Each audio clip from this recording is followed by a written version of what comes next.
Chapter 1. A remarkable insight. I am set to conquer the elite. February 6th, 2002. This day, for basketball enthusiasts across the United States, is undoubtedly akin to a grand festival akin to the Spring Festival Gala of basketball.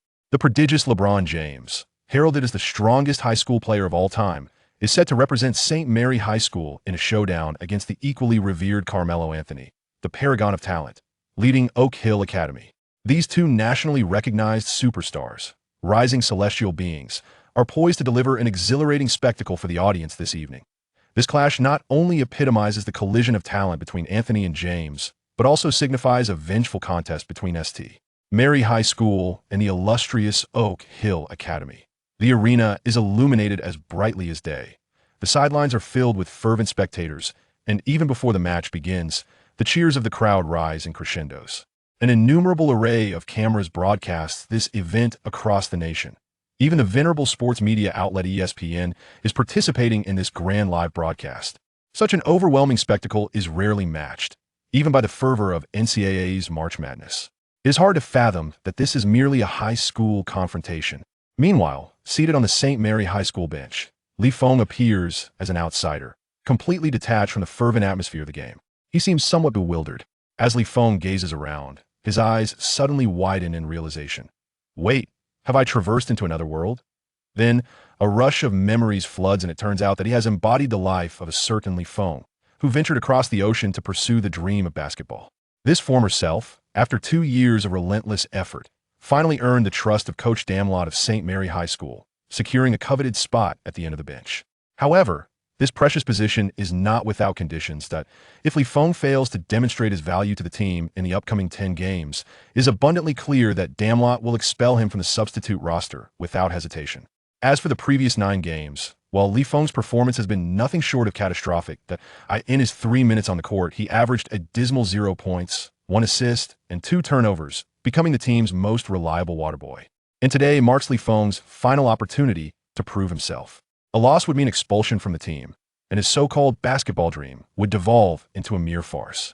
With his thoughts clarified, Feng lets out a deep sigh that he acknowledges that in his past life, he often boasted online, claiming to punch Jordan and kick Shaquille. But heaven bears witness, those were merely jestful remarks. To be thrust into a battle alongside the Platinum Duo in his first match after transmigration is akin to a bronze player mistakenly entering a king's match. Please, if they do not force him to falter, it is likely due to his own impeccable performance. Feng rubs his temples, feeling a wave of headache wash over him. He certainly sought an opportunity to prove himself and remain on the school team at St. Mary's High School. Even being a substitute was far preferable to not participating in any games at all. After all, this was the most promising stepping stone toward entering a prestigious NCAA institution, as well as the initial stride toward the NBA. However, making a name for oneself in such a high-level competition seemed an insurmountable challenge.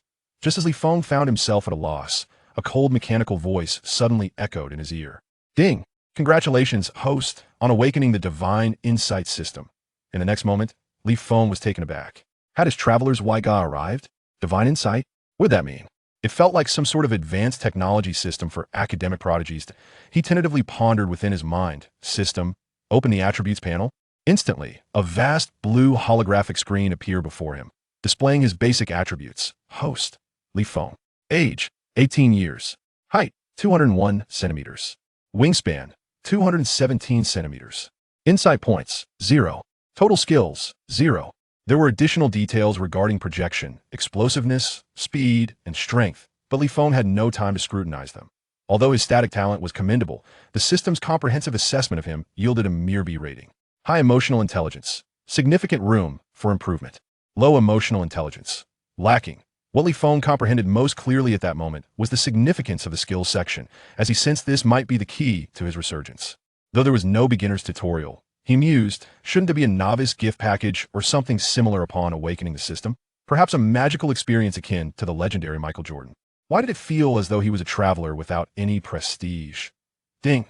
Feng was afforded little time to explore the system further, as a referee's whistle signaled the commencement of the eagerly anticipated match.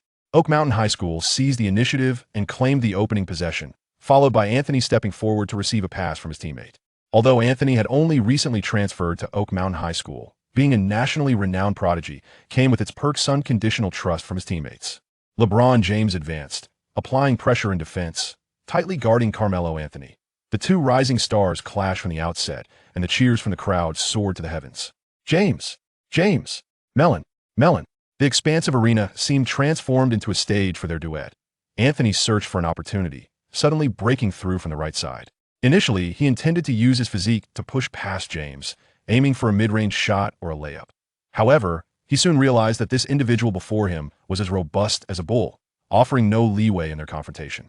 LeBron utilized his formidable physique to halt Anthony just beyond the three-point line, prompting the latter to swiftly pass the ball to a teammate without hesitation.In there. Initial confrontation, it appeared that James had the upper hand. Yet, Anthony had no intention of conceding. He utilized the screen and received the ball back from his teammate. At that moment, just a step within the three-point line, Anthony again faced off against James. With a diligent defense, the veteran James resembled a ferocious beast, instinctively reacting to the offensive player's movements and swiftly obstructing his path to the basket. Even if he found himself momentarily out of position, his extraordinary physical prowess allowed him to deliver a formidable chase-down block to his opponent. In the high school league, James' presence was akin to a dimensional assault. However, Anthony's demeanor was one of calm assurance. He swiftly lifted the ball above his head, executing a shooting motion. Following a brief pause, he rhythmically feigned left and right with his shoulder, then raised the ball again. Whoosh! The shot was released. This sequence of fluid, rhythmic maneuvers left James at a loss despite Anthony merely dribbling in place. He successfully faked out James. Anthony nearly pinned James in place, effortlessly launching his shot from beyond the arc. This was the signature three-threat move of the player affectionately known as Sweet Melon, renowned as the offensive kaleidoscope. Swish! The crisp sound of the net rippling announced Anthony's successful first shot. The audience erupted in astonishment, the atmosphere reaching a fever pitch.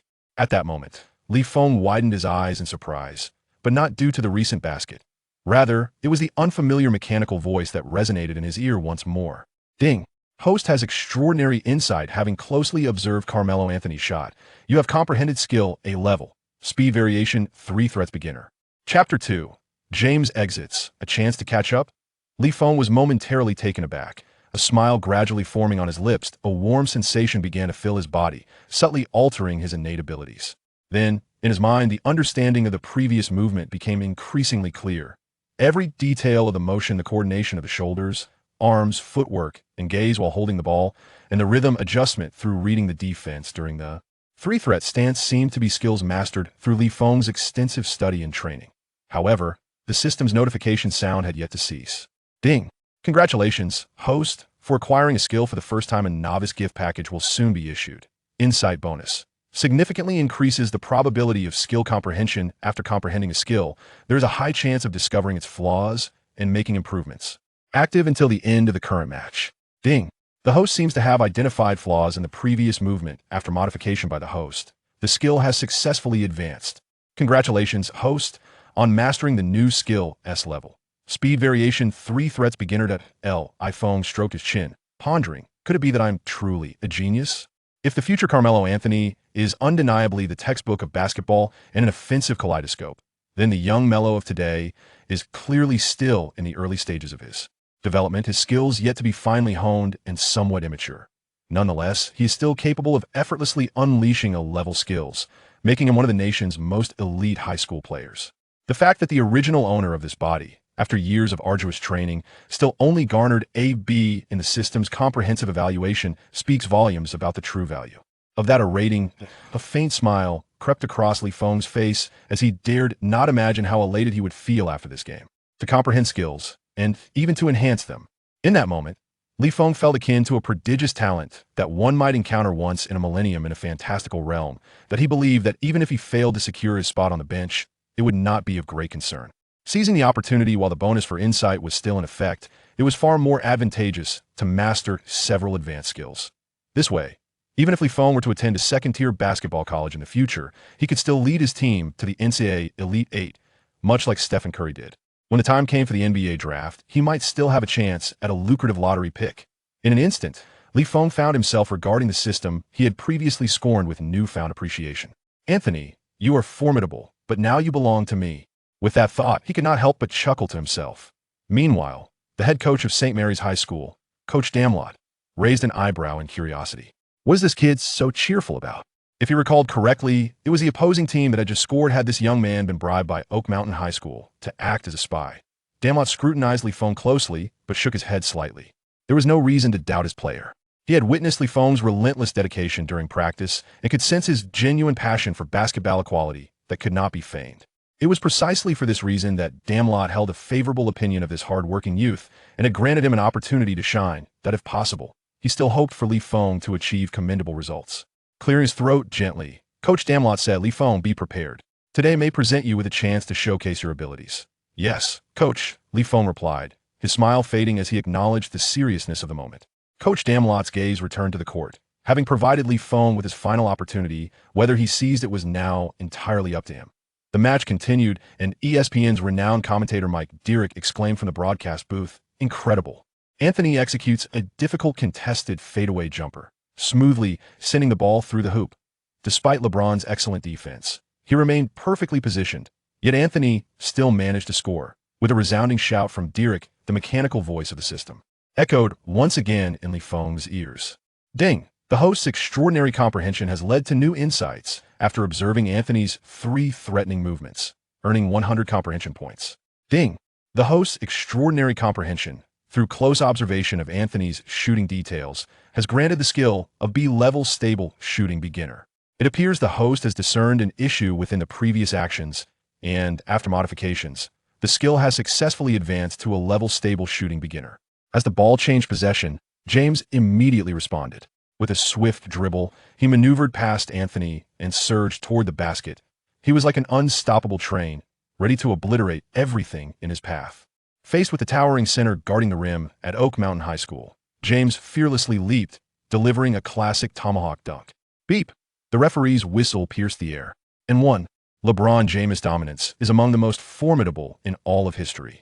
Not to mention at this stage of the high school league, he could be described as virtually omnipotent. Anthony shook his head slightly indeed. No one in the Oak Mountain roster could impede this beast, even though the coach had meticulously devised strategies to counteract LeBron, by forcing him to shoot and directing him left, pushing him away from the basket. Yet reality proved harsh. None of it mattered. Nothing could halt James' scoring. Even when employing double-teaming strategies, James' exceptional court vision and passing ability could ruthlessly exploit Oak Mountain High School's defensive weaknesses. Even in high school, he had already been dubbed Jordan plus Magic by the media, which only underscores how terrifying he was. As James calmly sank the free throw, the first quarter concluded with a score of 21-19, granting St. Mary's High School the advantage once more. However, Oak Mountain's head coach, Steve Smith, maintained a composed demeanor. At that moment, St. Mary's appeared truly unstoppable, yet he was acutely aware of the team's underlying issues. Their over-reliance on James was glaring. The team struggled to find a stable secondary ball handler. It must be said, Coach D'Amato had redefined the expression winning by tying up the dog. A staggering majority of their offensive plays originated from James, who also had to limit Anthony, the core ball handler, on the defensive end. This heavy burden on the court led to rapid fatigue. Even the Iron Man, that is LeBron James, needed rest. And that would be the moment for Oak Mountain High School to widen the gap. Sure enough, shortly after the second quarter commenced, D'Amato substituted James for a breather, and Li Feng, also a small forward, was brought onto the court as a replacement. Darmalot cast a glance at his eager opponent on the field and calmly remarked, "You have 2 minutes, Li. Make the most of it." Li Feng nodded, and, just as he was about to step onto the court, James called out to him, "Hey, Li, don't worry about the opponent closing the gap too much. It's all right. I will be back in 2 minutes." James wiped the beads of sweat rolling down his forehead and gazed at Li Feng. In that moment, Li Feng smiled subtly and replied with a calm assurance, "Rest assured." As Steve witnessed Li Feng's entrance onto the court, a smirk crept across his face, and he turned to Anthony beside him, saying, "The opportunity to close the gap has arrived." Chapter 3. Madness. Is St. Mary's High School abandoned? As LeBron James took a break from the game, the once vibrant and boisterous atmosphere in the arena began to temper somewhat. Certainly, at this moment, numerous spectators continue to engage in discussions regarding the astonishing performances of James and Anthony, leaving an air of lingering anticipation. The renowned ESPN commentator, Derek, remarked from the broadcast booth, "We can observe that LeBron James' remarkable display in the first quarter has propelled the team to a leading advantage. However, once he was substituted, I am uncertain how long this slender lead can be maintained." Stepping in for James is a Chinese player named Li Feng. Many viewers, like myself, may not be well acquainted with him, But judging from his performances in previous games, I fear that James may not be able to rest for too long. Even the exceptionally talented Yao Ming faced skepticism upon entering the NBA, let alone Li Feng, an obscure Asian student-athlete. In the arena, several spectators who had witnessed St. Mary's High School's past games were expressions of bewilderment. Why is this guy on the court? Is there truly no one else from St. Mary's? Goodness. His previous performances were nothing short of disastrous. To have him replace LeBron? This is a disaster waiting to happen. Undoubtedly, this individual is destined to become Anthony's plaything. I wager. Coach Steve has already issued orders to Anthony and the others. They must secure at least a 5-point lead within 2 minutes. Anthony glanced up at the scoreboard. 24-21. They are merely trailing by 3 points, which is not insurmountable. After all, aside from LeBron, St. Mary's High School lacks any formidable players. The so-called starting 5 of St. Mary's, excluding James, are merely a group of inexperienced youngsters. Returning to the court, St. Mary's has possession of the ball. Li Feng executed a baseline serve, and after receiving the ball, point guard Joyce advanced forward, crossing half-court before passing to shooting guard Carl, positioned beyond the three-point line. St. Mary's High School employed a limited array of tactics, primarily relying on the notion that as long as they could deliver the ball to James, victory would be within reach. However, when faced with the formidable team of Oak Mountain High School, this strategy proved insufficient. Carl dribbled repeatedly in search of an opening, yet to no avail. Oak Mountain's defense demonstrated commendable execution, a testament to Coach Steve's meticulous planning. As the shot clock dwindled, Carl was compelled to attempt a forced shot. Bang! The three-pointer clanged off the rim. Fortunately, St. Mary's center Romeo leaped to secure the rebound and promptly passed the ball back. Yet, the moment Carl received it, he was met with staunch defensive pressure, leaving him with no opportunity to exploit. Pass it. Suddenly, Li Feng shouted near the free-throw line. Carl, upon spotting Li Feng, hesitated briefly before passing the ball, initially intending to reposition himself for another chance. However, once the ball was in Li Feng's hands, it appeared he had no intention of distributing it further. Li Feng faced Anthony, slightly lowering his center of gravity, adopting a stance that suggested he was preparing to launch an attack. At that moment, the audience collectively fell silent, astonished. Could he possibly be contemplating a one-on-one against Anthony? Did he believe he could emulate LeBron's dominance on the court? It is essential to possess self-awareness, yet tragically, he lacked it. Not only were the surrounding fans taken aback, but even Melo on the court raised an eyebrow and shook his head slightly. Young man, do you intend to challenge me one-on-one? Li Feng's expression grew increasingly solemn as he keenly observed Carmelo Anthony's center of gravity, remaining silent. It was time to test the S-level triple threat he had just mastered. He intended to employ Melo's own techniques against him, curious to see the outcome. Li Feng's core tightened as he lowered his center of gravity, deftly employing a change of pace in his lateral AA steps before, with no forewarning, executing a rapid jab step to the right. This sudden shift in rhythm instinctively caused Anthony to retreat a half step, attempting to guard against Li Feng's potential breakthrough. Yet, in that fleeting moment, he noticed Li Feng had raised the ball above his head. A feint? Anthony paused, suddenly realizing something was amiss. Reacting swiftly, his powerful core strength propelled him to push off with his right leg, leaping to block Li Feng's shot. In an instant, Anthony's elevation nearly enveloped Li Feng's shooting path. Logically, this should have resulted in a successful block. However, what he did not anticipate was that Li Feng had no intention of shooting. It was yet another feint. As Anthony leaped, Li Feng executed a quick drop and a step-back jump shot. Swish. With the support of his A-level shooting skill, the basketball traced a perfect arc through the air, securely landing in the hoop with a crisp swish sound. At that moment, everyone in the arena was left in stunned silence. The spectators gaped in disbelief, their expressions reflecting sheer astonishment. Did I just see that correctly? That Asian kid nearly made Carmelo Anthony look foolish without moving an inch. On the sidelines, the keen-eyed Damlet's expression shifted slightly, unable to conceal his astonishment. He had observed countless instances of this maneuver while analyzing Anthony's game footage beforehand. It was indeed Melo's signature triple threat. It was almost identical to what Li Feng had just executed. When did this kid learn such a move? At that moment, the most shocked of all was Anthony himself. As the one directly involved, he understood all too well that Li Feng's recent action mirrored his own signature triple threat. Turning around, Anthony received the ball from a teammate and swiftly advanced it beyond the three-point line, aiming to reclaim his dignity with a step-back three-pointer following a pick-and-roll. However, thud. The basketball lacked sufficient force, striking the front of the rim and bouncing out. Romeo seized the defensive rebound and passed the ball to shooting guard Carl. Just as Carl was preparing to seek an offensive opportunity, he heard Coach Damlet's voice ring out from the sidelines. "Carl, give the ball to Feng."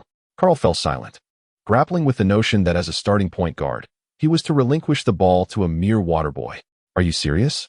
Yet, since the coach had spoken, he had no choice but to comply. As Feng received the ball once again, just a step inside the three-point line, he found himself face-to-face with Anthony once more. "I was careless before, kid. This time, you want to succeed. I will defend you to the point of questioning your very existence." Cameron's demeanor had lost its previous levity. He stood resolutely in his defensive stance, seriousness etched across his face. However, before he could finish his thought, Feng sprang into action once more, executing a series of deceptive movements that showcased three threats in quick succession. Anthony, fighting the urge to leap, focused intently on Feng's maneuvers.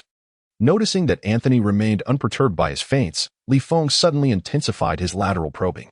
At that moment, Anthony's center of gravity shifted. A surge of alarm coursed through Anthony. He hastily stepped forward to reclaim his defensive position. Yet, this time, Feng eschewed a shooting fake and instead capitalized on a momentary lapse, driving straight to the basket. This was a disaster. Anthony twisted his body, attempting to chase down Feng, but he found himself unable to recalibrate his center of gravity. His legs, acting of their own accord, pushed off in the opposite direction, robbing him of control over his own body. In an instant, Anthony felt his footing give way beneath him. Had he truly been outmaneuvered? Chapter 4. Young one, do you yearn for power? The audience erupted in astonishment, and even the commentators were rendered incredulous by the spectacle before them. It was painful to witness. Anthony had indeed been bested by this newcomer. How embarrassing. Was this a jest from the heavens? Surely, I cannot be dreaming. Ankle breaker.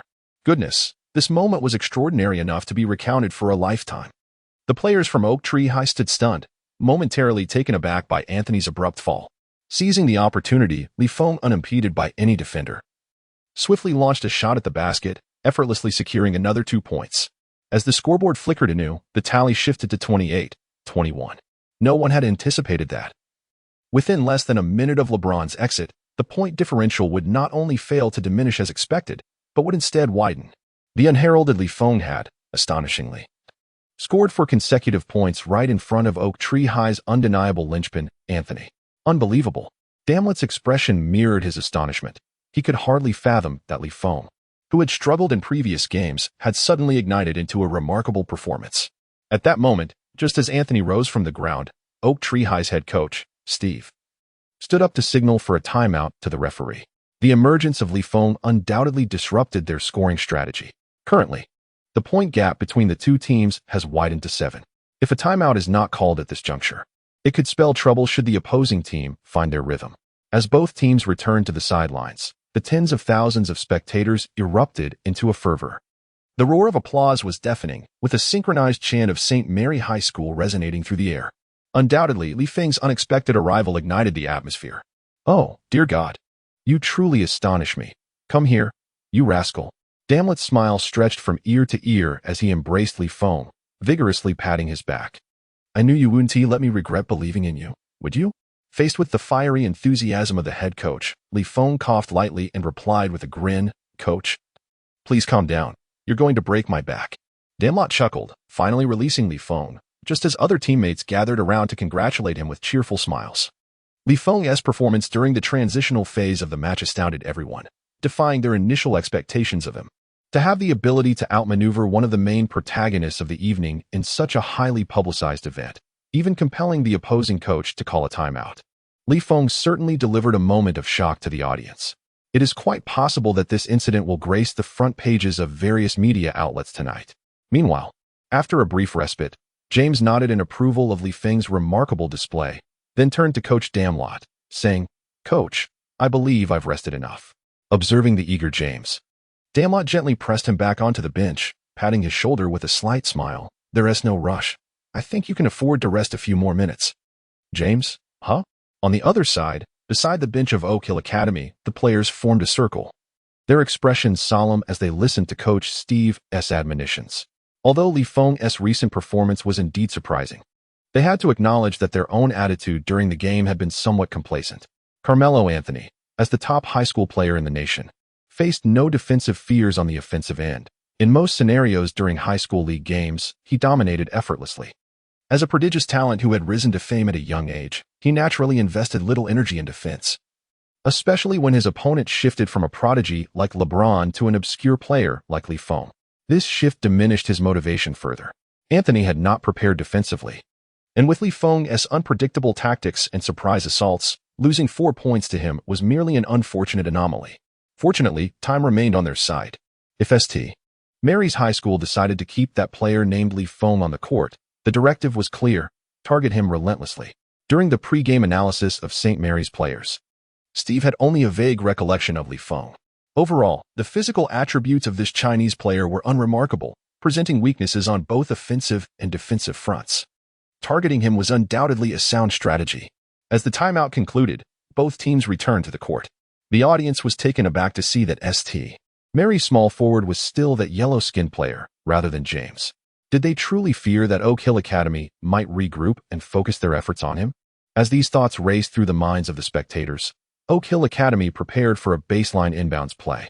Outside the three-point line, Anthony received a pass from a teammate, setting the stage for another confrontation with Feng.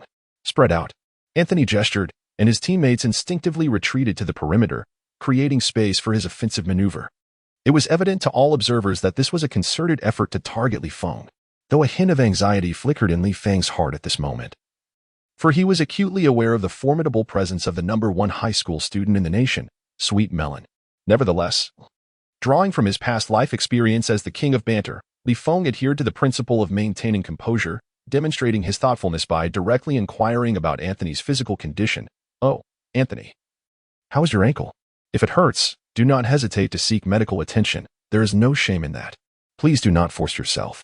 A subtle twitch appeared at the corner of Anthony's mouth as he instinctively touched his ankle. Darn it, this kid's trash talk was infuriating. Recalling the incident where he had been outmaneuvered, a wave of indignation surged within him. He yearned for retribution. A cold smirk crept across his lips, and then, from beyond the three-point line, he launched into a swift and powerful probing step. Feng anticipated that Anthony would feign a triple threat move.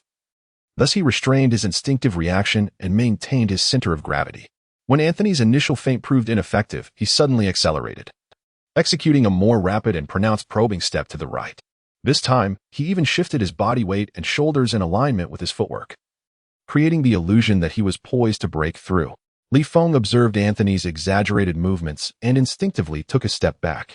However, at that moment, Anthony chose not to break to the right.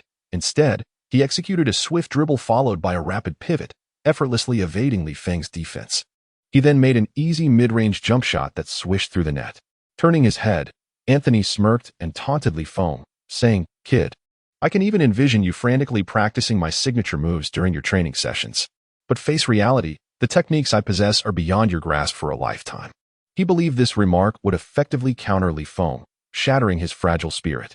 Yet, to Anthony's surprise, the next moment, Feng raised his head to look at him and suddenly broke into a goofy grin. Anthony was taken aback, seeing Feng's silly smile. He was momentarily stunned. "Huh? What's wrong? Has this kid lost his mind over basketball?" Unbeknownst to them, at the very moment Anthony delivered his harsh words, a system notification chimed in Feng's ear. Ding dong. The host's remarkable insight has led to the acquisition of skill, a level rolling pivot, beginner, through the confrontation with Anthony. Another advanced skill. Feng felt a surge of joy.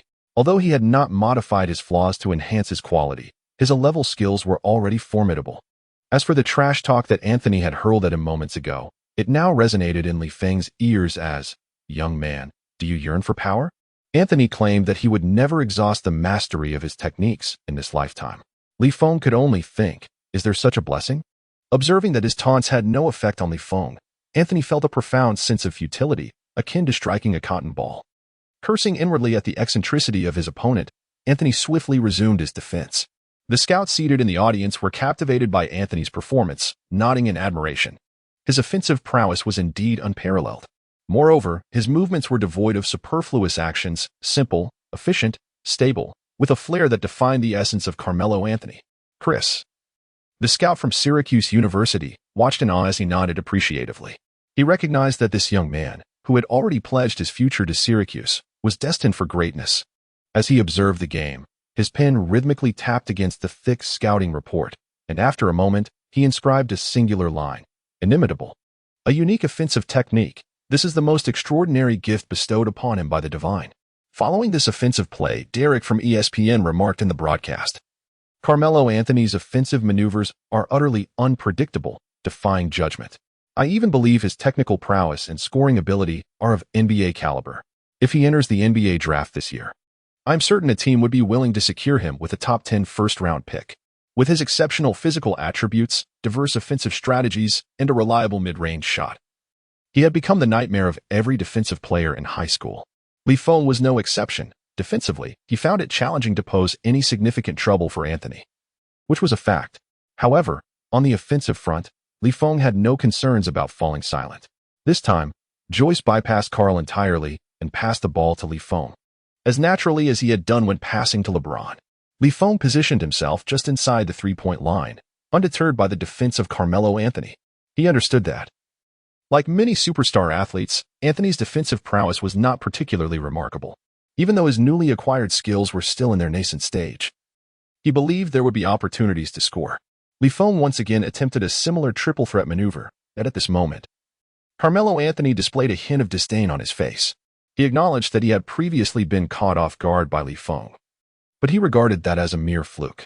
Such fortuitous events would not transpire a second time. In an instant, Feng accelerated, executing a right-side dribble that suggested an impending breakthrough. Bang! Upon seeing him initiate his dribble, Anthony raised an eyebrow. Indeed, was Feng preparing to penetrate? It was a foolhardy choice to force a breakthrough when the triple threat had proven ineffective, especially since he had not been displaced in the slightest.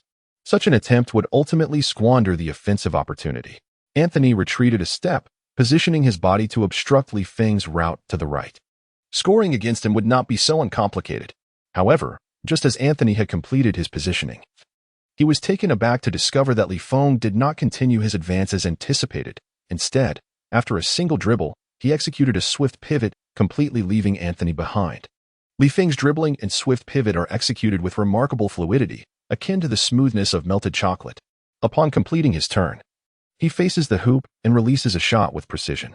Whoosh! Feng's swift release, though the ball did not swish through the net, danced precariously on the rim before ultimately settling within. Taking points from you is far too effortless, isn't it? Feng flashed a knowing grin at Anthony before casually turning to resume defense. At that moment, Anthony's lips twitched, unable to believe what he had just witnessed. Feng's recent maneuver was astonishingly reminiscent of the rolling turn that he himself had just executed, nearly indistinguishable in precision. Although it could be said that Feng's movements exhibited a certain youthful awkwardness, with ample room for refinement, he had nonetheless captured the essence of the technique with remarkable accuracy. It was not an exaggeration to suggest that this young man had learned directly from his example. How could he possibly possess such skill?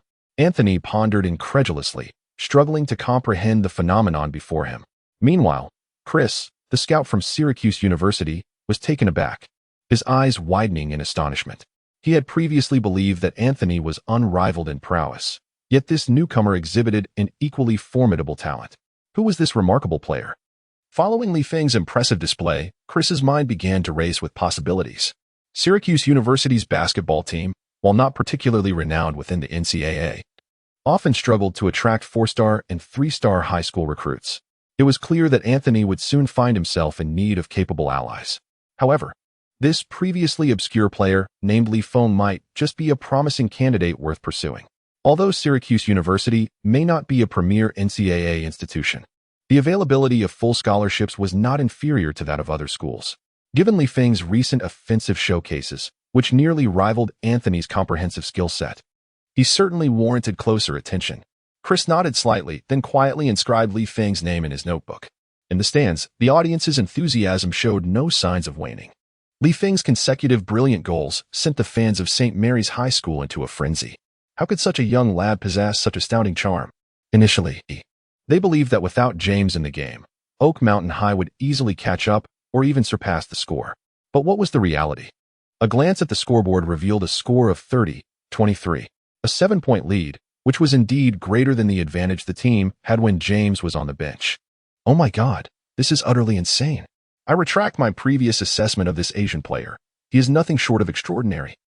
Feng is indeed the unexpected hero for St. Mary's High. Goodness, Coach Damlet's judgment was impeccable. I humbly bow before you. However, I recall watching previous matches of St. Mary's, where this Feng's performance was rather dismal. Could it be that their prior 9 games were merely a ruse to deceive their opponents? Oh, now everything makes sense. It was all part of Feng's cunning strategy. Chapter 5. Picking Soft Targets? Who is truly the soft target? Although Damlet did not anticipate that Feng could sustain his remarkable performance, he was nonetheless elated. In such a grand match, who wouldn't desire their team to deliver a stellar performance? Moreover, this was a revenge match that pertained to honor. As for how the outside world perceived him as the mastermind coach, he was entirely indifferent. Anthony received the ball, swiftly utilizing a teammate's screen to execute a graceful step-back three-pointer, his form effortlessly elegant. The basketball seemed to pursue the hoop, diving straight through. Swish. A perfect shot. 3 points added to the scoreboard. There is a reason why Anthony is in discussions for the strongest high school player of the year. His elusive offensive arsenal, combined with his unparalleled physical prowess and the ability to score under pressure, defines Carmelo Anthony. With this three-pointer igniting momentum, Oak Mountain High initiated their counterattack. Meanwhile, Feng's offensive capabilities had not gone unnoticed by Oak Mountain's coach, Steve. This kid has some talent, yet the situation remains manageable. Oak Mountain's adaptability is formidable, ranking among the elite in the entire high school league. They promptly adjusted their matchups, placing their defensive ace, Tracy, directly in front of Feng. Although Tracy's height and wingspan advantages were not overtly pronounced, his remarkable physicality could transform the area within 3 feet of the basket into a no-fly zone for perimeter players. Tracy's exceptional strength and physical prowess had thwarted countless so-called prodigies. He could hardly believe that an Asian player would pose a greater challenge than those elite talents emerging from top high schools. Steve observed the unfolding situation with a composed smile, confident in his strategy. Feng, how will you respond next? However, in the following moment, St. Mary's High School called for a timeout. Before Tracy could showcase his defensive prowess, Feng had already departed.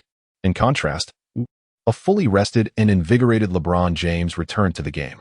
Tracy stood in a daze as he witnessed his opponent transform from Feng to a fierce-looking LeBron James, adorned with a headband, and was momentarily unable to comprehend the situation. Suddenly, he felt a tremendous force collide with his chest, and as he staggered backward, James surged towards the basket. In the blink of an eye, the latter leaped with remarkable agility. Boom! James soared into the air, executing a thunderous dunk. As for Tracy, the defensive stalwart of Oak Ridge High, he was sent crashing to the ground, bewildered by the unfolding scene.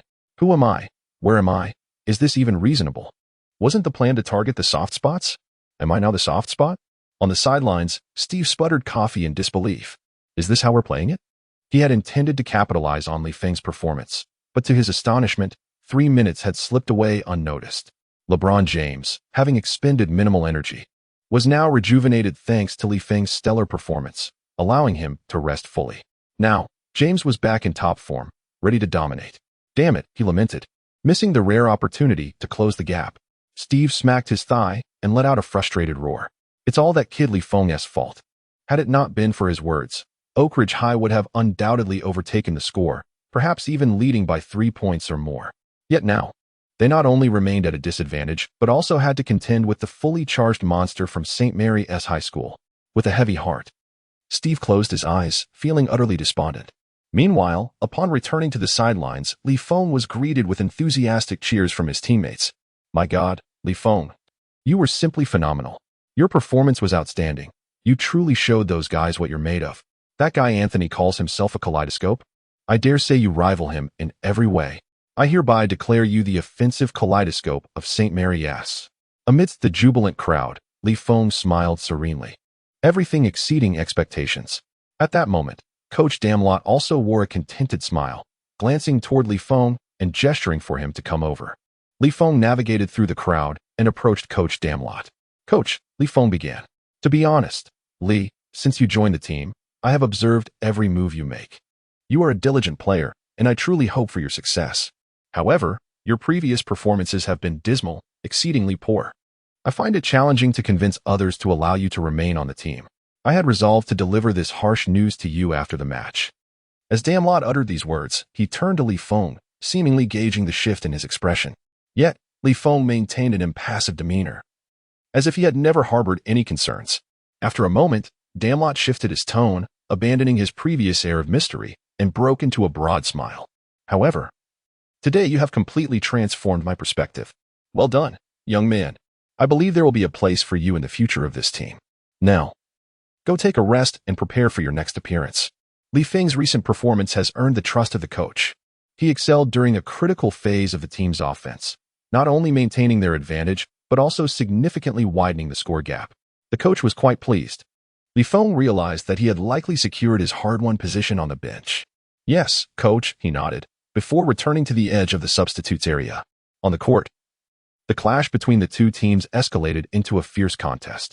Anthony displayed an array of skills, executing continuous jump shots, hook shots, sudden stops, and fadeaways, showcasing his mastery of the offensive arts to perfection.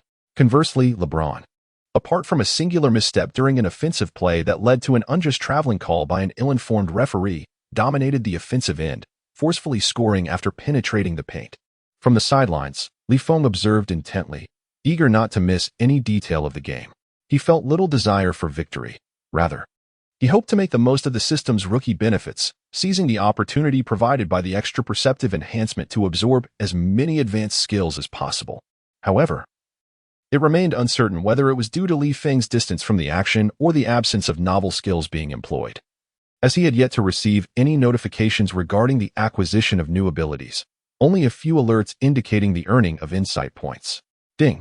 The referee's whistle pierced the air as LeBron drew a foul from Oak Hill Academy during his drive, stepping up to the free throw line.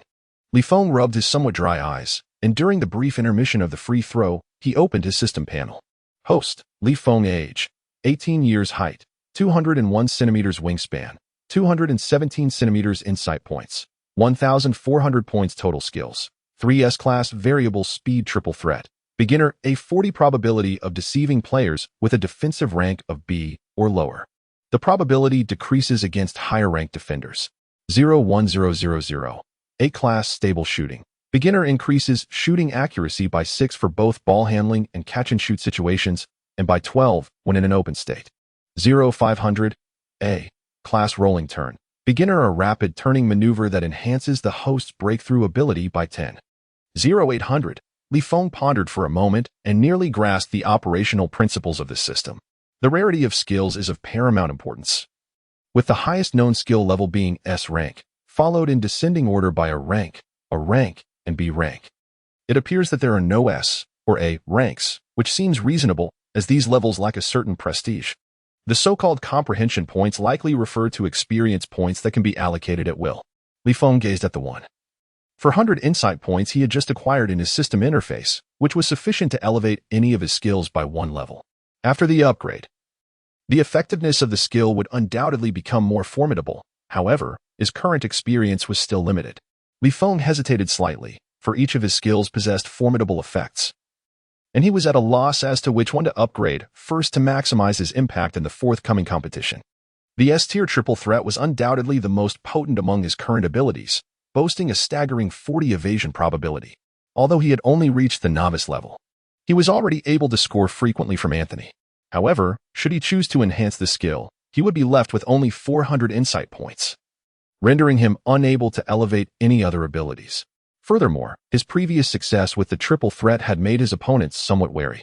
This implied that, unless the Oak Mountain High School team was foolish, they would certainly be on guard against this maneuver, making it considerably more challenging for him to score unexpectedly. With these thoughts in mind, Li Feng resolutely decided to first improve his shooting stability. System, upgrade my A-tier stable shooting skill. Instantly, the insight points on Li Feng's system panel diminished rapidly, while the experience bar for the A-tier stable shooting skill surged forward. The moment the number reached 500, the entries on his skill panel underwent a remarkable transformation. A-tier stable shooting. Proficient, the shooting accuracy while dribbling or receiving the ball increases by 10, and the accuracy when in an open position rises by 30. 0-1-5-0-0 compared to the initial 6 and 12, this upgrade showcased a more dramatic enhancement, elevating the accuracy for open shots by 30. Regardless of the shooting accuracy and dynamic play, Feng's proficiency in open shooting had undoubtedly ascended to a higher echelon. Consequently, he could maintain a significant threat beyond the three-point line. Should his opponents dare to leave him unguarded, Feng would not hesitate to punish them with a three-pointer. Feng nodded, sensing that there would be opportunities for him to showcase his abilities in the subsequent matches. At this moment, the second quarter was nearing its conclusion. LeBron James, leading St. Mary's High School, held a significant advantage over Oak Hill Academy, with a score of 44-36. Initially, both teams exchanged blows fiercely. LeBron's relentless drives into the paint proved to be insurmountable. However, Oak Hill, anchored by Anthony, demonstrated a diversified scoring capability that was no less formidable than James's.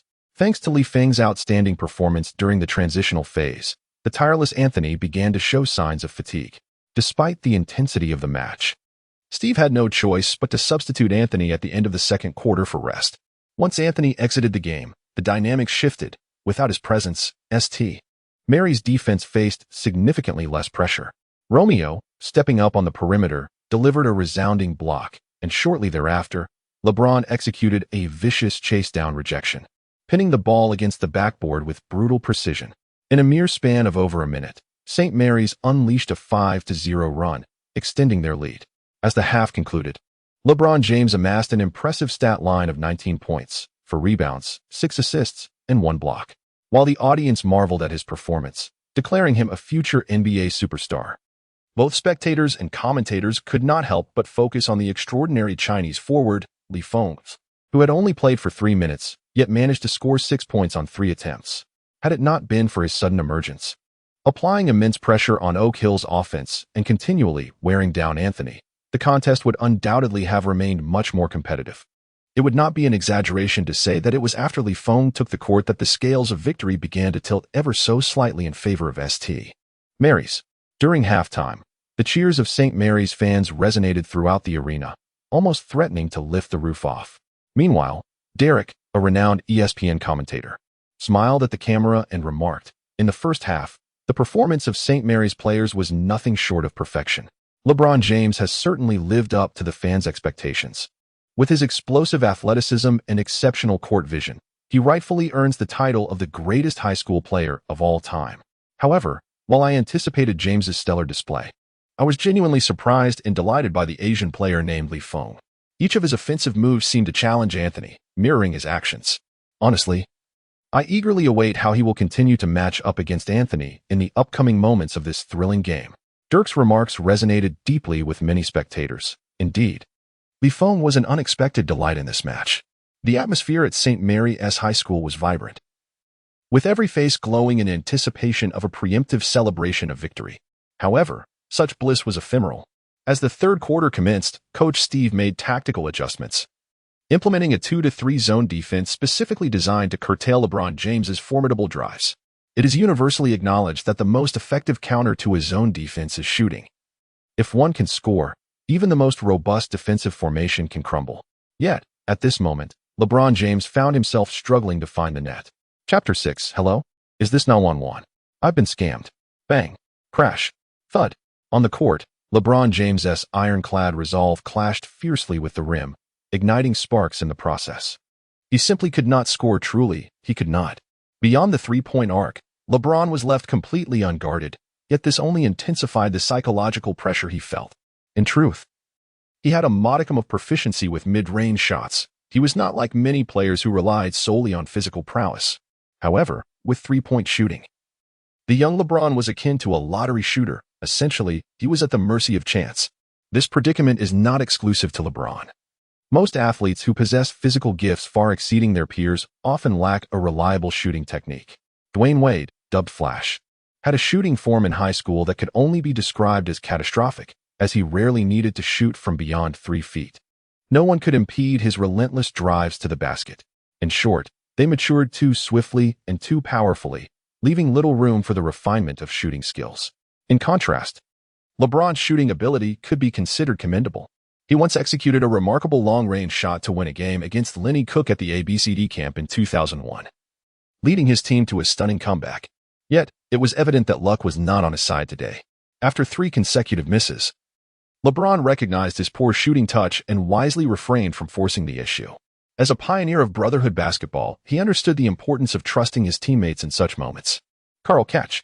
LeBron's exceptional vision located Karl, who was also unguarded in the corner. At the moment of receiving the ball, Karl momentarily froze.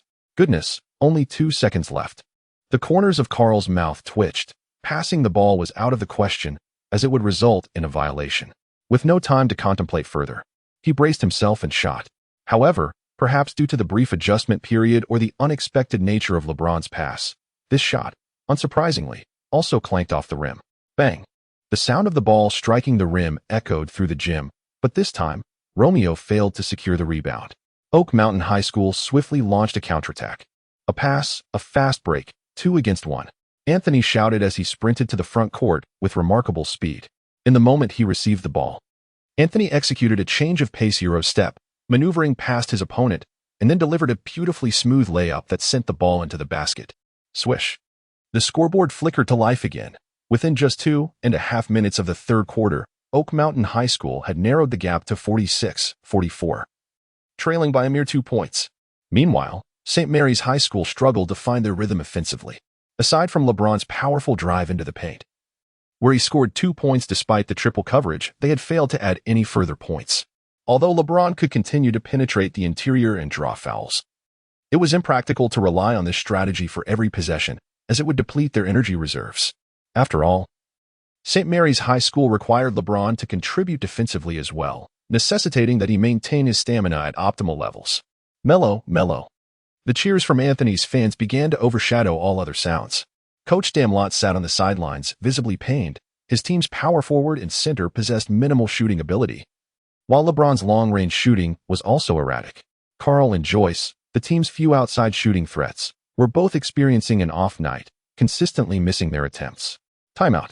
Coach Damlot gestured emphatically to the referee, requesting a pause in the action.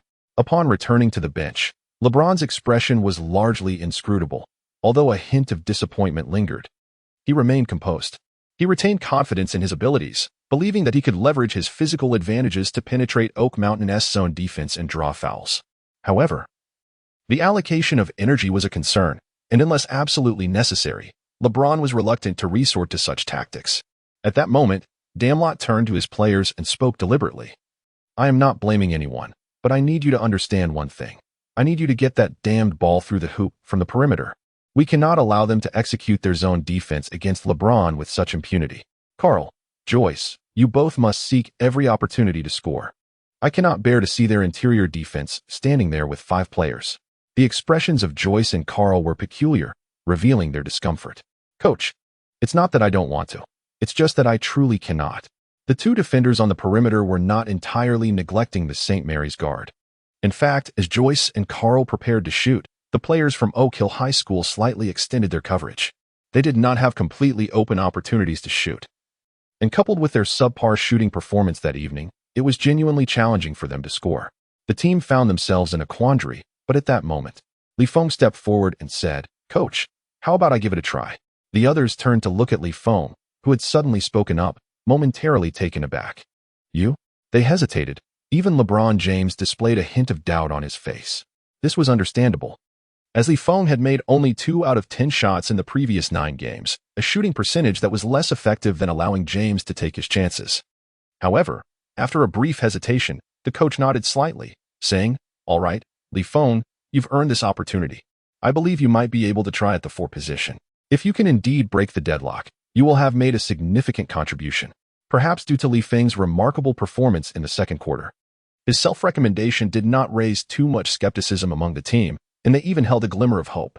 Following a brief tactical discussion from the coach, the timeout concluded, and both teams returned to the court. Upon seeing Feng back on the floor, Anthony's expression shifted slightly.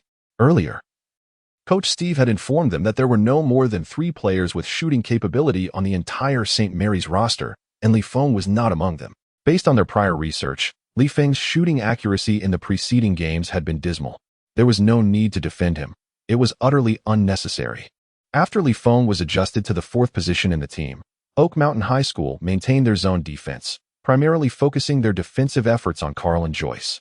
As for James, Feng, and Romeo, Oak Mountain High School hardly even glanced in their direction. Shoot away. If you make it, it's your skill.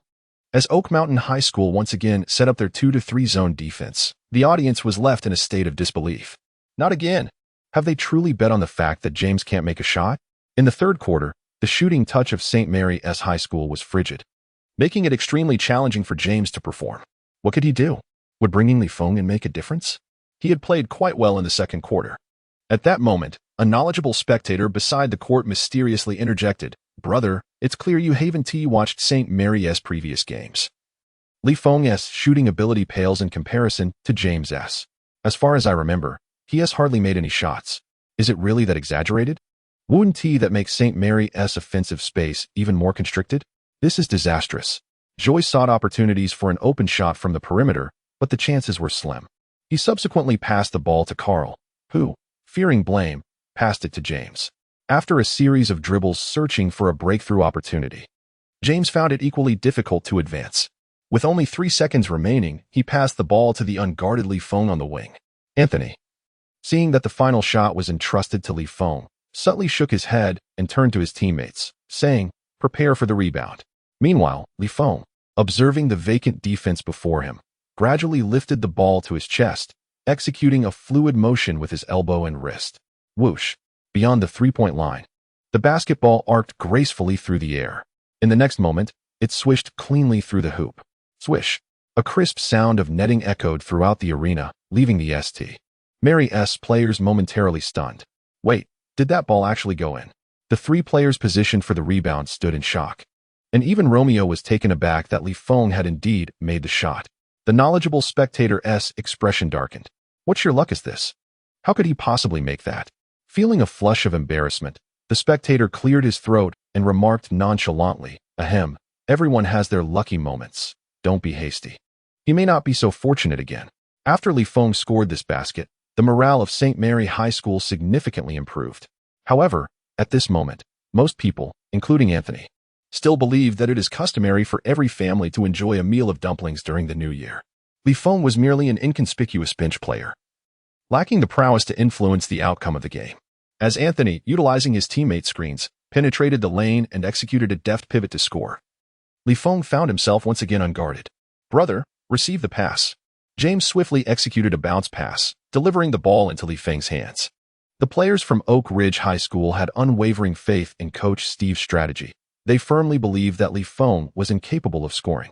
However, with foresight, Feng had elevated his stable shooting to an adept level, and the 30% boost to his shooting accuracy from open shots yielded remarkable results. At this moment, Feng took another shot, a flawless three-pointer that showcased his composure. Swish! The basketball found its mark with precision, leaving the spectators momentarily stunned. What the hell? Again?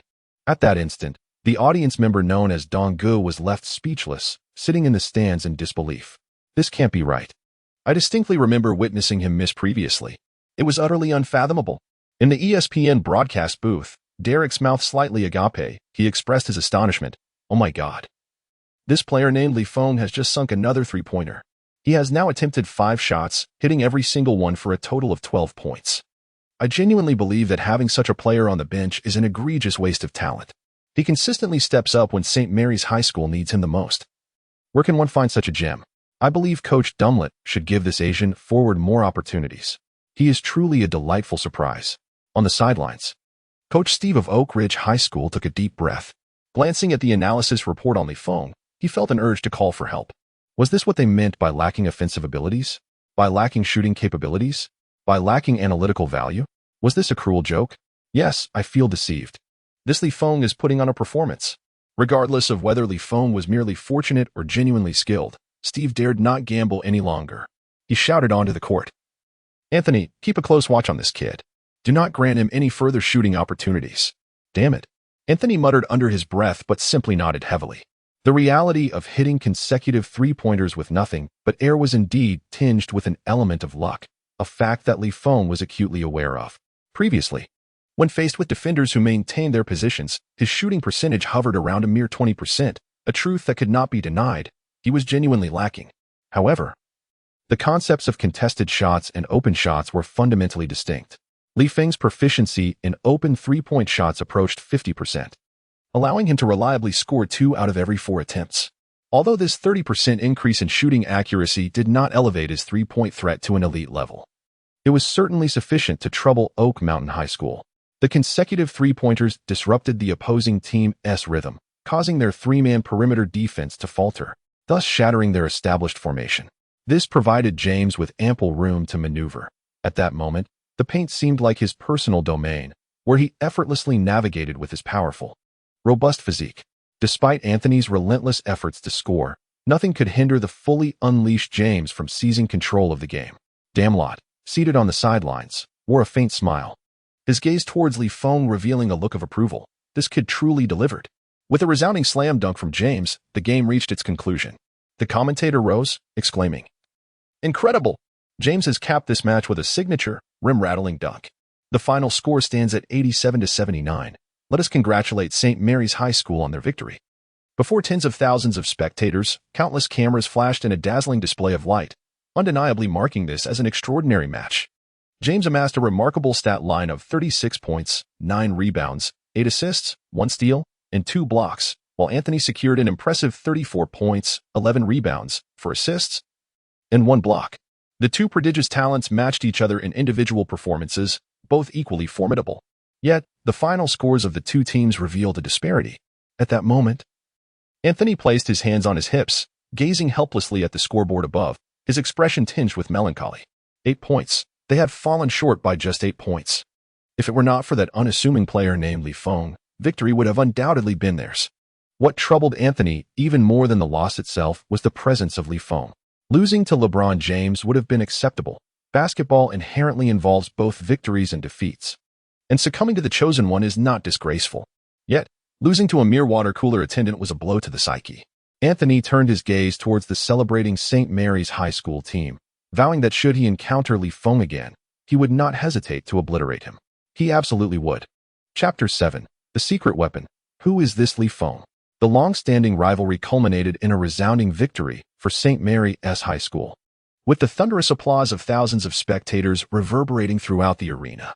Undoubtedly, this evening was a jubilant celebration for the media. In a post-game interview, James remarked, "Last year, we suffered a defeat at their hands, so this victory holds immense significance for me.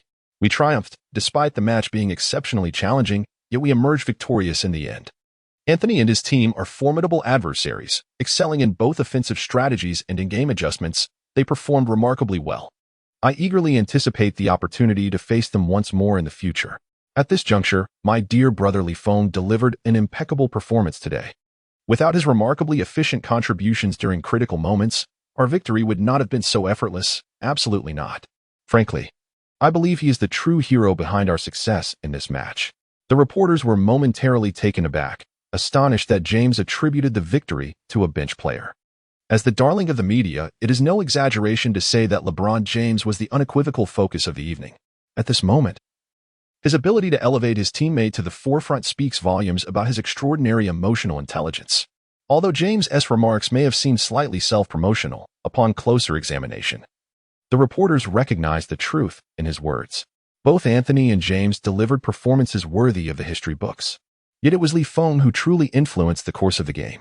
His perfect shooting performance in critical moments disrupted Oak Hill High School's tactical plans on 2 occasions. Had it not been for that, the outcome may have been quite different.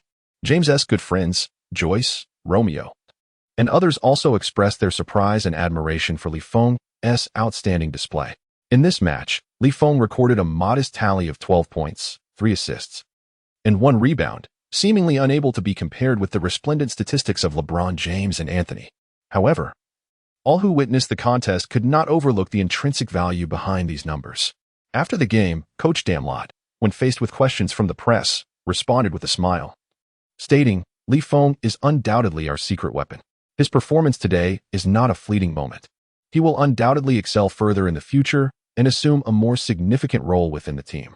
Of course, our ambitions extend beyond this. We are determined to achieve a three-peat championship this year, and no one can thwart us." Remarkably, amidst the surprises of the match, the attention Feng garnered from the media was second only to our own LeBron. Yet, the player who contributed to the team's victory appeared less than elated. When asked about his impressive performance, Feng sighed and replied, I only feel regret for not having the opportunity to face Anthony more times. He is a formidable opponent. Feng spoke from the depths of his heart, for just moments ago, his novice gift pack had expired. This caused him considerable anguish.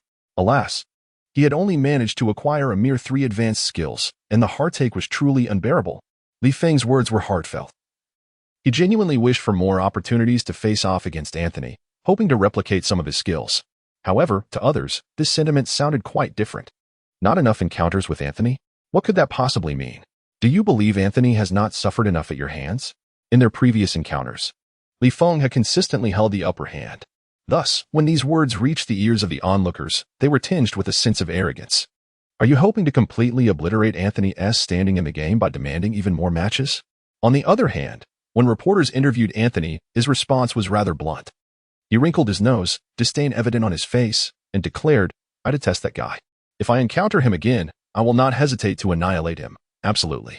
For Anthony, who had nearly dominated every player in the high school league, his contempt for Feng was palpable. He even felt a touch of indignation. He perceived Feng's tactics as lacking sportsmanship, resorting to ambushes against a fellow competitor who had been in the game for years, resorting to sneak attacks, unable to confront him head-on. Nevertheless, despite Anthony's expressed disdain and skepticism regarding Feng's abilities, numerous college scouts sought out Feng after the match.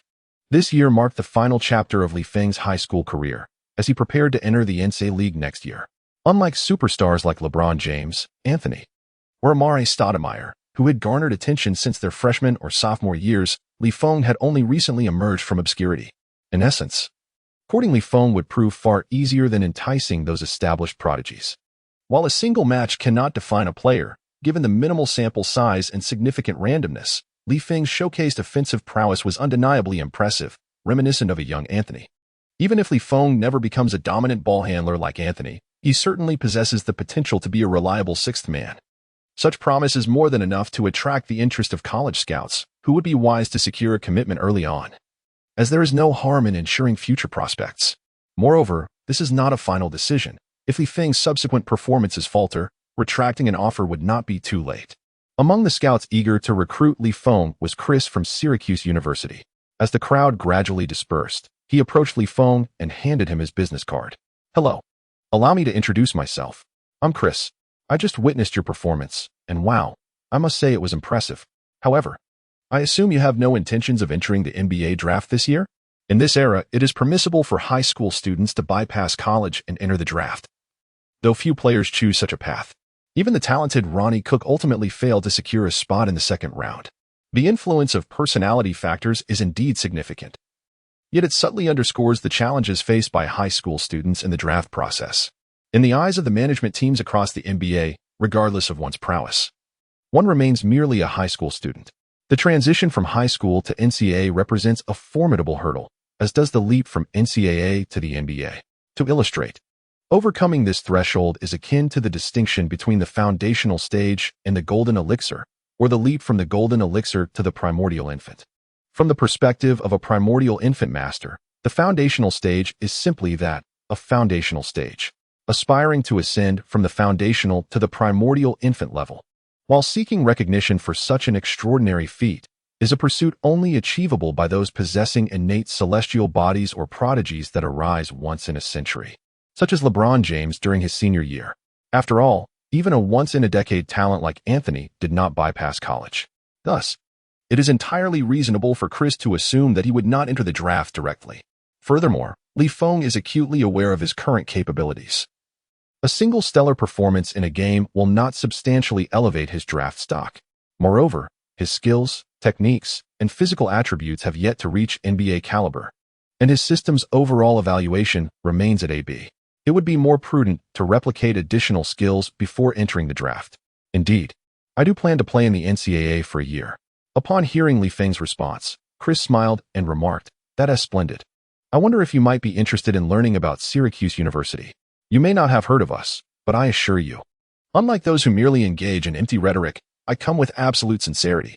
Upon hearing this, Feng was momentarily taken aback. Snow City University? If Feng's memory served him correctly, this was the very institution that Anthony would be attending in the future. Feng's lips curled slightly, as if a thought had crossed his mind. After a brief pause, he turned directly to Chris and said, Very well, it's settled. Hold on. Don't be too hasty in your refusal. Wait a moment, what did you just say? I said it's settled, Feng reiterated. Chris was momentarily taken aback. His mouth slightly agape, as a look of confusion washed over his features. Hadn't he prepared a plethora of conditions and arguments that he hadn't even uttered yet? Only to have Feng acquiesce? Was this reasonable? Nevertheless, this was undoubtedly a fortuitous development. After a fleeting moment of astonishment, a wave of ecstatic excitement surged within him. Feng, you shall not regret your decision. Trust me, we will be unstoppable in the new season. I eagerly anticipated. Feng smiled as he shook hands with him, and they subsequently exchanged their contact information. Chris indicated that he would discuss with the team and send Feng the conditions he could offer thereafter. Feng nodded with a smile. Though he was not particularly concerned about the other conditions, his greatest anticipation lay in joining the same school as Anthony. For being on the same team as Anthony would undoubtedly provide him with ample opportunities to hone his skills. With his extraordinary talent, remaining close to Anthony, who was renowned as the textbook of offense, was undoubtedly the wisest choice. Observing the smooth progression of events, Chris scratched the back of his head. Wait a minute. When did Syracuse University become so renowned? It is worth noting that many of the scouts who had just courted Feng hailed from prestigious basketball powerhouses, such as UCLA, North Carolina, Kansas, and others. Nevertheless, the fact that Feng had not rejected him was indeed good news. After the game concluded, Chris eagerly rushed to share this delightful news with Anthony. However, upon hearing Chris's words, Anthony's expression shifted, his eyes twitched, and he responded with a serious demeanor. Enunciating each word, "Are you joking? This is what you call good news, isn't it? With him as your ally, I believe we could become contenders for the NCAA championship, which would also benefit your future draft position," Chris explained. Absolutely not, Anthony shook his head emphatically, declaring, "I would rather starve on the court or leap off this building than be teammates with that guy for a single day." Chris fell silent for a moment, taken aback by Anthony's intense reaction. Wasn't it just a loss to the opposing team? Could they not collaborate despite that? Alas, young man, such an attitude will not lead to a championship. Besides, you're not betraying anyone. You are merely attending a university by chance. All right, let us discuss this matter later. Chris conceded. Anthony was in a foul mood today, and Chris felt it prudent to postpone the conversation. Yet, he could not abandon Feng. He had a premonition that Syracuse University needed him. The following day, the much-anticipated clash between high school students graced the front pages of major sports media outlets. LeBron James, like a deity descending from the heavens, scored an astounding 36 points, leading St. Mary's High School to victory. The media lavished praise upon James's remarkable performance, showering him with accolades that seemed to encapsulate the extraordinary talent of this young prodigy. However, what was truly unexpected was not James's exceptional abilities. Following his overwhelming triumph over Randy Cook, it became evident to all that he was destined for the NBA. The real surprise was the frequent mention of a Chinese name, Feng, in nearly all media reports. The seemingly inconspicuous waterboy on St. Mary's bench had unexpectedly emerged as a pivotal player influencing the course of the game. Even LeBron James, during the post-match interview, specifically acknowledged Feng's contributions to the game. Most fans were taken aback by the dazzling performance of a Chinese player at such a prestigious level. In an era when social media and mobile networks were not yet fully developed, traditional sports media served as the primary channel for fans to stay informed about the news. At that moment, all fans who encountered this news shared a common question. Who is this Feng? At the celebration banquet of St. Mary's High School, Coach Danlott was beaming with joy. With James on his left and Feng on his right, he jovially remarked to them, "Hey, my young fellows. Your performance in this match was simply outstanding. LeBron, I believe we should consider making him your rotation player. What do you think?" Given Feng's demonstrated offensive prowess in the previous game, it was evident that he could serve as a competent sixth man for the team, ensuring that the offense would not falter in James's absence. The other team members were momentarily taken aback. Remarkably, Feng had transformed from an overlooked figure at St. Mary's High School into the team as sixth man, a leap of status that was truly extraordinary. Should Feng indeed become James's rotation player, his standing would be second only to that of James and his closest allies. Coach, if you believe this to be a sound decision, I certainly have no objections. Moreover, I have faith in Feng's abilities, LeBron James remarked with a composed smile. Upon hearing this, the other substitutes displayed slight expressions of envy. In the future, Feng's opportunities to play were undoubtedly assured. Wonderful. Then it settled. Coach Damlot, slightly inebriated, raised his glass with a grin, declaring, "This season, our goal is to achieve an undefeated championship." After a collective toast to the championship, Coach Damlot engaged in conversation with Feng, saying, "This season, securing an undefeated championship is imperative. To this end, I have specially invited a renowned European trainer to conduct intensive training for you all. Li, I hope you seize this opportunity. I have high hopes for you." Feng nodded, recognizing the esteemed trainer from Europe. It seemed he would learn a great deal of new techniques, quite promising indeed. "When will it be, coach?" he inquired. "In 7 days, at our school's gym," replied Damlot with a smile. Chapter 8. Anthony's sensitivity is quite unbearable. Following the conclusion of the match, the team returned to their customary training regimen. However, a notable change emerged. Having become a rotation player for James, Feng's role within the team was experiencing a remarkable escalation. Feng's position within the team has undoubtedly evolved into one of prominence. As an Asian player, achieving such a standing within the squad is no small feat. It is essential to recognize that even in American high school basketball, a hierarchy of disdain exists, with Asian players often relegated to the lowest rungs of this social ladder. Though his peers may not have directly antagonized Feng, it was not due to their superior character. Rather, they simply regarded him as inconsequential at that time. In their eyes, Feng was not a part of their team, and they could scarcely be bothered to utter a word to him. However, as is often the case, the one with the strongest fist commands respect. The players in American high schools tend to be those who fear the strong and prey on the weak. Today, Feng's performances, both on and off the court, have garnered the recognition of the majority of his teammates, bolstered by the support of the coach and LeBron James. Naturally, there exists a degree of resentment from Andre, who was originally LeBron's substitute, feeling slighted by Feng's emergence, which has encroached upon his anticipated playing time. It is essential to understand that even in high school competitions, players place significant value on their minutes on the court and their contributions to the team. More playing time translates to greater opportunities to showcase their talents, serving as a stepping stone to NCAA Division I. Similarly, as playing time increases, so too do their statistics, making their performance appear more impressive. Scoring 2 points and grabbing 1 rebound in 1 minute pales in comparison to achieving 8 points and 2 rebounds in 10 minutes. Regardless of the circumstances, when people reflect on a player's achievements, they will remember the points scored and assists made, rather than the means by which those statistics were attained. While others may view Feng as the hero who saved the team in critical moments, Andre perceives him merely as a wretched interloper who has usurped his playing time. The team's daily training regimen is exceedingly monotonous, primarily consisting of physical conditioning in the mornings, occasionally interspersed with specialized shooting or dribbling exercises. In the afternoons, before the end of the school day, the coach organizes tactical drills and occasionally holds full-court scrimmages for practical application. After a long and arduous day of training, accompanied by an internal team practice, Feng accessed his system panel. Host, Feng, overall strength rating, B level, strength, 91, B level, speed, 93, B level, jumping, 88, C level, shooting, 98, B level, dribbling, 103, B level, defense, 74, C level, passing, 99, B level, insight points, 250 total skills, for S level variable speed triple threat, beginner 40 chance to fake out players with a defense rating below B level. The chance decreases against higher rated defenders. 01000, A-level stable shooting, mastery increases shooting accuracy by 10 while in motion and by 30 when in a stationary position. 01500, a level spin move, beginner a rapid turning and faking skill that enhances the host's breakthrough ability by 10. 0800, B-level king S-pass, beginner increases vision by 10 and passing attribute by 10 within the last 3 seconds of the offensive timer. 0400, after reviewing his attribute panel, Feng let out a faint sigh. Aside from having acquired a B-level skill, King's Blame, from his encounters with James, he felt that the training had not significantly enhanced his abilities as he had anticipated. The various attributes on his system panel remained unchanged compared to this morning, prior to his training.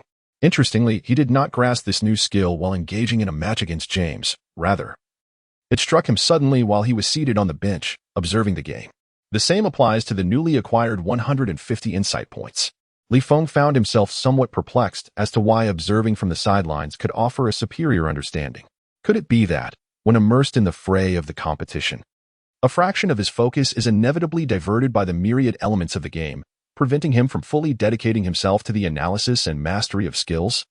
Feng pondered for a moment, then nodded slightly, convinced that this matter held a high likelihood of truth. If the opportunity arose, he resolved to verify it during tomorrow's training. After all, he held no expectations for this abysmal system, which lacked even a basic tutorial for novices, to provide answers to his inquiries. After a brief moment of contemplation, Feng concluded that acquiring comprehension points and new skills at the swiftest pace would most significantly enhance his prowess. Although his team's standing had seen a slight improvement, he understood that true strength must come from within. Feng was acutely aware that, including Anderson, a multitude of individuals were eagerly awaiting any misstep on his part. Thus, he recognized the necessity of becoming even stronger. After the day's training session concluded, Feng returned to his dormitory. The burden of rent weighed heavily on him.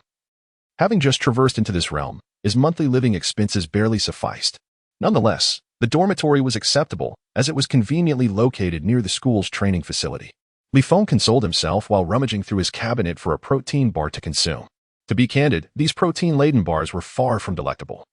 One could only wonder who had conceived such a peculiar creation. Nevertheless, in pursuit of maintaining his nutritional intake, Feng diligently added a late-night snack to his routine each evening. Presently, he towered over 2 meters in height, yet his weight lingered at a mere 87 kilograms. While one might not describe him as a mere stick, his physique appeared somewhat slender in comparison to teammates like James. It was no wonder that his absolute attributes concerning strength, speed, and leaping ability were not particularly high on the system panel. Such circumstances were entirely understandable. This urgency to enhance his physical prowess stemmed from his impending transition from high school to university.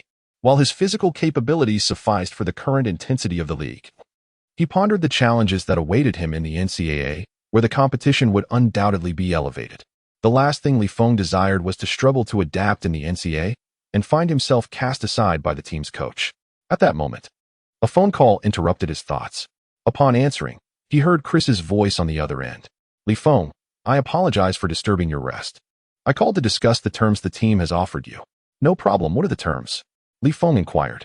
After reviewing your performance in the games, the coaching staff is quite interested in you. We are willing to offer you a full basketball scholarship. Moreover, once you join the team, you will have ample playing time and opportunities to shoot. I can guarantee this with my integrity. However, Chris hesitated at this point, appearing somewhat troubled. But what? Feng pressed. It seems that Anthony has some reservations about collaborating with you. Even though we believe your addition would be beneficial for Syracuse University, we do not wish to upset Anthony's feelings, Chris explained. Feng fell into a moment of silence before slowly speaking. This fellow, so fragile of heart. I have lost numerous matches before, yet I never held a grudge against anyone. Kristen was momentarily at a loss for words.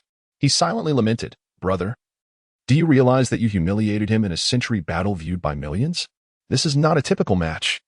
It is an event broadcast live by major media outlets and news giants, not to mention the entire nation. At least all of America witnessed your dazzling feats of outmaneuvering Anthony and scoring upon him repeatedly. To call this pettiness is an understatement. You have no idea how tough the world can be. Merely expressing dissatisfaction is already quite magnanimous on his part. However, while Feng verbally criticized Anthony's sensitivity, he could empathize when he pondered further.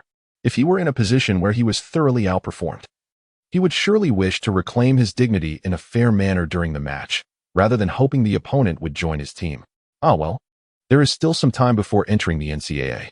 I trust this will not pose an issue. If necessary, I shall persuade him. Feng was determined. Even if a forced alliance may not be sweet, it would certainly quench his thirst. He would not allow such a valuable skill set to slip away from him. At that moment, Kristen, listening to Feng's nonsensical ramblings, fell into silence, sensing that this was indeed the crux of the matter. All right. I will reach out to you if there are any new developments. To reiterate, we genuinely extend our invitation for you to join us. Fine, we shall discuss it later. Feng concluded, hanging up the phone. Just then, his roommate suddenly sprang from the bed. Damn, Lee, you made the front page of our school newspaper. Right next to LeBron James. Darn it. No wonder several girls asked for my number today, but refused to go out for dinner with me. They were looking for you. Lee, you are truly infuriating. His roommate shook his head, a visage of despair etched upon his face. In my moments of desperation, I find that the true fool is myself. I am filled with resentment. Feng turned to him, wearing an expression of bewilderment. Brother, This is all old news from yesterday. Are you just realizing it today? Li Feng's lips curled slightly as he remarked. Would it make you feel any better if I said I didn't agree to dine with any of those girls? To his surprise, the expression on the other person's face grew even more dismal. Damn it, Li, you fortunate bastard. In the days that followed, during training, Li Feng conducted a brief examination of the factors influencing the probability of his system's comprehension skills. Li Feng deliberately increased his time off the court, focusing intently on observing the dynamics of the game and the player's shooting techniques. After several rounds of testing, he ultimately confirmed one significant finding. His initial assumptions were nearly flawless. Engaging personally in training, even with heightened concentration, yielded a lower probability of receiving system rewards compared to merely watching from the sidelines. In competitive matches, the likelihood of acquiring insight points and skills was at its nadir. While not entirely absent, the chances were considerably diminished. Unsurprisingly, when he devoted himself to keenly observing the on-court action, the probability of gaining skills and insight points reached its zenith. Indeed, one cannot split their focus. Furthermore, Li Feng discerned a pattern. The greater the talent and skill of the player, the higher the quality and probability of the rewards they could provide. Players like Anderson and Carl offered him virtually no skills and seldom granted insight point rewards. In contrast, James's close companion, Romeo, could provide him with a bounty of 10 to 20 insight points, and occasionally, Li Feng would glean modestly ranked skills from them. However, it was the superstars like James and Anthony who bestowed upon him the most substantial rewards, often amounting to dozens, or even hundreds, of insight points. The quality of skills acquired from them was distinctly superior to those from other players. Following this revelation, Li Feng gradually reduced his personal involvement in training over the next few days, opting instead to increase his time spent observing others practice. Although he perspired less, his gains multiplied. Host's insight was extraordinary. By watching Romeo practice layups, he gained 10 insight points. Host's insight was extraordinary. Observing Joyce's dual handball control training yielded 20 insight points. Host's insight was extraordinary.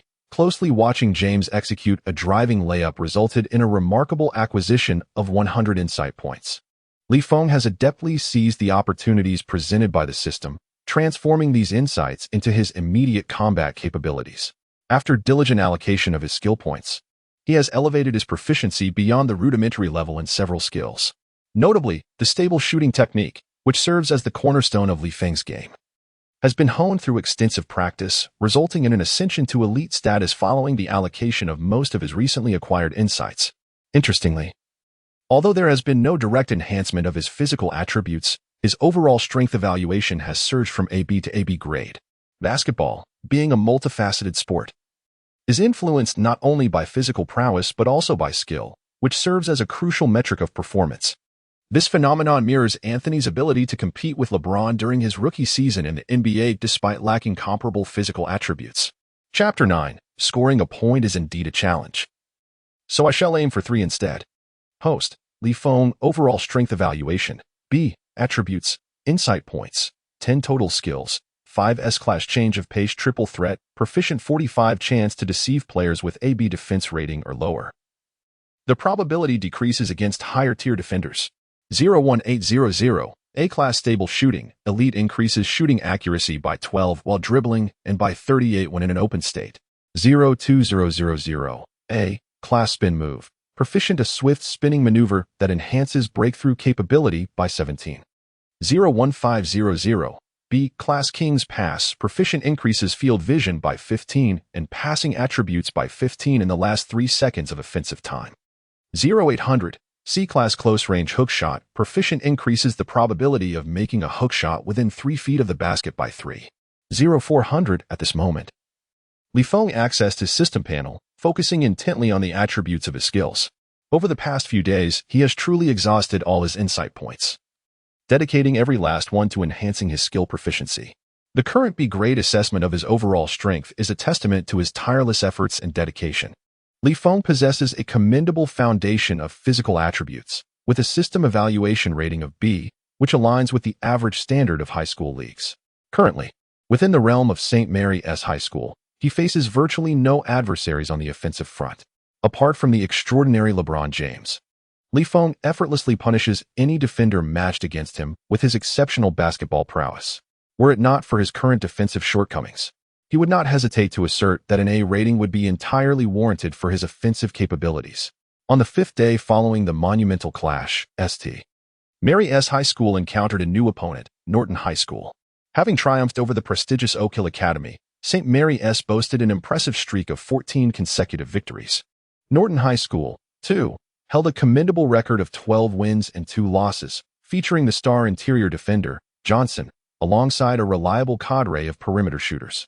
Standing at 2.12 meters, Johnson's robust physique and swift defensive footwork render him formidable against any competitor throughout his high school tenure. When defending against interior attacks, he employs his powerful arms to thwart opponents' advances.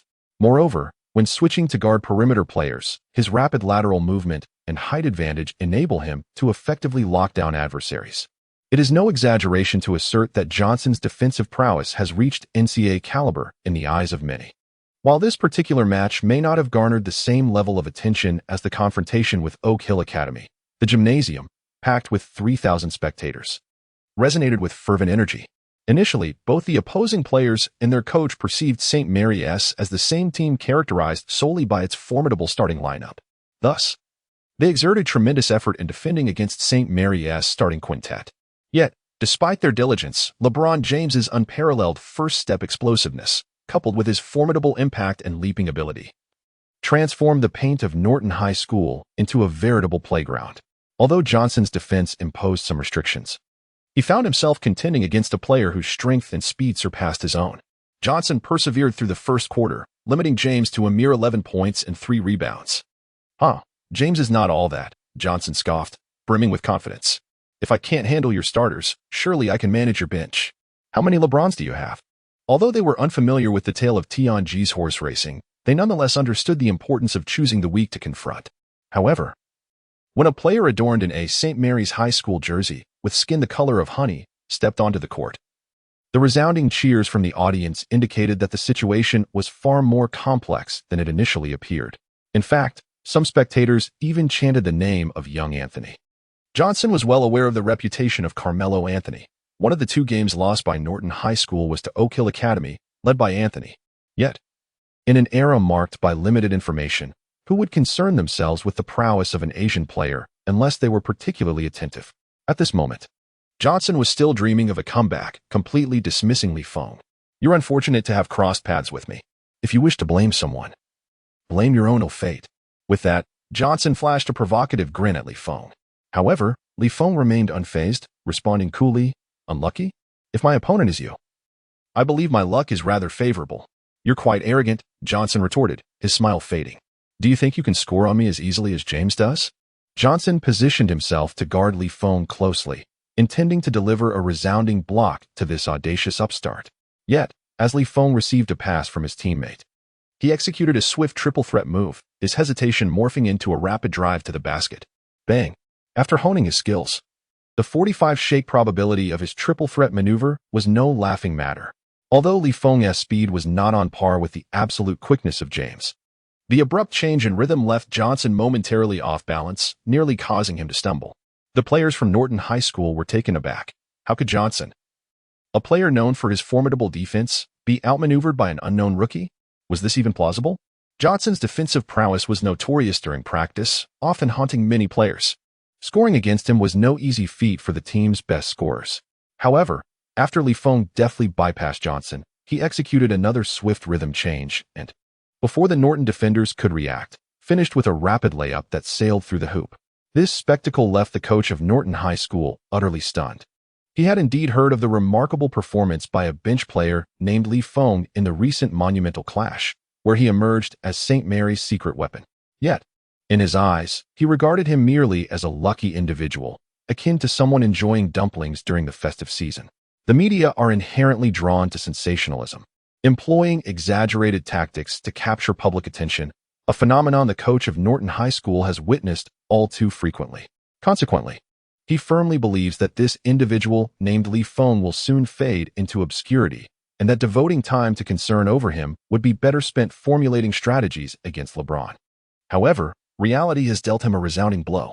Feng's recent offensive maneuver was both decisive and fluid, demonstrating impeccable timing. A wave of foreboding suddenly washed over the coach of Norton High School. Could it be that the media's assertions this time held truth? The game persisted. As Norton High sought opportunities through their perimeter shooters, capitalizing on the moment to halt the bleeding with a three-point shot. Subsequently, Johnson, undeterred, once again positioned himself defiantly before Feng, adopting a defensive stance. Kid, that last shot was merely due to my unpreparedness. I swear. You will never want to touch a basketball again. Do not even think about scoring over me. However, in response to Johnson's taunts, Feng's retort was strikingly simple. The instant he received the ball beyond the three-point line, he swiftly lowered his center of gravity with a quick jab step, and upon witnessing Johnson's retreat, he unleashed a rapid jump shot. The release was instantaneous, and Johnson was momentarily caught off guard, unable to react before the ball was airborne. Damn it! At that moment, Johnson could only silently pray that it would not go in, desperately hoping against hope. Yet, that errant shot disobediently swished through the net. Swish. The crisp sound of the net echoed once more as Feng scored again. Apologies, securing a single point in basketball is indeed quite challenging. Thus, I shall opt for the three instead. With the assurance of his stable shooting and having effectively evaded Johnson, he effortlessly sank the ball into the hoop. Johnson, consumed by rage, found himself utterly enraged. Feng's seemingly innocuous remarks, which were laced with subtle sarcasm, irked him the most. He found himself at a loss for a counterargument. On the sidelines, Coach Damlot, observing Feng's performance, felt a weight lift from his heart. It appeared that Feng's earlier displays were not mere flukes. This young man's prowess had indeed brought considerable astonishment to St. Mary's High School. If he could sustain such momentum, the quest for a three-peat would be effortlessly within reach. At that moment, the usually reticent LeBron James suddenly spoke up, saying, "Coach, do you not agree with me that Feng's ability to gauge timing and rhythm seems to have improved even further?" Upon hearing this, Coach Damlot was momentarily taken aback. Is that so? As a coach, he certainly lacked the innate sensitivity to technical nuances that a prodigy like James possessed. However, after reflecting on James's observation, Damlot murmured thoughtfully, "Indeed, your point is valid. Feng's maneuvers appear significantly more polished than when he faced off against Anthony. His rhythm is evidently superior this time." LeBron James wore an expression of knowing acknowledgement and then, with a hint of nostalgia, remarked, "Last time, I merely noted that Feng's movements were commendable, but this time, even from the sidelines, I felt slightly dazzled. His progress is remarkable. In contrast, his previous display seemed somewhat unrefined, as if he were learning on the fly. What do you think, Coach?" After hearing this, Damlot smiled softly and replied, "Your description is rather exaggerated. Learning on the fly? Countless individuals have toiled for 2.5 years without mastering Anthony's techniques. How could Feng possibly be learning on the spot? If I were to offer an explanation, I would say he has been diligently working behind the scenes, efforts that we have yet to witness." James nodded thoughtfully. Diligently working in silence? It appears that Feng harbors considerable ambition. James chuckled, planning to seize this opportunity, with the team as trainer present, to hone his own skills. After all, as the chosen one, he was determined not to lag in any aspect. What Feng is capable of, he too can achieve. At this moment, on the court, Feng's offensive maneuvers resembled a sharp spear, effortlessly pinpointing the defensive vulnerabilities of Norton High School and piercing through their seemingly impregnable defenses. In stark contrast to LeBron's grandiose style, Feng's technical execution was a seamless experience, offering a visual delight to onlookers. Meanwhile, Johnson began to comprehend why the crowd was chanting for little Anthony. It was evident that Feng's offensive techniques bore a striking resemblance to those of Anthony. At that instant, he was reminded of the dread imposed by Oak Hill. Johnson exerted every ounce of his strength, and during one particular offensive play, he and his teammates managed to corner Feng into a precarious position. Feng is just average after all. Yet, with only 3 seconds remaining on the shot clock, Feng, who had previously been indecisive, suddenly passed the ball. He sent it soaring to Carl, stationed in the corner. Carl glanced at the clock. This was a familiar scenario, a familiar taste. He nearly shouted, "LeBron, I beg you, please stop passing me the ball." But then it struck him, wait, was that pass from Feng? Though Carl internally grumbled, he did not hesitate and promptly adjusted his shot. Swish. The ball went in. The audience erupted in cheers. My goodness, Feng's vision is extraordinary. He can drive and pass. This is truly reminiscent of young James. On the sidelines, James suddenly furrowed his brow. Hold on, isn't that my signature move? You've even mastered this. Am I to become your shadow? With James St. Mary's high school already an unstoppable force, the addition of little Anthony propelled them to a resounding victory, defeating their opponents by a staggering 23 points. Feng made a remarkable appearance as a substitute in this match, playing for a total of 11 minutes, during which he showcased his efficiency by scoring 14 points and providing 2 assists on 6 out of 8 shooting. Coach Damlot was exceedingly pleased, firmly believing that this year's state championship was already within their grasp. The glory of a third consecutive title was not far off, following yet another victory. Feng not only unleashed his full potential during team practices to solidify his position, but also spent the majority of his training time observing from the sidelines, quietly watching others hone their skills.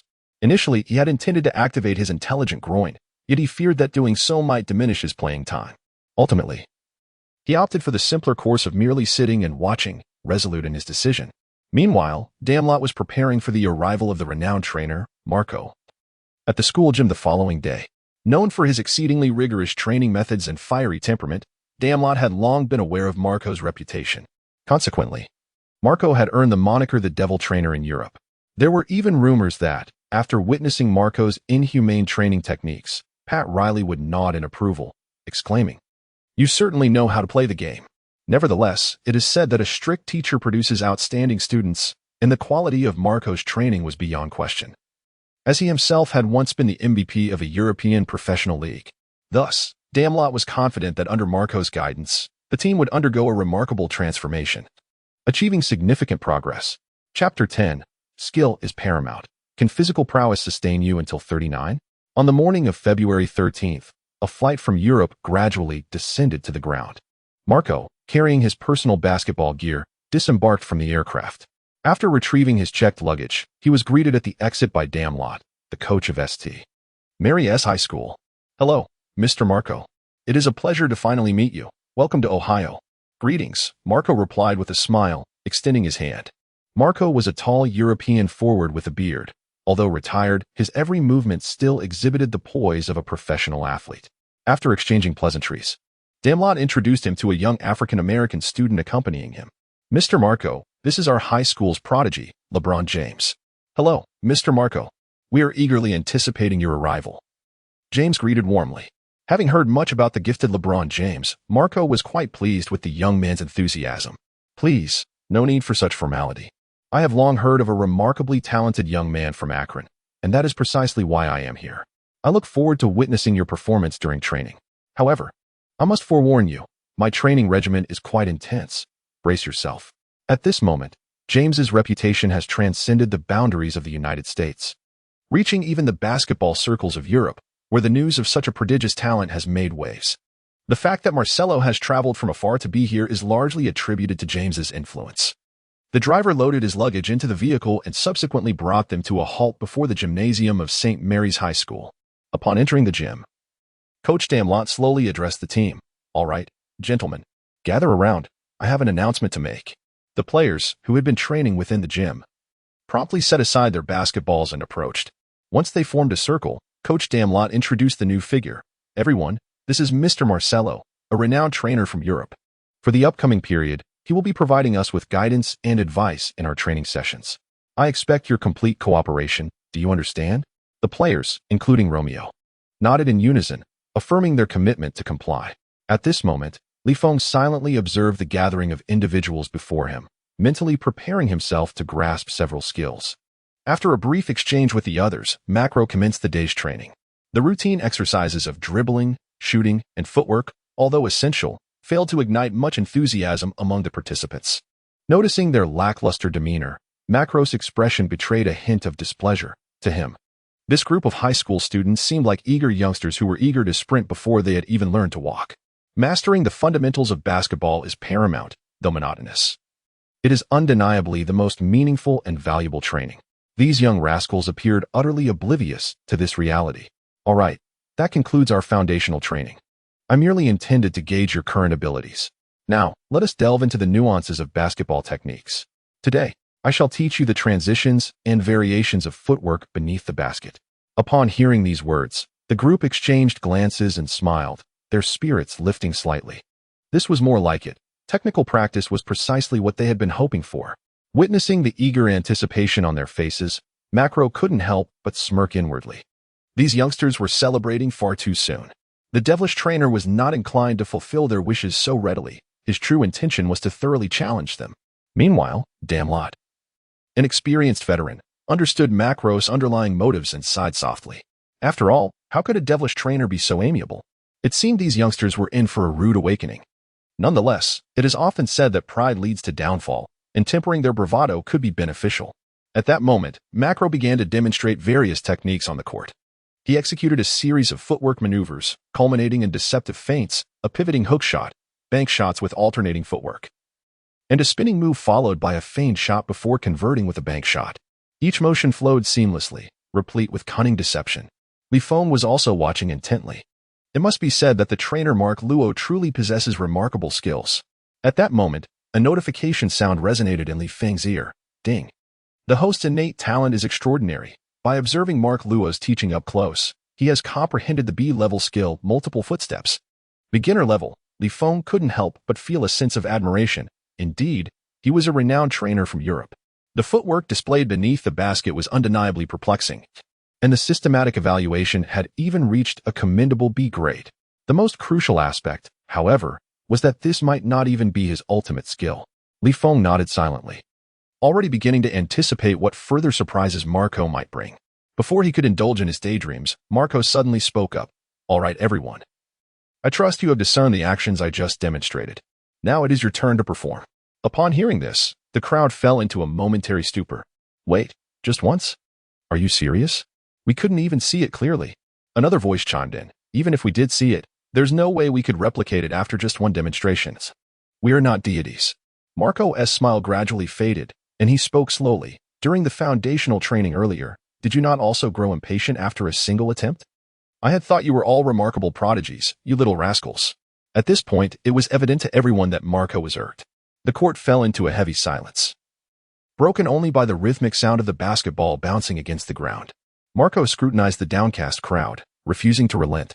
He continued, What else with the drooping heads? Come on, show me that indomitable spirit. You pretentious lot.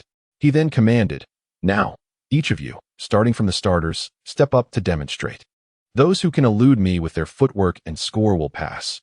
Otherwise, you will each owe me 1,000 shots and 50 sprints. Understand? At that moment, laughter evaporated from the assembly. This trainer has truly lost his mind.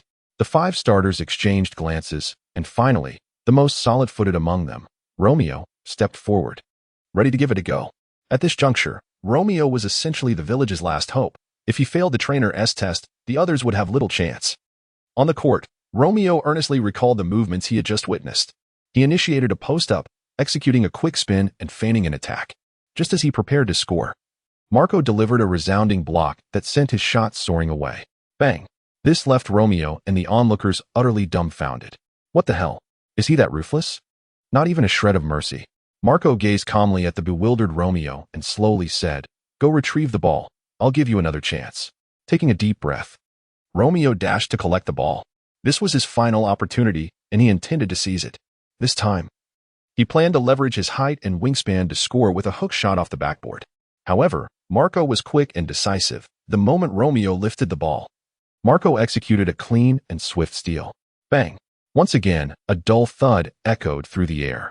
As Romeo raised his hands above his head, he discovered that the basketball he had been holding had vanished without a trace. Marco shook his finger at him, stating coolly, 1,000 shots, 50 sprints. Romeo intended to voice his thoughts, yet ultimately, he merely pouted and sulkily retreated to the sidelines to practice his shooting in silence. Marco lifted his chin slightly, surveying the onlookers with an air of arrogance. Who shall be next? He queried, observing the silence that ensued. Turning to LeBron James by his side, he suggested, How about you, the chosen one? LeBron paused momentarily, realizing that Marco intended to deliver a lesson to everyone present. At that moment, even if a master of the game were to grace the scene, Marco would remain unfazed. Steeling himself, LeBron stepped forward, eliciting a collective gasp from the crowd. What if their team captain fell victim to this trainer's scrutiny? That would mean utter ruin. However, there remained hope. After all, LeBron was the strongest high school player. Indeed, it was entirely plausible that he had already mastered such techniques. He would surely succeed. Calm down, brothers, stay steady. If even LeBron cannot accomplish this, it would merely indicate that this training is designed to challenge us. The crowd paused, contemplating the reasoning behind this statement. Indeed, if LeBron could not complete the task, who else could? In the center of the court, Marco inquired with a smile, "Are you ready, kid?" Without responding, LeBron swiftly executed a feint shot, pivoting with lightning speed to complete a turnaround fadeaway. Marco, impressed, noted LeBron's remarkable strength and explosiveness, already at a professional level. It was hard to believe that he was merely a 17-year-old still in development. The chosen one, indeed, was worthy of the title, though his movements were rapid. The execution of his footwork was somewhat unrefined. His retreat lacked distance, which hindered his shot, while Marco may not have matched LeBron's speed. His extensive experience allowed him to anticipate LeBron's pivot, darting forward to interfere with remarkable swiftness. LeBron's shot clanged off the rim, witnessing LeBron's failure to score. The crowd felt a wave of disappointment wash over them. Yet, unsurprisingly, Marco granted him a second opportunity. "Come on, kid, if you cannot seize this chance, you'll need to practice more." LeBron's expression darkened as he recalled Marco's movements, mentally rehearsing them over and over again. Suddenly, his eyes widened in realization. In that instant, enlightenment struck. In the face of Marco's defense, LeBron soared into the air, delivering a thunderous tomahawk dunk. Boom. The ball was struck directly into the net, exuding an aura of unparalleled dominance. Upon witnessing James score, the crowd erupted in jubilant cheers. "Bravo! I knew James would deliver," they exclaimed. "Truly our little emperor, invincible. This is sheer genius, pure talent." However, before the excitement could linger, Marco suddenly interjected, "You too, 1,000 shots." At that moment, a hush fell over the crowd, followed by perplexed murmurs. "What? Are you unable to accept defeat? Indeed, James just scored. Does your opinion even matter?" Marco regarded them as if they were naive children. "He didn't even employ the techniques I taught. If you rely solely on physical prowess, you'll inevitably encounter someone more gifted than you. Perhaps in college, perhaps in the NBA. But that day will come. I recognize your skills among your peers, but do not delude yourselves into thinking you are remarkable. You are merely a bunch of inexperienced youngsters. Take you, LeBron, your physical attributes are indeed exceptional, allowing you to play this way until 19. But do you truly believe this style will sustain you until 39? The crowd fell silent, unable to counter his words. Indeed, James's aerial and forceful style could hardly endure for many years. Everyone present found Marco's assertions to be quite valid, save for Feng, who was internally brimming with sarcasm but at a loss for words. James's approach would not sustain him for long? Very well. You all may be right. As LeBron was subsequently urged by the trainer to practice shooting, the remaining starting trio resigned themselves to their fate, convinced that Marco was merely toying with them. If they could memorize everything after just one viewing, what need would there be for a trainer? The starting five had commenced their shooting drills, while the substitutes were even more earnest, with some already quietly picking up the ball and heading towards the free throw line, eager to get ahead. On the sidelines, Darmalot sighed softly, the boys are still too green.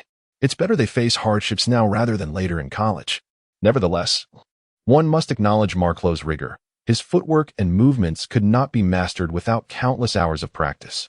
Even the most gifted players could not learn from a single demonstration. After achieving his objective, Marco intended to observe the training of the St. Mary's players. At that precise moment, however, Andre suddenly spoke up. "Mr. Marco, I believe your technique is not difficult. Among us, there are indeed individuals capable of executing it." Upon hearing this, Marco hesitated, turning to cast a cold glance at Andre. With a sly grin, Andre redirected the conversation towards Feng. "He is our team's little Anthony. Such movements, Feng could master with just a glance." Mark furrowed his brow in contemplation, and the next moment, he spoke slowly. "You, 2,000 shots." Chapter 11. Insanity. Feng is incredibly versatile. Andre chuckled inwardly, imagining the exhaustion of taking 2,000 shots. "Feng, do not blame me for my lack of loyalty. Instead, direct your ire at your own ambition for usurping my position on the team.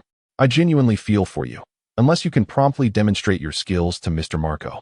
Come now, I trust this challenge poses no difficulty for you, does it?" Andre remarked with a sardonic smile. However, before he could revel in his amusement for long, Marco interjected once more. "The 2,000 shots I mentioned pertain to you." Wait, Mr. Marco, what did you say?" Andre's smile froze, momentarily taken aback. "Would you like me to repeat myself? That would be 3,000 shots. If you cannot complete them, your training regimen will double from this day forth." Marco's expression was one of stern authority as he scrutinized him with narrowed eyes. He held a deep disdain for those who, rather than dedicating their efforts to honing their skills, engage in petty intrigues within the team, resorting to backstabbing. The presence of such individuals not only proves detrimental to the team, but can also plunge the entire unit into chaos and infighting. Historically, many teams with championship potential have ultimately crumbled due to internal strife, losing their chance to establish a dynasty. While Marco was exceedingly rigorous in training, he had little tolerance for such behavior.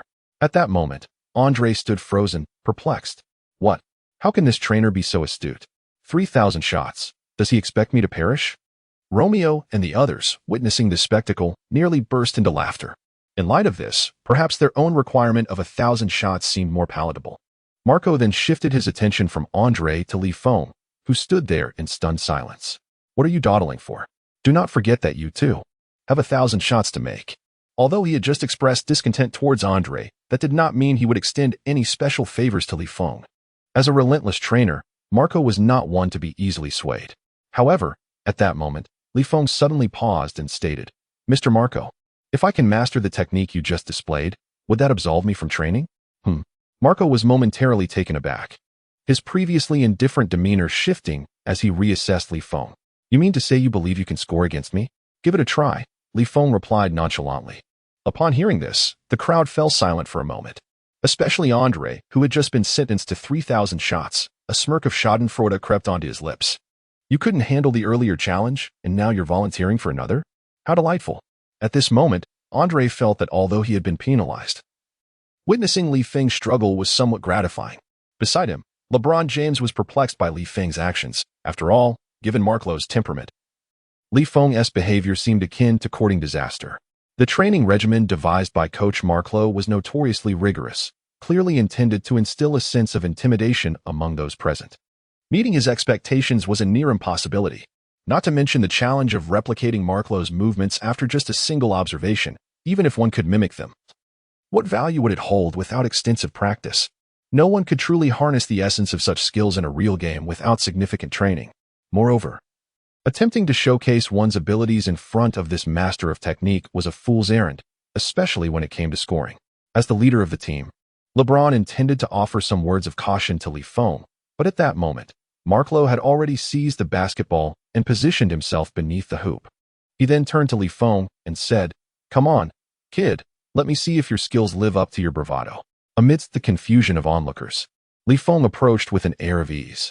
Upon receiving the ball from Marco, he prepared to execute a back-to-the-basket move.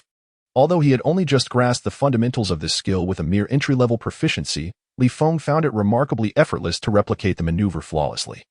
Feng turned to face his defender, and at that moment, Marco was still chuckling as he hurled taunts. Come on, kid. Show me what your feeble skills can bring me. Can you even execute the moves properly? Don't trip over your own feet and end up in tears, kid.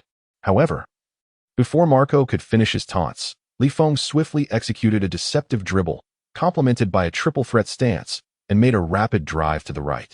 Bang! The maneuver was executed with such speed that even Marco, despite his wealth of experience, hesitated for a brief moment. Yet, it was precisely in that fleeting instant of hesitation that Feng took a decisive step, using his body to push Marco back, and then quickly pivoted to feint a jump shot. This particular motion had been performed by James and others, but it was Feng's execution that truly caught Marco's attention. As Feng turned, the extent of his movement was markedly greater than that of the others, for his rear leg executed a pronounced push against the ground, significantly widening the gap between the two parties, rather than merely completing the act of turning. An impressive display of detail, Marco silently acknowledged, though his expression betrayed none of his approval. He swiftly closed the distance, taking 2 long strides to obstruct Feng's shooting path. At that moment, seizing the opportunity amidst Marco's defensive lapse, Feng stepped forward, creating a genuine threat of a layup. Those around him, who had been quietly engaged in shooting practice, momentarily paused in astonishment. Was Feng truly executing this move with such finesse? Could he genuinely score using the techniques taught by Marco? However, as Feng approached the basket, Marco quickly retreated on defense, having anticipated this maneuver. It's not that simple, kid. Observing Feng's ability to apply the techniques he had just taught to such an extent, Marco felt a flicker of surprise. In over a decade of teaching, he had never encountered a student with such extraordinary talent. Yet, Marco was not inclined to relent. He was now keenly curious to see just how far Li Feng could push his capabilities. As Li Feng approached the hoop, he found himself devoid of opportunities and subsequently pivoted once more. Mark Luo, unhurried, trailed behind, knowing that should Li Feng attempt a shot, he would have ample time to contest it. Thus, he opted not to press too closely, allowing Li Feng the chance to approach the basket for a layup. Yet, at that moment, as Li Feng turned, he extended a hand and with a gentle flick of his wrist executed a hook shot off the backboard. Given his distance from the hoop, the spectators were caught completely off guard, failing to anticipate Li Feng's choice of a hook shot. However, having gleaned the skill of bank shots from Romeo, Li Feng possessed a remarkable confidence in this offensive maneuver. Mark Luo, startled, had not expected that Li Feng, not being a center, would possess such finesse. But in that fleeting moment of hesitation, Li Feng released the ball. With a crisp sound, the basketball rebounded off the backboard and swished through the net. The shot was successful. Li Feng clapped his hands and addressed the crowd with a calm demeanor. Well, it seems we are done here. Upon witnessing this scene, Andre's eyes widened in disbelief as he murmured to himself, "No way, this must be a joke. How is this even possible? Is he truly capable?" Beside him, James wore a classic expression of confusion, his face adorned with a myriad of questioning marks. Meanwhile, Romeo, having undergone over 40 shooting drills, felt an unsettling chill in his heart. He believed that as the starting center, he held no ground whatsoever. It was utterly humiliating. In comparison to Li Feng's footwork beneath the basket, he realized that all those years of practice had amounted to nothing. However, the most astonished of all were the trainer Mark Luo and the head coach Damlot, who had been silently observing from the sidelines. Both seasoned veterans with years of experience. They found themselves increasingly bewildered by the events unfolding before them. It is indeed implausible for Li Feng to have mastered this set of footwork in the paint after just a single viewing. Such a notion defies logic and scientific reasoning. The only plausible explanation is that Li Feng had already acquired proficiency in these technical maneuvers long before. Perhaps he is simply an exceptionally well-rounded player? Marco pondered for a moment before slowly shaking his head, choosing to dismiss the thought. "All right, you may take a break now." To his surprise, Li Feng, as a small forward, exhibited footwork in the paint that surpassed even that of the team's starting center. Faced with such a versatile player, there was little one could do. However, as this realization struck him, he suddenly turned his gaze towards Romeo, who was practicing on the court, and spoke up. "You, at 1,000 more close-range shots, along with 50 sets of footwork drills in the paint." At this moment, Romeo was on the verge of expressing his frustration. First of all, he had not wronged anyone. Secondly, what on earth does this have to do with me? Yet, Li Feng did not immediately step off the court to rest. Instead, he remained rooted in place. Marco inquired, "What is this? Do you have something else to address?" Li Feng spoke slowly. "How about we play a few more balls? If I win, I will have the liberty to arrange the training schedule for the next few days. What do you say? Are you serious?" "Of course," Li Feng replied with a smile. Marco was taken aback by the audacity of this young man. Had it been anyone else who had fortuitously scored a goal moments ago, they would have likely scuttled away with their tails between their legs by now. "Interesting. Are there any rules for this match?" "5 balls. And I shall only utilize the techniques you have taught me. As for you, Mr. Marco, I impose no requirements." Haha. Li Feng's words immediately brought a smile to Marco's face. He could not fathom where Li Feng derived his audacity. Did he truly require a young lad to challenge him? "You exhibit remarkable courage. I accept your wager, 5 shots, and you shall begin." Although retired, Marco was not yet so aged as to be outmatched by a mere high school student. "The youth of the village may mock my waning strength, but I can still send them flying with a single punch. Today, you shall learn why the flowers bloom so vibrantly." With a subtle smile, Marco tossed the ball into Li Feng's hands, prepared to show him a lesson. Li Feng, receiving the ball low, swiftly assumed a combat stance. The contest between the two captivated the attention of everyone in the gymnasium. They set aside their basketballs and quietly gathered, whispering amongst themselves. Truth be told, it was impressive that Li Feng had managed to score that one shot, but to think he could make 5 consecutively? Impossible, absolutely implausible. I concur. If Li Feng were to employ his usual techniques, he might stand a chance, but this was akin to self-sabotage. Victory was out of reach. Regardless, it was best that he did not win. If he did, who could say whether Marco might impose additional training tasks upon me? This last sentiment was voiced by Romeo, whose apprehensive expression revealed his genuine fear. Marco, brimming with confidence, acknowledged that he had indeed been careless, permitting Li Feng to score. Yet, The potential of a single footwork change was limited. To think Li Feng could win based solely on that was a mere fantasy. Come now, lad. Rally your spirit and demonstrate your strength. However, just as Marco finished speaking, Li Feng closed the distance, executing a rapid spin followed by a feint shot. This maneuver bore a resemblance to the deceptive moves often employed by Kobe, swift and potent. At the moment Marco was caught off guard, Li Feng surged towards the basket, using his shoulder to shield himself from Marco's block, scoring effortlessly. The spectators were taken aback by Li Feng's decisive play. His movements flowed like water, and his timing was impeccable. Marco shook his head, now fully focused. Interesting, lad. Prepare yourself for a true trial. Observing his serious demeanor, the nearby Damlot scratched the back of his head, clearly taken aback by the unexpected turn of events. How could a European taskmaster find himself evenly matched against a substitute like Li Feng? At that moment, Marco received the ball low, protecting it with his right shoulder. He engaged in a robust confrontation to create space. Without dribbling, he launched a shot from his position. Bang! The ball struck the backboard and fell through the hoop. This was the prowess of a professional athlete, simple and efficient. Just then, Li Feng's ears were met once more with the system's notification. Congratulations, host.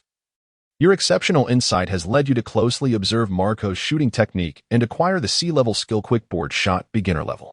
The host experiences a moment of enlightenment, skillfully merging the techniques of rapid bank shots and close-range hook shots, thereby creating a B-grade skill known as the Terminator of the paint, proficient level. Effect. Within a 3-foot radius beneath the basket, the accuracy of hook shots, bank shots, and field goals is enhanced by 4%, while also slightly diminishing the disruptive effects caused by defenders. At this moment, Li Feng is momentarily taken aback. Is there truly such an effect? It appears that his understanding of skills transcends mere elevation from one grade to another, such as from A to S. It also encompasses the fusion of several lower-tier skills. Following this amalgamation, there lies the potential to elevate both the grade and effectiveness of the skills, truly a testament to his extraordinary innate talent. Li Feng couldn't help but feel a sense of wonder as he contemplated the possibility that the fusion of two C-level skills could elevate them to a B-level skill. What, then, would be the outcome of merging two S-level skills? Surely, beyond S-level, there must exist an SS-level or perhaps even godlike abilities. For instance, the iconic fadeaway jump shot of the basketball deity, or the mesmerizing footwork of the legendary Hakeem Olajuwon. Li Feng believed that these matters could be explored further at a later time. However, for now, he decided to fully exploit Marco's potential.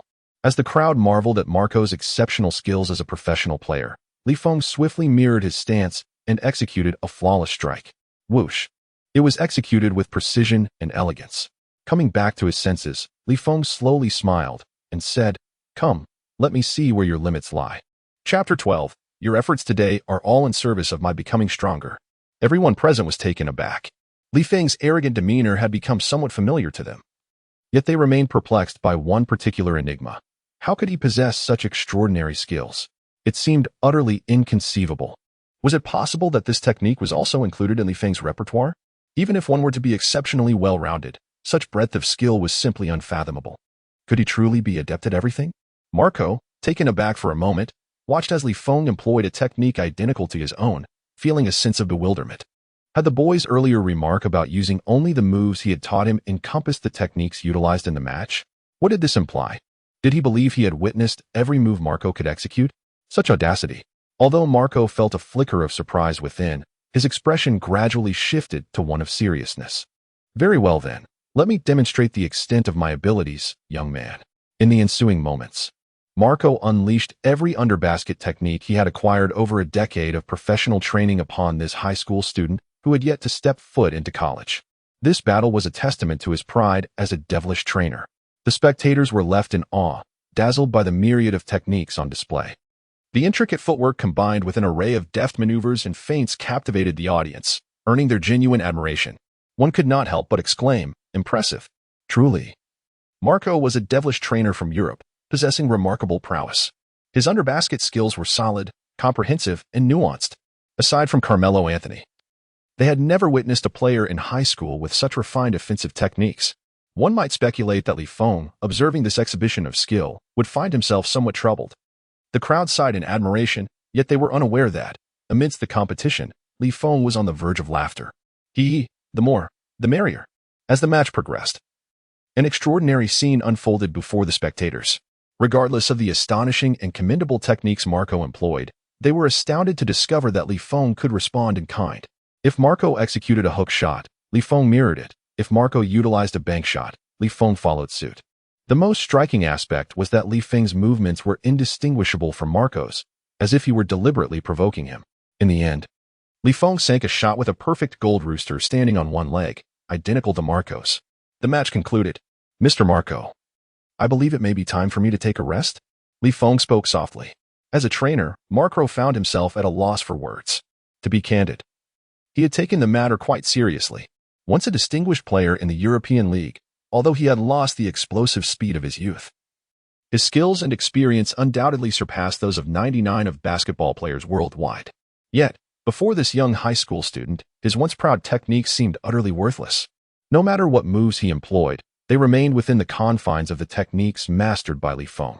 It was akin to the legendary Sun Wukong's futile struggles under the five-finger mountain of Buddha. The outcome was inevitable. "Well then, young man, you have triumphed," Marco conceded. A man of his word. "For the upcoming training session, if you wish to abstain, you may rest on the sidelines." The onlookers gasped in disbelief upon hearing this proclamation. They felt the world was profoundly unjust. 1,000 shots of practice, and Feng was exempt? Moreover, he could rest during subsequent training? As the saying goes, comparison leads to resentment. What gave him the right? "I don't want to train either. But do you possess Feng's skills? Have you not seen? Feng's prowess rivals that of the trainer himself. While I may lack such talent, I have the audacity. Don't be foolish. Having thick skin is not a virtue." However, as the murmurs of the crowd filled the air, Marco suddenly turned his gaze towards them and stated flatly, "Have you completed your training? If you are merely here to spectate, each of you will add 1,000 shots to your regimen. If you do not finish, you shall not leave tonight." "Wait. We are innocent." At this moment, Feng stood on the court, feigning innocence, as if the entire affair had nothing to do with him. He slowly opened his system panel. Host, Feng. Overall strength rating. B. Strength. 97. B. Speed. 93. B. Vertical leap. 88. C. Shooting. 104. B. Dribbling. 101. B. Defense. 74. C. Passing.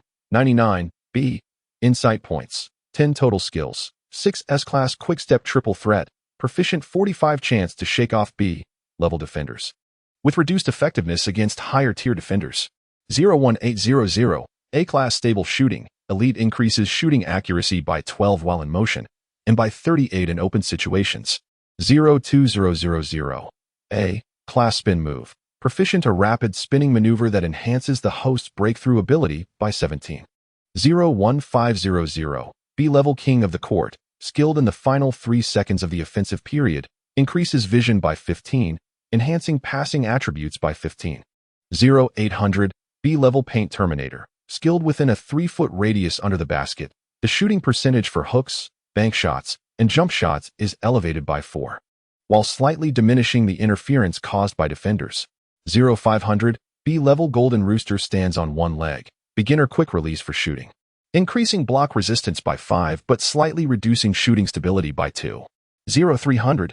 Feng gleaned numerous skills from this trainer, and ultimately, after a process of merging and upgrading, he acquired 2 B-level abilities.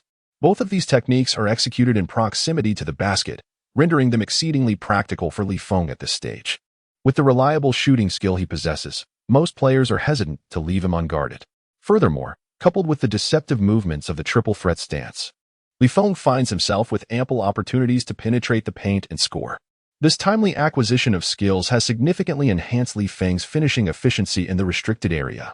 As Feng basked in his satisfaction, he was suddenly startled by a chime resonating in his ear. Ding! Due to the host's extraordinary performance, Romeo's mindset has shattered, and a reward of 100 comprehension points has been bestowed upon the host. Ding! In light of the host's remarkable achievements, Carl's mental state has crumbled, resulting in an award of 100 comprehension points for the host. Ding! Owing to the host's unparalleled display, James is now questioning the essence of existence, and a fragment of James's strength has been granted to the host. Feng was momentarily taken aback. "Ah, the system, you never fail to surprise me. The fragment of James' power? A remarkable treasure, indeed." Gazing at the orange-quality puzzle-like item quietly resting in his inventory, Feng slowly murmured in his heart, "System, activate." Subsequently, as the power fragment vanished, Feng suddenly felt a wave of warmth surging from within his body, radiating outward. Feng instinctively clenched his fist, the veins in his arm slightly swelling. In that moment, he felt the flow of blood within his arm quickening significantly, as if an indescribable power was nourishing his body. After a brief while, this warm current gradually dissipated. Feng took a deep breath and then suddenly opened his eyes wide. He instinctively clenched his fists, sensing the changes in his physical strength.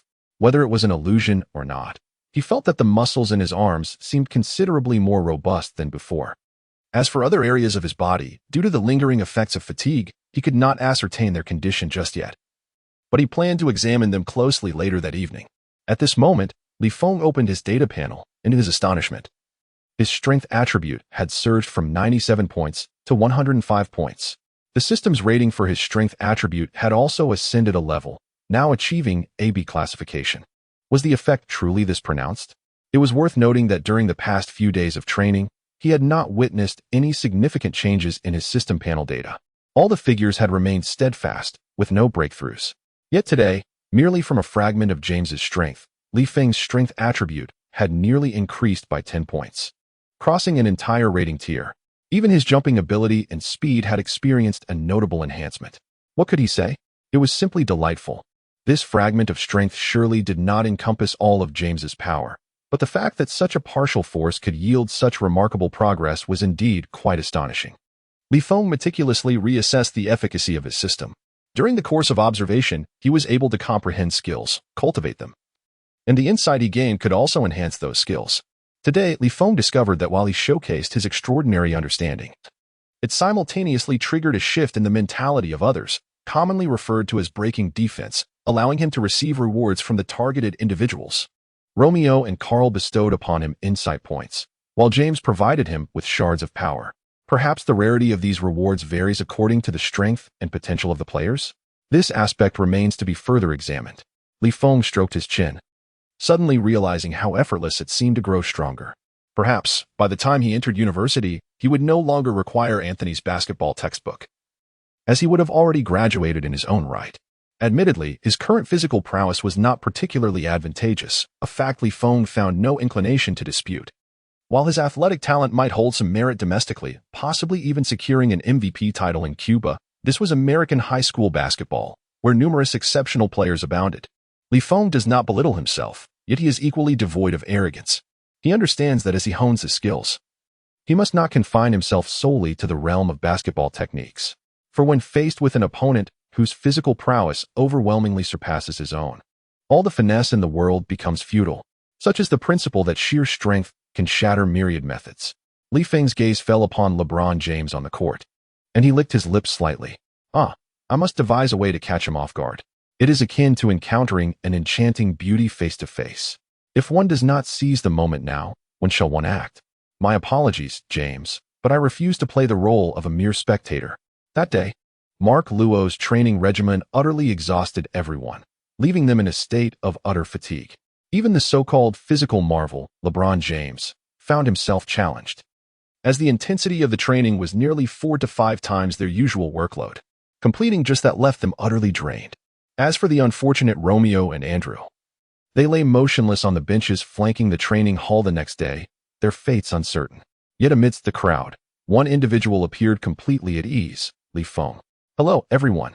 What a splendidly sunny day. I can hardly contain my excitement for today's training." Upon hearing this, the others exchanged glances filled with disbelief. Wang Defa, eager to commence training? Very well, just wait and see. At that moment, LeBron James rose from his seat. Although he too felt the weight of the previous day's exertion, he appeared to be in better shape compared to the others. He spoke slowly. "Everyone, Feng makes a valid point. Coach Mark Luo will not remain here for long. We must seize the opportunity to enhance our skills. This is ultimately for our own benefit. The path to the championship is fraught with challenges, and we cannot rely on anyone else. We must depend solely on ourselves." As James concluded his remarks, a spark ignited within the group. Indeed, who can we rely upon? The chance to claim the championship rests solely in our hands. Feng paused momentarily, gently patting James on the shoulder. and whispered in a tone akin to a devil's murmur, "Do not allow loyalty to be your downfall." James blinked in confusion, looking toward Feng. "What do you mean?" "This matter is deeply entangled. Knowing too much may not serve you well. I can only say that those who understand will naturally grasp it, while those who do not are beyond my reach." James fell into a contemplative silence. "Could you please refrain from speaking in riddles?" Before long, Marklo commenced the day's training punctually. Meanwhile, Feng leisurely set up a small folding beach chair beside him, accompanied by a refreshing orange juice filled with ice. As he began his own version of training for the day, even Coach Damlot raised an eyebrow upon witnessing this scene, pondering whether Feng had come to train or merely to toy with others' mental states. With a beach chair, icy juice, and a portable fan, one might mistakenly believe he was on holiday. However, after a rigorous training session and completing the day's teaching tasks, when Marklo called for a demonstration, it was Feng who performed the best. James stood beside him, utterly astonished. Today, Marklo had been instructing on the organization and distribution of the ball for guards. "Brother, are you not a forward proficient in post moves? So what exactly are you? A center? A shooting guard?" Seeing that the group, after a full day of practice, still could not surpass the leisurely Feng, Marklo immediately imposed an additional 500 passes on them. Meanwhile, a slight smirk crept across Feng's lips. "Apologies, everyone, but your efforts today are merely paving the way for my own enhancement. A friend's misfortune does not impede the sage. Onward, St. Mary." Chapter 13. The training plan for Feng commences. As the additional training began, a series of system notifications rang out around Feng. Ding. Host comprehension is extraordinary. Insights gained from observing training in the gym have yielded a reward. Passing attribute 1. Ding. Due to the host's outstanding performance, resulting in additional training, Romeo's mindset has shattered. A reward of 100 insight points has been granted. Ding. The host's remarkable performance has led Joyce to realize that his efforts are in vain. His mindset has also collapsed, earning the host another 100 insight points. This round of rewards proved quite fruitful, combining mindset rewards with comprehension rewards. So this is how one properly engages with the system. However, our chosen one, the young emperor, possesses a remarkably steady mindset. He remains unfazed. Yet, without any rewards, a sense of discomfort washes over him, as if ants were crawling upon his skin. At this moment, LeBron James humbly seeks guidance from trainer Markro regarding yesterday's technique of the back-leaning shot. Although Markro's demeanor may appear intimidating, his dedication to the craft is commendable, as he patiently instructs James on the nuances of the movements. While James's execution may not be deemed particularly graceful or fluid, an observation consistent throughout his illustrious career, he gradually masters the subtleties of the shooting technique under Markro's tutelage, significantly improving his shooting percentage, particularly making 2 out of 3 from the baseline with ease. Yet, just as James revels in his progress, Feng quietly steps onto the court and nonchalantly performs a backward fadeaway. His movements exude a fluidity far surpassing that of James, showcasing a level of coordination that sets him apart. The basketball arcs through the air, tracing a beautiful trajectory before finding its mark. Before James can fully absorb the surprise, Markro interjects, "Yes, just like that. That motion is already quite standard. James, you should learn from Feng when the time comes." James responds, "The outside world is too chaotic. I must return to Gotham." Ding. Due to the host's extraordinary performance, James's resolve shatters, and a reward has been issued. James Speed Fragment X1. LeBron James could never have anticipated that his diligent practice would fall short compared to Feng. Wasn't it established that he was the chosen one? Why does it not feel that way? Pondering this, James strokes his chin, his expression one of confusion. This script is not aligning with expectations. This day of training serves merely as a microcosm of recent sessions. As the following days unfold similarly, Feng gradually liberates himself, observing from the sidelines as others sweat profusely. Meanwhile, he quietly grows stronger during his periods of rest and leisure. To outsiders, however, Feng's performance is perplexing. They perceive him as failing to seize the rare opportunity presented by Markro's presence at St. Mary's High School for rigorous training. Many believe that his recent victories in matches have led him to mistakenly regard himself as a key contributor to their success, commonly referred to as being on cloud 9. In stark contrast, the other dedicated players visibly enhance their skills, refining their techniques and defensive habits. Coupled with the recent grueling training regimen, the physical fitness of St. Mary's players has notably improved. Yet, Feng seems to remain stagnant. His prior display of skill and adherence to technique was commendable, otherwise. Markro would not have permitted him to rest on the sidelines. However, Coach Damlot harbored a sense of squandered potential. 4. In terms of technical comprehension and learning aptitude, Li Feng surpassed all others present. Should Li Feng seize this opportunity, his advancement would undoubtedly eclipse that of his peers. Coach Damlot sighed softly, acknowledging the unfortunate circumstances. Although Li Feng held a respectable position within the team, he was still not a starting player.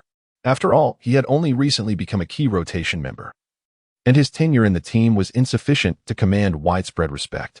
Unlike LeBron, who was the unequivocal cornerstone of his team, enjoying the unwavering support of his teammates, Li Feng did not yet possess such a status. Much like that old rogue Jordan, who exerted his influence in the locker room, his teammates firmly believed in one principle: during critical moments, passing the ball to Jordan guaranteed victory. Li Feng, however, had yet to reach that level of esteem. To the onlookers, his various performances merely resembled those of a nascent Jordan. He had recently been lauded for his contributions in a few games and seemed to have inflated aspirations. There was a collective assumption among the team that Li Feng would soon be unwilling to remain a mere rotation player, striving instead for a starting position. This was an inevitability, yet doubts lingered regarding whether Li Feng truly possessed the requisite skill and caliber. Coach Damlot was well aware of this sentiment and had prepared for the worst. While youthful ambition is commendable, arrogance often heralds unforeseen challenges. Particularly for a player like Li Feng, who had only recently gained the team's favor, the greatest fear was that hubris would lead to underperformance, disrupting team harmony and potentially igniting discord within the locker room. Damlot stroked his chin, drawing upon his extensive coaching experience to devise a strategy. Tomorrow, the team would face George Hank High School, renowned for its defensive prowess. Coach Damlot believed that while youthful mistakes were not to be feared, some setbacks could catalyze growth. Trainer Marklo shared Damlot's perspective, agreeing that Li Feng could benefit from a lesson, not only for the team's advantage, but also for Li Feng's future career development. Soon, the match against George Hank High School commenced. This team, celebrated for their disciplined defense, boasted a level of zone and help defense that was top tier in the high school league, even with the extraordinary physical prowess of LeBron James. Penetrating the opposing basket requires considerable effort.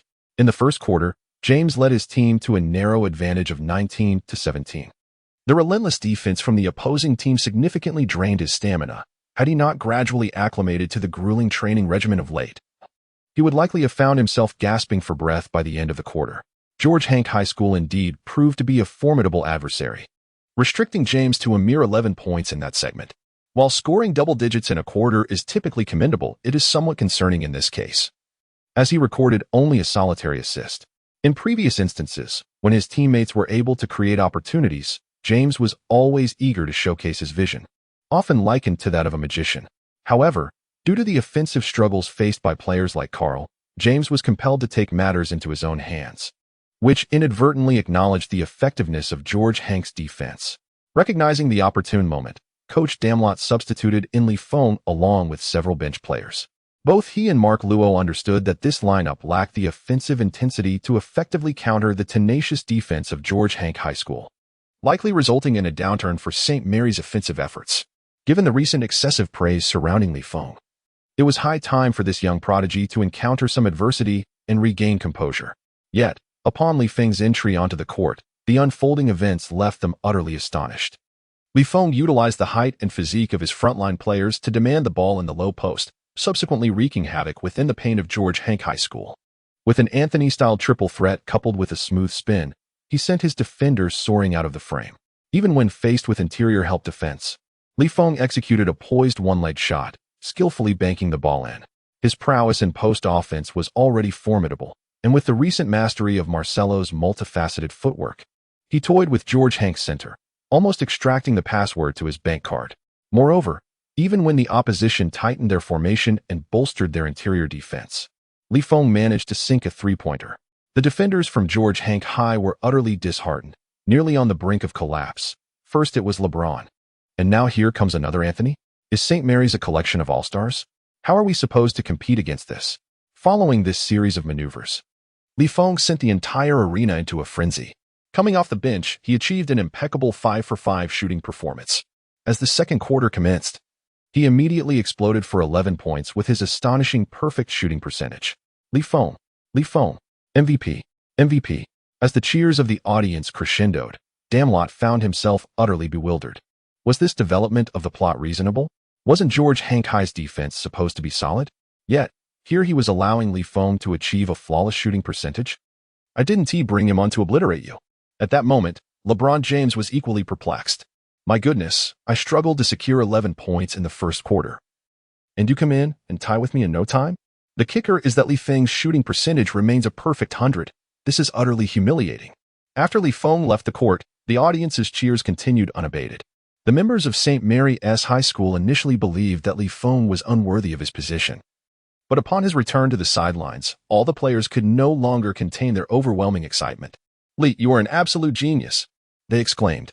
Honestly, from this day forth, anyone who dares to speak ill of you will have to contend with me. Li, I humbly submit my knee before you.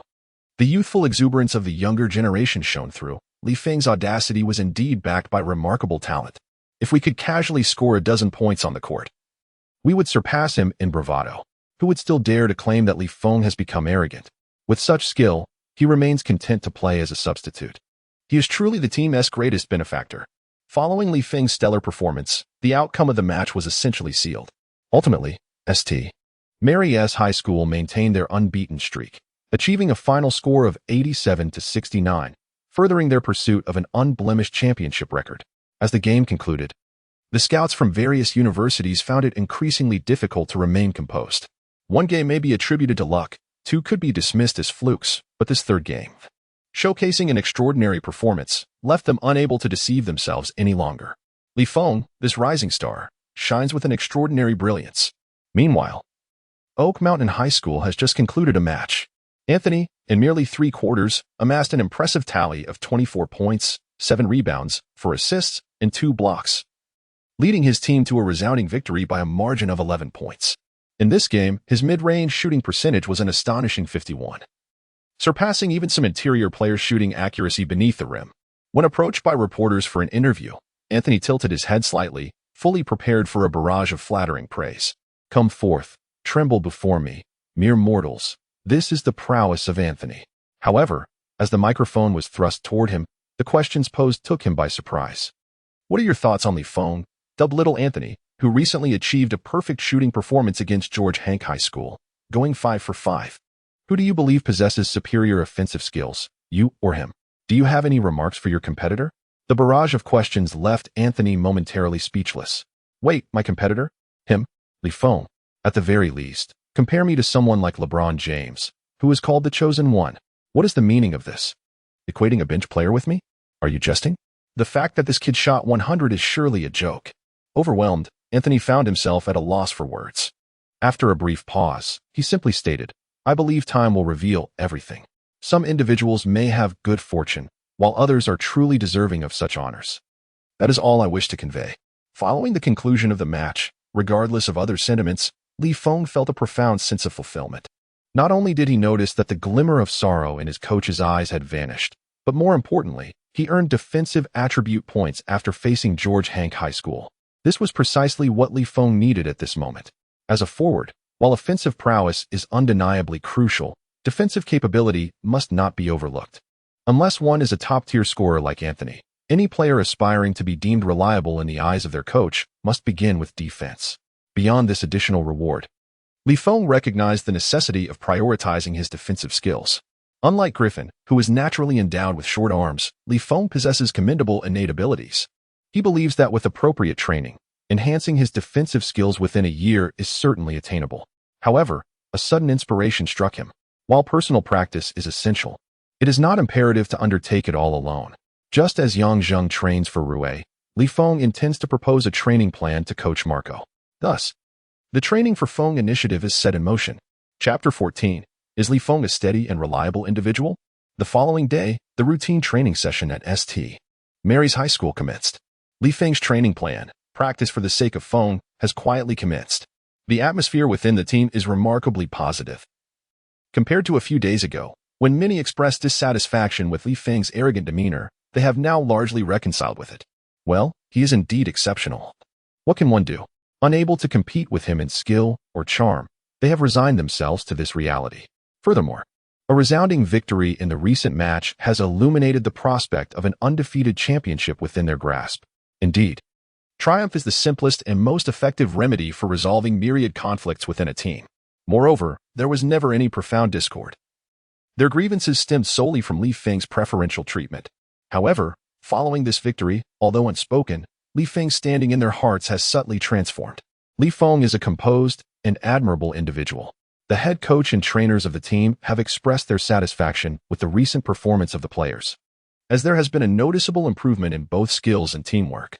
Notably, LeBron James, the prodigy of the team, has undergone rigorous training, resulting in a significant enhancement of his technical abilities. What is most remarkable, however, is his lack of the impetuousness often seen in other youths of 17 or 18 years. He actively seeks to learn additional techniques and refine his multifaceted attributes. During this period, James's skills have visibly advanced, making him one of the few players who have truly reaped the benefits of their efforts. As for the other standout player, it is somewhat reluctantly acknowledged by Marco that Li Feng has made tremendous strides, although he may appear to be leisurely lounging around the gym. It must be said that he is indeed one of the most improved players. His techniques and movements have become markedly more proficient during games. He is the only one able to flawlessly execute the skills he has been taught. An impressive feat. Damlot is also exceedingly pleased with the current state of the team, as the championship seems within reach. Mr. Marco, I am truly grateful for your dedicated instruction during this time. Your teaching experience and techniques have opened my eyes. Li Feng expressed. You are too kind. All I have done is help address some of your team's shortcomings, Marco replied with a smile. As the training period was nearing its conclusion, Marco reflected that torturing these young players was not his intention. It was time to depart. With his hands clasped behind his back and an air of a sage, he looked contentedly at the players on the court. At that moment, Li Feng unexpectedly shifted from his usual relaxed demeanor and slowly approached the court. Hey, Andre, come over here. Andre, caught off guard by Li Feng's call, hesitated for a moment before striding over with a defiant expression. He had not forgotten the last time he had been tricked into taking 3,000 shots. What do you want? Listen, Andre, I know you have your doubts about me. Here's the deal. I'll give you a chance. If you can defend against just one of my 3 attempts, you win, Li Feng said with a calm smile. What isn't it for me if I win? Any reward you desire, I will grant. After all, with your lackluster skills, even my grandmother could score on you, Li Feng retorted dismissively. Are you insulting me? Andre shot back, angered. You think you can score on me 3 times without me stopping you even once? You must be delusional. Before you joined the Mary's team, I was LeBron's go-to rotation player. Li Feng, you will regret this, Andre warned. I hope so, Li Feng replied. On the arena, a sudden altercation involving Li Feng captured the attention of numerous onlookers, including Marklo and Damlot. What are these two up to? Marklo mused to himself. Who knows? Let us just observe, Damlot replied nonchalantly as he approached to witness the commotion. As the crowd gathered, they were met with an extraordinarily brutal scene. Li Feng seemed to devour Andre whole. His defense appeared as flimsy as paper before Li Feng. Oh no. It would be more accurate to say that Li Feng did not even perceive his defense at all. After a series of deft feints, Li Feng effortlessly left his opponent bewildered. With 3 consecutive shots, he found himself with ample space to score each time. Li Feng's reliable shooting, coupled with his prowess as a terminator in the paint, has rendered his open shot accuracy remarkably consistent. Andre was utterly powerless, suffering a devastating defeat before the eyes of all. Indeed, Li Feng's offensive skills are truly remarkable. It is clear that Andre operates on an entirely different level. As the onlookers initially gathered with a sense of detachment, believing the outcome to be of no concern to them, they were on the verge of dispersing. Li Feng suddenly spoke up. Wait a moment, Carl, come here, let us have a go at it. Carl was bewildered. Huh? What does this have to do with me? He continued. Did your mother give birth to you just to spectate in the team? And yet, you still occupy a starting position. You should hurry home and drink your milk. Carl was initially convinced that this matter had nothing to do with him. He had no desire to participate. However, who could resist the provocation of such a fiery man? With Li Feng's taunt igniting his spirit, he stepped onto the court and positioned himself defiantly in front of Li Feng.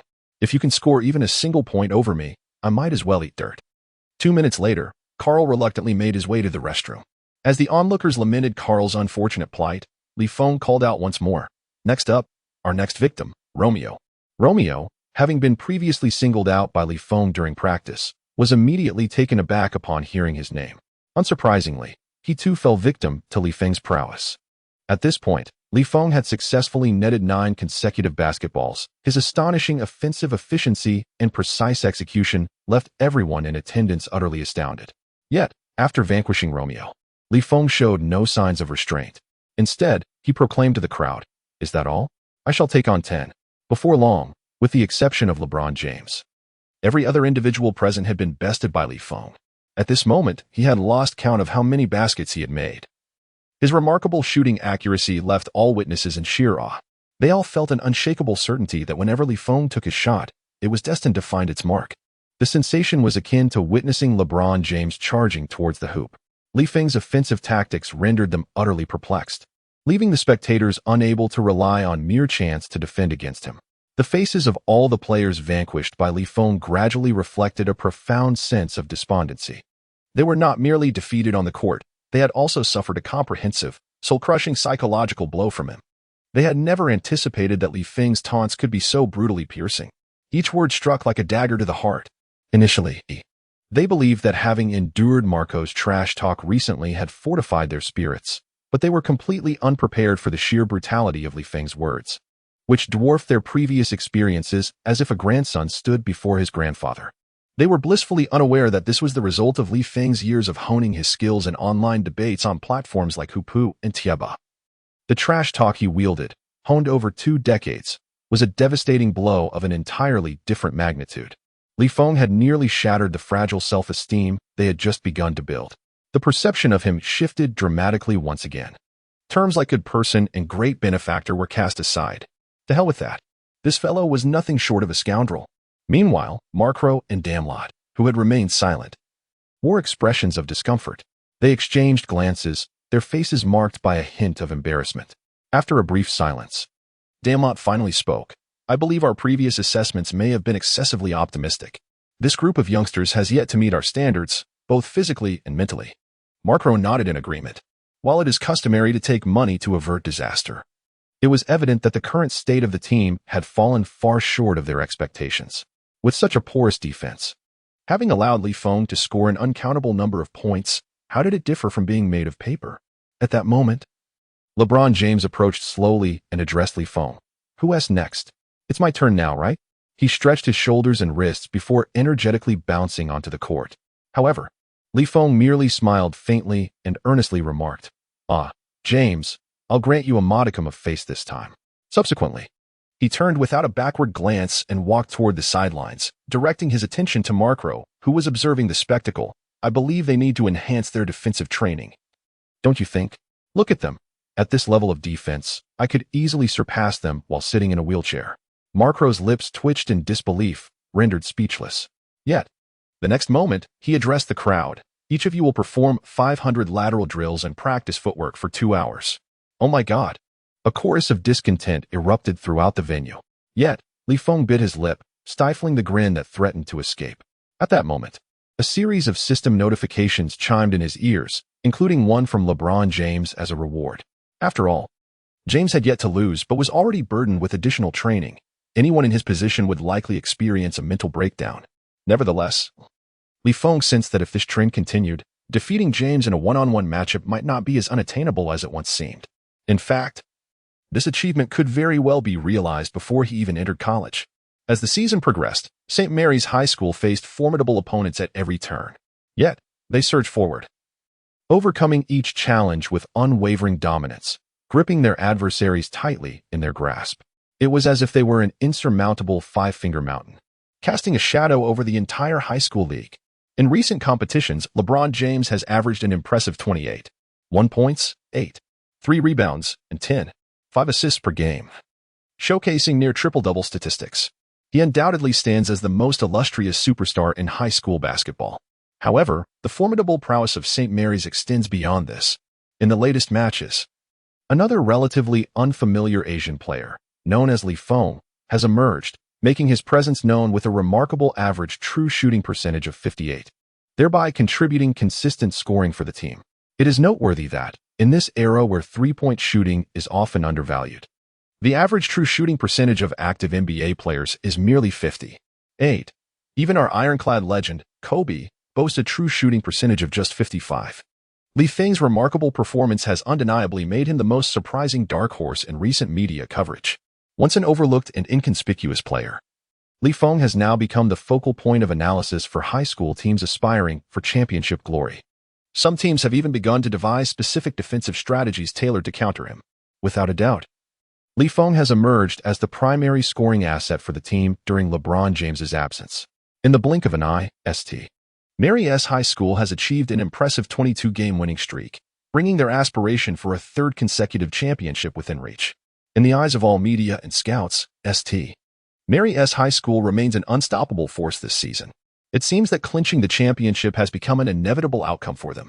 Li Feng diligently trained in the gym as usual. The occasional stimulation was merely a necessity for the system. However, during regular training sessions, he also exerted himself quite earnestly. This dual approach has accelerated the enhancement of Li Feng's physical attributes and abilities significantly. Host, Li Feng, overall strength rating, a level, strength, 110, a level, speed, 101, B level, vertical leap, 93, B level, shooting, 108, B level, dribbling, 104, B level, defense, 90, B level, passing, 102, B level, insight points, 410 total skills, 7S level speed change triple threat. Mastered a 50 probability of faking out players with a B level defense. The probability decreases against higher tier defenders. 0, 2500, a level stable shooting elite increases shooting accuracy by 12 while in motion and by 38 when shooting from a stationary position.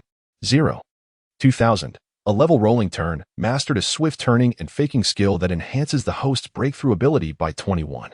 0, 2000, B-level King S pass. Proficient increases vision by 15 within the last 3 seconds of the offensive time, while boosting passing attributes by 15. 0, 0800, B-level area finisher mastered within a 3-foot radius beneath the basket. The success rate of hook shots, bank shots, and field goals is improved by 6, while slightly diminishing the interference effects caused by defenders. 0, 1000, B-level golden rooster stands alone. Mastered a rapid shooting skill that enhances resistance against blocks by 8, albeit decreasing shooting stability by 1. 0, 1000, B-level one-handed rebound, mastered a swift and powerful technique for securing rebounds, increasing the competition value for rebounds by 5. 0, 1000, Li Feng gazed thoughtfully at his system panel, feeling a sense of satisfaction. The overall rating had finally ascended to grade A, a testament to divine favor. Chapter 15. Seeking Mother. What troubles you? Do you not have a mother? Recently, Li Feng had devoted himself primarily to enhancing his defensive skills. His ultimate aspiration was to become a versatile forward in the league, and he could not afford to harbor such an evident weakness. Through a combination of skill points allocation and rigorous training, he had successfully elevated this once detrimental shortcoming to above grade B. It was no small feat. This achievement was forged through his own sweat and determination, and of course, also through the sweat and tears of his teammates. Yet, regardless of the hardships faced by his companions, all of it was undeniably worthwhile. Furthermore, Li Feng's recent strength training had also yielded significant results. With his strength attribute surpassing 110 points, reaching the grade A threshold as determined by the system, Li Feng has also realized that, even when facing the robust Romeo head-on, he remains undeterred. In fact, there are many instances where Li Feng finds himself disinclined to employ any feints, opting instead for a straightforward back-to-the-basket move complemented by a formidable golden rooster stands on one leg technique to overpower Romeo. This combination has left the opposing defenders utterly bewildered, causing them considerable frustration. Moreover, through various competitions and rigorous training, Li Feng has accumulated a wealth of insight, amassing numerous points beyond mere tactical evasion. He has elevated all of his skills to a mastery level or higher. The distinction between mastery and novice levels is akin to night and day. With significant enhancements in skill efficacy, feinting probability, and accuracy.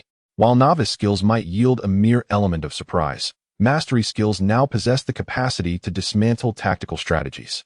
This, among other factors, is a primary reason for Li Feng's overall system evaluation reaching an A grade. As Li Feng's prowess steadily ascends, his performance in matches becomes increasingly seamless. Although various teams have begun devising strategies specifically targeting him, these efforts have not significantly hindered his progress. On average, He and James managed to contribute half of their team's total points in each game.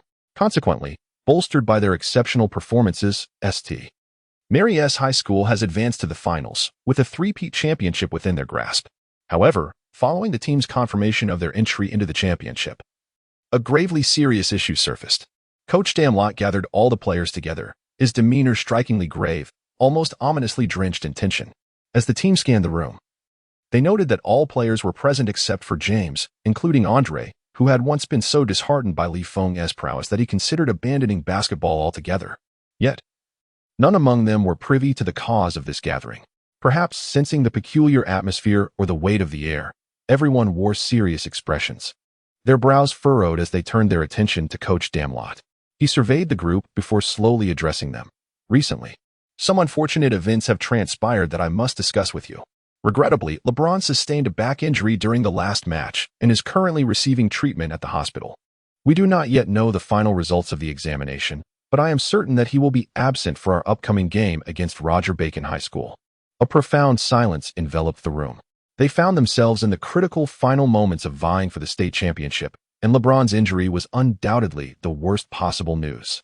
Last year, James had played through a finger injury without missing a game, yet this time it suggested the severity of this injury might surpass their worst fears. Was it an injury sustained in previous matches?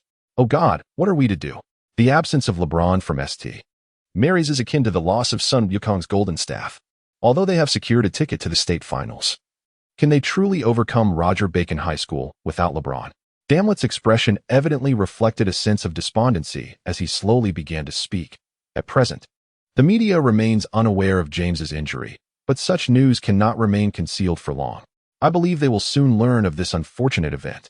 The reason I am informing you in advance is to prepare you mentally. Additionally, we must swiftly devise a strategy to brace ourselves for the worst as we approach this crucial match. Feng was originally contemplating that if the worst-case scenario were to unfold, it would have little bearing on him. After all, he was not even a starting player, so it was hardly something he needed to ponder. However, just then, Coach Damlot unexpectedly called out his name. Feng. Feng was momentarily taken aback and instinctively responded. Coach Damlot made his way through the crowd to stand before Feng, placing a hand on his shoulder. With earnest gravity, he said, "In the finals, I hope to strategize around you as the core." Feng. Wait, am I becoming the core player? News of LeBron James's impending absence from the game quickly spread throughout the outside world.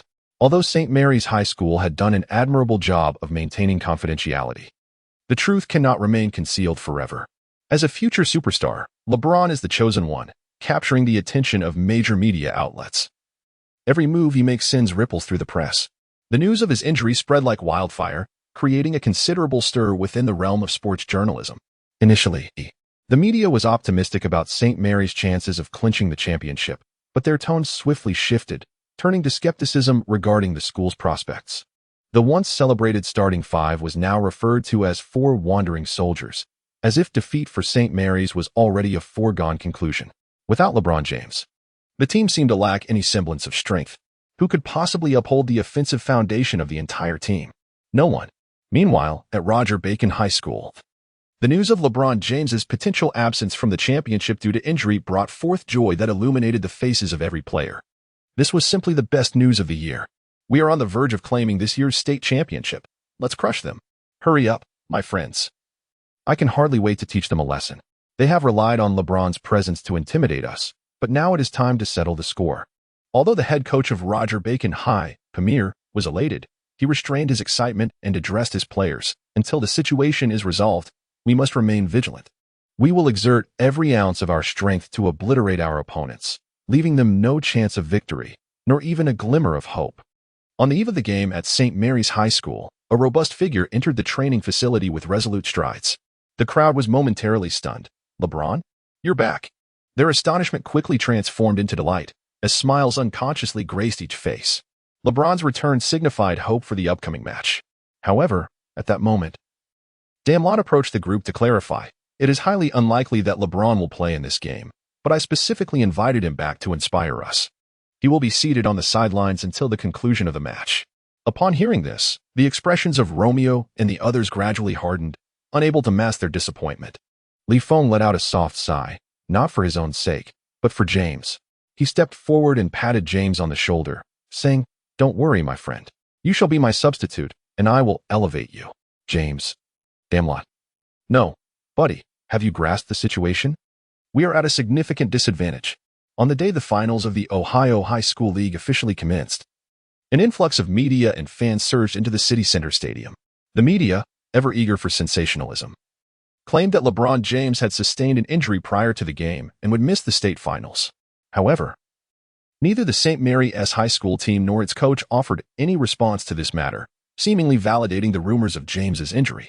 As supporters of St. Mary's, followers of the Chosen One were understandably reluctant to accept such news.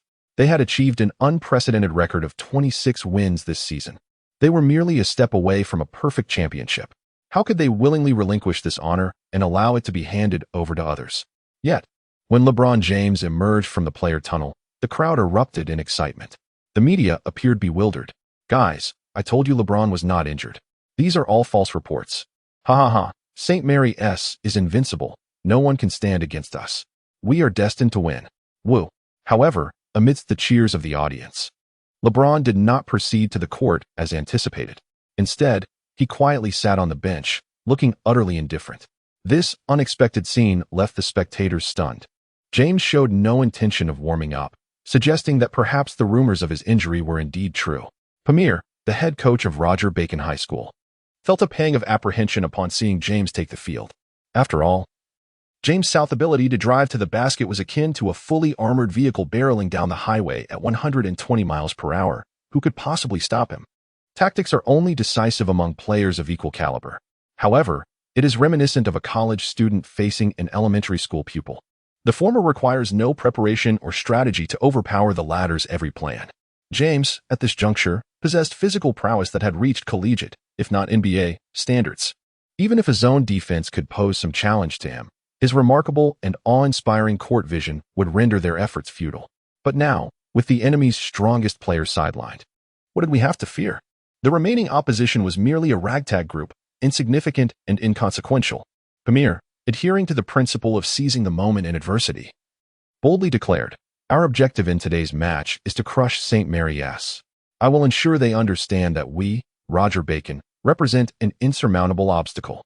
In the aftermath of this sudden declaration, the media rushed to the forefront to report. With James sidelined due to injury, the prospects for St. Mary's appeared grim. With their Chosen One incapacitated, who could possibly bear the mantle? Just as their illustrious record seemed poised for triumph, St. Mary's stood on the brink of defeat at the gates of glory.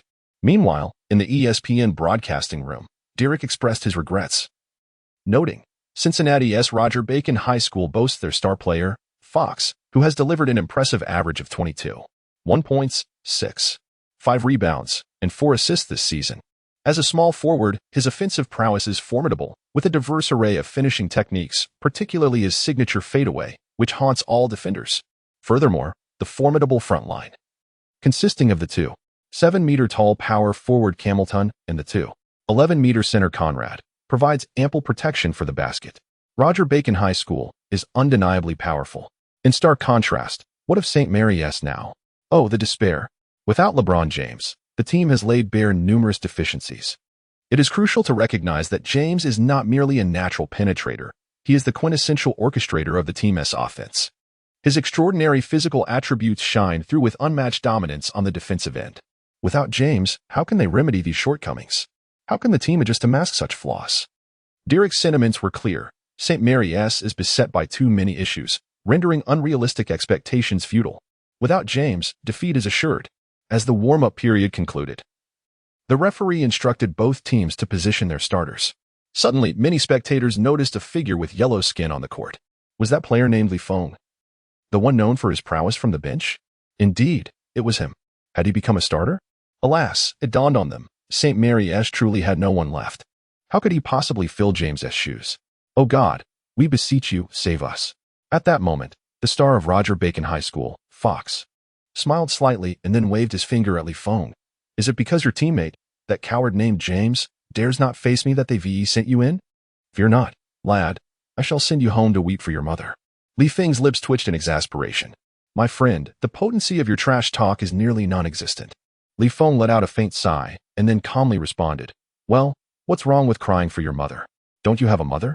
This moment was precisely captured by the journalists present. All the reporters who heard these words instantly struggled to contain their laughter, covering their mouths to stifle the smiles that threatened to escape. Feng's earlier remark was utterly ridiculous. Conrad and Camilton from Roger Bacon High stood not far from Fox, their mouths agape and nostrils flaring as they heard the words, stifling laughter at the rare sight of Fox rendered speechless. Meanwhile, Fox's expression darkened instantly. With an icy demeanor, he declared, "You, and I will torment you until you are utterly humiliated, and you shall lose all dignity before these thousands of spectators. I swear to God." Chapter 16. The disparity between starters and substitutes. On the sidelines, LeBron James observed the unfolding events on the court with mixed emotions. More than anyone, he yearned to participate in this match, aspiring to secure a third consecutive championship for his alma mater. Yet, due to his damned back injury, he found himself unable to partake. He could not afford to risk long-term repercussions by playing in this game. He understood that his body was akin to an uncashed check. He was destined for the NBA, and taking such a significant risk now could jeopardize his future. James cradled his head in his hands, letting out a soft sigh. Just then, he felt a tap on his shoulder from behind. Turning around, he was greeted by the familiar face of a grinning individual. "Carmelo, what are you doing here?" James instantly recognized the star player from Oak Hill High seated in the front row of the audience. "What do you mean? Why can't I be here?" "Conversely, I didn't come all this way to see you sitting on the sidelines. Unfortunately, my back doctor advised against my participation," James replied with a resigned shrug. "To hell with the doctor's advice. If it were me, I would do whatever it takes to get on that court and take down those arrogant fools." Anthony dismissed with a wave of his hand. James remained silent, shifting the conversation. "Are you here just to watch the game? What else would I be here for?" Anthony responded, handing James a bottle of beer. "I initially came to see you play, but now I fear I might leave disappointed. I still believe we will win." James replied, not accepting the beer, as he was only 17 and not yet of legal drinking age like Anthony. "Don't fool yourself. It's just based on that Feng. Last time, if I had been prepared, could he have outmaneuvered me?" This topic ignited Anthony's frustration. That match against Feng had been his first true display of skill, and the entire Oak Hill team had been unprepared, leaving them vulnerable to Feng's surprising performance. Had they been as prepared as Roger Bacon High, they would undoubtedly have triumphed. Avoiding the humiliation of being outplayed live on national television, Anthony continued to murmur indignantly, "But honestly, James, you should be grateful that this game will be lost." "Why?" James looked a bit puzzled. "Because if we were to win this game, how do you think your position in the team would be affected? Would it not be the same whether you were present or not?" Anthony flashed a knowing smile. "Winning is not terrifying. No one would feel embarrassed. During the previous 26 consecutive victories, it seemed as though all the credit belonged solely to you, LeBron James. Both the media and the fans regard you as the primary architect of the team's success. But what if, in your absence, we still triumphed in this final?" Instantly, James fell into deep contemplation. That does make sense. LeBron's heart raced as he cast a glance at Feng on the court. It shouldn't come to that.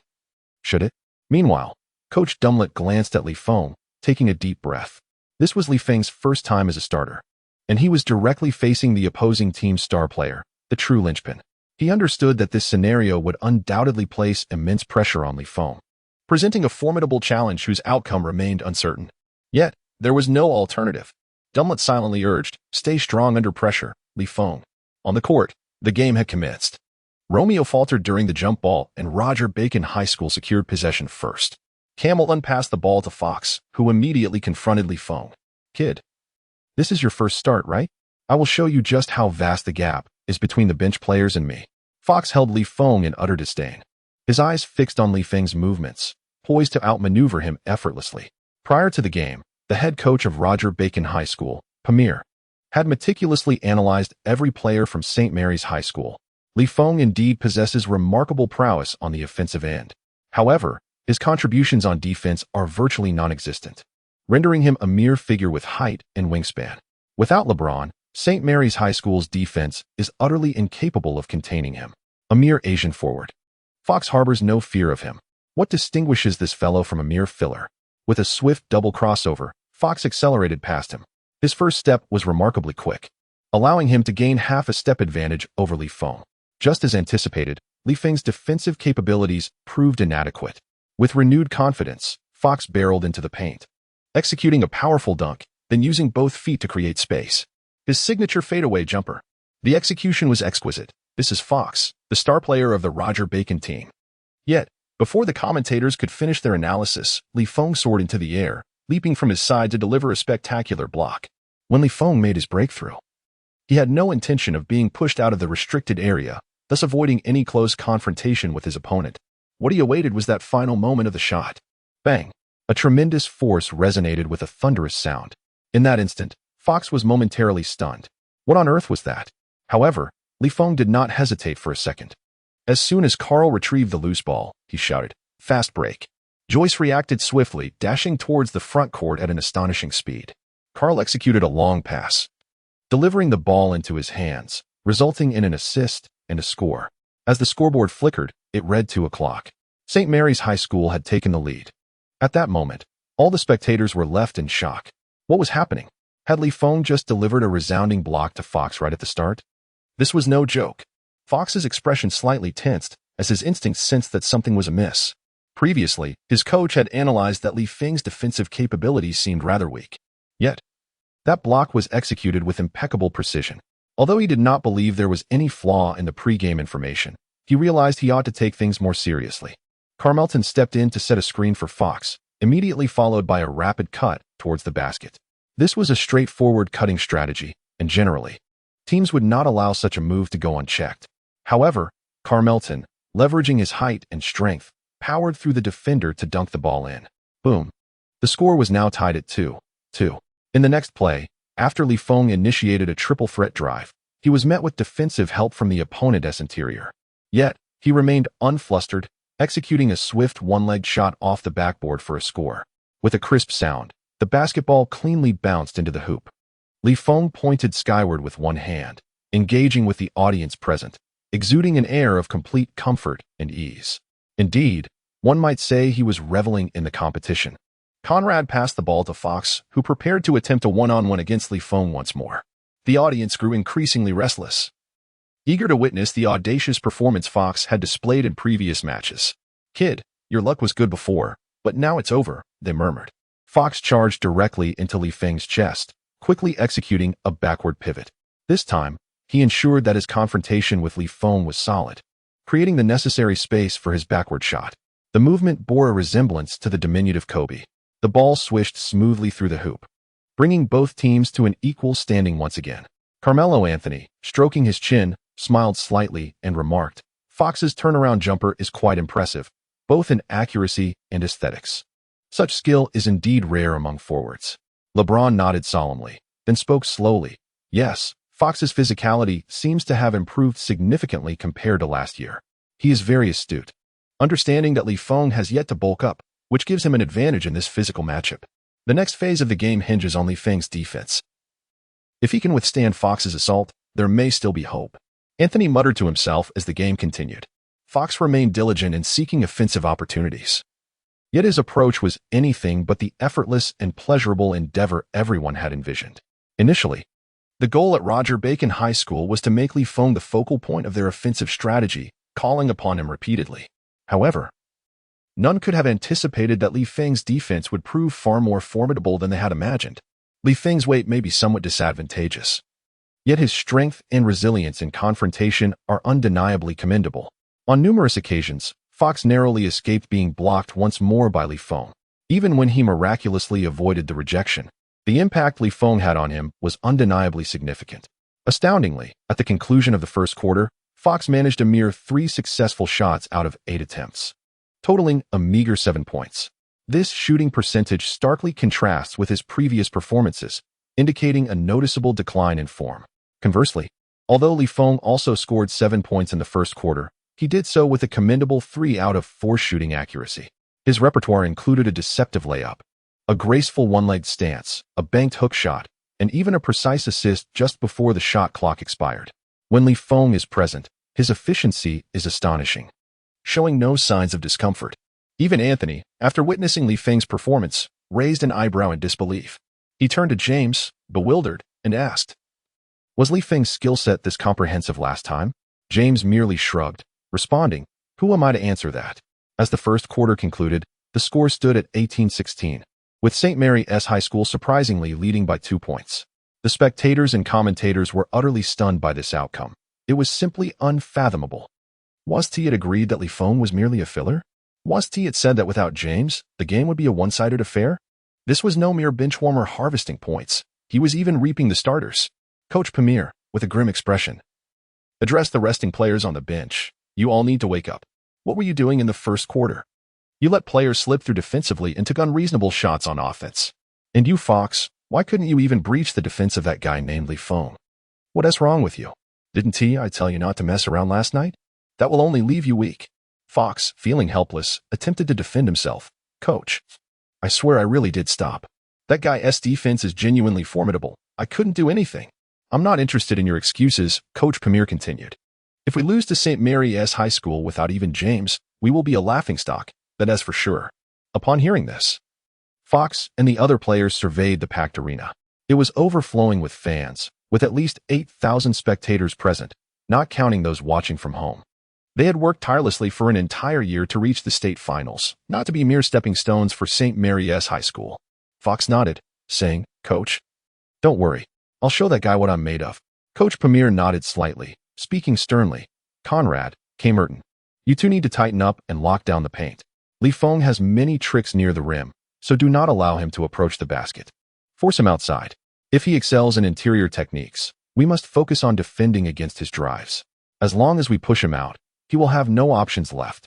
Remember, even a genius like Anthony cannot excel in every aspect, let alone that Chinese kid. We are aiming for a resounding, overwhelming victory. Now, get back out there and defeat them. After this speech, the players felt a surge of confidence.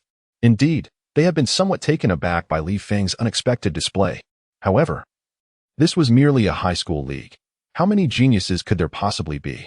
What was there to fear? Moreover, this individual was merely a substitute previously.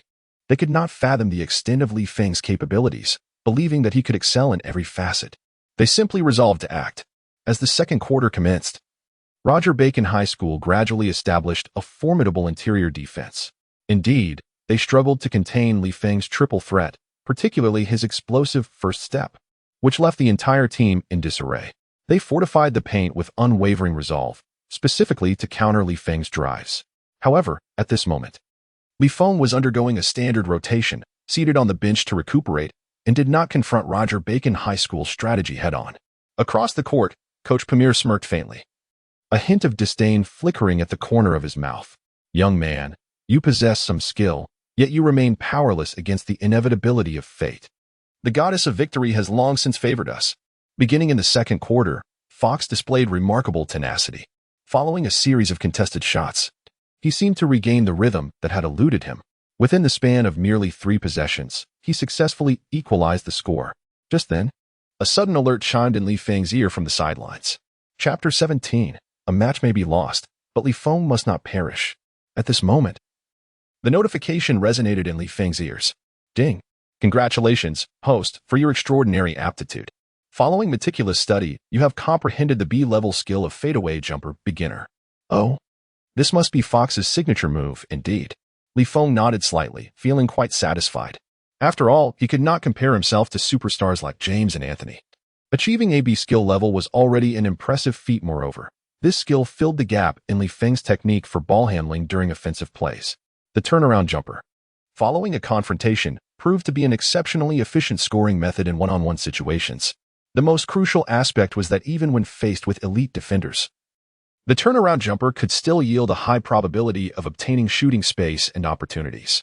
At that moment, Feng possessed over 1,300 points of insight, accumulated from recent games and training. Thus, he did not hesitate to elevate his newly acquired turnaround jumper skill to mastery level.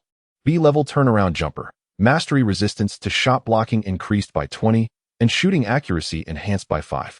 When facing defenders of B-level or above, or when the opponent's strength attributes exceed his own, accuracy may be compromised. A 20 resistance to shot blocking. This capability was sufficient for Feng to confidently confront the formidable frontline defense of Roger Bacon High School. On the court, Fox's shooting touch was becoming increasingly fiery. Andre was utterly unable to hinder Fox from scoring continuously over him. The more he shot, the hotter his hand became. At this point, he had made 4 out of 5 attempts, racking up 8 points. With still some time left in the second quarter, Fox had already surpassed his total score from the first quarter.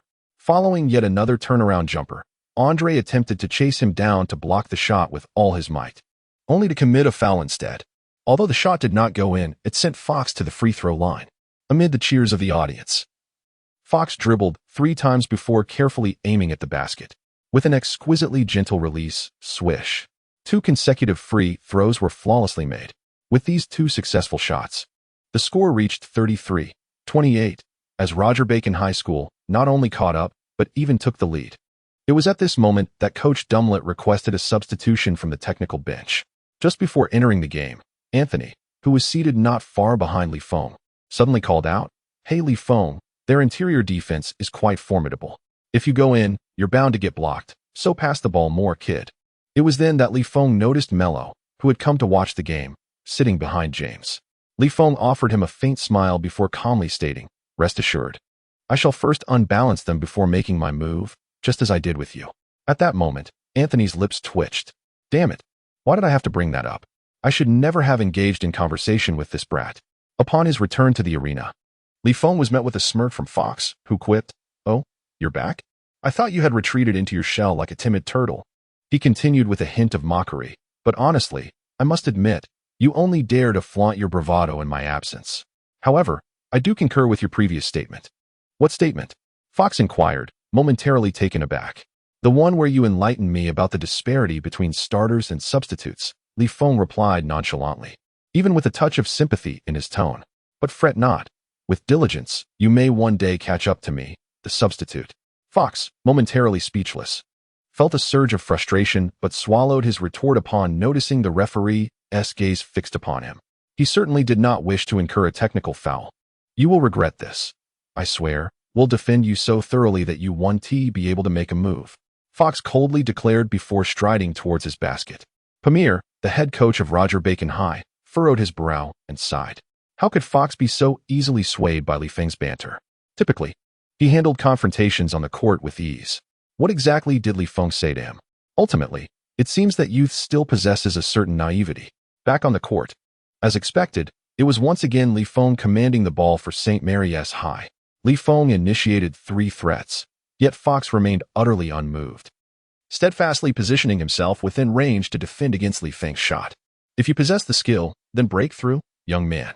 Feng raised his eyebrows, fully aware that his opponent would not grant him the opportunity to shoot from an open position, for they had long since discerned the threat he posed when unguarded. Was he planning to rely on help defense? Feng gave a slight smile and said, "I apologize, but this tactic may have had some effectiveness previously. However, it is best to forego it now." In an instant, Feng executed a feint that compelled Fox to step forward. Then he swiftly initiated a breakthrough to his right.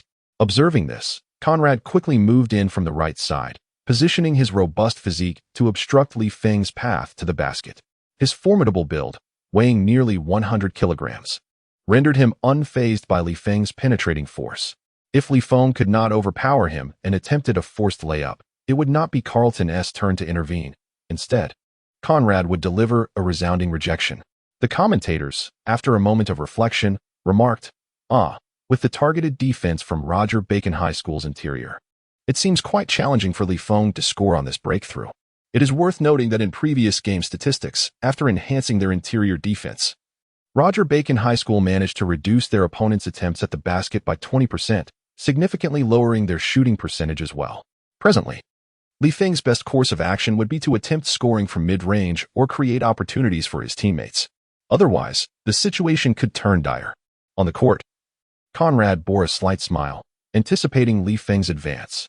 Just as he believed Feng was cornered, unexpectedly, Feng exerted force through his right leg, executing a powerful counteraction that allowed him to pivot seamlessly.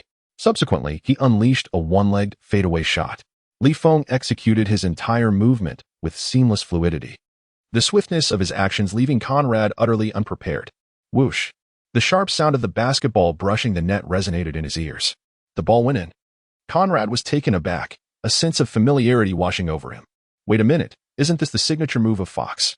At that moment, Fox was equally bewildered, his expression marked by an unusual gravity. Feng can actually execute that move. Moreover, his level of proficiency is hardly inferior to my own. Is this even reasonable? Absolutely not. Steady now, don't panic. Victory is within reach. Fox addressed his teammates, reminding them that they were still in the lead and needed only to maintain their advantage. Turning back, Fox utilized a screen from a teammate to position himself in front of Carl, swiftly executing a breakthrough followed by a sudden stop. He then launched a jump shot, leaning back. This maneuver completely deceived Carl, presenting an excellent opportunity to score. However, the shot did not find its mark and instead ricocheted off the rim. Fortunately, Hamilton leapt high to seize the rebound and emphatically slammed the ball into the basket with both hands. Boom. Fox let out a sigh of relief. But at that moment, Li Feng's taunts echoed in his ears once again. If you can't shoot, then don't. Pass the ball to your teammates, you waste. With your level of skill, you wouldn't even make it off the bench on our team. Just as Fox was about to retort, Li Feng continued. Do you need a demonstration of what a fadeaway jump shot looks like? Do you honestly believe you can make it? Damn benchwarmer, that was mere luck. Luck? Li Feng repeated the word, then shook his head dismissively. Fox felt a wave of frustration. He was still in the lead, so why did he feel so discontent? Just as he struggled to comprehend the situation, Li Feng once again faced the defensive pressure from Roger Bacon, executing a fadeaway to sink the ball. The basketball sailed flawlessly through the hoop, adding another 2 points. As Li Feng brushed past him, he deliberately nudged Fox with his shoulder and, in a tone laced with disdain, remarked, If you're lacking, practice more. Damn it. Fox's composure shattered completely. Li Feng, this fellow, not only excels in the art of trash talk, but most crucially, he has truly managed to deceive this young lad. At this moment, witnessing Fox's uncontainable fury, the teammates surrounding Li Feng displayed expressions of sympathy. During their training sessions, they had experienced the formidable power of Li Feng's verbal jabs. Goodness, it was an all-encompassing assault. A dual torment of both mind and body, and what's more, Li Feng could maintain his facade throughout. This is utterly absurd. I felt a pang of sympathy for Fox for a fleeting moment, yet there was an inexplicable delight in witnessing another's misfortune. Meanwhile, the individuals from Roger Bacon High School, despite bolstering their interior defense, were still caught off guard by Li Feng's sudden change in offensive strategy. You may guard the paint, but does that mean I cannot penetrate it? Swish, swish, swish, swish. Li Feng's consecutive fadeaway shots transcended mere rivalry with Fox. In fact, he seemed to be subtly outshining him. Compounded by Fox's increasingly volatile demeanor, marked by numerous ill-advised shots, St. Mary's High School seized the opportunity to counterattack, swiftly leveling the score. Damn it, exclaimed Coach Pamir from the sidelines, his frustration palpable. He recognized that Fox's stamina had been drained over a grueling 1.5 quarters, leaving him unable to withstand the pressure. Thus, he called a timeout to substitute Fox, perplexed by how Li Feng could exhibit such versatility, capable of driving, shooting, and even passing the ball with finesse. In an audacious display, Li Feng employed Fox's own moves against him, seemingly mocking his mental state. This kid is truly a formidable adversary, Pamir mused. Moreover, Fox's mindset today was severely lacking. A few mere words from Li Feng had shattered his composure. Where's his cunning? Pamir shook his head, preparing to address Fox sternly to help him regain his focus. At that moment, Li Feng swaggered over and called out to Pamir. Hey coach, your tactical arrangement is quite impressive. My shots feel great. If I were a judge, I would surely award you the best coach title this year, truly. Oh, and don't forget to join us for tonight's celebration. We absolutely won to lift our chopsticks without you. It's a must. With a mischievous grin, Li Feng departed. Upon returning to the bench, Fox was met with a coach whose expression was even more troubled than his own. Initially, he thought Pamir intended to reprimand him. Recognizing his subpar performance, he lowered his head and murmured, Coach, I'm sorry. But before he could finish, Pamir interrupted him, seething with rage. Damn it, that insufferable brat. Get him out of the game. I don't care what tactics you employ, zone defense, double teaming, just neutralize him. Losing the game is acceptable. But that kid named Li Feng must be stopped at all costs. Meanwhile, the substitutes of Roger Bacon High School stood frozen in shock, witnessing Pamir's unprecedented outburst. What do we do if the coach has lost his mind? This is urgent. On the other side, as Li Feng returned to the sidelines, a mechanical voice echoed in his ears. Ding. Host trash talk has caused an upheaval in the mindset of the entire Roger Bacon High School team. Reward granted. 500 insight points. Li Feng is quite pleased with this harvest and reward. What he currently lacks is a touch of insight. Certainly, the higher the skill level, the more desirable it becomes. Off the field, Anthony's gaze wanders, seemingly avoiding Li Feng's eyes. After all, he had just remarked that Feng would face a defeat, only to be swiftly contradicted, which left him feeling somewhat awkward. Feng accepted the bottle of mineral water handed to him by his teammate and promptly began to replenish his energy. Coach Damlot approached, giving Feng's shoulder an encouraging pat, and said with approval, "Li, well done. Take a good rest, and let us rally together to secure victory in the match." Feng naturally had no objections. Winning this match would undoubtedly be a tremendous boost to his reputation, although he was indifferent to the enthusiastic female fans. He had to consider the opinions of the college scouts regarding him. The distinction in treatment and recognition between a team's key players and substitutes could not be overstated. As this was his final year of high school, Feng had to contemplate his future endeavors post-graduation. Leading the team to a state championship as the sole star, now that was a title worth having. However, as Feng daydreamed about the future, James, sitting beside him, seemed to make a decision, suddenly rising to his feet and declaring, "Wait." At this remark, everyone turned to look at him, slightly taken aback. "What is the matter?" Damlot inquired. James removed his jacket and, with a determined expression, stated, "Coach, let me play." Chapter 18. Old James takes the court. Is the game over? As James sat on the sidelines and watched the team perform admirably, he felt a surge of happiness. The prospect of the team achieving a three-peat was indeed remarkable, and he wished to see his alma mater bask in such glory. However, as Feng continued to excel on the court, the audience's cheers growing ever more fervent, James experienced a twinge of something unexpected within him. If Feng were to lead the team to victory with an MVP-level performance, what would that make him? A mere spectator, lifted by a substitute? It felt akin to being in a 3-year relationship only to have one's beloved suddenly swept away. If he were to take the court, at least he would feel a sense of involvement. Furthermore, the media would not solely focus on Feng's performance. They would certainly mention the key figure behind the school's triumphant three-peat, namely, James himself. Perhaps they would even highlight his determination to play through injury, bolstering the team's morale. Perfect. This was the narrative befitting a chosen one like him. Moreover, observing how effortlessly Feng played, it was evident that the opposing team was lacking in skill. This was precisely why James stood up and voiced his plea. "Coach, let me play." At that moment, everyone present reacted in surprising unison to his statement. The first thought echoed the words of teacher Yangmi. "Are you all right?" Damlot paused for a moment and then addressed James slowly. "James, I understand your concern for our team's current state. You want us to win, and I appreciate that. However, the situation is favorable. As you can see, Feng is leading our team to commendable results.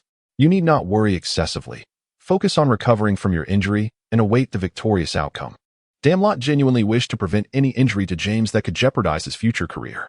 Moreover, given that James is battling through an injury, it remains uncertain how much of his true potential he can exhibit. Should he exacerbate his condition, it would be challenging to recover gracefully from such a setback. At this moment, his teammates approached to urge him to rest adequately and avoid jeopardizing the greater good for a minor gain. Additionally, the team is presently in exceptional form, and there is truly no need for him to risk further injury by taking to the court.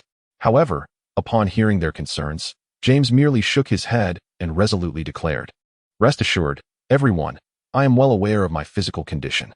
Witnessing LeBron James's unwavering determination, Damore felt it prudent to refrain from further objections. After a brief moment of hesitation, he nodded slightly and said, "Very well, but please ensure your safety. If you get injured, all of this will have been for naught." "I understand, Coach," LeBron James replied, nodding in acknowledgement before commencing his warm-up routine in preparation to take the court. At this moment, Feng sat quietly on the sidelines, observing James's performance. "Ah, so this is how it's done. In times of adversity, you cower, yet in favorable circumstances, you strike with vigor. At such a young age, you have mastered the art of strategic maneuvering. The future is indeed bright for you, dear James." Although Feng did not believe that James was feigning injury, for in his previous life, James had suffered a severe back injury during his senior year, ultimately missing out on the championship and failing to secure a three-peat. Yet, the sight of James, resembling one who fears losing his beloved, truly brought a smile to Feng's face. Feng remained silent about his insights, which allowed him to gain a deeper understanding from the sidelines. Cameron Anthony, seated in the audience, was momentarily taken aback, puzzled by LeBron's unexpected actions. He faintly recalled that before the game commenced, LeBron had claimed he would not be playing at all. Something felt amiss. It was decidedly unusual. During the timeout, Roger Bacon High School reassessed their strategies in response to Feng's previous performance. Frankly, they had believed their plan aimed at countering Feng would prove effective. However, as the timeout concluded and they confidently returned to the court, an unforeseen twist left them all astonished. The good news, Feng had exited the game. The bad news, LeBron had entered. What on earth was happening? Hadn't it been agreed that LeBron was injured? How could he possibly be back? Pamir closed his eyes in despair, slumping in his chair. Let the world come to an end. Meanwhile, the substitutes from Roger Bacon High School felt an overwhelming sense of hopelessness. It was already distressing enough to face Feng as a substitute. But now they were expected to contend with LeBron as well? This was absurd. LeBron greeted the crowd, which erupted in a deafening chorus of cheers. James. James. With one hand resting on his chest, LeBron inhaled deeply. This was it. Everything was as it should be. This was precisely what he desired. Now, it was time for his performance. At that moment, the commentators, witnessing LeBron's return to the court, expressed their excitement. An unexpected turn of events has occurred. LeBron James has re-entered the game. We are still uncertain whether he is playing through injury or is entirely unscathed. However, we can anticipate that his return signifies the impending conclusion of this match. Coaches, players, and spectators alike all believed that LeBron's reappearance heralded a one-sided, inevitable conclusion to the game. The anticipation in the arena had reached its zenith. LeBron received a pass from his teammate and gradually advanced the ball into the half-court. As a substitute, Diamond faced the so-called Chosen One, the most formidable high school player in history, and felt an overwhelming pressure. After all, Feng had just rendered their star player incapable of performing. How could LeBron not be even more formidable? At that moment, his sole thought was to survive the encounter. Anything less would be deemed a failure. LeBron was prepared to deliver a response to all those in the audience who believed in him. He swiftly pulled the ball into his right hand and paused momentarily. Then, with a sudden burst of speed, he charged forward like a wild stallion unleashed. Diamond had never witnessed such a spectacle, swiftly bypassed as if he were a mere spectator. To put it bluntly, the substitutes dared not impede LeBron James, almost parting the way for him. Confronted with a rare opportunity for an unguarded basket, he did not hesitate. With strides that merged into leaps, he ascended, poised to execute a dunk. Yet, as he launched into the air, an unsettling realization struck him. His back injury had compromised the power in his legs, rendering his jump insufficient. A sudden pang of alarm surged through him as he swiftly adjusted the ball, now above his head, altering his approach to a layup. Had it been Kyrie Irving or Allen Iverson, masters of finesse, the shot would have surely found its mark. However, throughout his illustrious career, LeBron had never been synonymous with such dexterity, leading to an awkward tableau. In the air, he flailed in a frantic attempt to redirect his shot, ultimately releasing the ball in an ungainly manner. The result was unexpected. The shot clanged off the backboard and flew away. This was a turn of events no one anticipated. LeBron James, missing an open basket? Suddenly, Coach Pamir was the first to react, his shout echoing like thunder. On the court, the players from Roger Bacon High sprang into action, diving to retrieve the rebound. They caught St. Mary's High off guard, leading to a foul against the opposition. LeBron, a tad embarrassed, instinctively touched his back, as if to convey that the injury was to blame. Of course, his fans quickly rallied in his defense, proclaiming, "Our LeBron simply needs to warm up. He'll nail the next one." Indeed, the next shot would surely be spectacular. His signature tomahawk dunk was on the horizon. With LeBron in play, there were no surprises. Roger Bacon High converted one of their 2 free throws, granting LeBron a semblance of dignity. After Joyce secured the rebound, he swiftly launched a counterattack.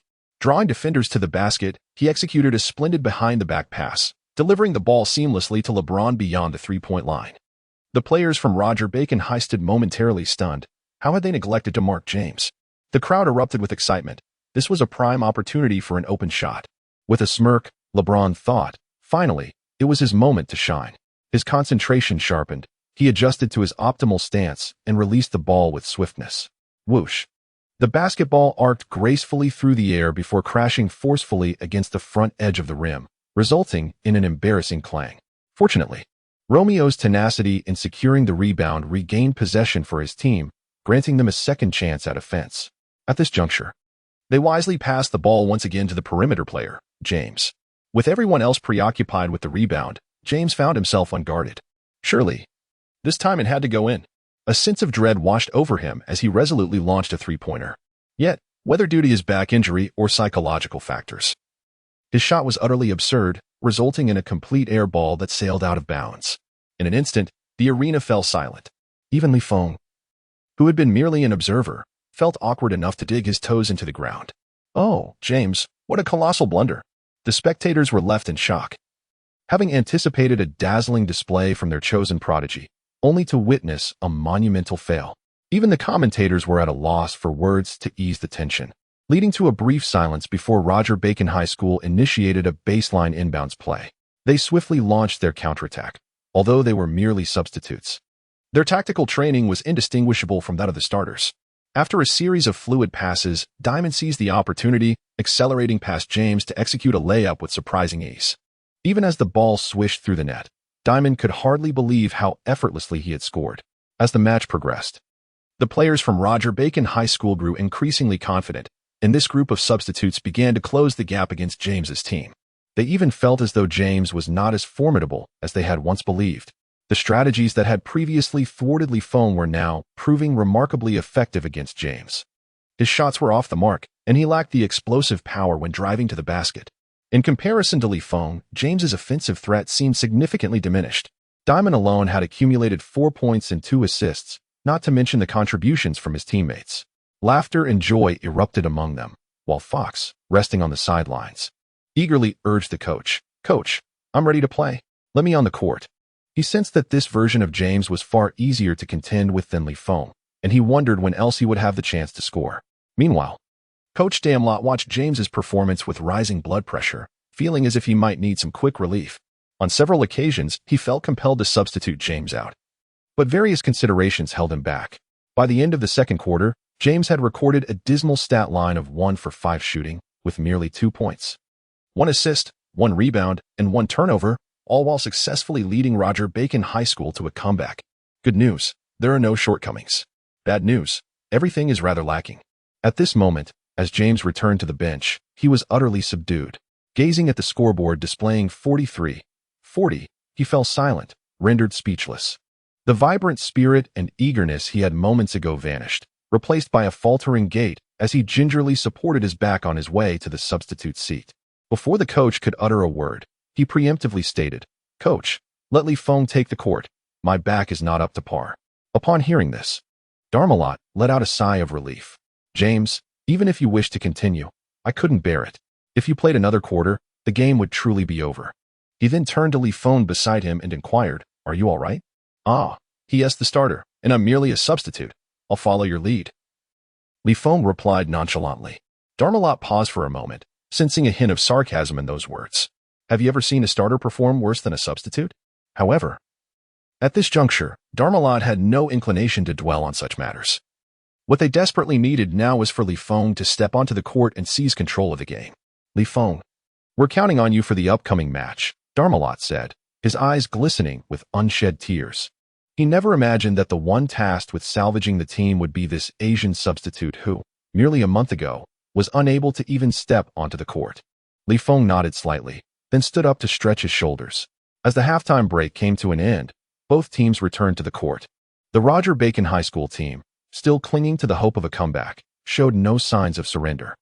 They employed the same strategy against Feng as they had against James. However, Feng's response was a clean and elegant turnaround jump shot. Unlike James, the moment Feng released the ball, everyone sensed its impending success. Swish. The anticipated shot went in. The fans of St. Mary's High School erupted in excitement, momentarily lost in a daze, struggling to discern who truly was the chosen one of St. Mary's. Chapter 19. Ah Jian. Oh no, I've become a slacker. Upon Feng's return to the court, the dynamics of the game shifted once more. Although Feng rarely showcases spectacular fast breaks or audacious dunks over defenders, his remarkable and exceptional offensive techniques are undeniably dazzling. Numerous scouts on the sidelines have witnessed the comprehensive nature of Feng's skills, and one could argue that the value and potential he displayed in this game far exceed his performance during the legendary clash between LeBron James and Carmelo Anthony. This young man, Feng, certainly has the potential to be nurtured as a second Carmelo Anthony. His skills are remarkably well-rounded, entirely surpassing the level one would expect from a high school student. This lad, Feng, is akin to a diminished version of Anthony. No. One cannot phrase it that way. Feng possesses extraordinary innate talent, and if he were to gain some weight and undertake strength training, he could even surpass Anthony. The most crucial point is that this young man's technical progress is visibly perceptible, indicating infinite possibilities for his future. At this moment, scouts from various universities have begun to take notice. An unspoken competition for players has commenced. Meanwhile, Kristen, a scout from Syracuse University, felt a chill run down his spine. Damn it, don't even think about poaching our talent. Feng is ours. The game had entered the fourth quarter, and St. Mary's High School had managed to restore order within just one quarter. Both teams exchanged blows, with Fox exerting every effort to equalize the score and maintain the suspense of the match. However, the score remained stubbornly within a 5-point range, proving difficult to breach. Ultimately, under the relentless onslaught of St. Mary's High School, they shattered the last hopes of Roger Bacon High School, leading Coach Khmer to cast aside his tactical board in resignation. He knew there was no way to turn the tide. As the dust settled, the final score was 82-76, with St. Mary's High School clinching the state championship title this year. When the game concluded, the audience erupted in a cacophony of cheers and screams reminiscent of a tidal wave. Countless fans, in a moment of exhilaration, stripped off their shirts and waved them in the air. Feng, MVP, MVP. In this match, Feng started and played for 26 minutes, achieving an impressively efficient stat line of 29 points, 5 assists, and 1 rebound. In contrast, Fox played for 33 minutes, managing only 18 points, 3 assists, and 6 rebounds, with an efficiency that didn't even reach half of Feng's. Notably, 7 of those 18 points were scored while LeBron was on the court. As for LeBron's performance in this game, it is perhaps best left unmentioned. In the ESPN broadcast booth, Derek raised his hands in disbelief, exclaiming, "Incredible. The outcome of this match has taken us all by surprise. Feng has led St. Mary's High School to a remarkable three-peat. He is resolute and decisive, shouldering the entire team during critical moments. With the stature of a substitute, he accomplished feats that most core players of various teams could not achieve. I assure the viewers at home that this Asian forward has an incredibly promising future, and many teams will undoubtedly be interested in him. His stage ahead lies within the NBA. Dirk's commendation is not merely for show. It is a heartfelt sentiment. Fans, unless they witness it firsthand, would scarcely believe that such laudatory remarks, typically reserved for LeBron, have been bestowed upon this young forward hailing from China. In less than 2 months, we have witnessed Feng's rapid ascent to lead his team to victory. His performance and growth during this brief period have been evident to all, particularly in the final match where Feng, stepping in as a starter due to unforeseen circumstances, managed to salvage the situation for the team's original core player, LeBron. Such remarkable displays are truly worthy of being etched into history. After the match, both teams engaged in a cordial and warm handshake. Feng, ever gracious, expressed his desire to invite Coach Khmer and Fox to the celebratory banquet. However, perhaps due to their shyness, they departed without uttering a word. As the championship trophy was bestowed, all the players from St. Mary's High School surged onto the court, surrounding Feng and James at the center. The host approached, cradling the gleaming trophy, and with a smile proclaimed, "Congratulations. This is a magnificent display, and this trophy is truly deserved." James slowly accepted the trophy, hoisting it above his head amidst the exuberant cheers of the crowd. The media in the audience erupted with flashing cameras, capturing this historic moment. Yet, at that instant, James found himself devoid of joy. His smile appeared awkward, reminiscent of a month-old, stale dumpling. Deep down, James was acutely aware of his dismal performance in the game, which could be deemed the most disastrous since entering high school. During his freshman season, he averaged 17 points per game, and by his sophomore year, this had increased to an impressive 22 points. This year, he had been averaging 26 points, excluding today's lackluster performance. Undoubtedly, this catastrophic display was intricately linked to his back injury. His athletic performance was compromised, his shooting form uncomfortable, and he was hesitant to exert himself fully. Yet, the outside world remained indifferent to these struggles. They yearned to witness the birth of a prodigy and the fall of a rising star. For fans, this was merely fodder for casual conversation. James understood this all too well. He could even foresee the sensational headlines the media would craft following this game. The mere thought of it made his head throb. He loathed the situation. He regretted stepping onto the court and tarnishing his reputation. Wouldn't this solidify his identity as a slacker? In the post-game interview, James appeared exceedingly resigned. The reporters incessantly inquired about how Feng had outshone him. Yet, before the cameras, James had to graciously express his happiness for Feng's outstanding performance and convey his hopes for the team's continued success. Simultaneously, he could not resist justifying his own performance, attempting to portray an image of someone who cared deeply for the team but felt powerless. Unfortunately, the journalists seemed largely indifferent to his plight. In their eyes, this championship was solely attributed to Feng's efforts. Coach Damlot, basking in the victory, beamed with pride and lauded Feng's contributions without reservation. Phrases such as "I anticipated this," "it is no surprise," "this is talent," and "the future is promising" were frequently uttered. Before concluding the interview, he boldly asserted, "Go for it. Feng will undoubtedly be an NBA player. Even upon entering college, he will be among the finest. Just wait and see." After the awards ceremony and interviews concluded, James, feeling disinterested, declined the invitation to the celebratory banquet that evening, citing his physical discomfort as the reason. As the crowd exited the arena, James did not look back. He simply hailed a taxi and left prematurely. At first, Feng did not think much of it until, during the departure of James, a series of system notifications echoed in his ears. Ding! Due to the host's extraordinary performance, James's mindset has collapsed, and a reward of 100 insight points has been granted to you. Ding! Due to the host's exceptional display, James's psyche is shattered, and you have received a reward, James's jump fragment. It turns out your smile was merely a protective facade. Dear James, you have endured much.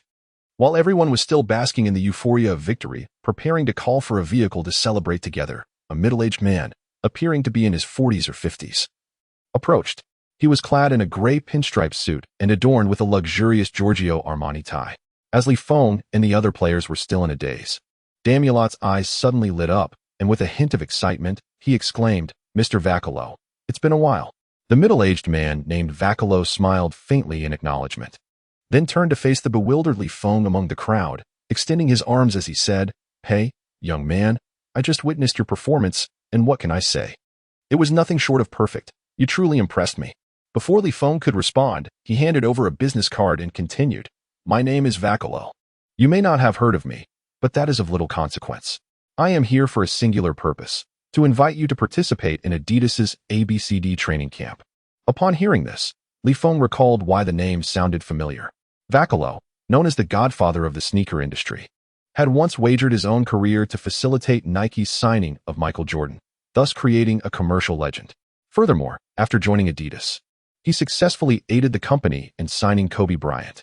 Undoubtedly, aside from Adidas's own audacious maneuvers, Vakalo was a shrewd and heavyweight figure in the industry. Mr. Vakalo, I am indeed familiar with your name. I also know that you have always been keen on discovering the potential of young players. I believe Tracy and I share the same sentiment, Feng replied with a slight smile. Hearing this, Vakalo raised an eyebrow, realizing that Feng was not merely being polite, but genuinely recognized him. A pivotal moment in Tracy McGrady's journey to the NBA was when he dominated an elite game at the ABCD training camp, outshining players like Lamar Odom. He transformed from an obscure, lanky youth into a celebrated prodigy, capturing national attention. The fact that a previously unknown McGrady received an invitation to the training camp was undoubtedly due to Vakalo's discerning eye for talent. "Does this mean you've accepted?" Vakalo said, grinning broadly, his cheeks quivering with delight. "Oh, Feng, you truly astonish me. I am eagerly anticipating your remarkable performance at the camp. I can hardly wait." After a brief exchange of pleasantries, Vakalo departed in a black Mercedes-Benz, informing Feng that a representative would contact him soon with further details regarding the training camp. Once Vakalo left, the other team members could no longer contain their excitement and shouted, "Oh my! Feng, do you realize what this means? That's the ABCD training camp. Oh God, you lucky bastard. This is infuriating. Feng, you must treat us tonight. Indeed, you're about to become famous. Hurry up. You must treat us today." It is not surprising that many people exaggerate. In fact, it can be said that from Kobe Bryant, Tracy McGrady, to LeBron James and Carmelo Anthony, they all ignited a frenzy among basketball fans across America beginning from the ABCD camp. This place is a paradise for basketball elites from around the globe, yet it also serves as a merciless arena. Only the most exceptional players are granted entry, making the spots in the camp exceedingly precious, with merely a modest 100 or so selected each year. Li Feng's inclusion in the invitation list signifies Wakala's acknowledgement of his prowess. Suddenly, I recalled that the soup on my stove was still simmering, so I must take my leave. Li Feng slapped his thigh and promptly made his escape. Inviting guests? Apologies, but that is utterly inconceivable for him. He harbored a considerable interest in this ABCD training camp. On one hand, the camp was brimming with elite players, far surpassing even the likes of Romeo and Joyce. In the company of such talent, it seemed only reasonable for him to acquire a few dozen skills from these distinguished athletes. Moreover, if his memories served him right, the formidable Stoudemire, who had once outshone Anthony, was also participating in this training camp. This future contender, who boasted of overpowering Yao Ming's, was someone Li Feng was eager to face. Should he perform well, it might very well enhance his prospects in the upcoming draft with a remarkable experience. Li Feng does not intend to squander too much time in the NCAA, for this league is entirely exploitative of its players and offers no financial compensation. He plans to participate in the 2003 draft after just 1 year. It seems he must prepare promptly, he mused while stroking his chin. The 2003 class is filled with prodigious talents, immensely formidable. He certainly does not wish to face the embarrassment of going undrafted. While the tales of undrafted players making remarkable comebacks are indeed inspiring, if he has the chance to be a first overall pick, why should he allow others to trample upon his aspirations? Starting today, he will embark on rigorous training, beginning with an extensive review of all of Michael Jordan's game footage. Meanwhile, the news of St. Mary's High School clinching the state championship with an undefeated record swiftly made headlines across major sports media. Logically, a high school team's game, even if they are state champions, would not typically generate substantial impact. It is worth noting that Chris Bosh had achieved a similar feat, yet comparatively, very few were aware of it. However, this particular match was undeniably exceptional. Unexpectedly, Li Feng countered Roger Bacon High School single-handedly, while James made a sudden and powerful return. These two events alone heightened the intrigue surrounding the match. Most interestingly, with James sidelined, Li Feng emerged as the savior of St. Mary's. The old king has departed, and a new king must rise. The remarkable Chinese forward delivered an MVP-level performance. As the savior of St. Mary's, Li Feng led his team to victory, clinching the state championship and achieving a remarkable three-peat. He scored an astonishing 29 points, dominating the game. The versatile forward, the unanticipated dark horse, Li Feng. Chapter 20, The Arrogant Little Stoudemire. Is it not sufficient to be an individual? Must one also be born a prodigy? In recent days, numerous media outlets have reported extensively on this match. The news of James's sidelining has become common knowledge. Almost every sports enthusiast has heard the astonishing tale. The so-called chosen one, James, required the assistance of a substitute player from China to excel. Furthermore, in the latter half of the game, James was firmly relegated to the bench by his coach. Many even speculated that without the extraordinary performance of that substitute player, James would have truly faltered in this match. Such a notion seemed almost inconceivable to many. Some fans who learned of this situation began to question the veracity of these reports. After all, prior media coverage had elevated LeBron James to extraordinary heights, labeling him the greatest high school player in history and a once-in-a-century prodigy.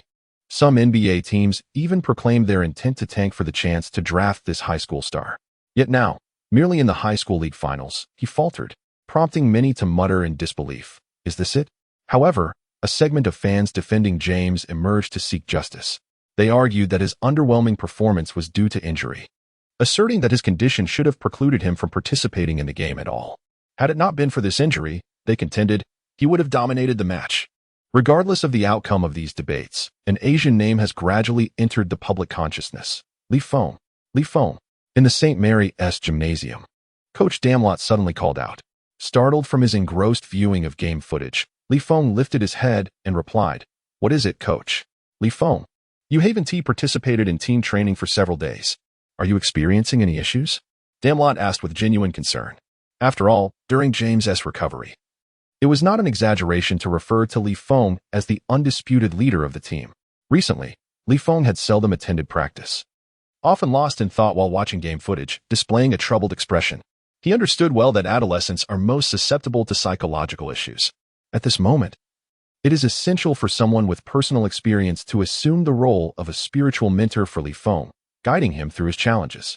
This embodies the very essence of being both a teacher and a friend.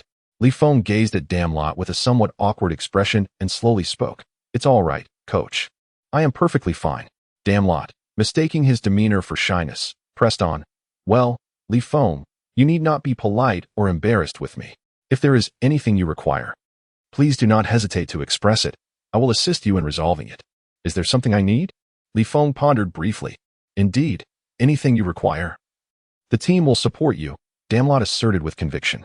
Well, if I must mention something, there is indeed one matter. Li Feng turned and handed him an empty cup, adding, Could you please refill it with some Diet Coke? Thank you, coach. Damlot accepted the cup, feeling a surge of confusion within. Something seemed amiss. Li Feng's adolescent behavior appeared rather peculiar. Li Feng was not in the mood to engage with Damlot's words, as his recent academic journey had been fraught with challenges. It had been over 2 weeks since the state finals, and he had watched nearly 80 tapes, if not 100. He could recount every detail, even the number of hairs on Jordan's head, yet he had failed to grasp the essence of Jordan's signature fadeaway shot. In fact, it would be more accurate to say that he had not mastered a single skill at all. Although the movements of the legendary figure were undeniably graceful and his shooting percentage commendable, the knowledge remained elusive to him. It felt akin to embarking on a fishing expedition with a grand water tank, only to return after 3 days and nights with nothing to show for it. Such a sentiment is truly beyond comprehension. Li Feng pondered for many days, yet he still could not discern where the problem truly lay. He had studied diligently, and even in moments of deep emotion, he would occasionally demonstrate on stage. However, why did it yield no results? Li Feng contemplated the conditions for acquiring the skills he currently possessed. Firstly, a heightened level of concentration significantly increases the likelihood of skill acquisition. Secondly, proximity enhances clarity, thereby augmenting the probability of comprehending the skill. Thirdly, the rarity of the skill, or its simplicity, correlates with a greater chance of understanding. If one were to address potential issues, the subpar clarity of contemporary videos and the inconsistent quality of visual materials sourced from various platforms could impede the learning process, as many intricate details of player movements are not captured with precision. This uncertainty might adversely affect his chances of mastering the skills. Moreover, Li Feng harbored profound doubts regarding the rarity of Michael Jordan's fadeaway jump shot, which he surmised to be of an S-tier caliber, or perhaps even higher. It was akin to a novice player in a game who finds it impossible to learn the ultimate technique.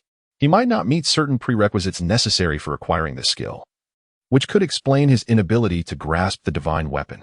He had envisioned himself mastering this divine ability, ready to dominate the ABCD training camp and leave a small yet impactful impression on the world.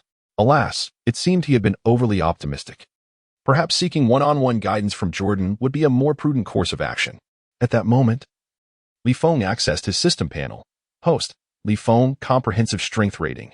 A-Class, Strength, 111, A-Class, Speed, 103, B-Class, Jumping, 101, B-Class, Shooting, 108, B-Class, Dribbling, 104, B-Class, Defense, 92, B-Class, Passing, 103, B-Class, Stamina, 102, B-Class, Insight Points, 570 total skills, 8 S-Class Speed Variation Triple Threat. Mastered 50 probability of faking players with a B-Class defense or lower, with diminished faking probability against higher-tier defenders. 0, 2500, A-Class Stable Shooting. Professional increases shooting accuracy by 17 while in motion and by 45 when in an open position. 0, 4000, skills omitted. However, amidst this period of learning, there was good news. Li Feng had indeed accrued a considerable number of insight points recently. He had also managed to enhance his proficiency in stable shooting by 1 level, elevating it to the professional tier. Consequently, his shooting accuracy from an open position surged by 45, meaning that what was originally a 60 accuracy rate could now approach an impressive 90 with the system's enhancement. He has nearly matched the open shot percentage of some of the greatest three-point shooters in history. This effect is nothing short of terrifying. Today, Li Feng could easily be described as a human artillery platform beyond the three-point line, although the next upgrade requires a substantial expenditure of 4,000 insight points. Li Feng is thoroughly satisfied with his current achievements.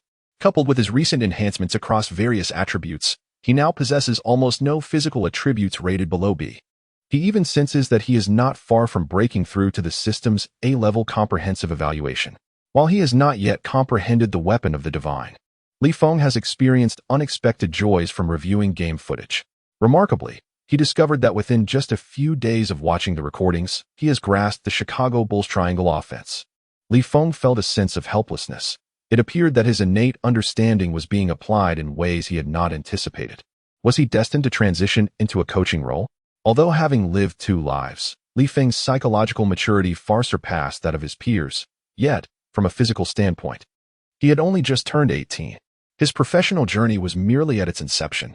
Feng accepted the Diet Coke handed back by the coach and took a long swig. At that moment, his phone suddenly rang. On the other end was Danny, the event coordinator from the ABCD training camp. After patiently listening to the speaker on the other end, Feng nodded slightly and replied, "All right, no problem. I'll see you in a week."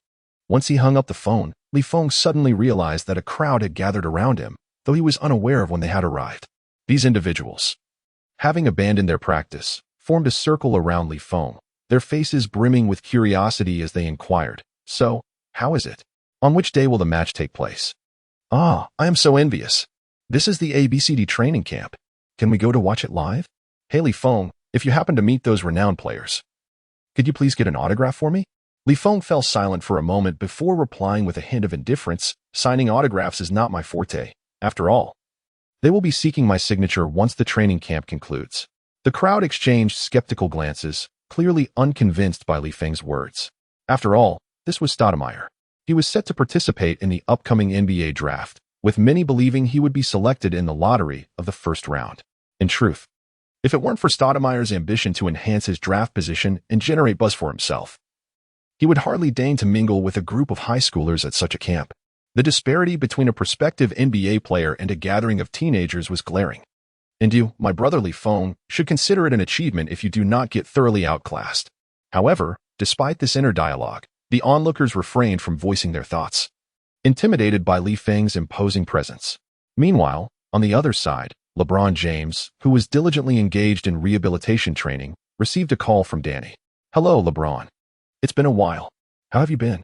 "Oh, Mr. Danny." James recognized the caller's identity and responded with a smile. "I'm doing well. Everything is great. What can I do for you?" "Well, the ABCD training camp is set to commence next week, and as the reigning MVP, you would typically receive a special invitation. However, we delayed our inquiry upon hearing about your back injury," Danny explained slowly. "I'm fine, recovering faster than the doctors anticipated. I've even started attempting to play again these past few days." "That's fantastic," Danny exclaimed cheerfully. "We've invited both you and Carmelo Anthony, and we hope to see you at the camp. I will send you an email with the details regarding the schedule and location. Is that acceptable?" LeBron paused momentarily before responding. "Mr. Danny, do you know if Feng will be attending?" Feng: "Oh, certainly. I just spoke with him. But why do you ask?" "Just a casual inquiry," LeBron replied. "Rest assured, Mr. Danny, we will meet at the training camp." "Great. I look forward to seeing you, LeBron." Danny concluded the call with a smile. After hanging up, LeBron tilted his head slightly to gaze at the ceiling of the gymnasium, as if lost in thought. He was still preoccupied with the recent match against Roger Bacon High School, a lingering concern even after half a month had passed. The media frenzy surrounding the incident had largely dissipated, yet it remained a thorn in LeBron's side. For someone deemed the chosen one, being overshadowed by Feng in securing a championship was a blemish on his career. He was indifferent to Stoudemire. His focus remained solely on Feng. He felt compelled to prove his worth to the world. This, indeed, constitutes the primary reason for his acceptance of the invitation to the ABCD training camp. On another note, Carmelo Anthony has also accepted Danny's invitation today, preparing himself for the forthcoming camp. His intentions are pure and straightforward, to utterly dominate that infuriating Asian kid during the camp. Upon learning that this year's training camp has invited such a plethora of promising young talents, Sonny Vaccaro nodded in satisfaction. The individuals invited this year are indeed figures imbued with intrigue. With their participation, this training camp is poised to be remarkably successful, and the matches are certain to be exceptionally captivating. 8 days later, the 2002 ABCD training camp officially commences. As Vaccaro had anticipated, this opening ceremony surpasses even last year's, which featured the illustrious Kobe Bryant. Countless gifted high school students have gathered, their eyes alight with aspirations for the future and a fervent desire for victory. Among them, Stoudemire strides confidently into the throng, flanked by 4 or 5 interviewing journalists. At that moment, he addresses the camera, speaking in a tone audible to those around him. This training camp is merely another experience for me. I am entirely different from those naive high school students. For them, this is a challenge, but I merely need to lift a finger to outshine them all. I am a fierce shark. Little did Stoudemire know that he relished not only confronting others, but also the sensation of a microphone thrust before him. He felt, at that instant, akin to a superstar. Yet, as a commotion erupted at the entrance, all eyes were drawn in that direction. Subsequently, a group of individuals, ensconced by layers of reporters, entered with a presence far more formidable than Stoudemire's earlier arrival. Just as he was about to inquire who this ostentatious crowd was, he suddenly heard Li Feng's voice cutting through the throng. You asked me what animal I resemble on the court? Please, why not just be a person? Why must I be a beast? Chapter 21, The Elite Match. Retribution for grievances, why not just be a person? In recalling his earlier boast of being a fierce shark, Li Feng's words struck him like a sharp blade. Damn, is this kid targeting me? His words make me seem rather juvenile. However, fortunately, there is no issue with what he said before. As long as he truly outshines everyone, it will be fine. It's not a significant concern. Upon the arrival of Li Feng, two additional groups of individuals made their entrance, equally besieged by an assembly of reporters, creating quite the spectacle. These two figures, in contrast to Li Feng, appeared rather familiar to the onlookers. One was LeBron James, and the other was Carmelo Anthony. Upon encountering them, Shaoxi exhibited a momentary pause, his expression betraying a flicker of confusion. Wang Defa? Was it not stated that this year's training camp would feature no notable players aside from myself? How have these two made their appearance? Shaoxi watched helplessly as the attention of the crowd shifted away from him, feeling a tinge of dissatisfaction. However, the formal commencement of the training camp was soon underway. Here, all players would be divided into several teams for a month-long training session. The accommodations consisted of 2 individuals per room, with players generally paired with their teammates. Li Feng pushed open the door and beheld a figure of approximately 1.8 meters standing in the room. Rondo? Li Feng exclaimed, momentarily taken aback. The individual addressed, Rondo, widened his eyes in surprise and, with a hint of confusion, pointed to himself and inquired, Are you referring to me? Oh no, I meant to say, I apologize, you bear a striking resemblance to an old acquaintance of mine. Haha, no worries. I trust that the Rondo you speak of is quite a remarkable individual as well. The petite figure extended his hand in a gesture of greeting and introduced himself. By the way, I am Chris Paul. A pleasure to meet you. Hello, Paul. I am Li Feng. Li Feng. That name rings a bell. You are the one who led St. Mary's High School to victory, aren't you? Paul responded, momentarily taken aback, then continued with a touch of excitement in his voice. You've heard my story? Li Feng smiled gently. Indeed. I heard you won the championship alongside LeBron James. That is simply astounding. As Paul spoke, his eyes sparkled with admiration, revealing his deep respect. Li Feng offered a resigned smile and remarked, Ah, Jean. This is not my assertion. Moments later, Paul approached with a beaming expression and said, Li, we are teammates now, and I look forward to your guidance. Rest assured. While I may not possess the physical prowess of those towering giants, I shall deliver the ball to your hands whenever you require it. Without a doubt, Li Feng believed him. After all, Paul, the master of assists, had rightfully earned his reputation, having transformed numerous centers from mere rotation players into all-stars. Even the likes of Dunbo had reached the pinnacle of their careers under Paul's mentorship. At this thought, Li Feng narrowed his eyes. Presently, his passing skills were limited to a single technique he had gleaned from James, the art of the kingly pass, which was insufficient. To aspire to become a versatile forward in the league, one cannot solely rely on such a rudimentary skill. It would be quite laughable to claim proficiency without the ability to execute precise passes. However, glancing at his enthusiastic young admirer, Chris Paul, Li Feng felt reassured. During the upcoming days of player training camp, his primary goal was to master Paul's passing techniques. The triangle offense he had learned from video footage required one to possess ample court vision and above-average passing skills, enabling the creation of one-on-one or even one-on-zero opportunities. Thus, acquiring Chris Paul's passing finesse was imperative for him. As for the training tasks assigned in the camp, Li Feng aimed merely to meet the expectations superficially. Most of the trainers and coaches here were plucked from the free market, leading to a wide disparity in their competencies. Training held little significance. Although a few among them were future NBA coaches or managers, they were a minority, and the majority fell far short of the standards set by Mark Lowe. The entire training camp resembled a high-level pickup game, merely presenting an opportunity for a group of exceptionally talented young individuals to showcase their skills. Feng merely wished to quietly strengthen himself and acquire a few more skills. However, Stoudemire was perpetually intent on stirring up trouble. This individual seemed to harbor an inexplicable animosity towards Chinese players. If memory serves, when Yao Ming entered the league, he did not provoke Stoudemire. Yet the latter persisted in targeting Yao at every turn. At this moment, he was boasting to his teammates with an air of invincibility, declaring, "What of LeBron and Anthony? I shall demonstrate to them what true talent is during the game. They cannot defeat me. As my teammates, you need only to bask in victory. And as for that Feng, let me reiterate, do not even dare to compare that benchwarmer to me.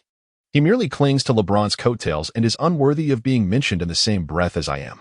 Should he dare to face me in a game, I would ensure he never wishes to touch a basketball again." In Stoudemire's eyes, he and the other high school players belonged to utterly different realms. He envisioned himself as a future high draft pick in the NBA, a looming superstar, far removed from the insignificant players who dared to cross his path. During the team's routine scrimmages, he indeed exhibited extraordinary dominance in the paint. Stoudemire approached the game with the demeanor of a father overwhelming his son, crushing all opposing interior players.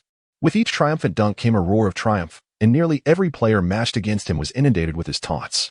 Though he was merely a fresh high school graduate, in the eyes of all, he had already ascended to the status of a prospective NBA player.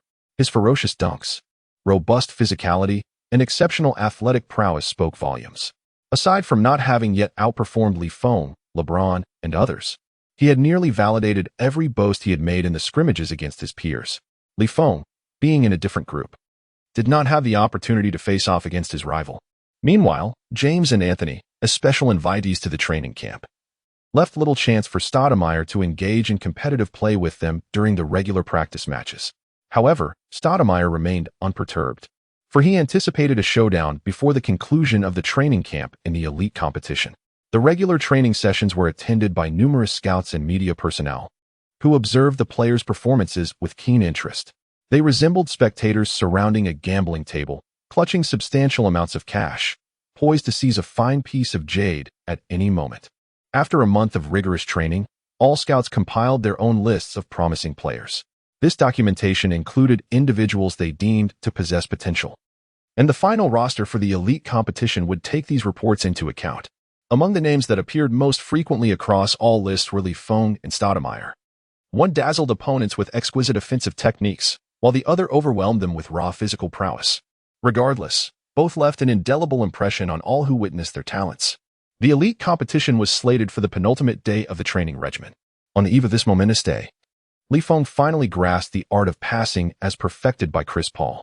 His newly acquired skill, classified as a level exquisite passing beginner, enhanced his passing attribute by 10 and expanded his court vision by 5 while on the floor. Upon executing a successful exquisite pass, he would slightly elevate his teammates' shooting percentage within 3 seconds of receiving the ball. To be candid, Feng had never anticipated that this skill would attain an A-level rating. It was no wonder that the difficulty of comprehension was so great, necessitating several days of dedicated effort. He had presumed that even the young Chris Paul would only possess a B level of passing ability, which would have been a delightful surprise in itself. Feng's eyes brimmed with tears. 3 years. Do you have any idea how I have endured these years? I can hardly recall how long it has been since I last grasped an A-level skill. All I can say is that every ounce of effort and hardship has been worthwhile. Feng, having previously invested in the skill of stable shooting, finds his points of enlightenment somewhat lacking. However, it is sufficient to elevate his exquisite passing to mastery level, at least within the current high school league. A mastery-level skill is more than adequate to dominate the court. The essential technical prerequisites for executing the triangle offense, passing, triple threat, and one-on-one capabilities are all comprehensively acquired. In the midst of his elation following the enhancements, Feng is informed by his coach that he has been selected to participate in the final elite competition alongside James and others. Meanwhile, on the court, the ever-boisterous Stoudemire chimes in, "Oh, why must I compete alongside such mediocrity? God, grant me formidable opponents, one TU? Is there not a single player in this training camp who can truly compete?" Upon hearing his remarks, the other players cast him strange glances. Yet, most are too intimidated to voice their discontent, for those who have been in the same group with him have endured a brutal training regimen.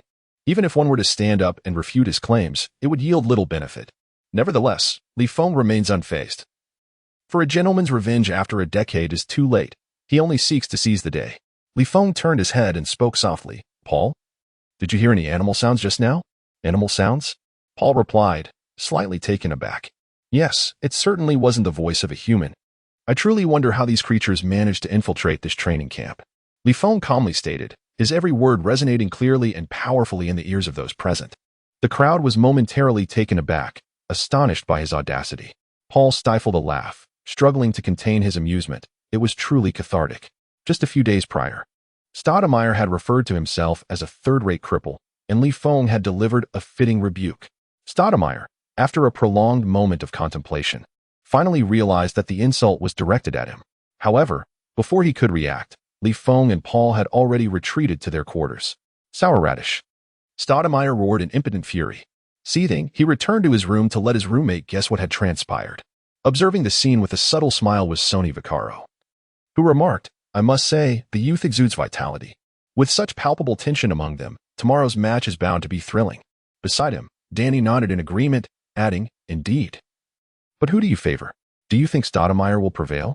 Vaccaro stroked his chin thoughtfully. It's hard to say, but I believe tomorrow's game will certainly hold surprises. The following morning, the training camp's gymnasium buzzed with an extraordinary liveliness, a stark contrast to its usual atmosphere. This was the climax before the camp's conclusion. The elite match that commanded keen attention. On the court, 20 young talents stood awaiting their assignments, selected from the brightest high school prodigies worldwide, representing the pinnacle of elite athletes. Their presence was a testament to the recognition bestowed upon them by the media and seasoned scouts alike. Today, they would engage in the final official 5v5 match. With scores to settle and grievances to address, this concluding elite competition was often the most exhilarating and charged with intensity. The host divided the 20 participants into red and blue teams, each comprising 10 players, with coaches determining the starting and substitute lineups. Anthony had hoped to be on the same team as LeBron, envisioning the opportunity to dominate Stoudemire and Feng. However, whether by design or mere coincidence, the final team arrangements were entirely contrary to his expectations. To his astonishment, he found himself placed on the same team as Feng. Oh, dear God. Yet Chris Paul was elated. Feng, we're on the same team. This is fantastic. Plus, Anthony is with us. Victory is assured. Victory? What are you fools thinking? You will lose, and it will be a humiliating defeat. Stoudemire scoffed from across the court. LeBron glanced at Stoudemire, who was on his team, and let out a barely perceptible sigh. He truly disliked playing alongside someone so lacking in intellect, especially when such animosity was drawn to them before the game. What if they faltered? He had a friend who had experienced something similar, never mind that. LeBron felt only sympathy for his friend, nothing more. Once the teams were established, the coaches provided a brief overview of the starting and substitute lineups. Regarding tactics, to speak candidly, even if he were to devise a strategy, the players may not necessarily adhere to it. In an arena where self-presentation takes precedence, most players prioritize showcasing their individual skills. It is often said that in youth teams, one player can take on 5 opponents. Coupled with such ad hoc arrangements, a team lacking in synergy would find it exceedingly challenging to execute any intricate plays.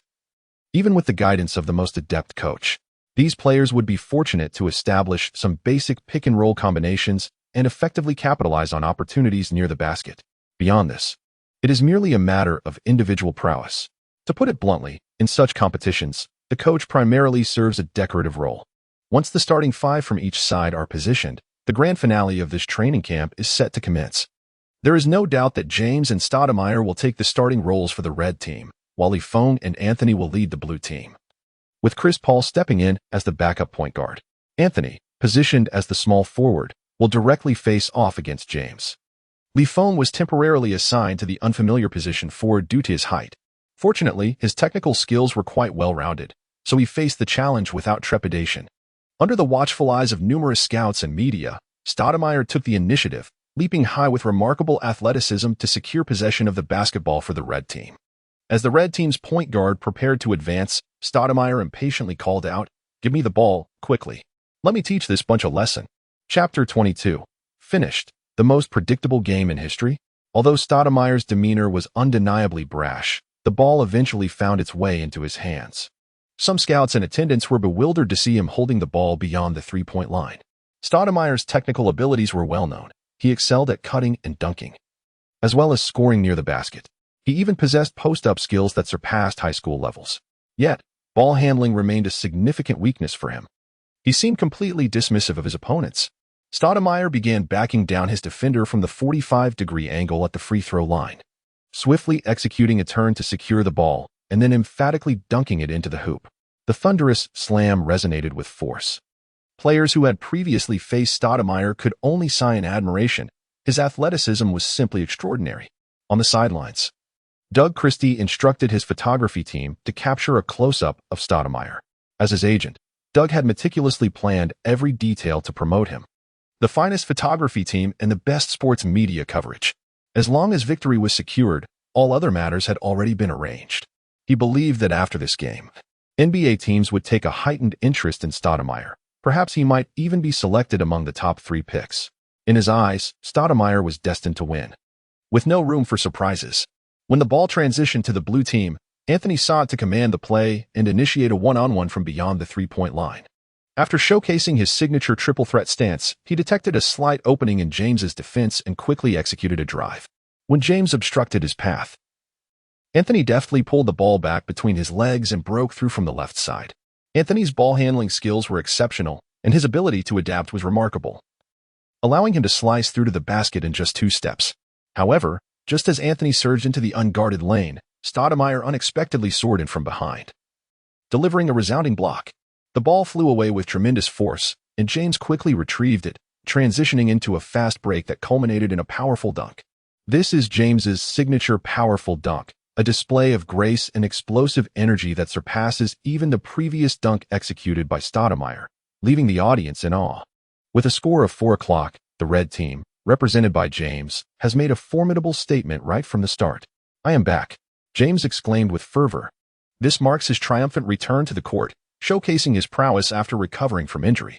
Meanwhile, within the hallowed halls of St. Mary's High School's basketball arena, regardless of Damlet's meticulously crafted training regimen, the players remained steadfastly glued to their television screens, engrossed in the live broadcast.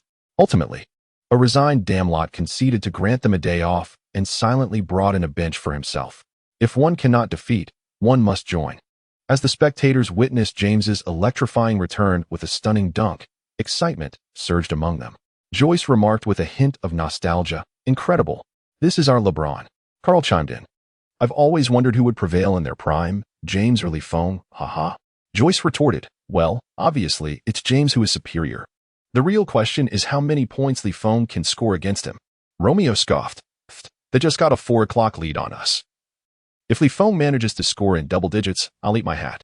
Carl replied with amusement, "Hold on, let me record that, and I'll play it back for Feng." The red team commenced with a series of consecutive points, demonstrating sheer dominance on both ends of the court. On the other side, Anthony, undeterred, seized the ball for a one-on-one challenge against James. After a series of deft movements to create space, he executed a quick stop-and-pop jump shot. Though he faced Stoudemire's defensive assistance, the shot went in, albeit a bit hurriedly.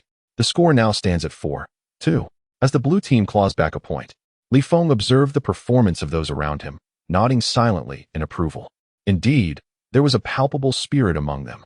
None were lacking in intellect. Each participant was exerting their utmost in such a highly scrutinized competition.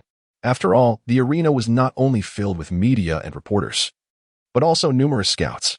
The performances they delivered, every move made on the court, would ultimately dictate the trajectory of their professional careers. The match continued. Yet Feng swiftly discerned some issues. Currently, both teams relied heavily on individual prowess to score, with James and his team evidently holding the upper hand. While there was a noticeable absence of tactical cooperation during their offensive plays, that could be overlooked for the moment. However, on the defensive side, the red team boasted a historically exceptional small forward with an extraordinary two-way skill set, alongside a formidable center of near NBA caliber. Both players provided a significant level of defensive assistance, which often compelled Anthony to confront 2 elite defenders simultaneously during his offensive attempts. This predicament rendered his scoring endeavors considerably more challenging, inevitably affecting his shooting accuracy.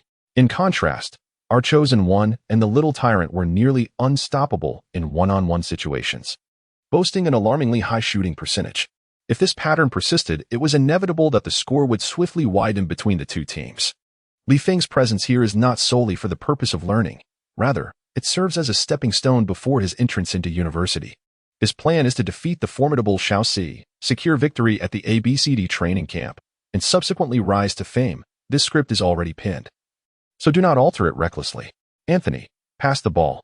I shall orchestrate the play, Feng called out to the ball-holding Carmelo. However, at that moment, Carmelo merely turned his head and replied, "Trust me, watch me perform." Following this, Anthony executed a dazzling behind-the-back dribble and a spin shot, only to be met with a resounding block from LeBron. In response, LeBron swiftly transitioned to offense, delivering an electrifying reverse dunk that ignited the crowd. Boom. With half of the first quarter elapsed, the score stood at 15-9, with the red team holding a significant lead. The coach, sensing the shift in momentum, raised his hand to call for a timeout. Feng glanced at Anthony beside him and softly applauded. "Brilliant, truly brilliant," the somewhat awkward Sweet Melon admitted. "There is nothing much to explain. That last attempt was indeed a failure on my part." The coach interjected, "You must pay attention to the opponent's defense. Do not engage them head-on. Their combined defensive prowess is formidable, and facing two opponents alone is a disadvantage." Though the team nodded in agreement, they recognized the underlying issues plaguing their squad.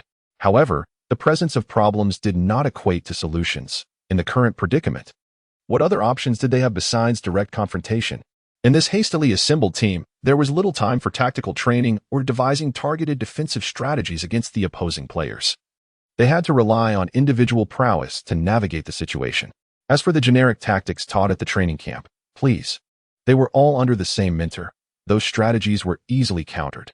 Amidst the silence, Feng inappropriately interjected, "Let us substitute in Chris Paul, and thereafter, I shall take on the role of orchestrating the play." The coach and other players were momentarily taken aback. "You, along with that little one," Feng reassured. "Just pass the ball to me, and I will dismantle their defense." Anthony waved his hand dismissively, completely disregarding Feng's assertion. "Let it go, Carmelo. Even if you can score, your efficiency won't surpass theirs.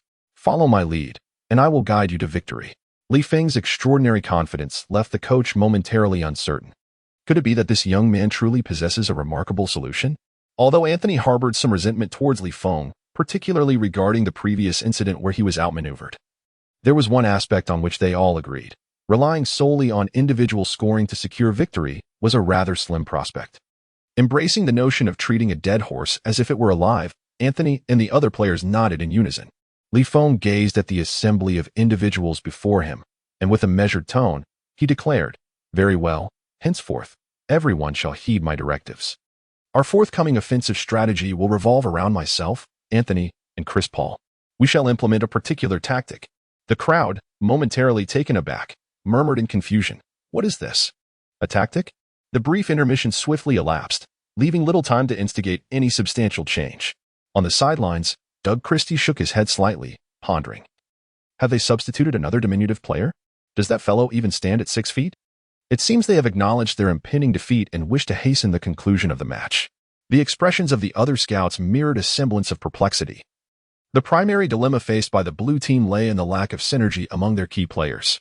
Unlike the formidable collaboration between LeBron James and Amare Stoudemire, who leveraged their physical prowess to exert significant pressure on the defensive front, the blue team lacked such cohesion. Moreover, LeBron's exceptional court vision and comprehensive understanding of the game inherently facilitated the team's connectivity. In contrast, although Anthony excelled in one-on-one offensive situations, often overpowering any defender, he frequently found himself contending with double teams.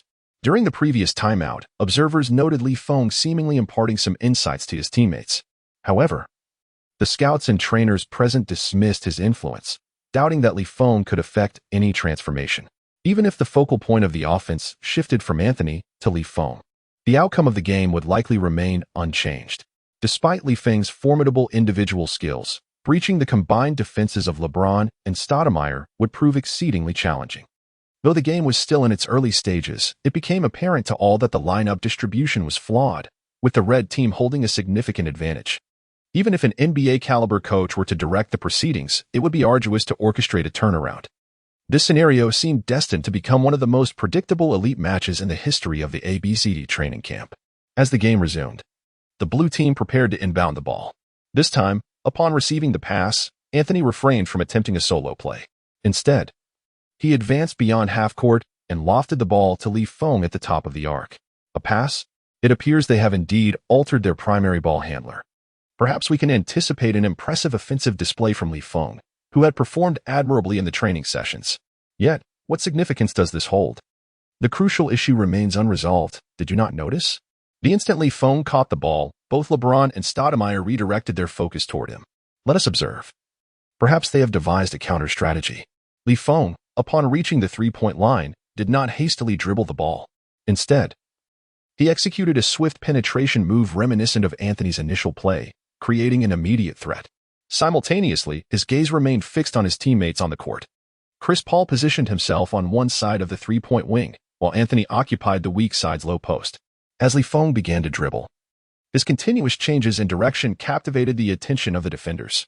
Meanwhile, on the other side, Anthony and Paul maintained an appropriate distance, forming a coherent triangle. Though it was not readily apparent without a keen eye, they deliberately sustained their triangular positioning. Suddenly, Feng executed a swift change of pace, creating space, and quickly maneuvered the ball to his left hand, feigning a shooting motion. At that moment, the lurking James sprang into action. He leaped high, poised to deliver a colossal block to Feng. The bald coach chuckled, remarking, "I told you, he won't solve the problem." Just as the onlookers were about to nod in agreement, Feng unexpectedly altered his action. He transitioned from the shooting stance to clasping the ball with both hands, then flicked it towards the sideline. His exquisite pass significantly enhanced Feng's vision, delivering the ball smoothly into Chris Paul's hands. Paul received the pass effortlessly, shooting without the need for any adjustment. Whoosh! Thanks to Feng's remarkable passing accuracy, Paul confidently took a three-pointer, hitting his mark with precision.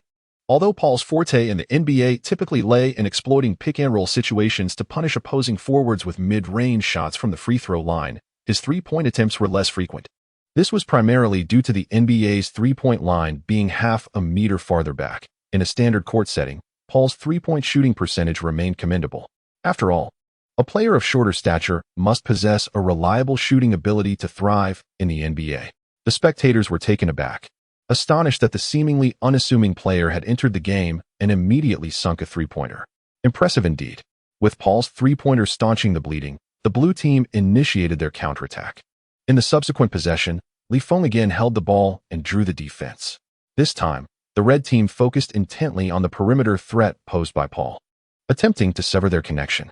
However, Feng opted to pass to the other side to Carmelo Anthony.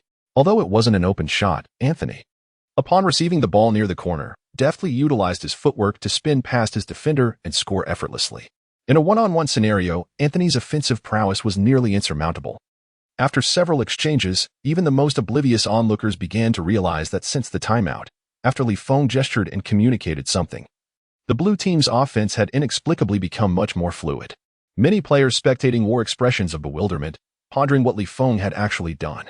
Just then, a coach suddenly had an epiphany, shouting, "Wait, hold on, this is the triangle offense." Chapter 23. No, buddy, you truly understand tactics. The crowd was momentarily stunned by these words. What on earth? They were witnessing cooperation and strategy in the ABCD training camp match? In the context of elite competitions, tactical arrangements typically revolve around showcasing physical prowess and engaging in aerial dunks. Are you all serious? Some players pondered, lightly touching the back of their heads. The triangle offense? That sounds somewhat familiar. What exactly is it? For these high school athletes, who only know to charge forward with the ball, grasping the intricacies of NBA tactics indeed seems rather far-fetched. The crowd, with expressions of bewilderment, turned towards the coach, who slowly began to elucidate. This is the strategy once crafted by Phil Jackson, built upon the bull's-iron triangle. The core philosophy revolves around utilizing triangular spacing to stretch the defense and create optimal offensive opportunities. Moreover, this strategy ensures that when Jordan takes a shot, he has ample chances for one-on-one plays, thereby minimizing the likelihood of double teams. While the fundamental elements of the strategy are not overly complex, it demands a high level of skill from the players. Passing, vision, ball handling, and the three threats upon receiving the ball, all are indispensable. Only by fulfilling these criteria can they hope to execute this strategy effectively. Yet, I never anticipated that a high school player could adapt so adeptly on the fly, orchestrating unfamiliar teammates into the strategy with such remarkable court awareness. Upon hearing this, the crowd experienced a moment of clarity. No wonder the blue team's offense surged with intensity. In previous matches, LeBron and Stoudemire could execute some impressive zone defenses, constructing a suffocating barrier. However, once Feng organized the blue team's offense, the red team's defense underwent a complete reversal, exuding a sense of vulnerability. So that was the reason.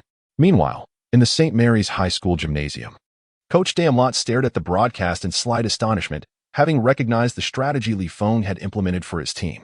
What puzzled him was how Feng had acquired such knowledge. He had never taught him this. Where could he have learned it? Self-study?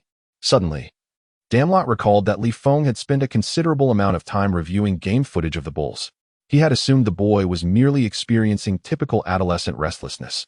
It turned out he was stealthily absorbing their tactics. Yet, merely watching footage without practical application would not enable him to execute the strategy with such finesse during live play. This defies logic. It is utterly inconceivable. Feng coordinated his teammates' movements on the court, and with his precise passes and exceptional vision. This hastily assembled team exhibited an extraordinary synergy akin to that of a professional squad that had trained together for years. In a match between equally makeshift teams, even a slight tactical coordination could significantly influence the outcome. As Feng assisted Anthony in scoring once more, the score was leveled at 20-20. Remarkably, within just a few minutes, the blue team had astonishingly caught up. At this moment, Stoudemire furiously directed his ire at Feng, exclaiming, "You worthless coward. Hiding behind your teammates. First, you clung to James, and now you've latched onto Anthony? You spineless weakling." Witnessing the relentless approach of the score since that timeout, Stoudemire was thoroughly agitated. To him, Feng was nothing more than easily crushable trash. Without Anthony, the blue team would hardly be a match for him. However, Feng remained unperturbed, turning instead to observe the referee on the sidelines, his gaze silently challenging, as if to say, "Go ahead, what are you waiting for?" The next moment, the referee's whistle pierced the air, and Stoudemire was assessed a technical foul. The scouts in attendance exchanged knowing glances, quickly jotting down notes. Stoudemire's impulsive nature was a liability for his future career. Despite his physical prowess, he was destined to be merely an effective enforcer. In stark contrast, the Chinese player Feng exhibited poise and composure, coupled with a high basketball IQ. He consistently made choices that benefited the team, embodying the qualities of a true leader. Observing the shifting expressions of those around him, Doug let out an almost imperceptible sigh. The situation now appeared unfavorable for Stoudemire. Winning the game would salvage his standing. Yet losing was unfathomable. Was it even possible for him to lose? Following the free throws, the red team called a timeout, seemingly to reassess their game strategy. Once back on the court, the blue team huddled around Feng, exclaiming, "Oh man, this is utterly brilliant. Under your guidance, they're flailing about like headless chickens. You're an absolute genius." At that moment, although Paul remained silent, his gaze toward Feng brimmed with admiration. Feng is undeniably charming. A commanding presence on the court and a tactical genius for his team. Paul never imagined that possessing a high basketball IQ could bring such significant changes to a game. Once, he believed that his height might forever sever his ties with the NBA. Yet now, it seems he has discovered a path suitable for himself through Feng. Meanwhile, Anthony has shed his previous awkwardness, exuberantly exchanging high-fives with Feng, exclaiming, "Lee, I must confess, playing alongside you is an absolute delight. Tell me, what shall we do next? I place my unwavering trust in you." Everyone eagerly anticipates Feng's forthcoming strategy, with the team coach holding his breath, listening intently. However, when Feng addressed the group, he calmly uttered a few unexpected words, spread out for isolation. The crowd, as the match resumed. Stoudemire proactively approached Feng, while the red team intensified their defense against Anthony and Paul, denying them even the slightest opportunity to receive the ball. It was evident that the red team aimed to sever the connection between Feng and his teammates, hindering their ability to execute their original tactics. This approach proved effective, as a fundamental aspect of the triangle offense relies on the proper flow of the ball. Without this, executing the strategy becomes exceedingly challenging. Nevertheless, Anthony and the others gazed in bewilderment at the unfolding events of the game. Feng anticipated that his opponent would bolster their defense, which is why he suggested isolating for a one-on-one play. Previously, I was skeptical of the notion that basketball follows a script, yet now, I find myself a believer. In retrospect, the defeat against St. Mary's seems justifiable, especially when faced with an opponent who seems to possess prophetic insight. Anthony silently gave Feng a thumbs up, acknowledging his brilliance and skill. Meanwhile, in front of Li Feng, the defender, Shaoxi, wore a smug expression and taunted. "You want to be able to pass the ball now, kid. Let us see how you'll manage. Your strategy has been thoroughly unraveled. It's game over for you. You are now my prey, and you should prepare for your demise." Shaoxi initially intended to hurl more insults, but recalling his recent technical foul, he decided against it. Opting for restraint instead, Li Feng smiled faintly, sensing that he had stumbled upon something amusing. The decisions made by the red team appeared to restrict the execution of their triangular strategy. However, in truth, this bore no difference from their intended objective. The ultimate aim of the triangular tactic is, after all, to seize opportunities for one-on-one scoring. In professional matches, opportunities for a one-on-zero situation are rare and fleeting, and achieving a one-on-one encounter is already commendable. Furthermore, Li Feng devised the triangular strategy primarily to address the issue of joint defense between James and Stoudemire. Thus, the red team has unwittingly fallen into the trap they had meticulously laid out. When it comes to one-on-one confrontations, Li Feng has never shied away from any challenge. Nevertheless, at that moment, Stoudemire's taunts continued unabated. Why are you afraid to take me on? Come on, the time to showcase your prowess has arrived, you clever little trickster. If you have the courage, take a shot at me. I shall stand right here. Come on. Let me tell you, a true champion must humiliate the weak. Now, come and score over me if you dare. Li Feng smiled nonchalantly and replied, "I apologize, but I am not like you. I do not excel in harsh words. Rather, I excel in fierce plays." In the very moment he finished speaking, Li Feng swiftly advanced his right leg to initiate an attacking step, simultaneously lowering his center of gravity. A sudden jolt coursed through Shaoxi, compelling his body to instinctively retreat. However, he soon realized that Li Feng had chosen not to break through but instead feign a shot, as Shaoxi prepared to step forward to block Li Feng's attempt. In the blink of an eye, Li Feng was on the move again, utilizing the momentary shift in rhythm. He released the ball to his right side and then propelled himself forward with explosive speed. In a moment of disbelief, Shaoxi witnessed Li Feng's breakthrough and attempted to keep pace. Yet, due to the rapid succession of Li Feng's three threatening moves, Shaoxi was utterly unable to respond appropriately, leaving him frozen in place. After effortlessly bypassing his opponent, Li Feng executed a graceful Euro step, finishing with a reverse layup. Upon scoring, he turned to the completely befuddled Stoudemire and, with a serene smile, remarked, "This is the first time I've encountered such a request from you. Scoring against you is certainly feasible, but you might want to put up some defense." Upon hearing this, the young powerhouse erupted in fury, exclaiming, "Wait for it." At that moment, numerous scouts in the arena were left in disbelief. Had Li Feng truly just glided past Stoudemire with such ease? Astonishing. Was this player so formidable in one-on-one situations? They glanced at the scouting reports they had just pinned, their faces awash with confusion. Wasn't Li Feng supposed to be categorized as a playmaking athlete? The strategic arrangements, passing finesse, and overarching vision he had previously displayed all substantiated this notion. Yet now, who could elucidate how he possessed such remarkable individual scoring prowess? Was this even plausible? In the subsequent possession, Stoudemire, seeking to pass, prepared to muscle his way to the basket, leveraging his physical advantage to overpower Li Feng. Although Li Feng's strength attribute had reached an impressive A grade, he had no intention of engaging in a direct confrontation with Stoudemire. After Li Feng engaged in 2 confrontations with Stoudemire, the latter summoned all his strength, preparing to charge directly towards the basket. "Die for me." However, with that single move, Li Feng took a step back, evading him effortlessly. Stoudemire, caught off guard, lost his center of gravity after the encounter, stumbling twice before the referee called a traveling violation. As the blue team commenced their offense, Li Feng once again took possession, facing Stoudemire.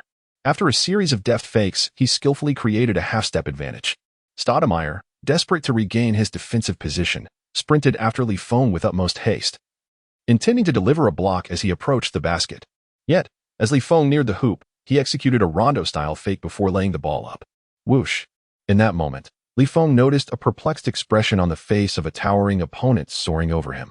In the next instant, with no one guarding him, Li Feng effortlessly scored, turning to the sidelines to exclaim, "Where is everyone? Why is no one defending me? Hey, delicate little girl, where have you gone? Weren't you supposed to be a fierce shark?" Li Feng's taunts were akin to a relentless barrage, each word striking with precision. Yet, to the players on the court, it was a source of great satisfaction. They had grown weary of Stoudemire's pretentious demeanor, and finally, someone was able to put him in his place. What a relief! Stoudemire fell silent, reaching for the ball, ready to challenge Feng once again. However, James furrowed his brow, denying him the opportunity. For our esteemed LeBron was determined to secure a victory. He could not afford to lose to Feng again. With the ball in hand, LeBron surged into the paint, and upon facing a double team, executed a swift turnaround, banking the ball into the hoop, promptly halting the team's downward spiral. Yet, at that moment, Feng's taunts echoed once more. "Hey, what's going on? Are you simply going to hide behind James? If you aspire to be James's little darling, you might want to consult Romeo first, unless you wish to be the submissive one." Stoudemire's face contorted with anger, but he found himself at a loss for words, as he was indeed in the wrong. Meanwhile, outside the court, Romeo, watching the broadcast, was taken aback. "What does this have to do with me? And who are you calling James's little darling?" In the latter part of the first half, the strategy employed by the red team proved remarkably effective. Feng had not passed the ball even once. Their tactics had indeed succeeded. As for Feng's consecutive successful one-on-ones against Stoudemire, merely 14 points were at stake. In life, one must accept gains and losses without fixating on trivial matters. Setting aside the facts, one could argue the effectiveness of preventing him from passing the ball. As the game progressed into the latter half of the quarter, James spoke earnestly to Stoudemire. "From here on out, leave the task of defending Feng to me." Undoubtedly, James's physical prowess and lateral quickness surpassed that of Stoudemire. With him guarding Feng, the results would surely be more favorable. However, just as they exchanged defensive assignments, Feng unabashedly shouted, "Give the ball to Anthony. Let him go one-on-one. Just target Stoudemire. This guy has no defense whatsoever." Chapter 24. The transition of MVP. "You must ensure that Feng joins our team." Allowing Anthony to take on Stoudemire? The spectators at the sidelines were astonished, exclaiming, "Whoa. He's calling him out. Shrimp heart, shrimp heart. Do you truly disregard this year's NBA lottery picks?" The scouts present couldn't help but twitch at the corners of their mouths, realizing that Feng was indeed a force to be reckoned with. If this individual were to enter the NBA, he would undoubtedly become a master at manipulating opponents' mentalities. Akin to Rodman, a moment of sympathy for his future adversaries was warranted. At that moment, a mechanical voice resonated in Feng's ear. Ding. Host's taunts have reached an extraordinary level. Stoudemire's mentality is shattered. Rewards have been granted. Stoudemire power fragment X1. Stoudemire jump fragment X1. Feng was momentarily taken aback. Had he just received a sudden reward? A smirk crept across his face. It seemed the young lad was quite appreciative. Following the explosive outburst from shaky, his movements in the subsequent rounds became increasingly vigorous. Unsurprisingly, he soon accrued his 5th foul. Although the ABCD training camp did not impose a rule regarding fouling out, persistent fouling severely dampened the team's morale. Each time they appeared poised to close the gap, shaky would commit another foul, causing his own frustration to escalate, and his teammates' spirits to plummet even further. In LeBron James's first game after his return from injury, he exerted every ounce of effort. He drove to the basket, contested rebounds, distributed assists, and anchored the defense. He accomplished everything within his power, arguably reaching the pinnacle of what a high school player could achieve. Yet, it proved futile. Despite his valiant efforts, the scoreboard read 0-5. When the final whistle blew, the score settled at 84-69, with James alone tallying an impressive 30 points, 8 rebounds, 6 assists, and 1 steal, yet failing to alter the game's outcome. He had, in essence, experienced the sensation of being the captain of a futile endeavor. On the other side of the court, Feng, alongside Anthony, led the blue team to a resounding victory by a double-digit margin. Feng achieved a triple-double with 20 points, 10 rebounds, and 11 assists, flawlessly filling his statistical sheet. Anthony and Paul also made significant contributions, scoring 24 points with 4 assists and 11 points with 8 assists, respectively. Throughout the match, the implementation of the triangle offense was exceptionally effective, ultimately determining the course of the game. As the final result was confirmed, everyone present was left in utter disbelief, for the outcome diverged sharply from their initial expectations. The red team was supposed to dominate, yet the reality was that they were the ones thoroughly outmatched. In the St. Mary's High School gymnasium, onlookers watching the broadcast were left astonished. James had lost again. But wait, why did it feel like DJVU when this was, in fact, James's first defeat to Feng? Carl gazed at the tape in his hand, and then turned to Romeo, asking, "Would you like some more? If the restroom is unavailable, I can whip you up something fresh." Romeo, feeling somewhat cornered, muttered a quiet retort.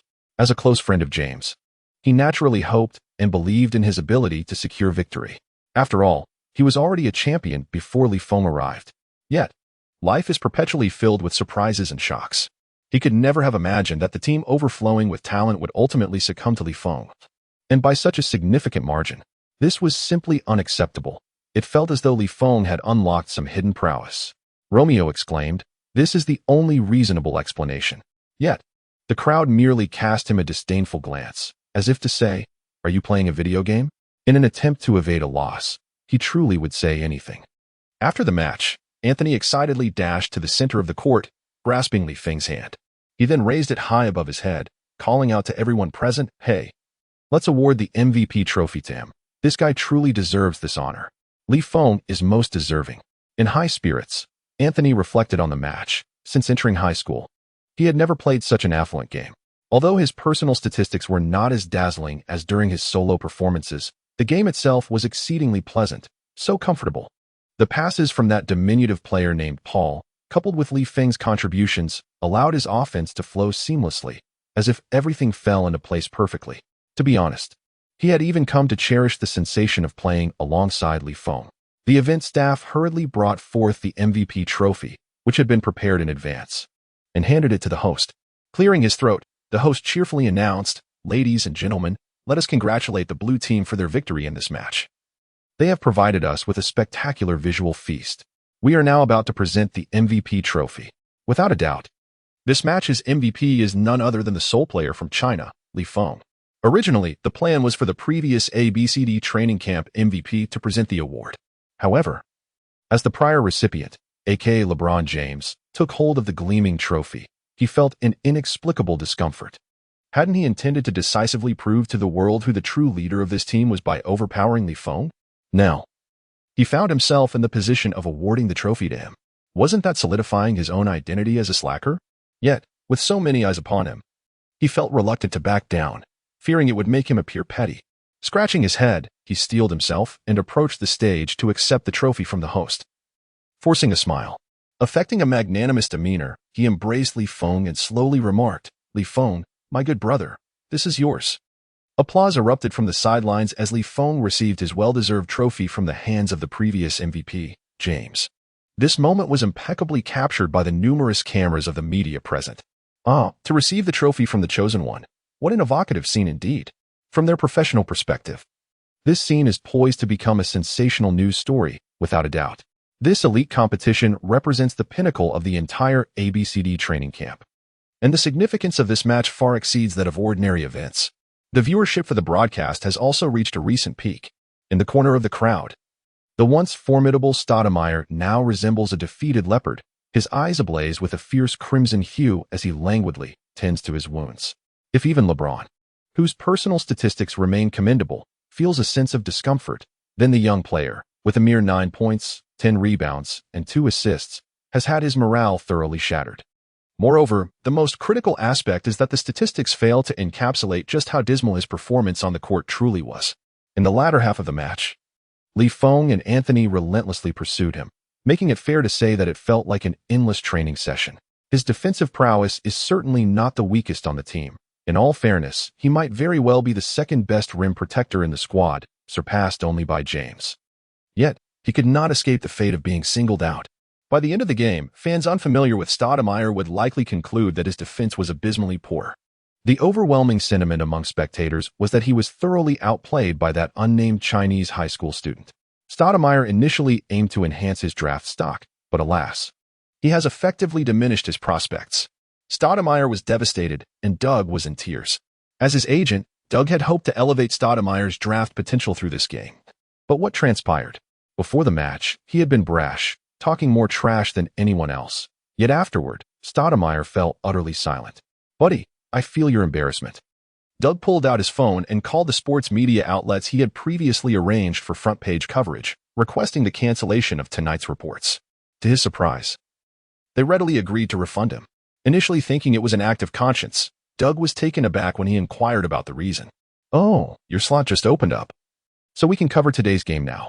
Stoudemire, who talked the most trash, took the hardest hits. That's what creates good television. Everyone is clamoring to report on the new MVP, that high school student from China. What's his name again? Ah, Li Feng. I believe this news will pique the interest of many fans. If you hadn't pulled the piece, we wouldn't know what to do. Thanks for being so understanding. Doug, you're a good guy. On the other end of the line, Doug, having been given a backhanded compliment, fell silent. After hanging up, he turned to Stoudemire. His expression calm yet bleak, and said, "You're done." Huh? What's wrong, Doug? What happened? Stoudemire asked, puzzled. Don't call me Doug. And don't call me Buddy. We're not close. Goodbye. Doug Christie coldly turned away, leaving the training camp without looking back. Damn it.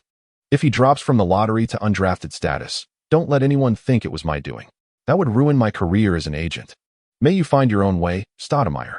If you must place blame, then blame yourself for provoking that monstrous rookie from China.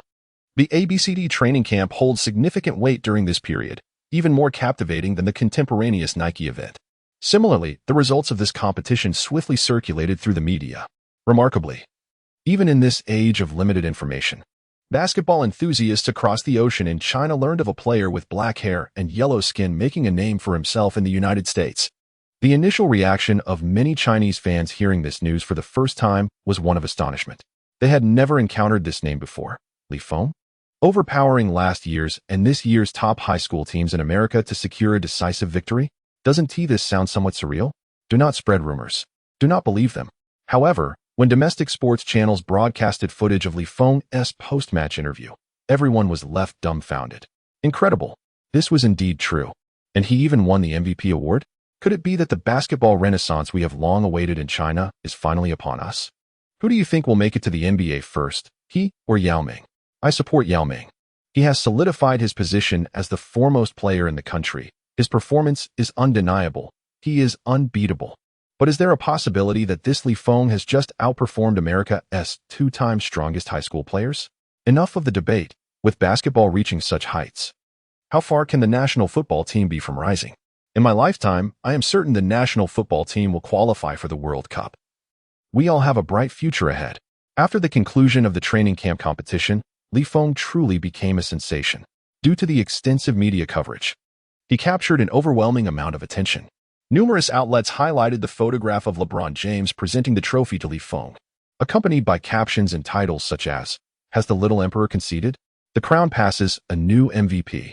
Surpassing the two-time national high school champions, Li Feng showcased his prowess. A rational discussion ensues. Who truly led St. Mary's to its third championship, James or Li Feng?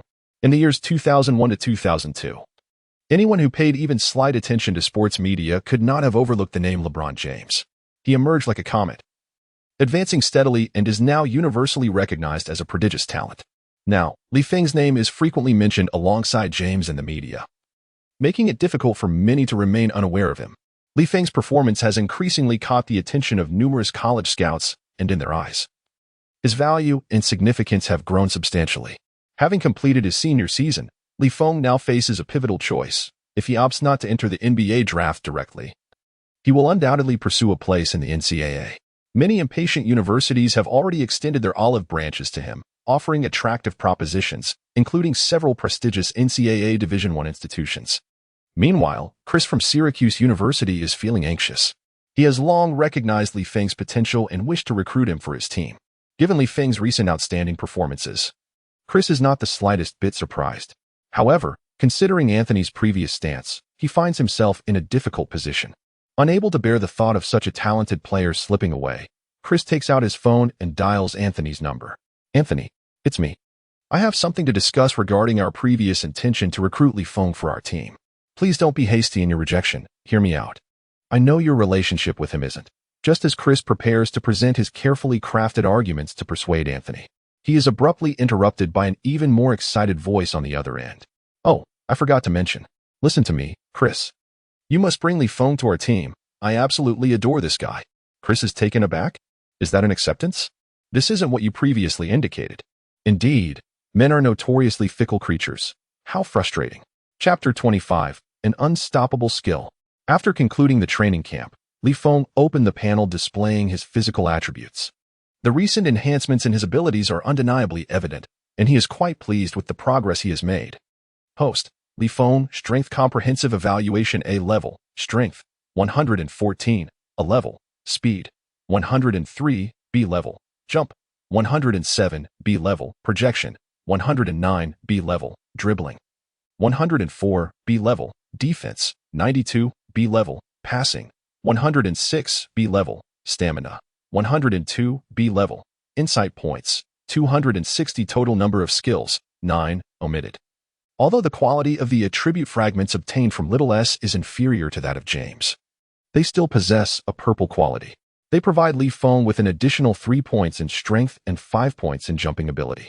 This is undoubtedly the most significant gain from this training camp journey, aside from skills.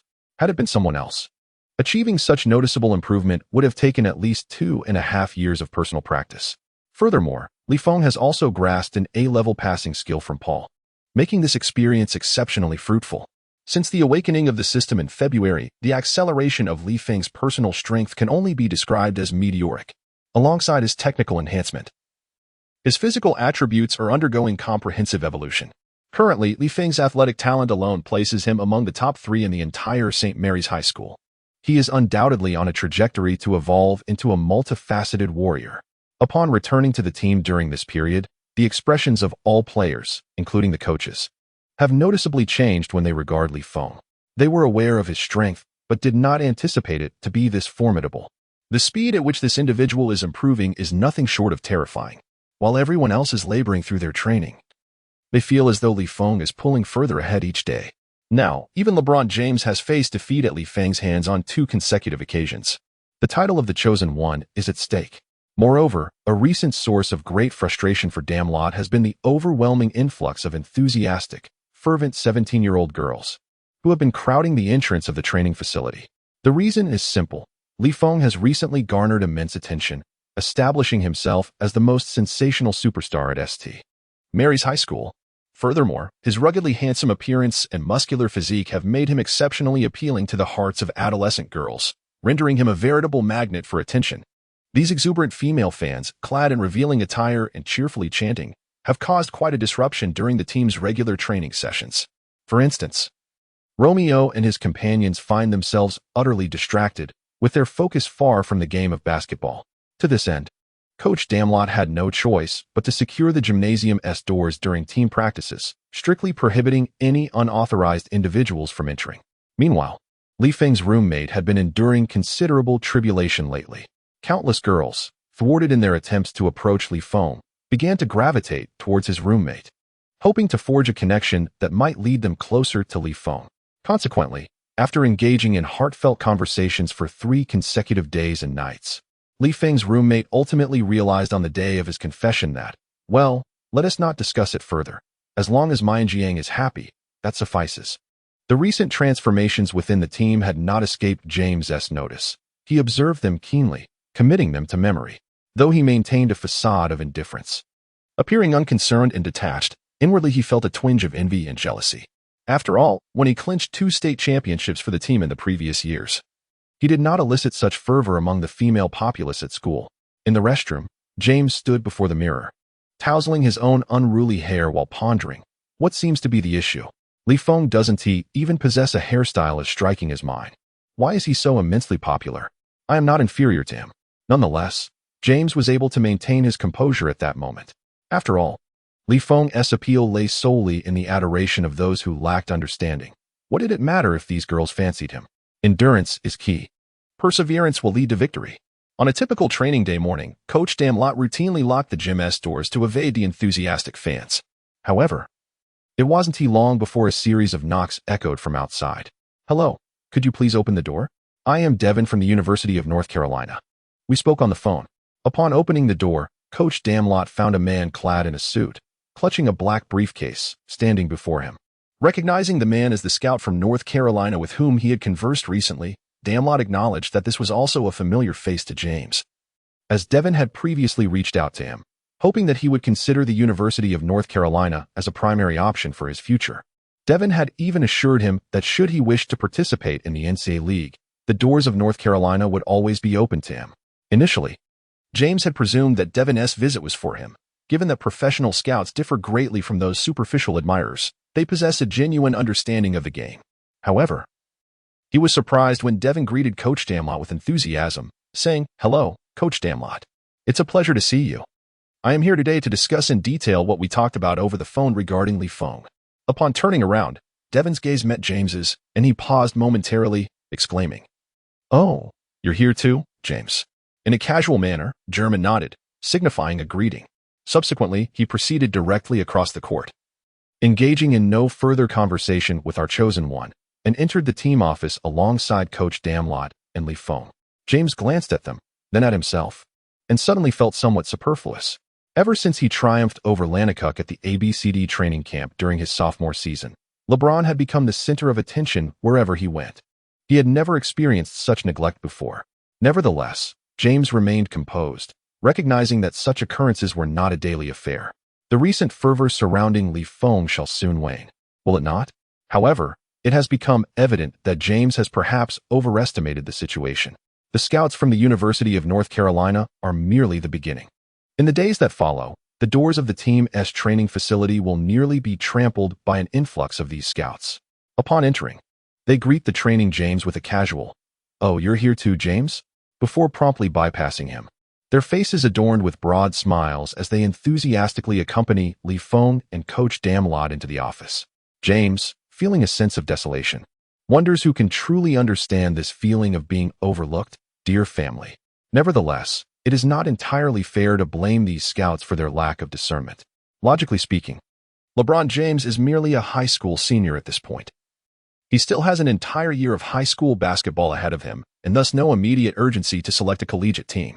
Furthermore, considering his status as a prodigious talent under national scrutiny, it remains uncertain whether he might choose to forego college entirely and enter the draft. Consequently, while the scouts maintain a friendly demeanor towards James, their interest does not extend beyond superficiality, rendering it unnecessary to invest excessive time in him. This explains why, from an external perspective, James garners applause yet lacks substantial recognition. In stark contrast, Feng is a different story. His recent performances have been nothing short of astonishing. Throughout numerous matches, Feng has consistently exceeded expectations.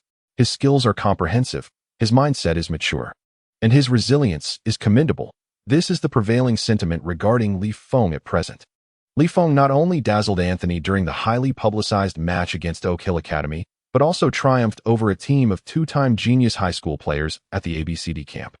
With such remarkable achievements, who would not desire Feng to bolster their team's immediate prowess? It is now well known that Anthony is already committed, making Feng the most prominent player in the entire senior season. Numerous prestigious universities have extended their olive branches to Feng, including elite institutions such as North Carolina, Duke, Kansas, and Kentucky. The attention Feng is receiving rivals that which was once afforded to Anthony. However, for Feng, such popularity can be burdensome. In the initial days, he accompanied Damlot to engage with scouts and coaches from university teams. Eventually, Feng chose to disregard it all, dismissing the invitations handed to him and locking them away without a second glance. This behavior prompted exclamations of sheer disbelief from Romeo and Joyce, who lamented the waste of such opportunities. While they would be content with receiving even a couple of invitations from those prestigious schools, Feng seemingly disregarded them entirely. What is most striking is that despite Feng's indifferent demeanor, scouts continued to fervently pursue him, eager to invite him to join their ranks. The allure of the unattainable perpetually stirs desire, while those favored remain unperturbed. Oh, that insufferable Feng. Simultaneously, Chris from Syracuse University reached out once more, relaying that Anthony, upon returning from the ABCD camp, had undergone a dramatic change in attitude. They extended a sincere invitation for Feng to join Syracuse University and collaborate with Anthony in pursuit of a championship. This had originally been Feng's plan, however. Unexpectedly, he did not immediately acquiesce, but instead informed Chris that he required time to consider his decision. Chris, though surprised and somewhat disheartened, expressed understanding and stated he would await Feng's response. Feng's contemplation regarding this matter was grounded in two primary considerations. The first was the extent to which Anthony could enhance his skills and attributes. When Feng initially activated his system, he was envious of Anthony's renowned basketball prowess, described as an offensive kaleidoscope. However, upon reflection, he realized he had already mastered Anthony's signature skills, diminishing the appeal of other skills. Thus, Feng contemplated whether it would be more advantageous to seek new opportunities elsewhere. The second consideration centered on Feng's future career trajectory. Should one gain admission to Syracuse University, it is indeed likely that he could effortlessly secure a championship and subsequently participate in the draft. However, Feng differs from many players. He harbors little interest in effortlessly clinching a title. Moreover, it is well known that Syracuse is Anthony's team. According to the renowned basketball commentator Stephen the Whale, the prestige of a championship won as the primary player vastly differs from that of a secondary player. It is worth noting that Wade, despite having secured 3 championships, arguably diminished his historical standing. In contrast, Dirk Nowitzki, with only 1 championship as the leading player, commands a higher position in historical rankings compared to Wade. Undoubtedly, this consideration will significantly factor into the evaluations of numerous NBA scouts, subsequently influencing Feng's draft ranking and standing. As May has just begun, Feng still has nearly a month to determine which university he wishes to join, rendering haste in decision-making unnecessary. All NCAA teams aspiring for success are actively engaged in this recruitment battle, including the prestigious UCLA, known for producing numerous renowned NBA stars. Their head coach, Steve Lavin, is naturally intent on contending for this season's championship. To this end, he has personally traveled to St. Mary's High School in Ohio to recruit Feng and enhance the team's roster. Initially, Feng approached this esteemed institution with indifference, treating all opportunities equally. However, Steve Lavin presented an irresistible proposition. Feng, I trust you are aware of an offensive technique in the NBA that is deemed absolutely indefensible? Lavin remarked with a slight smile gracing his lips. Feng's eyes narrowed slightly as a series of renowned historical photographs and competition clips flickered through his mind, all connected to this prestigious title in UCLA. Kareem Abdul-Jabbar's skyhook? Feng slowly articulated. Indeed, it is the skyhook of Jabbar. Ravi responded with a smile. Are you implying? Feng momentarily paused. If you are willing to join us at UCLA, you shall certainly have the opportunity to meet Jabbar. As one of our esteemed alumni, we invite him back to the team each year to conduct specialized basketball training.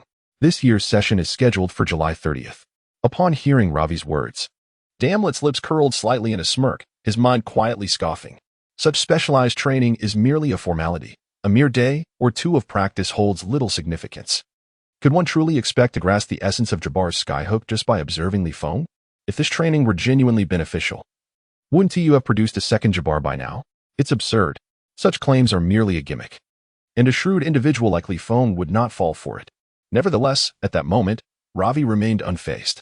He paused briefly, then clasped his hands on the table, leaning slightly forward as he continued. So, Feng, what is your response? Feng felt a surge of excitement within. This was none other than Jabbar's skyhook. While it may be challenging for others to master this technique, he had an advantage. He had not had many opportunities to interact with NBA players, let alone legendary superstars like Jabbar. This player was not unlike Anthony in terms of physique, was he? Thus, Feng rose to his feet and extended a hand. Damlot assumed it was a gesture to bid farewell and promptly stood as well, donning a polite smile in anticipation. However, he was taken aback by Feng's unexpected declaration, I want to join. Chapter 26, To Hell with Friendship, Let Us Unleash Our Fury. Ravi had initially mentioned Jabbar's specialized training for the team merely to bolster his own insignificant bargaining power. He held little hope for its effectiveness. After all, he had heard from numerous scouts and coaching acquaintances that Feng was not the typical immature teenager. He was not easily deceived. It was evident to any discerning observer that Jabbar's return to school for special training would yield minimal results, serving primarily as a superficial gesture. Yet, even Ravi could not have anticipated Feng's swift and affirmative response.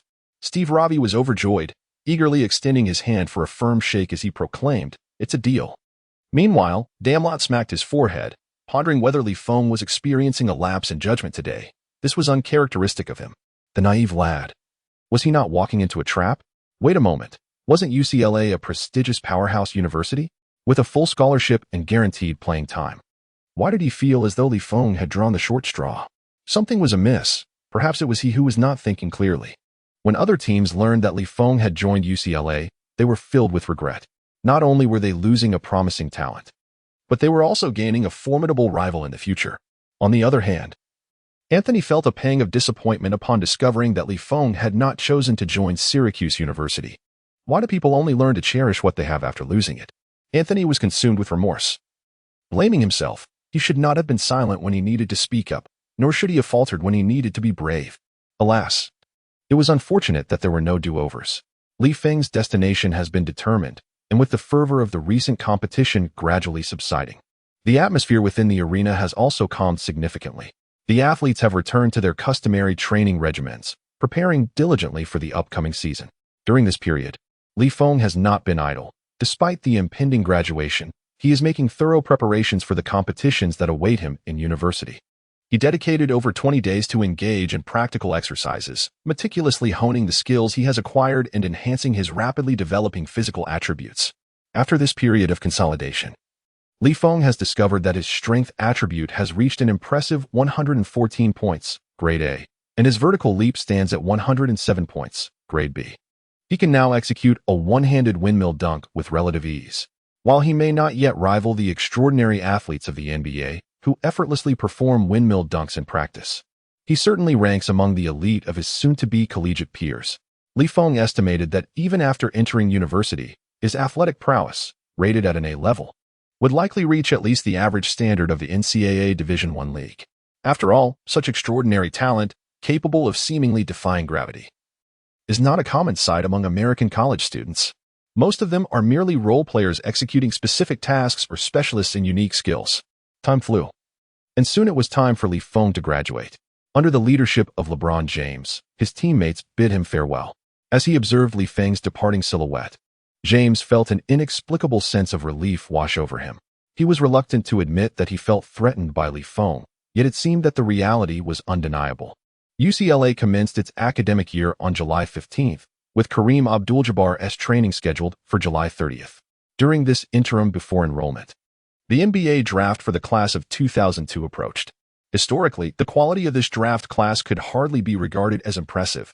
It was undeniably a year of lackluster selections, especially when juxtaposed with the dazzling 03 class.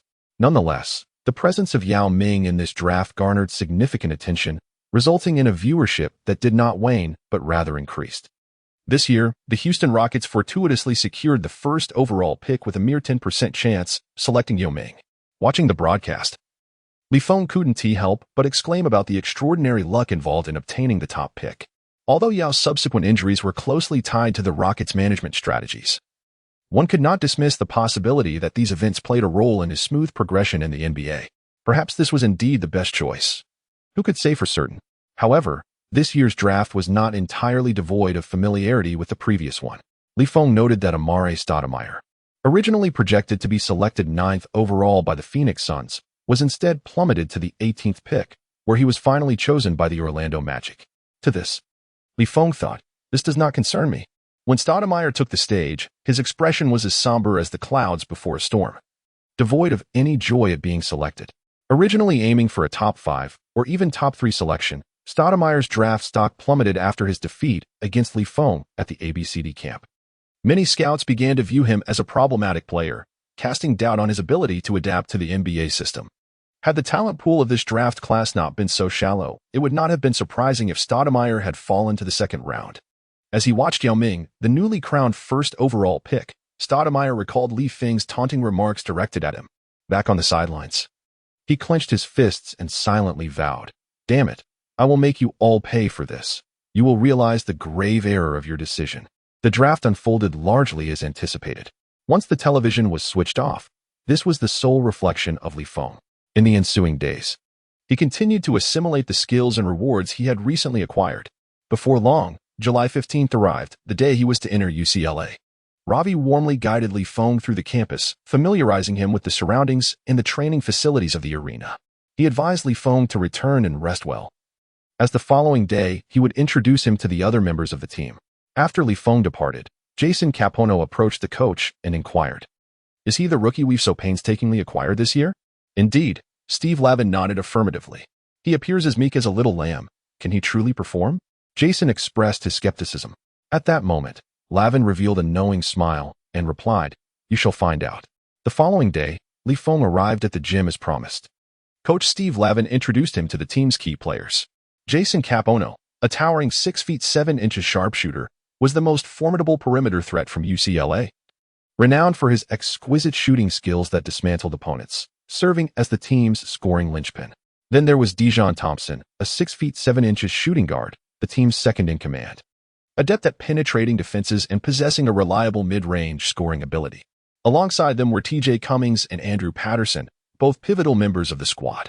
Feng gazed at Jason Capono, feeling a sense of familiarity. If memory serves him correctly, Capono later entered the NBA and became an exceptionally reliable perimeter shooter. At one point, he surpassed Stephen Curry, clinching the title of the player with the highest three-point shooting percentage in the NBA, boasting an impressive accuracy of 46.1. This white shooter undeniably falls into the category of the one-trick ponies that Feng referred to, excelling in a singular skill. As for the others, Feng's impression of them was rather vague, yet it was evident that anyone who made it onto the UCLA varsity team possessed considerable talent. After introducing everyone, Lavi pushed Feng forward and solemnly declared, "Ladies and gentlemen, this is Feng from St. Mary's High School. You may recognize him as a former teammate of LeBron James. During the Ohio State Finals, when James was underperforming, it was Feng who led the team to victory, securing a championship trophy. He is a remarkably skilled player, and I hope you all have a pleasant rapport." Although not everyone had witnessed Feng's games in person, they had heard, to varying degrees, of his accomplishments. However, upon seeing Feng standing before them, they could hardly believe their eyes. The player who had verbally challenged the nation's top high school athlete, causing little Chris to lose his composure, appeared so refined and composed. This was perplexing. Steve Lavi turned to Feng and said, "This afternoon, we have an exhibition match. If you're interested, feel free to stay and watch." Feng nodded in agreement. "Sounds good." Lavi hoped Feng would quickly acclimate to the team, believing that increased interaction would be beneficial. Just then, Jason Capono approached, patting Feng on the shoulder with a tone of camaraderie. "Don't worry, our team atmosphere is quite pleasant. If you have any concerns, don't hesitate to reach out to us. No need for formality. Once you're here, we're all brothers." Capono spoke sincerely. "All right," Feng nodded in acknowledgement.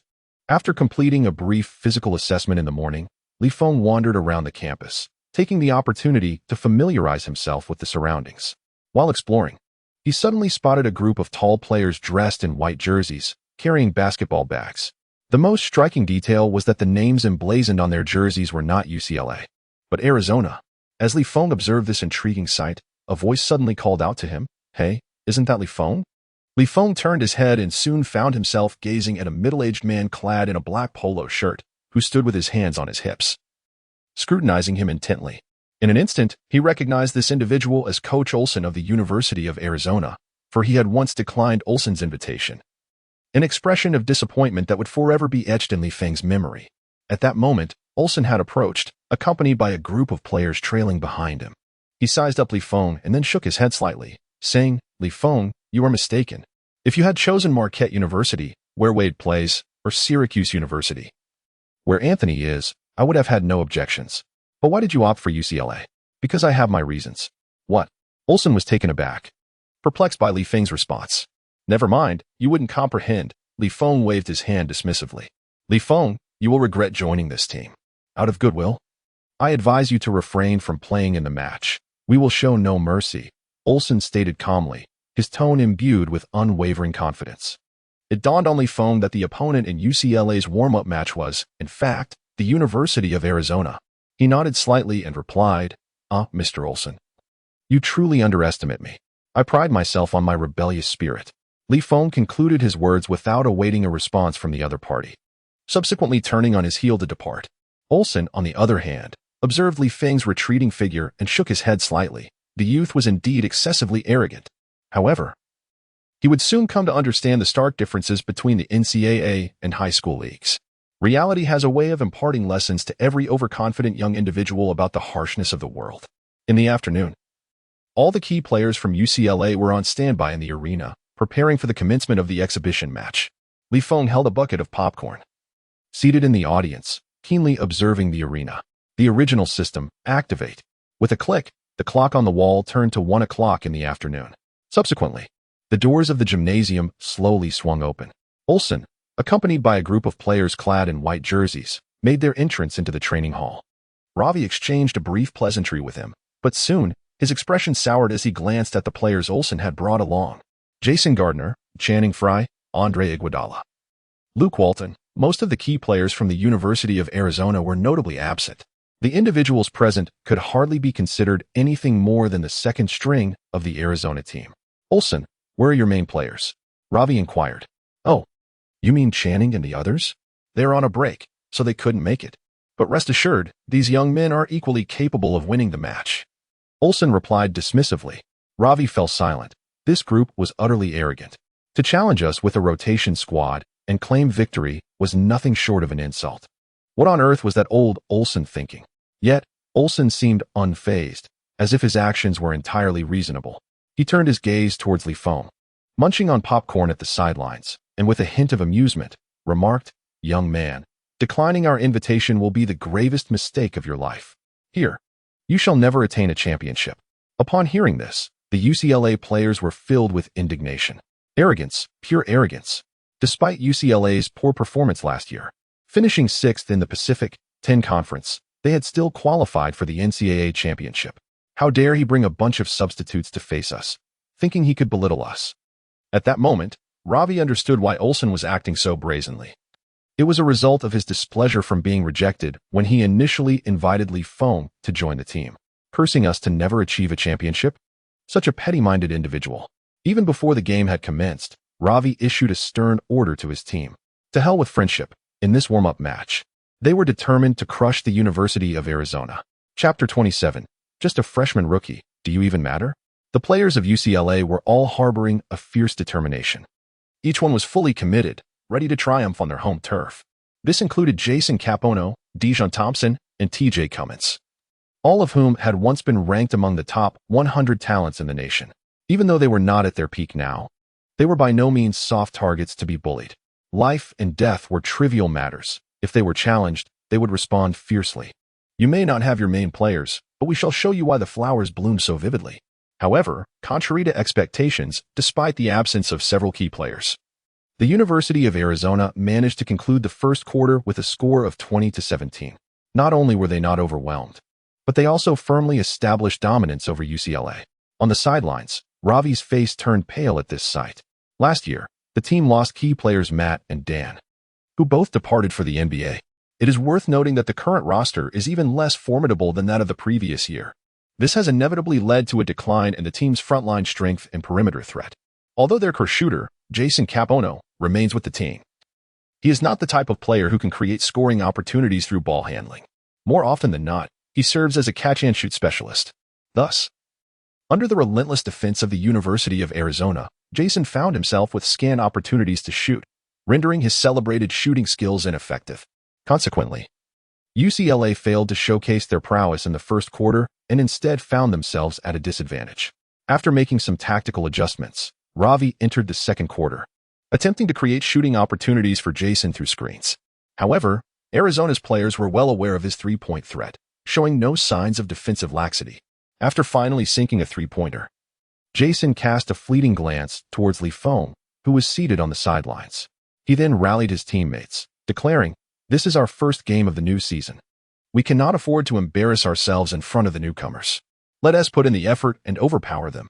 Let us go." As the second quarter concluded, the score stood at 44-35. A disgrace, an utter disgrace. After a serious effort, they had lost by an even greater margin than in the first quarter. Ravi felt utterly humiliated. Their first friendly match had been decisively overwhelmed by the opponent's second string right in front of Feng.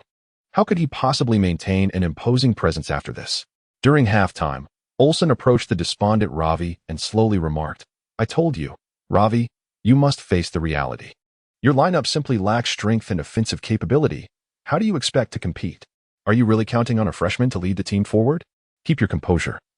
If you're inexperienced, practice more." This advice appeared to be a consolation, but was, in fact, a sharp critique. Olsen wore a triumphant smile, as if the match had already concluded in his favor.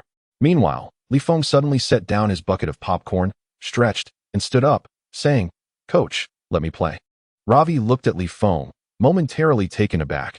He had not anticipated Feng would volunteer to enter the game. Upon hearing this, Arizona's players reacted with disdain, as if they were witnessing a farce. Beside them, Olsen raised an eyebrow, his expression brimming with challenge, and asked, "You want to play? You truly hold yourself in high regard, young man. Do you believe this realm resembles the high school league you once knew? Yet, since you insist, let us proceed." It would be my pleasure to offer you a lesson on the stark contrast between the NCAA and your assumptions. Steve Lavin, displaying no emotional impulse, cast a glance at Feng and gently advised, Feng, I hope you refrain from acting impulsively. Victory and defeat are mere constants in competition. You are new to the team and require time to acclimate to our tactics. In truth, Lavin's words were exceptionally diplomatic.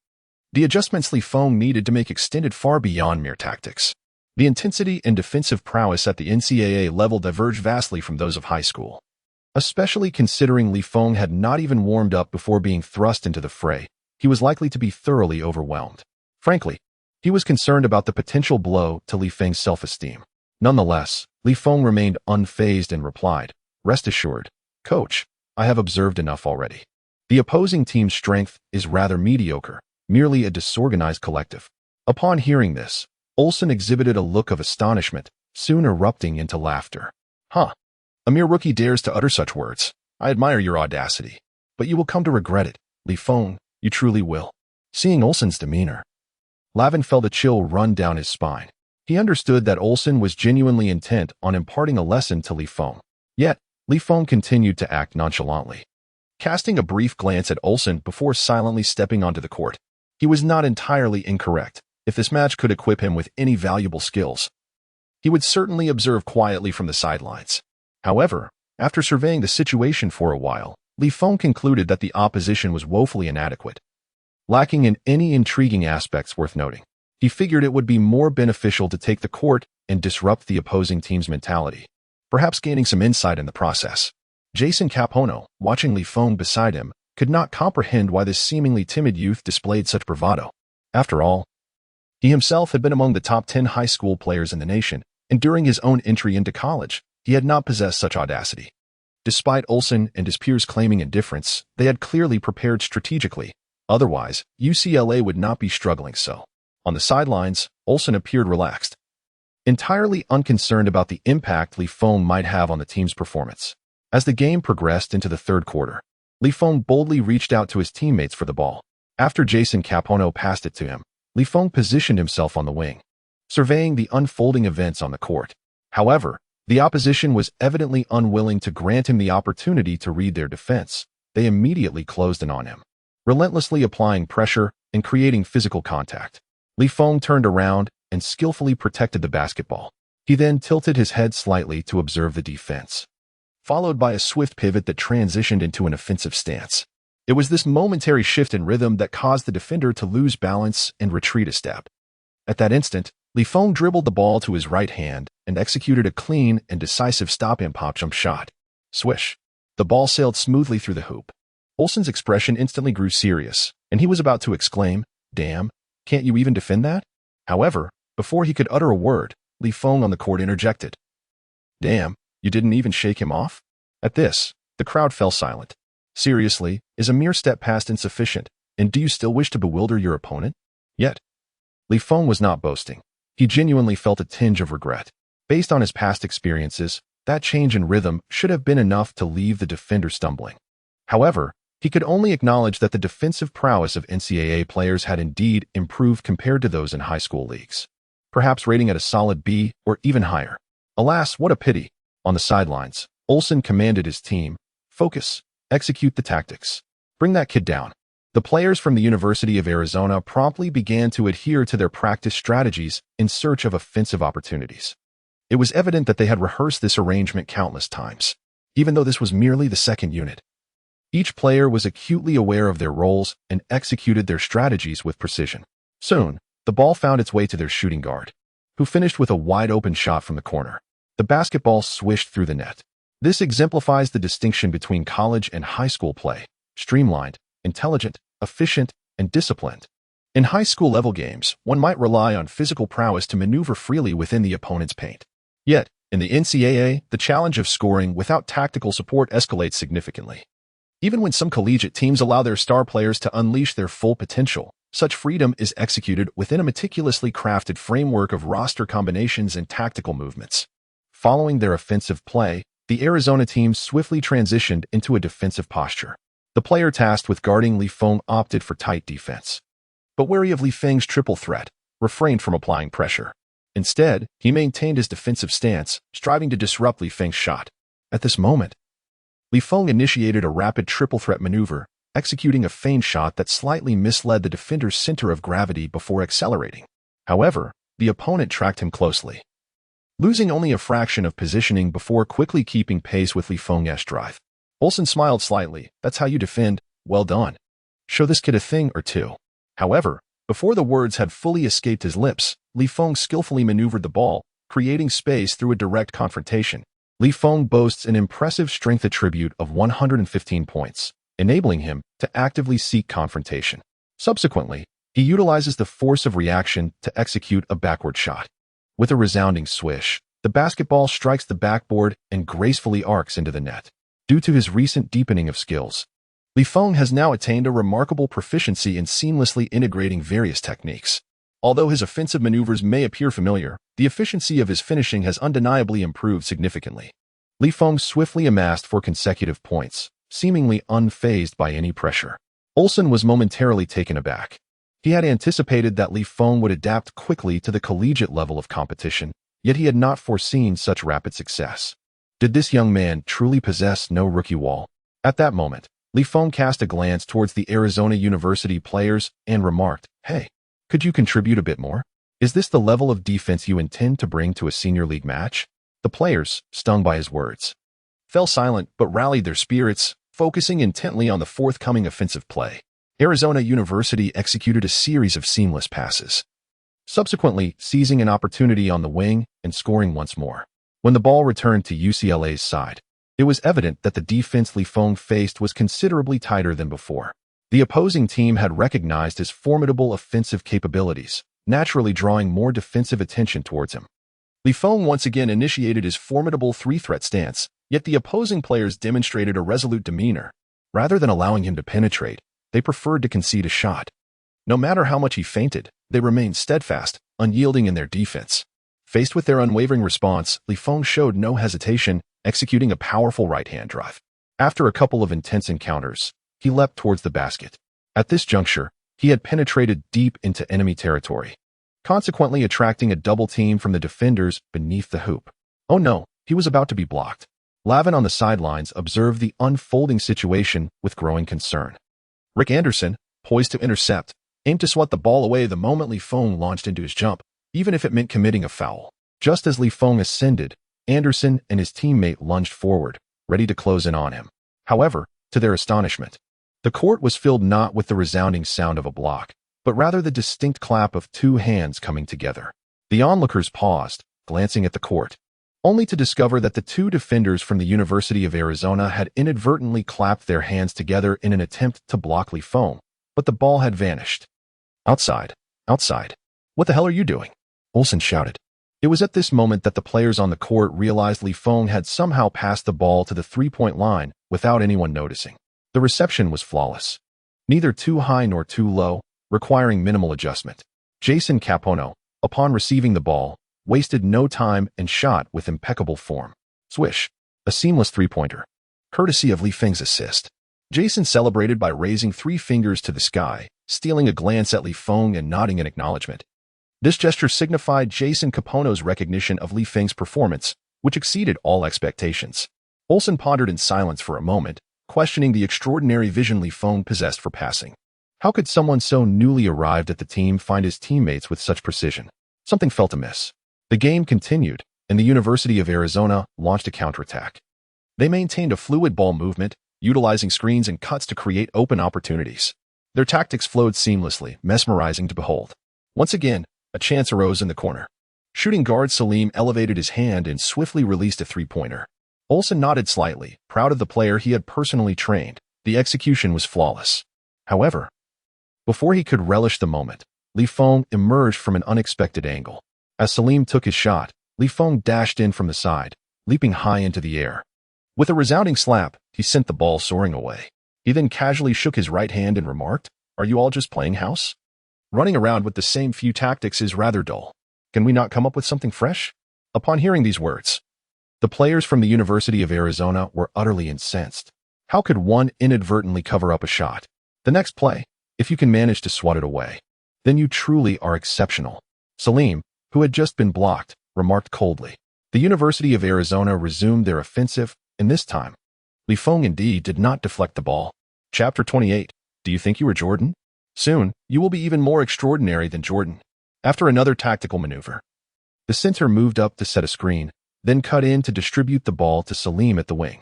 A flawless execution of strategy should ideally culminate in a steady score. Salim sprang from the ground and released the ball. The tactics of the University of Arizona were undeniably proficient. However, their proficiency led to most of their movements following a fixed pattern. For someone with Feng's exceptional insight, having observed over half the game, he was already well aware of their next move. At the very moment Salim took his shot, Feng was simultaneously prepared, soaring into the air beside him. True to his word, this time his shot was not swatted away by Feng. After all, if it were deflected, it would still be their possession. A sharp sound echoed as Feng firmly grasped the ball with one hand. A block. He denied the University of Arizona another opportunity to initiate an offensive, securely holding the ball before swiftly dribbling down the court for a counterattack. Receiving the pass. As Feng charged toward the basket, he shouted to his teammate in the corner. At that instant, the defender in front of him momentarily froze. The threat of Feng's pass was so significant that his body instinctively retreated 2 steps toward the corner. However, Feng had no intention of passing. In the moment he pivoted, he leaped on one leg and elevated the ball high. Boom. A powerful one-handed dunk. This fast break slam was the most evident result of Feng's enhanced physical prowess. The moment the rim vibrated, Olsen's expression turned to one of resignation as he silently signaled for a timeout. At that instant, a harmonious cheer erupted from both the court and the bench of UCLA. Who could have anticipated such a rapid turnaround?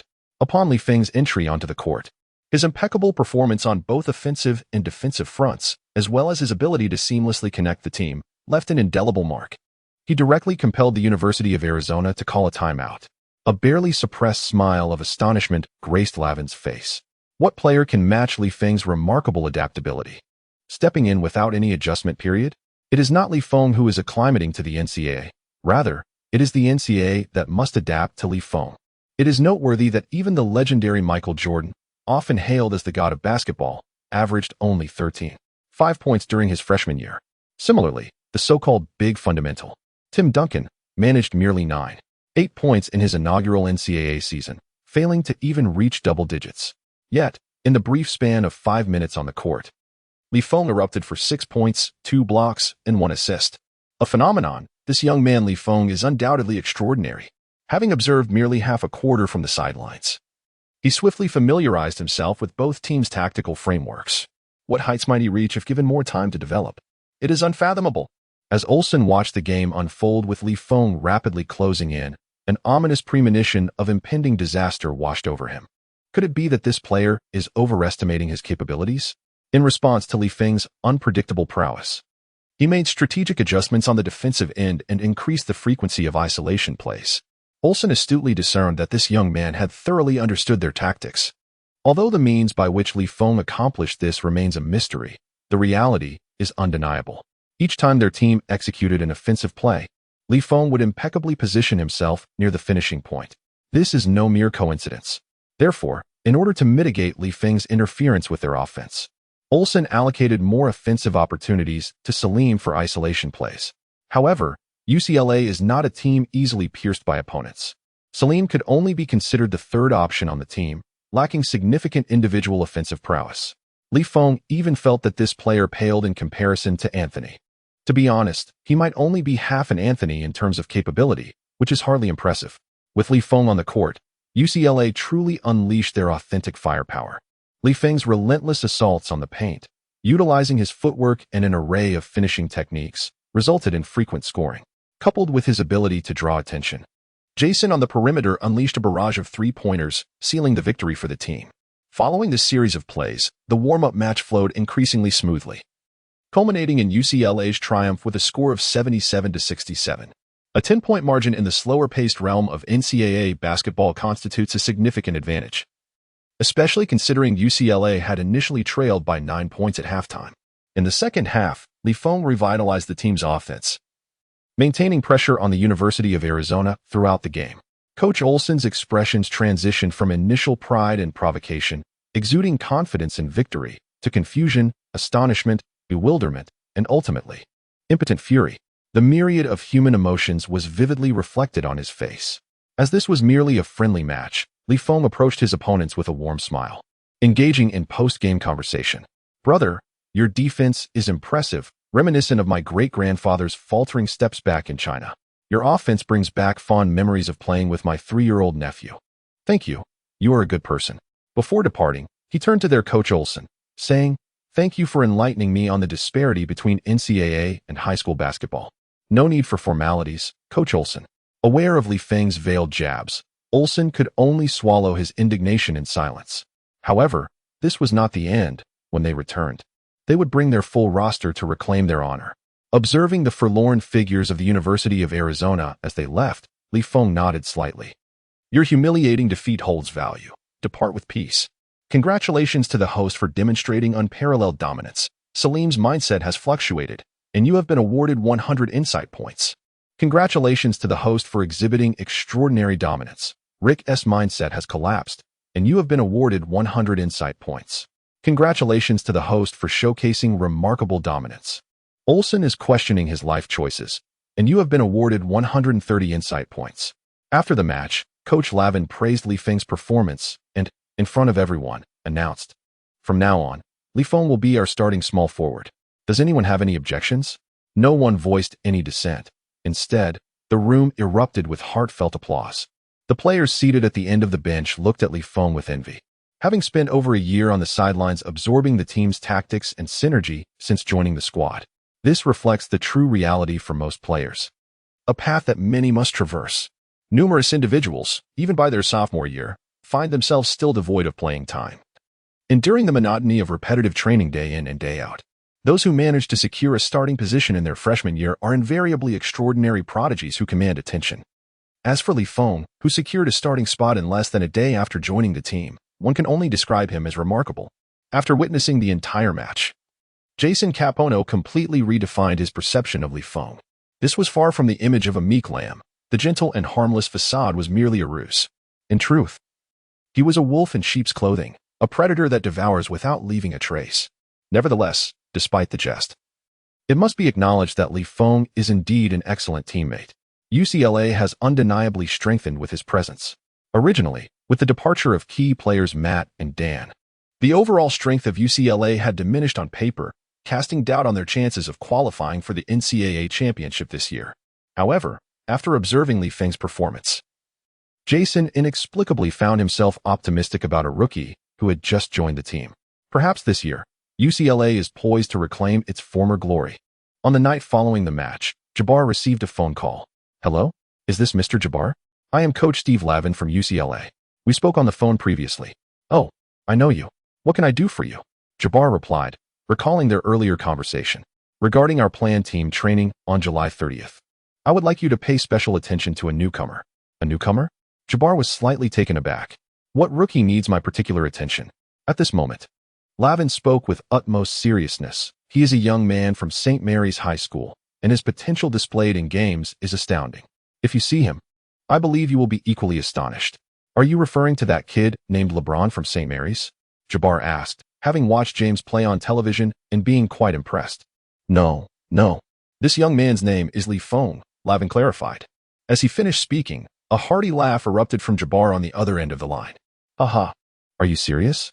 Lavin maintained his serious tone, stating earnestly, "Mr. Jabbar, once you meet him, I trust you will understand my sentiment. This kid is exceptionally gifted." Okay. Jabbar replied somewhat dismissively. "Feng, right?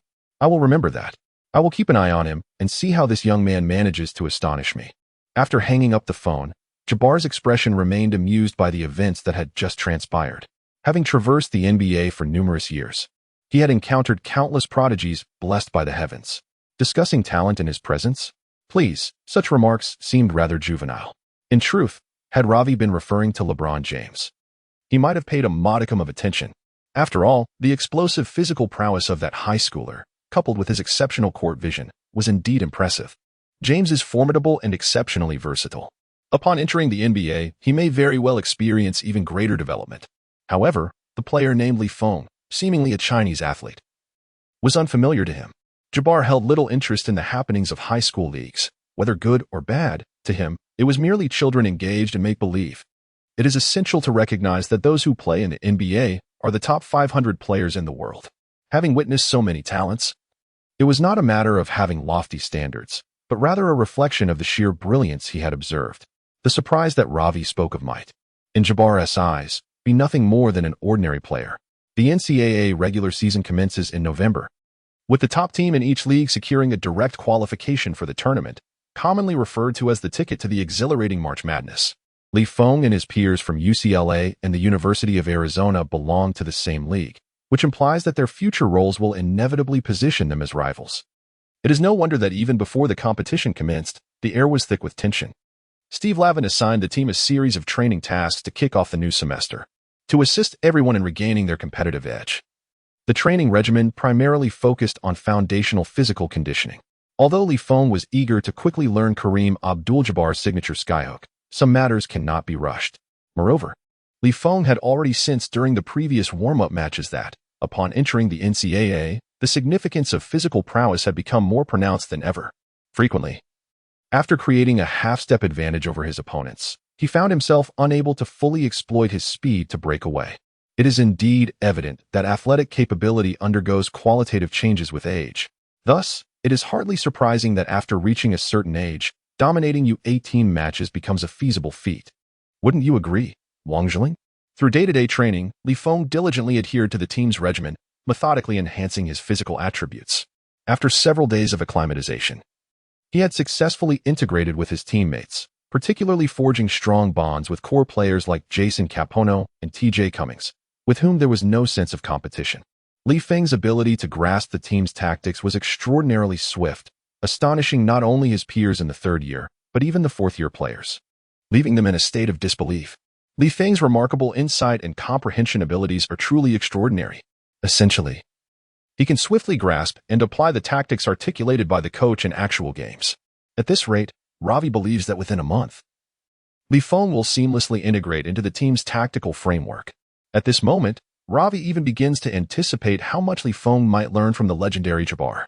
On July 30th, the UCLA gymnasium was filled with enthusiastic Lakers fans, as well as those who ardently follow Jabbar. This event was part of the school's promotional activities. Despite UCLA's recent lackluster performance in basketball, no one can deny its past glory. Witnessing this scene, Feng felt a sense of awe, recognizing the profound influence of an NBA legend. Once the scheduled activities concluded, they transitioned into the training segment. Here, Feng finally had the opportunity to observe the legendary center, known as the skyhook Jabbar, up close. Jabbar, smiling at the crowd, slowly addressed them. "All right, gentlemen. Let us commence our special training session today." Chapter 29, Special Training. This kid is unbelievable. "All right, gentlemen. Let us commence our special training session today." Jason and the others, being juniors and seniors, had encountered Jabbar in previous years and were relatively familiar with him. With a career total of 387 points, averaging 24.6 points per game, along with 440 rebounds, 2 per game, and 189 blocks, he is a 6-time NBA regular season MVP, a 19-time NBA All-Star, and a 10-time NBA first-team selection. For a significant period, he held the top position on the all-time scoring list. It is important to recognize how challenging it was to achieve a career total of 387 points in an era when three-pointers were not a primary scoring method, all while maintaining an astonishing shooting percentage of 55.90. This truly underscores the invincibility of his skyhook. As Jabbar gazed at the young individuals before him, he recalled Ravi's earlier words about paying special attention to a young man named Li. What was it? Feng? Yes, that must be the one. Clearing his throat, he spoke.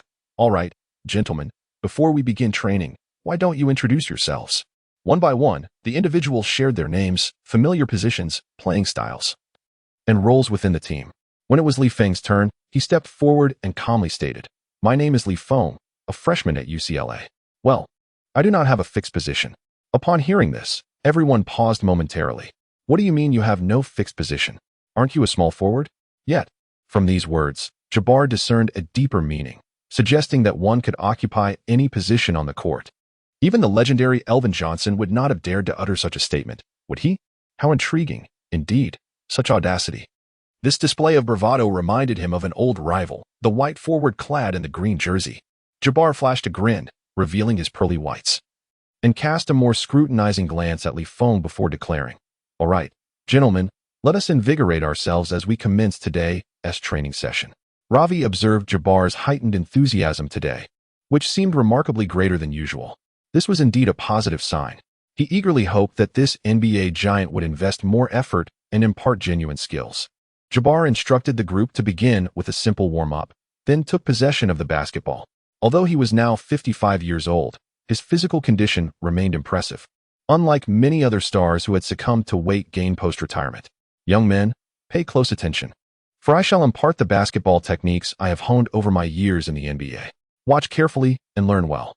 Jabbar's gaze swept across the gathering before settling on Feng as he added, "Young man, step forward and assist me." Feng approached and stood directly before Jabbar, adopting a defensive stance. Undoubtedly, he was the most formidable practitioner of the skyhook in the NBA. It was only in close proximity that Feng truly realized the extent of his physical superiority. Feng's static talent was already remarkable, yet in comparison, he resembled a towering giant standing at an impressive height of 2.18 meters, complemented by an astonishing wingspan of 2.26 meters. Kareem Abdul-Jabbar approached Feng's physique, dribbled, and pivoted to the three-point line, subsequently launching the ball high above his head with his left hand. Swish. In the next moment, the crisp sound of the net echoed in Feng's ears. Even after years of retirement, Jabbar's gentle touch remained as exquisite as ever. "And that's how it's done, gentlemen. As you turn, extend your arms, stabilize your core, and simply guide the ball into the hoop. It's as straightforward as that," Jabbar proclaimed, pivoting around the rim to use his other hand to effortlessly toss the ball through the net. "Did you see that? Quite simple." Jason and the others fell into silence. Simple? Did they truly find it so? Observing their stunned expressions, Jabbar shook his head slightly and said, all right, everyone. Let me demonstrate once more. Do pay close attention. Feng, defend me more seriously and bring up the intensity." The mention of intensity invigorated Feng. "Old man, this is what you requested." At that moment, Feng elevated his defensive pressure, channeling the same vigor he exhibited while guarding James. Yet Jabbar remained unfazed, using his shoulder to shield against Feng's interference while keeping the basketball within his control, seeking an opportunity to attack. Just as Feng pressed forward to apply pressure, Jabbar spun away, pulling the ball to the opposite side, and executed his shot overhead. Thud. The ball struck the edge of the rim, circling around before finally cascading into the net. Throughout the entire exchange, Feng's vigorous defense barely made an impact. Jabbar let out a soft sigh and remarked with a hint of nostalgia, one cannot deny the passage of time. In my prime, that shot would have been nothing but net." Feng's lips twitched slightly, exclaiming in frustration, "Darn it, he managed to outsmart me." He turned to Lao Deng, declaring, "If you don't release some gold coins today, it would be a disservice to my pride as the king of pressure." At that moment, Feng glanced at Jabbar and remarked, "Let us go again. I was too careless just now." The crowd was momentarily taken aback. "Are you serious, buddy? With Jabbar's height and wingspan, what difference does it make if you actually try?" Throughout his illustrious NBA career, Jabbar had only been blocked a mere 5 times.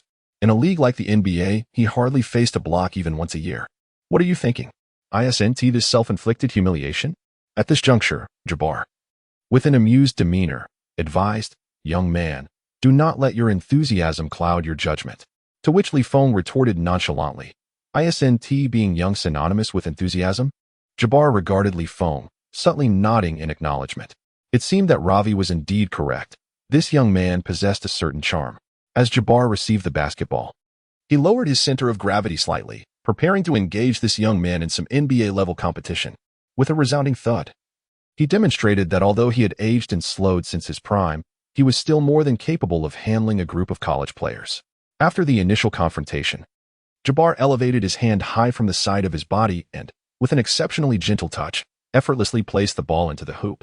Feng, unwilling to concede, thrust the basketball back into Jabbar's hands and declared, "Let us do it again." They repeated the exercise, but the outcome remained largely unchanged. Although Feng managed to withstand the backing of the 50-something elder, it proved futile. Jabbar's release point was simply too elevated for Feng to disturb. It is said that calculations have shown that to successfully block Jabbar's skyhook at his peak, One would need the height of Yao Ming coupled with the leaping ability of Kobe Bryant to have a chance. At this moment, Jabbar was dominating the restricted area, scoring effortlessly, as if quenching his thirst.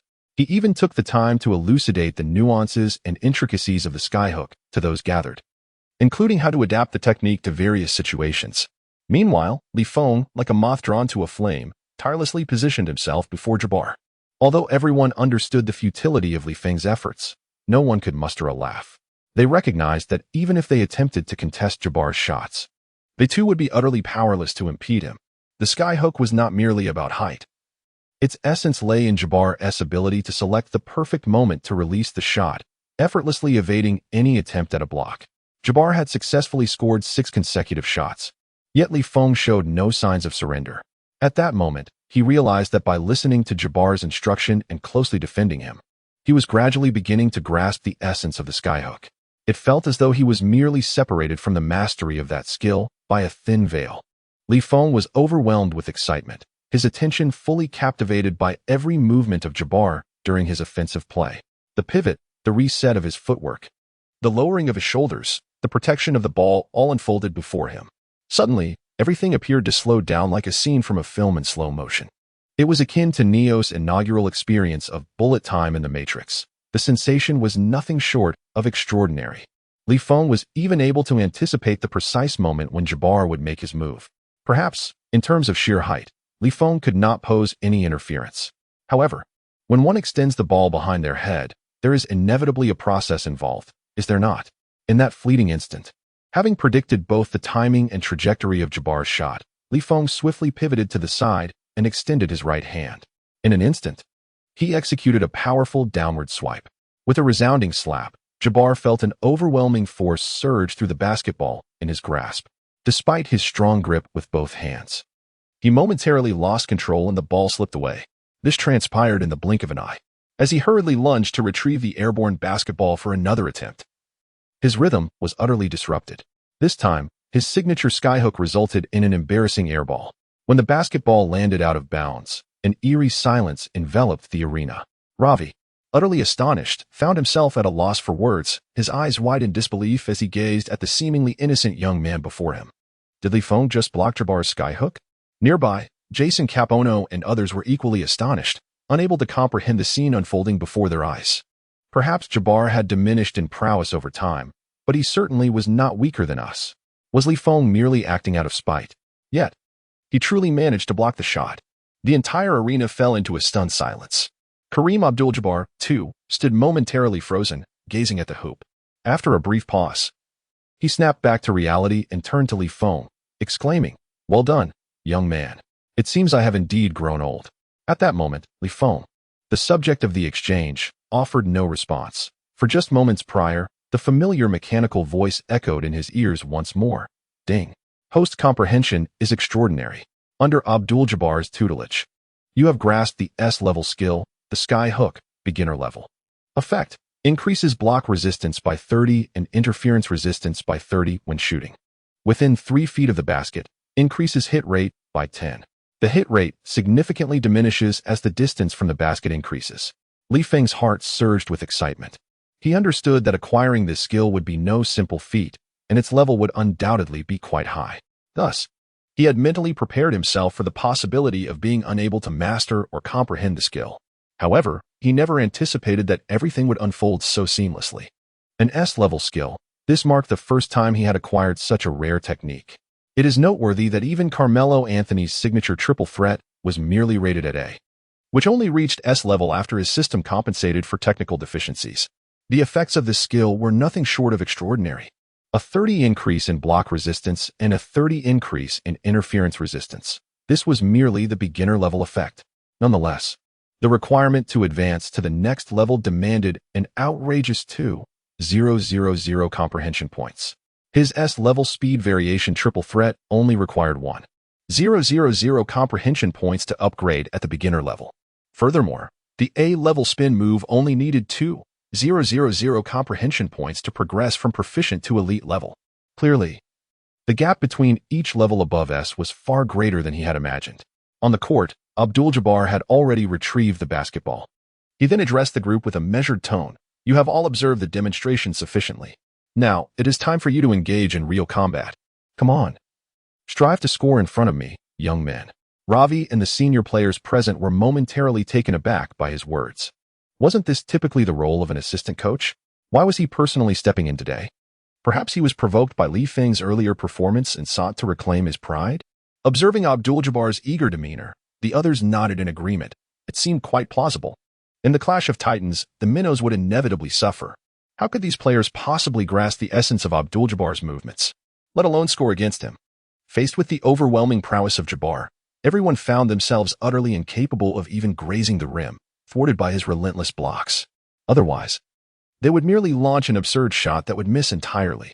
This left everyone feeling utterly helpless. Was this truly the caliber of the NBA? When it came to Li Feng, Jabbar smirked and remarked, "Kid, I wonder if you are truly prepared. You must understand. While it is commendable for the youth to possess tenacity, sheer determination alone is insufficient."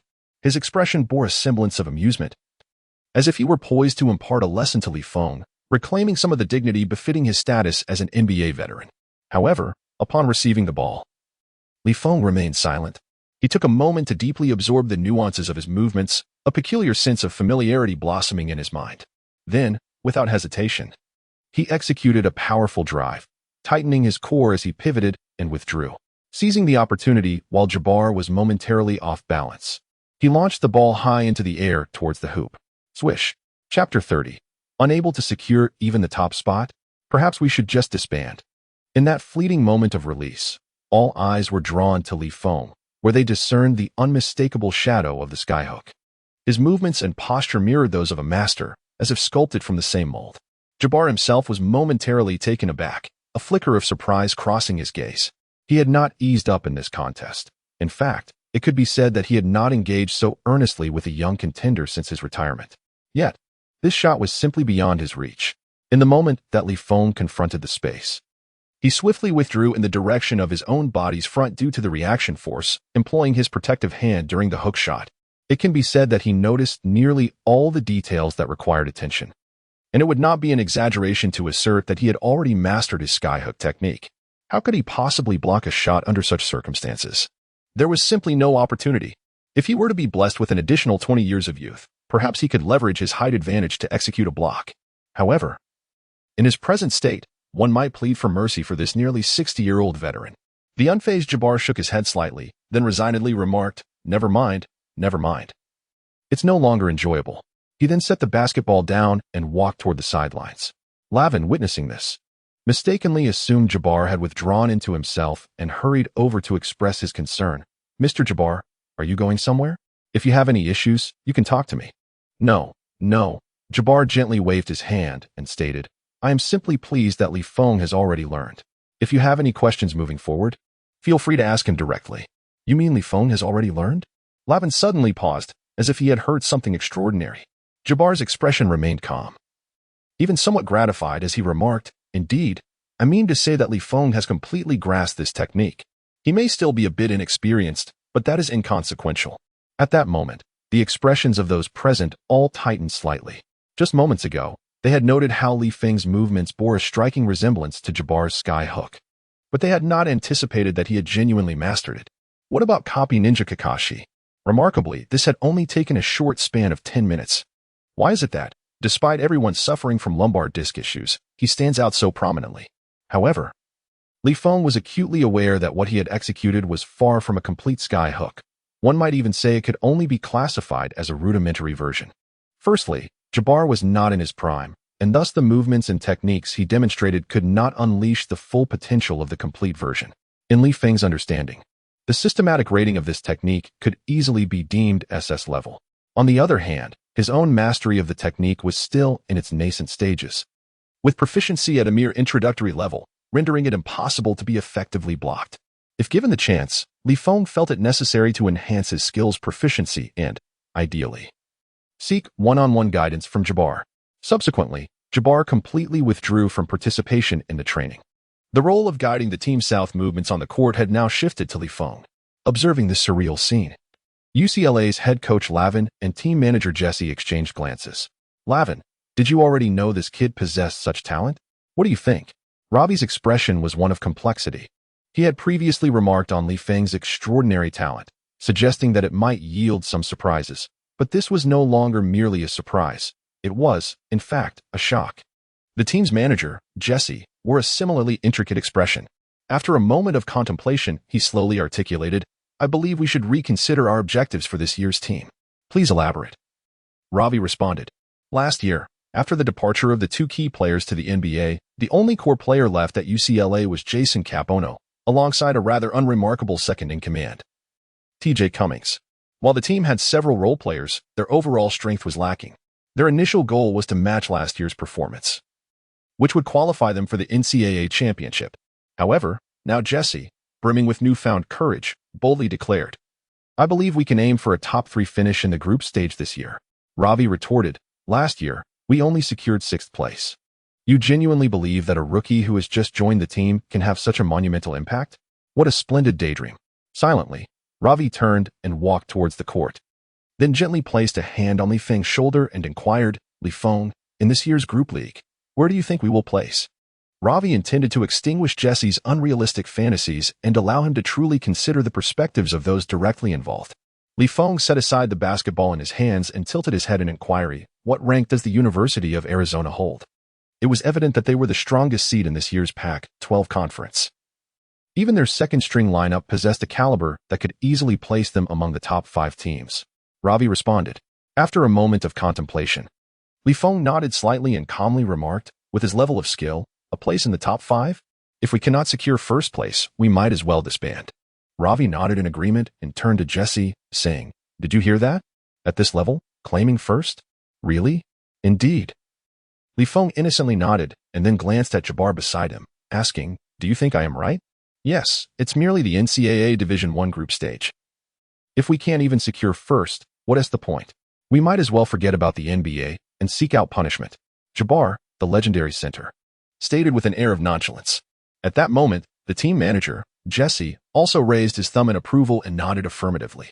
Observing the confident yet serious expressions of the three, Ravi's emotions became exceedingly complex. Madness. This world has gone mad. Ravi felt a surge of blood pressure, experiencing dizziness, and ultimately required assistance to leave the arena. Li Feng gazed at the coach being carried away, his expression one of bewilderment as he turned to the team manager, Jesse. "What happened to him?" he inquired. "Who knows?" Jesse shrugged, then added, "Perhaps he was simply overwhelmed with joy." Li Feng nodded in response, choosing not to press further. As the day's training session came to a close, it was evident that Li Feng had reaped the most benefits. The others had merely grasped the surface, their understanding akin to the faintest hint of a larger concept. Just as Li Feng was preparing to tidy up and head back to his dormitory, Jabbar unexpectedly intercepted him. "Li Feng, do you have some time in a few days?" "Yes, I do." "What's the matter?" Li Feng replied.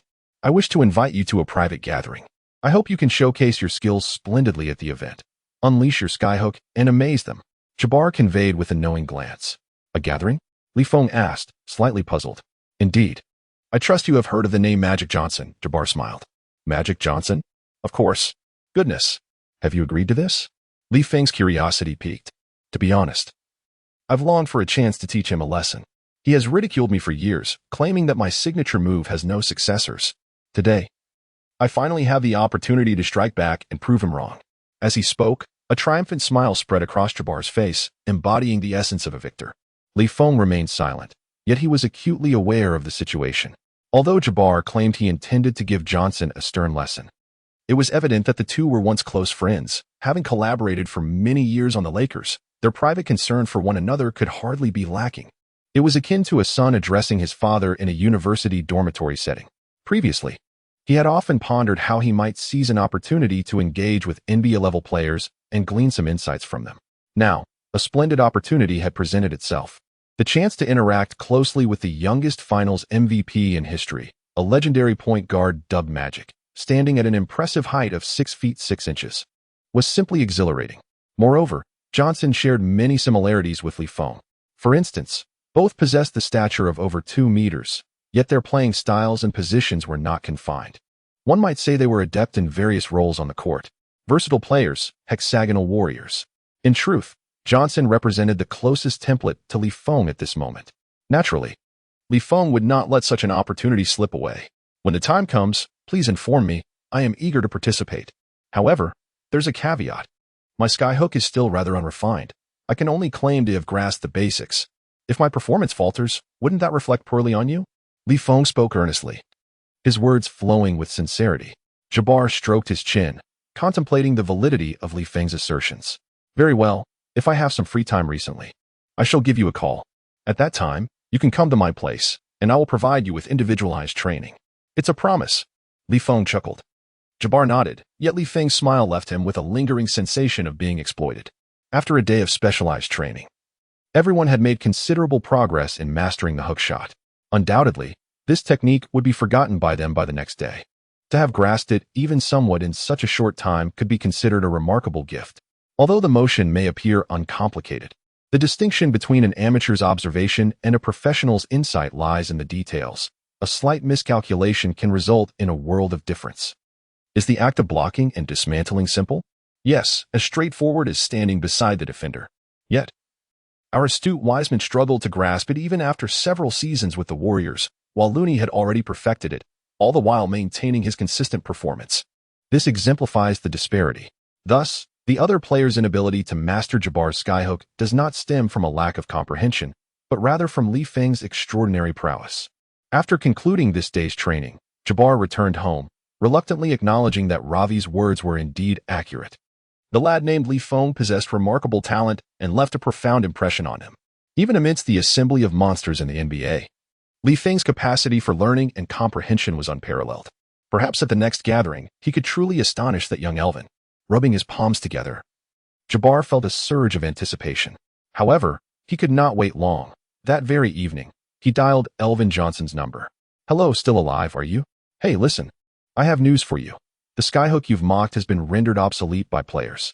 Trust me, you will soon regret it. What? No, not an NBA player, but a freshman just entering college. Damn it, what are you laughing at? Oh, Elvin, you don't believe me, do you? Let us make a bet. $100,000? I accept. Just wait for your money, Elvin. In his room, Jabbar, mocked by Elvin Johnson, angrily hung up the phone. The more he pondered, the more infuriated he became. Taking a step back only deepened his sense of loss. Suddenly, Jabbar picked up his phone again and dialed Feng's number. Listen, be at the Central Arena in Los Angeles at 8 tomorrow morning. Starting then, I will provide you with specialized training. Remember, this is not just about $100,000. It is about my dignity. Having spoken his piece, he disregarded any response from Feng and abruptly terminated the call. On the other end of the line, Feng was momentarily taken aback by the series of beeping tones. What on earth had sparked such a reaction?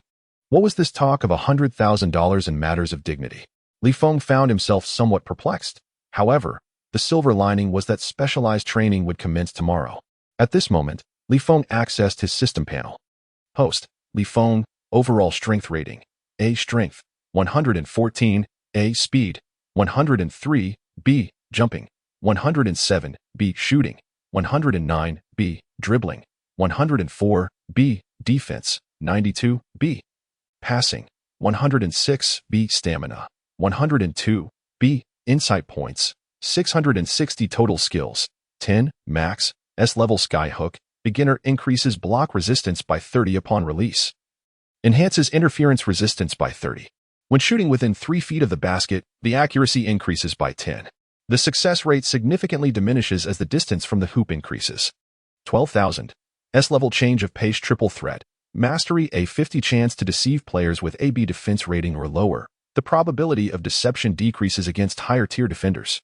122-2500. A level consistent shooting professional increases shooting accuracy by 17 for shots taken while in motion, and by 45 for shots taken in an open state. 529-4000. Ever since Feng mastered the skyhook skill, the total number of skills on his system panel displayed a max designation. Feng initially intended to clarify certain matters, but at that moment, the system's notification chime resonated in his ears. Ding dong. Congratulations, host, on successfully completing the novice phase. The system explanation feature has now been unlocked for you. We are pleased to present you with a graduation gift for newcomers, 2,000 insight points and 10 free attribute points. Upon hearing these words, Feng felt a surge of frustration. I have already achieved an A rating. Is this merely considered transcending the novice phase? My friend, What precisely is your definition of me? Are you suggesting that I should aim for greatness? Yet, how will this impact our beloved community? Sigh. Feng shook his head, not dwelling on it too much, and decided to allocate the attributes bestowed by the system first. With 2,000 comprehension points at his disposal, it was the perfect opportunity to enhance his signature move, the skyhook. Chapter 32, Special Training and Evolution. Who says that individuals of Asian descent are unworthy of playing basketball? Based on past experiences, the proficiency level at each stage significantly enhances the effectiveness of skills. However, since the skyhook was Feng's first S-level skill, he was curious about the extent of improvement that would accompany its advancement to proficiency. System, allocate points. As the mechanical voice echoed in his ears, the experience bar for the skyhook rapidly filled. The moment the skill reached proficiency, its effect panel was instantly refreshed. S-level skyhook, proficient when shooting, block resistance increases by 35, and interference resistance also increases by 35. When shooting within 3 feet of the basket, accuracy increases by 18. Accuracy significantly decreases with increasing distance from the hoop. Cannot be further enhanced. Indeed, the 2,000 comprehension points were not squandered. The enhancement was quite remarkable. The accuracy nearly doubled, and the interference resistance received a significant boost as well. However, at this moment, Feng noticed that the experience points on his skill panel had transformed into a status of cannot be enhanced. This was a change he had never encountered before. Feng pondered for a moment and suddenly recalled that the system had seemingly unlocked the ability to answer questions. Tentatively, he inquired, "System, why am I unable to elevate my skill level?" In response, the mechanical voice of the system resonated in his ears, stating, "Due to the assessment of the host's physical condition, it has been determined that the mastery of this skill has reached its limit, thus preventing any further enhancement of proficiency. Should the host wish to allocate additional points or train for improvement, please first elevate the strength attribute to a rating of A or higher." How astonishing it was to discover such stipulations. Feng remained silent, initially believing that the system had no limits. However, he soon realized that he could not escape reality. He had hoped that once he fully upgraded a certain dunking skill, he could achieve a phenomenal, whirlwind-style slam dunk. Yet, it now appeared that unless he embarked on a path of cultivation and elevated his jumping ability to an SSS level, such aspirations would remain unattainable. Increasing his strength to an A rating would, under normal circumstances, require at least 2 to 3 months of dedicated training. However, one must acknowledge that each individual's physique varies significantly. Deep Blue, allocate points. The system had just granted him a graduation package containing 10 free attribute points, equivalent to approximately 2 purple attribute shards, thus saving Feng considerable effort. At this moment, Feng allocated 5 points to strength, raising it to a remarkable 120 points. Achieving an A rating. The remaining points were dedicated to enhancing his jumping ability, which surged to 112 points, elevating its system rating to A. Feng understood that to fully harness the advantages of his remarkable skills, both strength and jumping were indispensable, especially in the NCAA league, teaming with various agile players. He needed to fortify his physical talents as much as possible. Once the attribute allocation was completed, the system attributes refreshed again, and the experience points appeared on the skill panel. However, this time, the points required for the next upgrade had doubled to a staggering 4,000. Though it seemed excessive, the effectiveness and strength of the skill far surpassed others, making it acceptable to Feng. After completing the point allocation, he admired his system panel. Both fundamental physical attributes had reached above a level, complemented by an S-level extraordinary skill. Logging in, he felt an overwhelming sense of power. Suddenly, it occurred to Feng that his total number of skills bore a max designation, leaving him puzzled. He inquired, "System, what does this max mean?" The system's mechanical voice responded, "Host, before entering the NBA, your total skill limit is capped at 10. You have now completed the first stage of skill learning." "Wait, are you saying that if I acquire new skills, I won't be able to learn them?" Feng asked, taken aback. The host can increase the skill limit after entering the NBA or wait for available skill slots to learn new skills, the emotionless mechanical voice explained calmly. Feng paused momentarily, realizing that when he eventually met Magic Johnson, he might be unable to learn any skills. The feeling of being able to observe but not partake was exceedingly frustrating. After all, even Tang Sung nearly failed to escape from the kingdom of women. So a strategy must be devised to ensure he engages in a passionate encounter. Feng pondered as he stroked his chin. and then suddenly recalled his past experience of reintegrating the low-level skills around grade C that he had once comprehended, thereby enhancing their proficiency. Surely, grade B skills could also be fused together. Feng pondered for a moment and gave a slight nod. Why not seize the opportunity to give it a try? The following morning, Feng arrived at the Los Angeles Center Sports Arena as promised. Although it was not as exaggerated as Kobe's mention of the sun at 4 in the morning, the court was still eerily empty at approximately 7:40. As Feng was about to warm up, he noticed a classic Jaguar sports car from the 1980s come to a halt outside the door. Shortly thereafter, the tall and slender figure of Jabbar alighted from the vehicle and made his way directly into the gymnasium. "You are quite punctual," Jabbar remarked with a smile as he glanced at the time. "Of course, this is our scheduled special training session. Let us commence. First, I would like to assess the progress of your signature skyhook since our last parting." Jabbar settled onto a nearby bench and proceeded to open a can of black coffee for himself. Feng's lips twitched slightly, and he couldn't help but scoff inwardly. It had been less than 20 hours since their last separation. What progress could a normal person possibly make in such a brief span? Nevertheless, Feng approached the court and deftly picked up the basketball with one hand. Thump, thump. After a couple of bounces, he tapped into his muscle memory. The skyhook, executed with masterful precision, was flawlessly demonstrated by Feng. He pivoted, raised his arm, and tightened his body. Whoosh. The entire motion flowed seamlessly, showcasing his remarkable skill.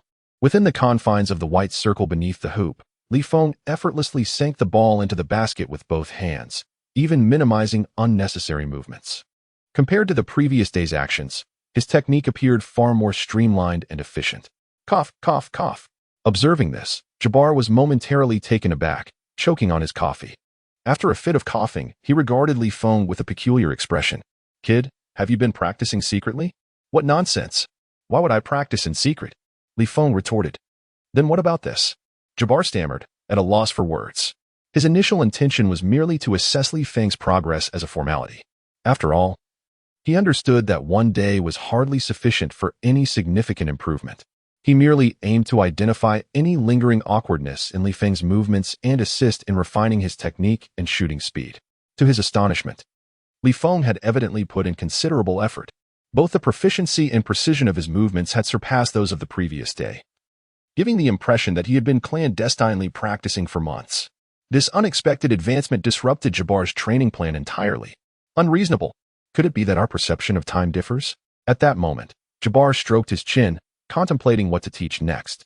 After a brief pause, he slowly inquired, "Feng, what areas do you believe you still need to improve?"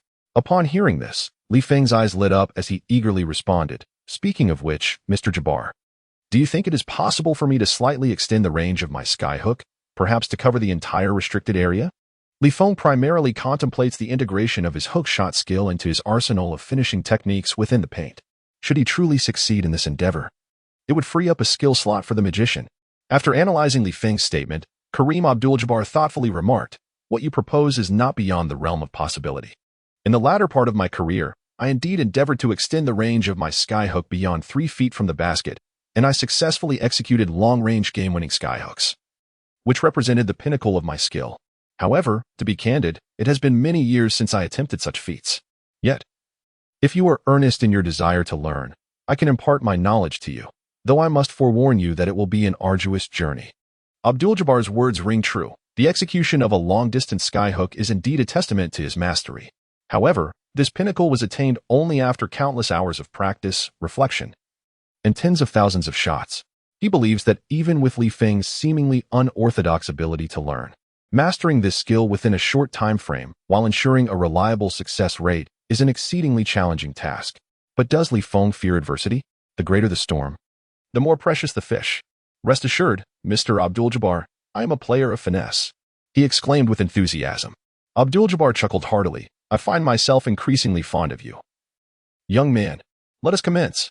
With that, he rose and made his way to the court, where he began to analyze movements alongside Feng.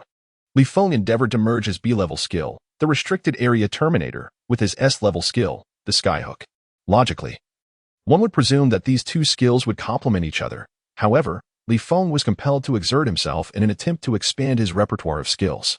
Kareem Abdul-Jabbar had not diligently studied basketball techniques for quite some time, but on the court, he was dutiful, even revealing his most treasured moves. He not only demonstrated to Li Feng how to maintain the stability of the skyhook from a considerable distance, but also imparted numerous subtle techniques to evade blocks.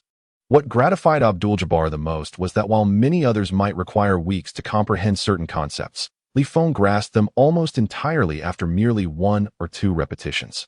He resembled an unyielding learning machine, voraciously absorbing an array of knowledge. Li Feng's rate of progress was astonishingly rapid, visibly so, within just a morning's work. The offensive range of his skyhook expanded from 3 feet to 6 feet beneath the basket. It had taken him nearly an entire year to achieve a similar feat. Although his shooting percentage slightly diminished when moving away from the hoop, he remained a formidable threat to defenders. Initially, Abdul-Jabbar believed that as the distance increased, Li Feng's pace of practice would naturally begin to slow. Yet, to his astonishment, by the afternoon, Li Feng's progress continued to advance steadily. It was as if he were entirely immune to any limitations. Everything unfolded methodically and effortlessly. This method of practice left Abdul-Jabbar in awe. Was this truly a human being? He stroked his chin, contemplating whether the players he had encountered in the NBA were indeed the world's most formidable talents. Could they truly compare to Li Feng? This year's #1 draft pick had been claimed by China's Yao Ming. Could it be that next year's top pick would fall to this young man, Li Feng? Was it possible that the mysterious powers of the East were finally poised to make their mark on America's sports scene? Meanwhile, the atmosphere in the arena grew increasingly lively as many recognized the legendary Los Angeles star, Abdul-Jabbar, drawing a crowd eager for autographs. Initially, they sought merely a signature. But gradually, their attention shifted to the court, captivated by Li Feng's performance. With a step, then 2, 3, and 4. His skyhook under the basket displayed an impressive arc, each shot a flawless swish. Most remarkable of all was his skyhook from the free throw line. It is merely a slight regret that the shot did not land. The ball struck the front of the rim and subsequently bounced away. Under the guidance of Jabbar and bolstered by his own insight, Li Feng felt that he had nearly mastered the art of the hook shot within the paint. Yet, it seemed that mere practice lacked that crucial moment for the two skills to intertwine seamlessly. At that moment, a muscular African-American, clad in a tank top, adorned with a Cuban chain, and sporting a hairstyle reminiscent of Iverson S., stepped forth from the crowd. After a brief interlude, a spectator suddenly exclaimed, "Oh my! That's the maniac Bart, the underground basketball emperor of 12th Street in Los Angeles, who once triumphed in 32 consecutive street games." Upon hearing this, many recognized Bart. Is he the one notorious for targeting white and Asian players? Oh no, that poor Asian player is in for it. I have witnessed Bart play. His rim protection is terrifying. There was a game where he delivered 10 blocks. All right, let us not overthink this. With Jabbar present, they surely won T-Clash. The street basketball monarch, Bart, towering nearly 6 feet 9 inches, approached Li Feng and, after sizing him up, turned to Jabbar and remarked, "Is this your pupil? Oh dear. He is woefully inadequate. Why would you choose a person of Asian descent?" Bart's expression was rife with disdain and incredulity. He snatched the basketball from Li Feng's hands and, after scrutinizing him, declared, "Basketball is not a sport for Asians, understand? Don't even mention yourself. Even Yao Ming would be sent home crying after facing me." The surrounding audience murmured with astonishment. Maniac Bart was aptly named. He was both audacious and formidable. This individual, robust and powerful, could consistently serve his opponents a hefty dose of humiliation on the court, showcasing a natural talent that was almost overwhelming. Meanwhile, Li Feng remained unfazed, merely twitching the corner of his mouth, silently lamenting the double standards of the Americans. Jabbar initially intended to disregard Bart's nonsensical bravado and intervene in this trivial conflict. However, he soon realized that allowing Li Feng to engage in real competition might be beneficial for refining his hookshot technique. Thus, Jabbar gradually spoke, "Li, you shall play against him. But remember, you may only use the hookshot I have taught you." Chapter 33, The Hookshot Veteran Takes on the Street Court. As if this were training? Oh, no worries. Feel free to showcase any skills you possess. At this moment, Maniac Bart, grinning, addressed both Li Feng and Jabbar, saying, honestly, "Jabbar, I used to hold you in high regard, but it appears you've lost your wits. How could this boy dare to compete with me? He will suffer a humiliating defeat." Jabbar chose to ignore Bart's taunts and instead turned to Li Feng, leaning in close to whisper, "Go on. Show him who's boss. If we cannot even prevail against this young lad, then it would be best for us to avoid attending the gathering to spare ourselves from embarrassment. Leave it to me." Li Feng gestured dramatically. indicating his firm grasp on the situation following a missed opportunity in the Korean market. He then strode confidently onto the court and proclaimed, "Come on, you serve first. I certainly hope you won't resort to excuses when you lose this match. Am I destined to lose? Huh. You refuse to acknowledge the truth, don't you? I wonder how long you can maintain your bravado." Bate picked up the ball and positioned himself at the three-point line, then declared, "Street rules apply. We will alternate serves, and the game shall be played to 21 points. Feng shrugged, indicating that he was unfazed. Bart glanced at the crowd in the arena before turning to Feng and said, "Kid, get ready to go home and cry." With that, Bart unleashed his remarkable explosive power, dribbling past his opponent with remarkable speed. In an instant, he had breached Feng's defensive zone. A smirk crept across his face as he thought to himself that Feng's defense was nothing more than a mere obstacle, easily bypassed. He then leaped into the air, executing a spectacular one-handed slam dunk. Boom. The audience gasped, acknowledging that this athlete's natural talent was indeed monstrous. As Matt landed, he raised his arms in triumph, ready to hurl some trash talk at Feng's flimsy defense. However, to his surprise, he found Feng calmly positioned beyond the three-point line, awaiting the inbound pass. Feng's expression resembled that of someone observing a fool. After a moment, Feng slowly spoke, "What are you waiting for? Hurry up and pass the ball." At that moment, Matt realized that he had not merely outmaneuvered Feng. Rather, Feng had intentionally chosen not to defend against him. "What do you mean? Letting me through one team make your defeat any less humiliating?" Matt retorted angrily, feeling insulted. Feng, however, remained tranquil and replied, "You seem to be misunderstanding something. Who said you would definitely win?" Feng smiled faintly as he accepted the basketball, subsequently embarking on a leisurely and unthreatening dribble. Observing this demeanor, many onlookers began to murmur amongst themselves, "Honestly, I couldn't care less about this guy's connection to Jabbar. With his current state, there's no way he could triumph over Matt. It's even questionable whether he can score a single point against Matt. He might be blocked by the madman Matt to the point of questioning his very existence." Indeed, this fellow's style of play appeared as though it belonged to someone well into their 70s. "I dare say I could perform better than him with my own dribbling." In stark contrast to Matt's explosive offense moments ago, Feng seemed rather lackluster. Yet, he remained indifferent to the spectators' opinions, slowly dribbling closer to the basket. Upon entering the low post, Matt felt a tinge of impatience and moved in for a close-quarters defense. But in that instant, Feng's speed suddenly surged. Pivoting to secure the ball, he swiftly transitioned it to his left hand and, with a flourish behind his head, sent it soaring through the hoop. Swish. Feng had truly mastered the essence of the hook shot, effortlessly sending the ball through the hoop. As the ball swished through the net, the expressions of onlookers were tinged with disbelief. Could it be that such a seemingly casual hook shot, accompanied by such unremarkable dribbling, could actually find its mark? The ease with which he played appeared almost disconcerting. Matt, feeling a hint of embarrassment, had not anticipated that Feng's luck would align perfectly with his own approach to the basket, resulting in that shot. "Damn luck," he scoffed slightly, then resumed his offensive strategy. This time, Feng did not attempt to defend against him. He merely watched as Matt surged towards the paint and leapt high to execute a dunk. The score was now 4-2, yet Feng remained unfazed, steadily moving beyond the three-point line to initiate his next play. He dribbled slowly, devoid of flashy maneuvers or explosive dunks, simply advancing to the baseline for a rather unremarkable hook shot. Swish. The ball struck the backboard and went in. The match continued, reaching a score of 10-10, with Matt having executed 5 consecutive dunks. He felt that competing against someone like Feng was a sheer waste of time. Eager to conclude the game swiftly, he opted not to attack the paint this time.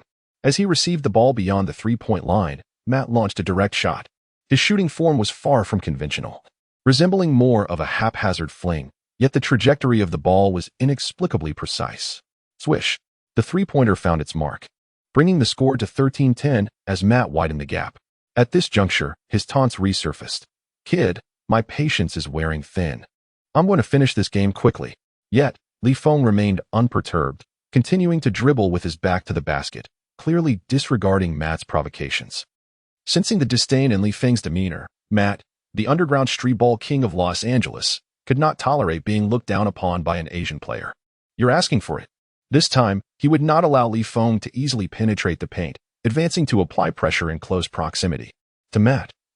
With such dribbling skills, It would take little effort to prevent Feng from even approaching the rim. Did he really think he was Jabbar just because he made a few lucky shots? However, at the moment Matt closed in for the challenge, Feng swiftly lowered his center of gravity, meeting Matt's advance with a strong counter. Bang!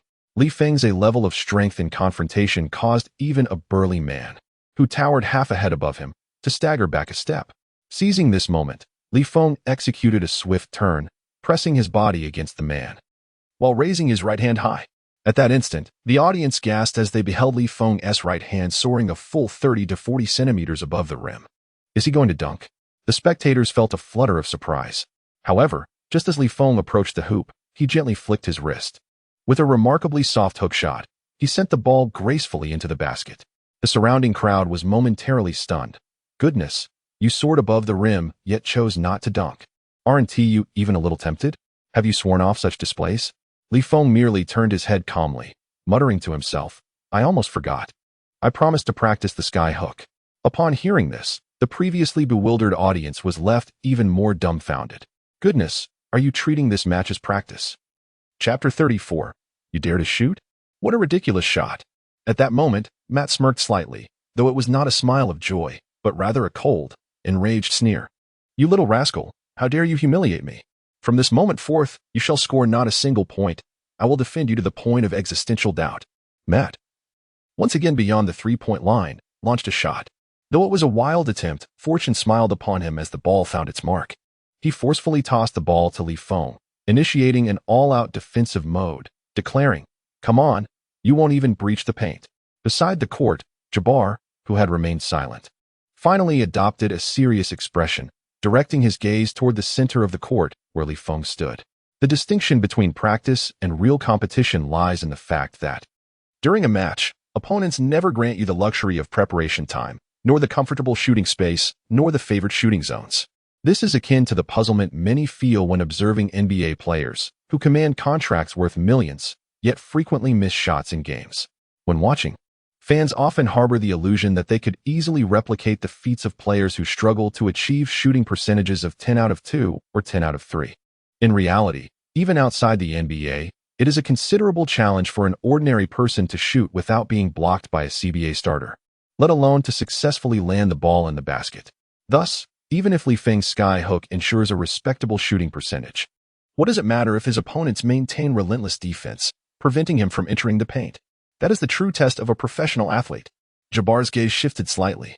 At present, it appeared that the so-called madman Bard indeed possessed the audacity to be arrogant. His physical attributes were commendable, though his technique was somewhat rough around the edges.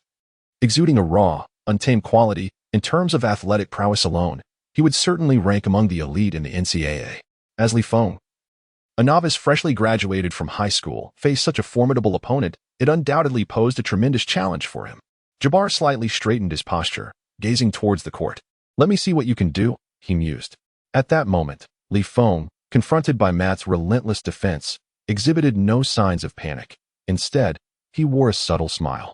He swiftly lowered his center of gravity from a relaxed stance and executed a rapid triple threat maneuver.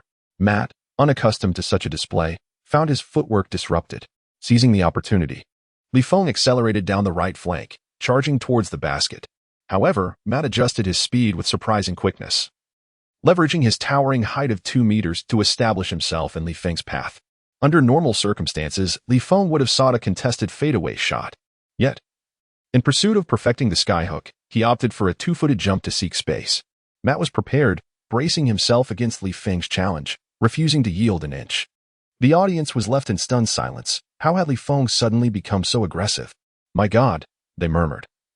We can hear the sound of their muscles colliding from such a distance. Matt was indeed formidable, remaining silent amidst the clash.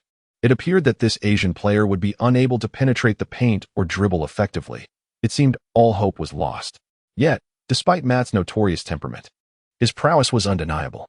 Rumor had it he had once dominated a retired NBA player, making it reasonable for the Asian newcomer to struggle against him. However, before the thought could fully form, Feng, realizing he had no space to advance, took a bold step towards the side away from the basket, while simultaneously raising his shooting hand high behind his head. Employing the aiming technique taught by Jabbar, he adjusted the trajectory of his shot. At this moment, Matt lunged outward, attempting to thwart Li Feng's skyhook. Yet, Li Feng's maneuver combined both height and speed, leaving Matt to watch as the ball arced gracefully through the air. Swish! Even from nearly 3 meters away, the shot found its mark, cleanly swishing through the net. This time, Bart was utterly speechless. He had not anticipated that Li Feng's skyhook could be executed so effectively from such a distance. Li Feng had now made 7 consecutive shots. Damn it, could it be that this guy is truly learning something valuable? Matt glanced at the silent Jabbar beside him, feeling a twinge of unease. Damn it, this is truly infuriating. He had intended to pick an easy target, hoping that a victory would add to his tales of triumph over Jabbar's student. Such a story would have provided ample fodder for boasting among his friends on the streets. Yet now, he felt as though he had kicked a steel plate.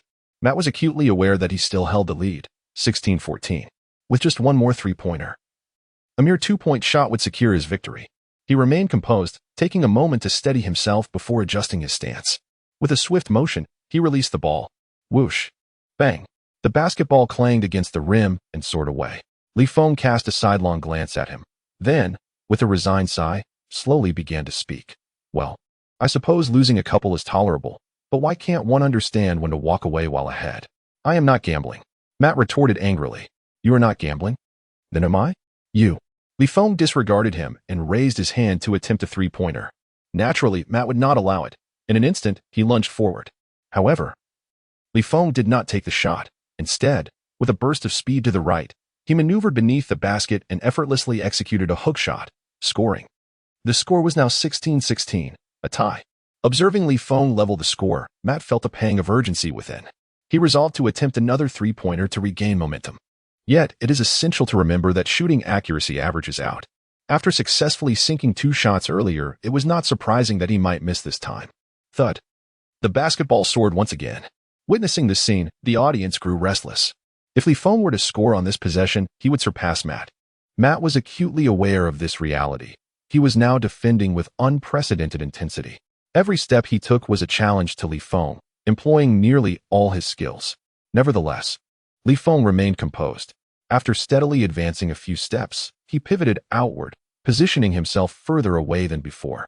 Whoosh! Li Feng's hook shot soared further and further, leaving the onlookers utterly astonished. Was that not his limit just moments ago? Although Matt had leaped impressively high, it proved futile.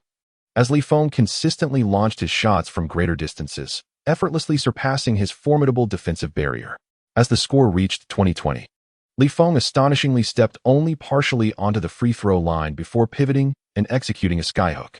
The distance was so remarkable that even Jabbar stood up in disbelief, exclaiming, "What the hell? You play like this on match point? Kid, you're insane. What a shot." No sooner had he spoken than the basketball swished perfectly through the net, prompting Jabbar to shift to a beaming smile, clapping in approval. That's how you do it, just as I taught you. Chapter 35, The Emperor's Terminator, the Venerable Li Feng. At that moment, Matt stood transfixed, staring at the free throw line hook shot that Li Feng had just executed. His face was a portrait of disbelief. God, are you kidding me? Li Feng's offensive technique is so exceptional that even the legendary Kareem Abdul-Jabbar has seldom experienced similar success. The faces of the surrounding players and spectators reflected profound astonishment. Is it true? Matt is lost. That madman, Matt, has actually been defeated. My goodness, I must be seeing things. This elderly gentleman, or rather, this fellow who plays like an old man, has won solely with his hook shot, without employing any other skill. No wonder he has garnered the direct mentorship of Jabbar. He must have diligently practiced the hook shot for over a decade. It is undoubtedly his signature move. Surely, he is destined to become a superstar center. Although he is somewhat shorter in stature, with this extraordinary technique, he is likely to dominate the court like Barkley. At this moment, the crowd was abuzz with conversation. After all, Li Feng's hook shot was utterly unreasonable. Initially, scoring against Matt's tenacious defense in the paint was already a formidable feat. Who would have thought that Li Feng would continue to shoot from further and further away? Does this fellow's hook shot have no range limitations? Even if one claims the hook shot is their ultimate weapon, this is simply outrageous. Matt's defense is formidable, remarkably so. He has even leapt from a standstill to swat away an opponent's shot mid-air. Yet throughout the entire game, Matt failed to execute a single block. And he didn't even manage to disrupt Li Feng's offense. It's absurd. Everyone was eager to uncover the origins of this enigmatic Asian player. Suddenly, a shout erupted from the crowd. Oh, I remember now. This name sounds so familiar. Isn't this the Li Feng from St. Mary's High School? Upon hearing this, the crowd began to reassess Li Feng on the court. Gradually, they spoke with grave expressions. No way. I distinctly recall that Li Feng played as a small forward at St. Mary's High School. This fellow clearly exhibits the offensive skills of a center. That's right. His style is unmistakably that of a center, which is a stark contrast to a small forward. He cannot possibly be Li Feng. The surname Li is quite common in China. That's precisely it, my friend. If you lack understanding of the game, refrain from making baseless claims. How could anyone possibly play both the 3 and the 5 positions? I concur. Such a hook shot cannot be mastered without a decade of rigorous practice. He could be Bruce Lee or Jet Li, but he certainly cannot be Li Feng. Upon hearing the crowd's rebuttals, the individual who had initially spoken began to doubt his own judgment. Indeed, the Li Feng who once deceived Anthony was clearly the team's backup small forward. Could it be that I have misjudged? Just then, Abdul-Jabbar spoke calmly. All right, Li Feng, it's time for us to depart. Oh, deprived of his name. Li Feng responded with a soft acknowledgement before gradually departing the court, leaving a bewildered crowd in disarray amidst the wind. Bart observed Li Feng's retreating figure, his expression a tapestry of complexity. He had indeed heard of Li Feng, renowned for his multifaceted 3-threat capabilities and diverse finishing techniques. He had left Carmelo Anthony reeling, led his team to a triumphant 3-peat, and overwhelmed the nation's top high school player. All these feats were predicated on the foundation that Li Feng was originally intended to be a small forward. He had presumed the skyhook was Li Feng's ultimate weapon, only to discover it was merely one of his many skills. Surely, this individual possessed an abundance of talents. At that moment, after exiting the arena, Jabbar glanced at the time and remarked, "Let us conclude today's practice here. Your progress has left a profound impression on me. If you can sustain this trajectory of improvement, there is no doubt that at our next gathering, you will astonish that group." After all, they had trained for a mere 6 hours. Yet Li Feng's advancement equated to what many might achieve in half a month. Jabbar could only exclaim, "This defies logic, yet I find it delightful." He could already envision the $100,000 from Johnson beckoning him. "Li Feng, I have other matters to attend to. You may either continue training or pursue other activities. The choice is yours. Our next training session is scheduled for 3 days hence, at which point I shall impart additional knowledge." Understood, Li Feng nodded, watching as Jabbar entered his classic Jaguar sports car and drove away from the arena. Li Feng had no intention of continuing his practice. Although he had gained a great deal today, the physical exertion from training had also been considerable. With the task nearly completed, it was time to indulge in a well-deserved respite. At that moment, Li Feng accessed his system panel, a faint smile gracing his lips. For now, his skill bar lay not with 10 skills, but rather with 9.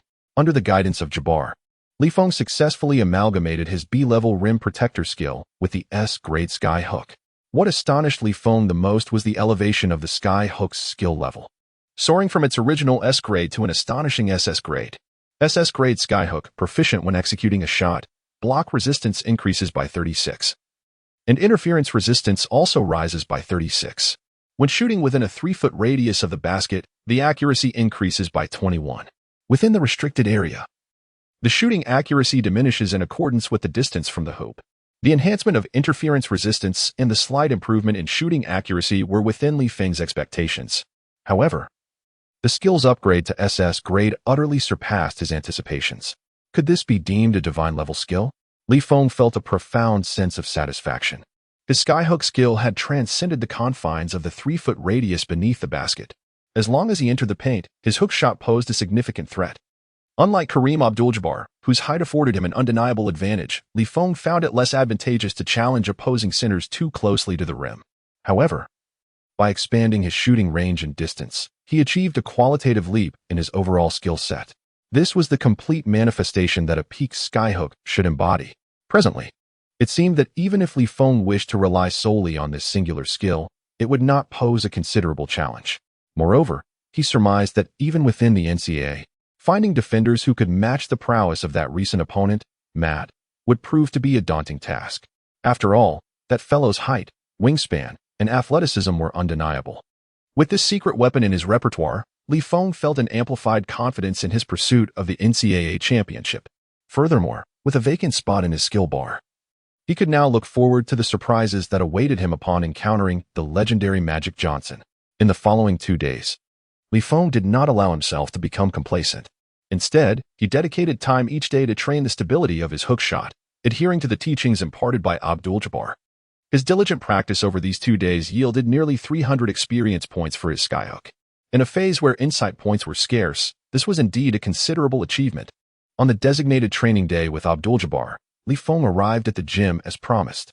To be honest, learning from such a legendary figure was far more meaningful than fumbling through the process on his own. After observing Feng's progress over the past few days, Abdul-Jabbar suppressed his feelings of amazement and slowly began to speak. Do you remember when I mentioned I would teach you something different? Yes? Feng nodded affirmatively. Young man, you are truly fortunate. Understand that I charge the NBA players for my lessons, so pay close attention to what follows. With a chuckle, Abdul-Jabbar took a basketball and approached the basket. What you are about to learn is the training methodology of genuine NBA players. Given your pace of learning, I believe you will reap substantial rewards swiftly. We refer to this training technique as the McKinn training method. It effectively enhances your shooting accuracy under the basket and improves finishing efficiency, which will be immensely beneficial for stabilizing your skyhook. Upon hearing this, Feng nodded slightly. In his past life, he had indeed heard of the McKinn training method, and even the later ball-handling maestro, Kyrie Irving, had recommended it. It is worth noting that Irving's finishing ability and skills rank among the elite in the history of undersized point guards. A training method that has stood the test of decades without being discarded speaks volumes about its intrinsic value. Noticing Feng's silence, Jabbar slowly began to speak. Young man, you may have heard of this training method, but do not underestimate the significance of a skilled trainer guiding you. If one can train with the appropriate rhythm and volume, it will save you a considerable amount of time. As he spoke of proficient trainers, Jabbar proudly patted his chest. Feng nodded in agreement and replied with a smile. Indeed, I can hardly wait. You have a discerning eye, young man. Let us commence. Though McKinn's training appeared to be merely simple finishing exercises on both sides of the basket under Jabbar's tutelage, Feng discovered that his proficiency in the skyhook was advancing at a remarkable pace. In just a single day of training, his skill experience had surged by nearly 500 points. This training efficiency was several times faster than his previous practice. With such rapid progress, it was conceivable that Feng could master his skyhook technique before attending the gathering. While Feng marveled at the enhancement in his training efficiency, Jabbar silently pondered Feng's extraordinary learning ability. If he were to enter the NBA and encounter those elite trainers, what remarkable achievements might this young man attain? It is hard to fathom that during this period, Feng has been diligently learning basketball techniques and maneuvers under the tutelage of Jabbar. Whenever he sensed that his training had reached an impasse, Jabbar would encourage him to select a few unsuspecting victims for one-on-one matches, a method colloquially known as leveling up through monster grinding. After a fortnight, the streetball kings of Los Angeles, on 3rd Street, 12th Street, 16th Street, 5th Avenue, and 7th Avenue, found their titles stripped away by Feng. In fact, these street ballers had privately bestowed upon Feng the moniker of the Emperor Terminator. Given that even the young Emperor, LeBron James, had once succumbed to Feng's prowess, rendering the name quite fitting. During Feng's presence on the court, these self-proclaimed streetball stars were gripped by fear and fled in disarray, much like the muscular men in a gym who tremble at the sight of the headphone-wearing janitor, Anatoly. Subsequently, legends of Feng began to circulate on the streets. It was said that if a yellow-skinned Chinese player, with a smile, casually proposed a game while claiming he wasn't very skilled, one should never accept, lest they lose the hard-earned reputation they had built on the streets. This urban legend became known as the transformation of the Emperor. After 3 weeks of intense training, Feng's attributes have undergone a remarkable transformation. Host, Feng Comprehensive Strength Rating, A Strength, 120, A Speed, 104, B Jumping, 112, A Shooting, 110, A Dribbling, 104, B Defense, 94, B Passing, 106, B Stamina, 102, B Insight Points, 0 Total Skills, 9 SS Level Skyhook Mastery increases resistance to blocks by 40 upon release. Enhances interference resistance by 40. When shooting within 3 feet of the basket, it boosts the shooting percentage by 21. An additional 5 increase in shooting percentage when using the dominant hand. Within the restricted area, shooting percentage diminishes with distance from the hoop, non-upgradable. During this time, Feng's shooting and defensive abilities have seen notable enhancement, particularly as his shooting prowess surpassed the 110-point threshold. elevating it into the A-grade category. Undoubtedly, Li Feng's most significant gain has been the experience amassed in the fervent pursuit of mastering the skyhook skill, thanks to the invaluable teachings from Jabbar. Ultimately, combined with all his insight points, he has successfully elevated this skill's proficiency to the mastery level just before the gathering, reaching the current pinnacle of his physical capabilities. Li Feng now believes he could confidently stride through any street ball court across America without a hint of trepidation. Even at a gathering attended by such legendary NBA superstars, Li Feng believed that his current prowess would suffice. With a sense of ease, Li Feng inquired of Jabbar after the final training session, "When shall we convene next?" "I am ready to showcase my skills." "Day after tomorrow," Jabbar replied. "We shall travel by my private jet." "Wait, we're flying?" Li Feng expressed his surprise. "Did I not mention it? We are to board a plane to New York, where we will gather at the legendary Rucker Park," Jabbar explained, scratching his head before continuing. "Oh, and you may encounter some current NBA players there. Perhaps you are familiar with one. He plays in Los Angeles." Li Feng? Chapter 36. The Sacred Ground of Street Basketball, Rucker Park. Rucker Park, nestled in Harlem on 155th Street in New York, stands as a proud sanctuary for all New Yorkers who cherish the game of basketball. As a seasoned basketball enthusiast, Li Feng is certainly aware of this phenomenon. Virtually all legendary street ball stars have graced the courts of Rucker Park, where numerous NBA players have also come to engage in spirited competitions with street ball virtuosos. Among the NBA luminaries who have played here are Allen Iverson, Rafer Alston, Stephon Marbury, the Wolf King Kevin Garnett, Paul Pierce, Tracy McGrady, and Kevin Durant, to name but a few. Li Feng found himself lost in contemplation aboard the aircraft, pondering the identity of the NBA player from Los Angeles that Jabbar had mentioned. Could it be the man he had envisioned? Though Jabbar's private jet did not possess the imposing stature of a commercial airliner, its level of comfort surpassed that of ordinary planes by leaps and bounds. Recalling his past life, Li Feng could only afford the discounted economy class, the kind where incessant sales pitches were made during the flight.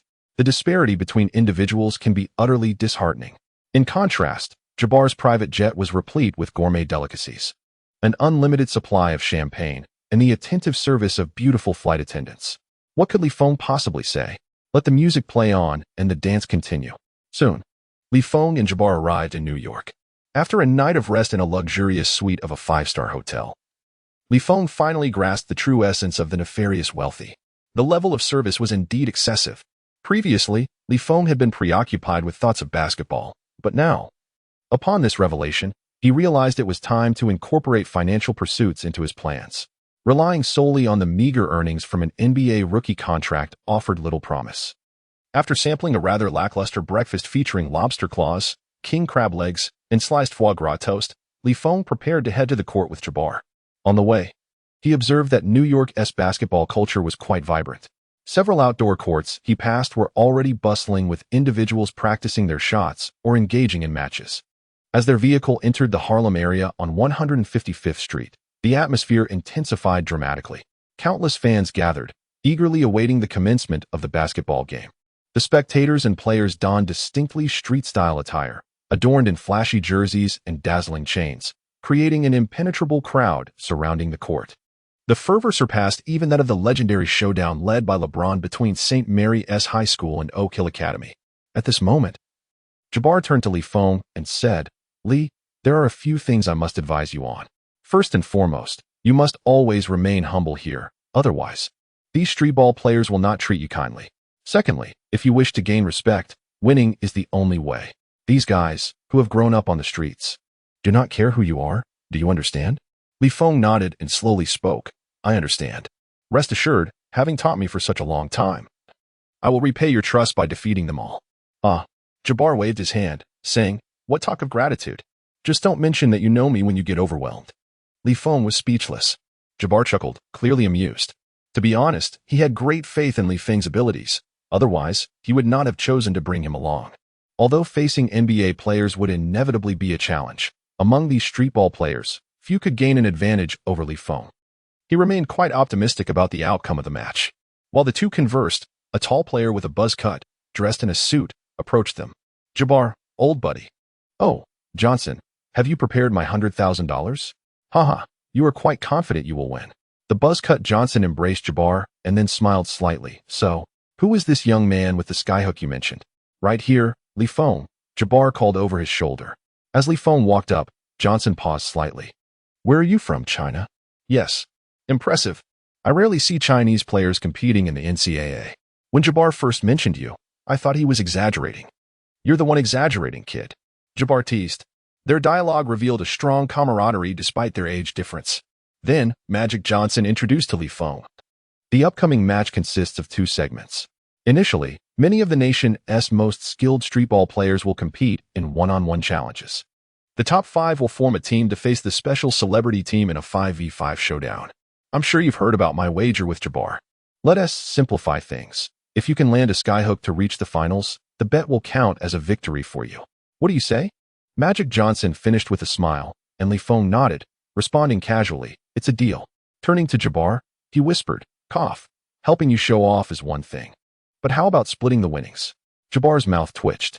Kid, weren't you just talking about repaying me? You changed your tune too quickly. However, while $100,000 in 2002 had immense purchasing power, enough to buy a Mercedes E-Class, for a superstar like Jabbar, it was merely acceptable. After a moment's contemplation, he gritted his teeth and said, you can have it all, provided you win. Rest assured. Feng chuckled, patting his chest. To put it plainly, the initial one-on-one competition was merely a preliminary selection round. Even when confronted with street ball players who fancied themselves formidable, what could it possibly matter? At this moment, Feng suspected that the star team he might eventually face would present him with a modicum of challenge. Moreover, with the memories of his past life intertwined with his own thoughts, he had formed a conjecture about the members of this star team. If it truly were him, there might just be a delightful surprise in store. At that moment, a DJ sporting white hair, moonlighting as a host, took to the microphone to maintain order amidst the crowd. Yo, everyone, welcome to Rock Park. What we are about to commence is a showdown featuring the finest streetball players gathered here today. He continued. All players confident in their abilities are invited to take the court for a challenge. However, the rules are as follows. 1 defeat, and the game is over. Now, any players eager to challenge, please step forward. Chapter 37. The final spot, Challenger Feng. Upon the DJ's announcement, the atmosphere surged with excitement. Feng had never witnessed such an electrifying scene anywhere in the world, save for moments when fans clamored for refunds after a national football match. The court, though not expansive, was crowded to a degree rivaling the packed trains of India. Layers of spectators surrounded him, prompting Feng to instinctively check his pockets. Better safe than sorry, especially in America. Although the rule of a single match determining one's fate sounded harsh and very much rooted in street culture, it seemed to epitomize their values, strength revered, and failure leading to dismissal appeared entirely justifiable. As the one-on-one event commenced, Feng joined the throng, gradually making his way onto the court. While anyone could challenge, it was prudent to approach the street court with caution. Observing the rules first would be advantageous. The streetball scene in America bore little difference from a bizarre tale, and deviating from the established norms could swiftly send one to meet their maker. This competition was essentially a tournament format, where 3 baskets determined victory, whether they be 3-pointers or 2-pointers, all counted as a single score. The challenger must first complete a defensive maneuver before advancing to offense, which favored the defending player. Just as this thought crossed Feng's mind, he witnessed the challenger on the court execute a counterattack, concluding the match with a powerful 2-handed dunk. Consequently, he naturally assumed the role of the defending player, ready to face challenges from the crowd. There were 5 coveted spots available for the final 5v5 game, so unless a player was confident in defeating the defender, they would refrain from acting impulsively. A loss unequivocally meant returning home. Yet, despite the stringent rules, numerous players on the sidelines were itching to showcase their skills. Eager to participate in a round-robin format, the advantages for the defending player did not seem particularly substantial. Feng stroked his chin, deep in thought. After a brief moment, following a series of intense battles, the atmosphere shifted dramatically. Once no one dared to challenge further, the DJ seized the microphone to announce the results of the competition. Our first victor today is none other than the Destroyer, White, hailing from Florida. At that moment, the audience erupted into an overwhelming wave of cheers and screams, a unique cultural fervor that was indeed rare. They offered their most sincere respect to this player who had triumphed among numerous elite streetball talents. The competition continued, showcasing spectacular dunks, challenging 3-pointers, impressive fadeaways, and fiercely contested layups.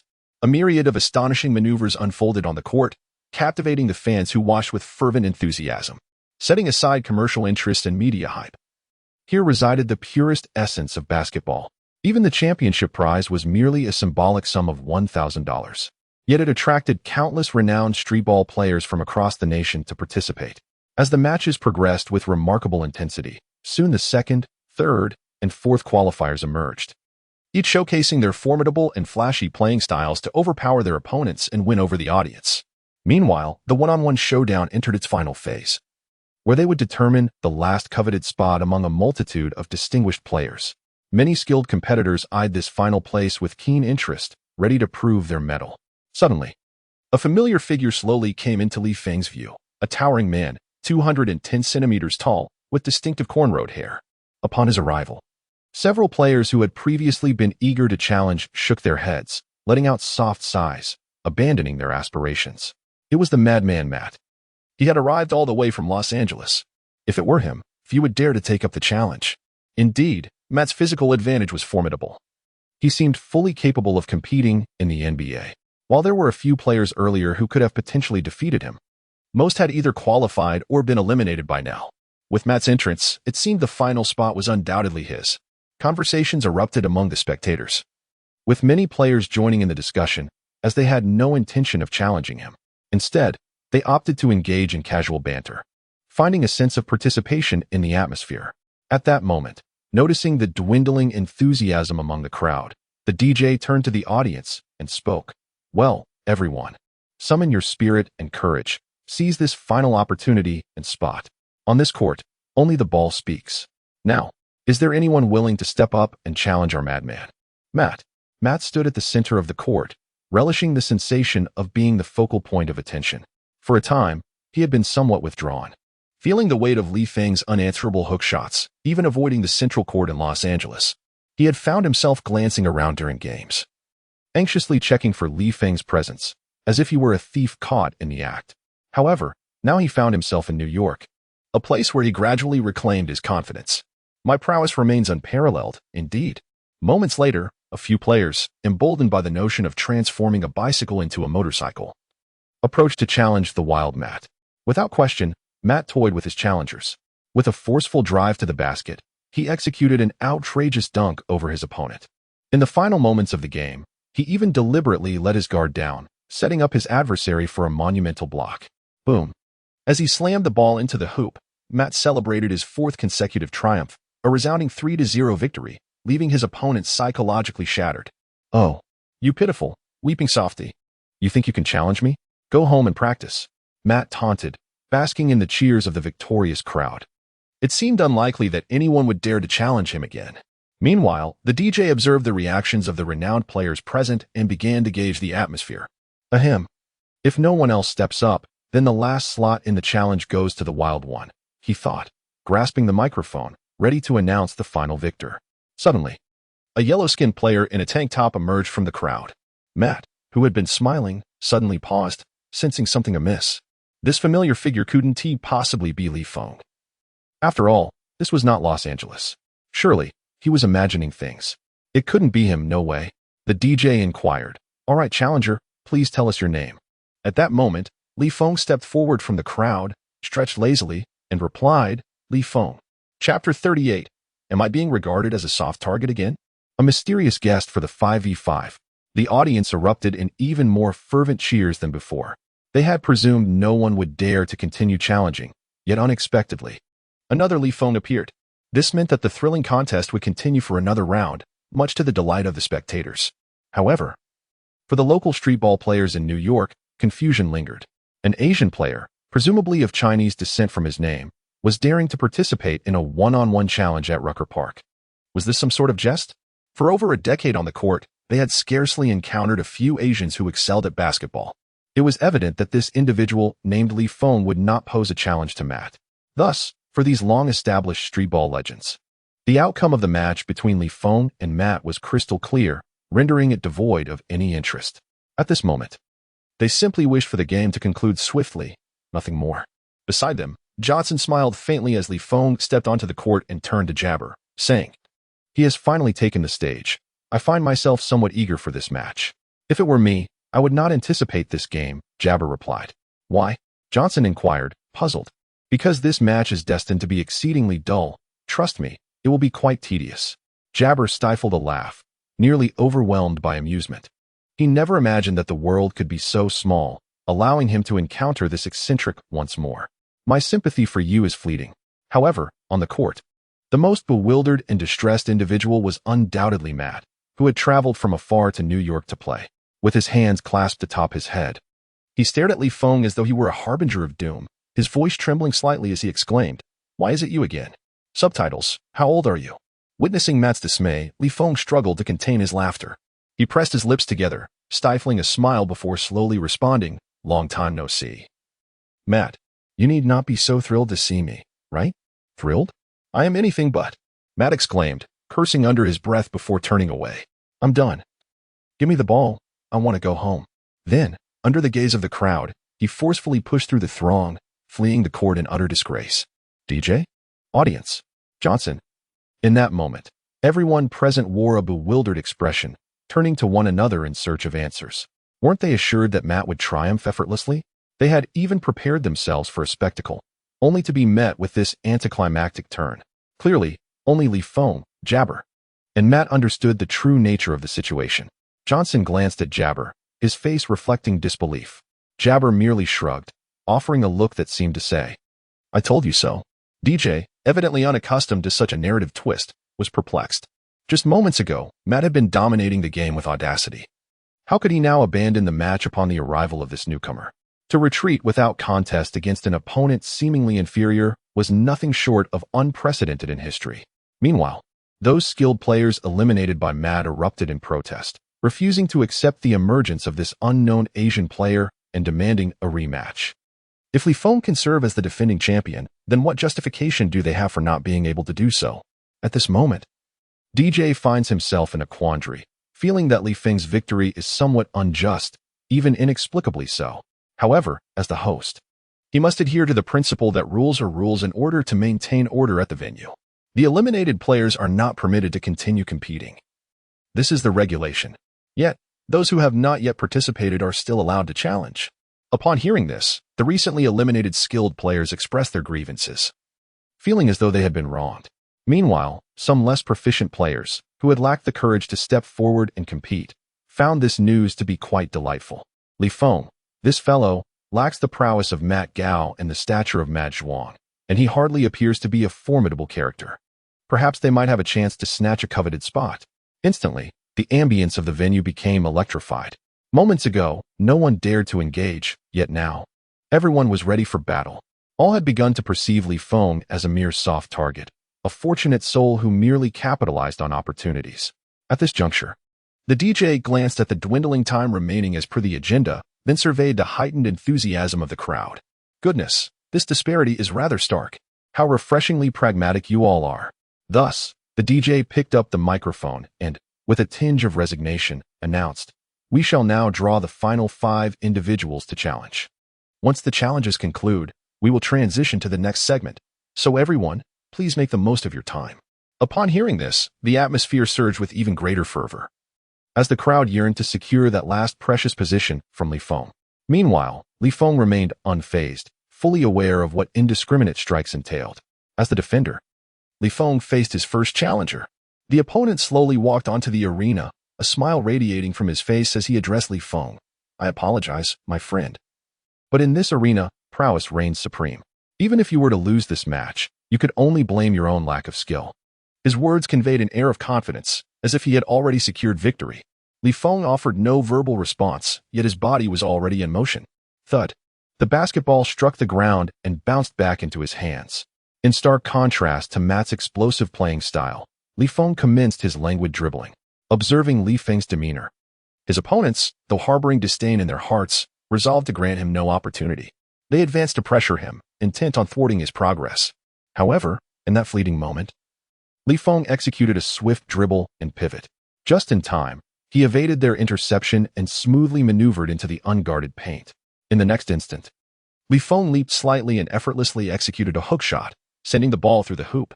The spectators were left bewildered. Had Feng truly scored so effortlessly? How could it seem so simple? Initially, They thought it a mere fluke, but Li Feng's subsequent performance left everyone astounded. The challengers, once brimming with confidence, found themselves thoroughly schooled by Li Feng's masterful hook shot. Li Feng's offensive maneuvers were utterly unremarkable, lacking any semblance of surprise. It was almost as if his next move was predictable to all. Yet, he effortlessly approached the basket and seamlessly deposited the ball through the hoop. Even with the entire crowd anticipating his intentions, it proved fruitless. Their defense utterly failed to disrupt Li Feng's offensive strategy, rendering their efforts meaningless. These challengers scarcely managed to touch the ball before being eliminated by him. With an unbroken string of 5 consecutive, decisive 3-0 victories, he vanquished all competitors without a hint of struggle. The atmosphere grew hushed, the previously vibrant energy stifled by Li Feng's unreasonable skill. The restless crowd felt as if doused in cold water, chilled to the bone. They were left bewildered, grappling with the incredulity of it all. While these players were not of top-tier caliber, they were hardly weak. Was it really possible for them to lose so decisively? DJ found himself at a loss for words. But according to the rules, it was indeed Li Feng who advanced. Grasping the microphone, he slowly announced, "Ladies and gentlemen, the final victor of our one-on-one challenge today is none other than Li Feng from Los Angeles. Let us extend our applause and respect to this street ball player from China." A sparse smattering of applause broke out, with most faces devoid of admiration, instead etched with incredulity, as if to say, "Is this really all there is?" Had it not been for Matt's sudden withdrawal from the competition, Li Feng would never have had the opportunity to seize this moment. Defeating a few unknowns was hardly an accomplishment. The formidable contenders had been completely eliminated back when Matt was still in the game. Otherwise, Li Feng wouldn't have qualified for the final 5v5 match. That fellow was just lucky. At this moment, White, the first to secure a spot in the 5v5 matchup, spoke with a hint of resignation. The other 3 nodded in agreement, acknowledging that they had emerged from a pool of formidable talent and thus regarded Li Feng, a mere beneficiary of fortune, with disdain. On the sidelines, Jabbar, having foreseen this outcome, turned to Johnson and casually remarked, 100,000, cash or credit. Johnson, looking somewhat exasperated, couldn't he believe how effortlessly he had won $100,000. It seemed almost too easy. Although Li Feng's every move bears a striking resemblance to Jabbar's skyhook, he is merely playing against lesser opponents. One must accept defeat gracefully. You wouldn't dare to welch on this bet, would you? Moreover, this money isn't even mine. How shameful to renege on the youth's funds. Jabbar unleashed a torrent of reproach, leaving Johnson utterly exasperated. All right, the cash is in the car. It's yours for the taking. The great Magic Johnson felt as though he had just been robbed, yet he had no evidence to support his claim. Jabbar smiled slightly, and then proposed, "To ensure your defeat is thoroughly convincing, how about another wager? Let us make it $100,000. What do you say? Let us bet on how many points Li Feng can score using solely the skyhook in the 5v5 match. Whoever guesses closest shall be the victor." If that's the case, I'm wide awake now. Johnson pondered seriously for a moment before responding. If he relies solely on the skyhook, it's unlikely he'll score more than 10 points. All right, prepare your money, darling, Jabbar grinned, revealing his pearly whites. To be honest, Johnson felt a tinge of confusion. He could not comprehend why Jabbar held such unwavering confidence in Li Feng, considering that his upcoming opponents were not mere street ball players.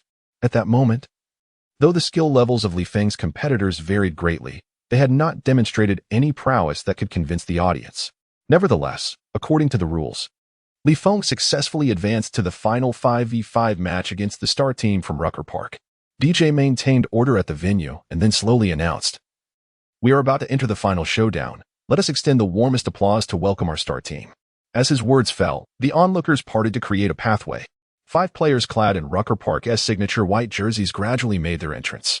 They were none other than Daniel, the premier guard from the streets of New York, the legendary North American street baller Darren, the Danish basketball textbook, Raleigh, our very own star behemoth from Rucker Park, Henderson, and tonight's special guest. At that moment, all eyes turned to the figure at the back of the crowd. DJ simultaneously announced over the microphone, "Let us welcome Kobe Bryant." The audience was momentarily taken aback. Could it be that man? Kobe. Oh my God, it's Kobe. I anticipated a star, but I never imagined it would be him. I certainly made the right choice to attend. This game is bound to be spectacular. However, Li Feng's expression was far from astonished, for he had long suspected that this star would be Kobe. After all, he was an active NBA player in Los Angeles and had visited Rucker Park in 02. Who else could it possibly be? However, since Kobe has arrived, Feng shall not hold back. Everyone claims that Kobe's fadeaway is as exquisite as a painting. If we cannot emulate Jordan's, then Kobe's will suffice. Brothers, allow me to match up against Kobe, Feng declared to the 4 individuals around him. Yet, the only response he received was a few disdainful glances. They completely disregarded Feng's suggestion and began discussing their strategies for the upcoming match. Given that our primary strength comprises only 4 individuals, we must strive to avoid engaging with the opposing team's defensive core, such as Kobe and their center, Henderson. I can handle the ball from the perimeter. You can trust me with that. All right, I will defend well, so let me take on Kobe. I shall be responsible for organizing. The 4 of them continued to arrange their plans, leaving Feng with little room to interject, effectively sidelining him. In the end, they assigned the dirty work of rebounding and defending the paint entirely to Feng. As the star team made their entrance, the atmosphere in the arena surged to an exhilarating peak. Kobe delivered a brief pre-game address. I am here today to shatter the Destroyer's record of 73 points. Therefore, I expect everyone to give their all, for it is only through stellar defense that I shall be invigorated. These elite street ball players fear no challenge, such is their nature. Even if you are a superstar in the NBA, we shall not coddle you. Once you step onto this court, all are equal. In fact, it could be said that these renowned street ballers intrinsically yearn to defeat stronger opponents, regardless of whether you are Kobe.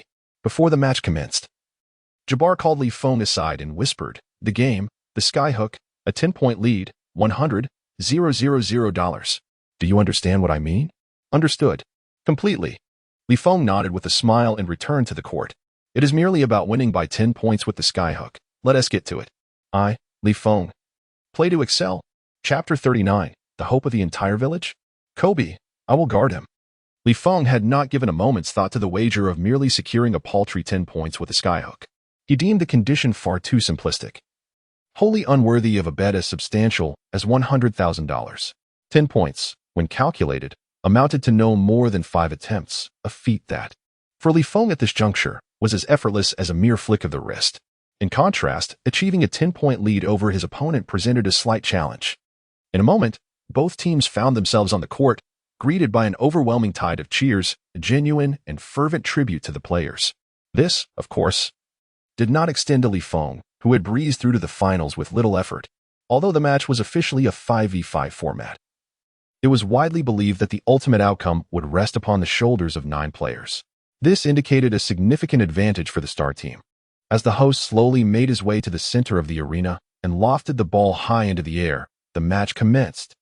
The team clad in white jerseys was the star squad, while the challengers donned red.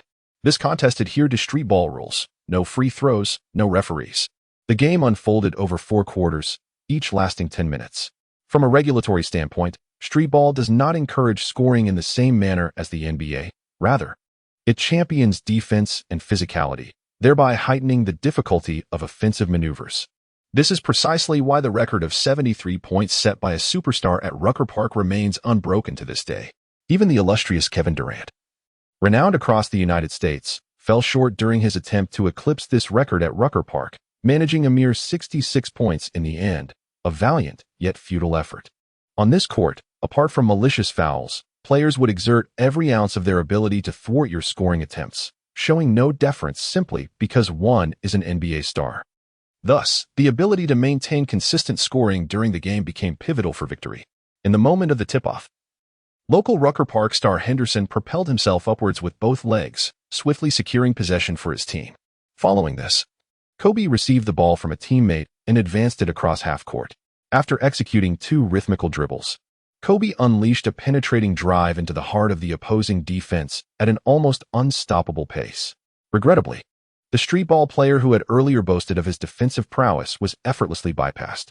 Kobe then elevated for a quick stop-and-pop jumper. Whoosh! The release of this shot was rapid, nearly imperceptible to the defender, who seemed unprepared for such speed. Alas, what was an uncontainable offensive effort was thwarted by the rim itself. Clang! The sound of iron echoed, affirming the truth behind the moniker King of Iron. The atmosphere was somewhat awkward as everyone had anticipated that the shot would surely succeed. At this moment, Kobe felt a tinge of embarrassment as well. However, Upon realizing that his shot had clanged off the rim, he swiftly took a powerful step forward, charging towards the basket. He then leapt impressively to execute a follow-up dunk. Boom. Although this dunk was not particularly explosive, it nonetheless set a positive tone for the match. The score stood at 2 o'clock, with the white team seizing the early advantage. Next, it was the turn of the red-clad challengers to initiate their offense.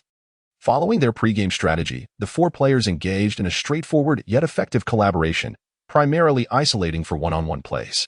In such a streetball setting, most plays are strikingly simplistic, relying heavily on individual prowess and remarkable athleticism, showcasing alley-oops and fast breaks.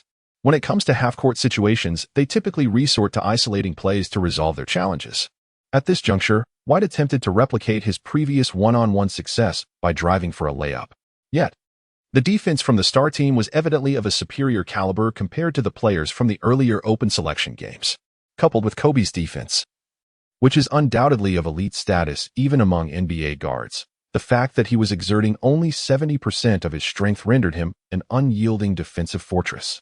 Despite White's efforts to penetrate, he ultimately managed to score with a high-difficulty drifting shot. Had this been a formal full-court game, even at the high school level, the coach would likely have been furious by now. But this was streetball. The spectators relished such displays of heroism, where individual talent shone through, delivering the ball to the basket in unusually challenging ways. The entertainment value was seemingly at its peak. However, as the game progressed, the white team, led by Kobe Bryant, began to exhibit increasingly fluid play. Despite Kobe's notorious reputation for not passing the ball, he consistently managed to execute effective one-on-two and one-on-three plays with remarkable precision.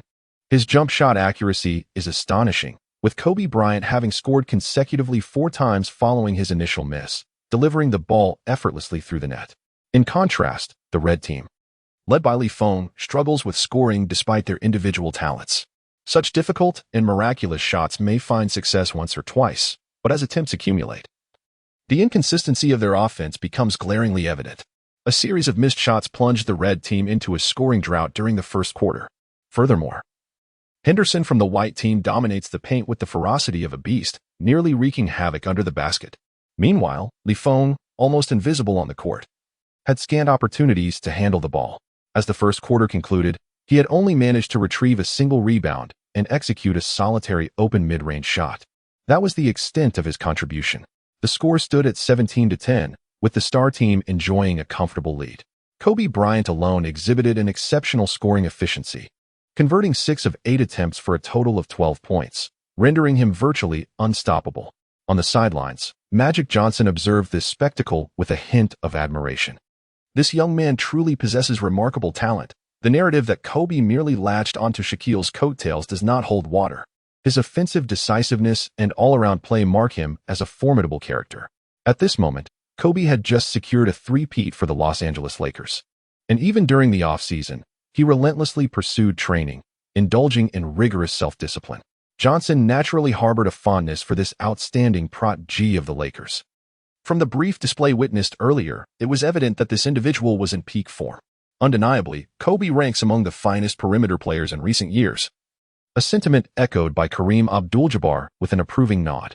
Do you think that lad named Feng could score 10 points using a skyhook against Kobe? Johnson felt assured of his prediction. Absolutely, replied Jabbar, surprising him. Why? Johnson inquired. There is no reason. I can assure you that even if Shaquille were on the court today, scoring 10 points would not pose a challenge for Feng. Jabbar responded confidently, his answer reflecting not only his faith in Feng's abilities but also his own mastery of the skyhook. Johnson fell silent, his gaze on the court becoming increasingly serious. As the 5-minute intermission concluded, the second quarter commenced. Frustrated with his teammates' ill-advised shots, Feng could no longer remain passive. You can throw away the game, but this is about my $10,000. For heaven's sake, if you can't make the shots, stop shooting recklessly and pass me the ball. Feng's sudden outburst left everyone bewildered, including not only his teammates, but also the numerous spectators present. What? This player, who seemingly ascended through sheer luck, possesses such a fiery temperament? However, as White stood in stunned silence, Feng unleashed his tirade. I'm talking about you, you soft-hearted White. Did you actually dodge anyone before shooting? Do you think you look impressive just because you fluked a few baskets? If I were the coach, you'd be sitting on the bench right now, staring at the water cooler. Now, hand me that damn ball. Upon hearing these words, White, rather than feeling angered, responded with a mocking smile directed at Li Feng. He provocatively licked his lips and passed the ball directly to Li Feng. "Impressive, sir. Let me see if your performance matches your bravado." White dismissed Li Feng entirely, waiting eagerly for the spectacle that would unfold. Meanwhile, several teammates stepped aside, intentionally denying Li Feng any opportunity for excuses. The onlookers were keenly interested in witnessing Li Feng's display on the court. In their eyes, Kobe was a premier player. Henderson and others were second tier. White and his ilk were third and fourth tier. As for Li Feng, they regarded him as a fifth-tier player. Many even confidently believed they would outperform Li Feng if given the chance to play. Li Feng was certainly aware that many were eagerly anticipating his performance. However, upon receiving the ball, he remained remarkably composed, decisively advancing towards the paint to launch his attack.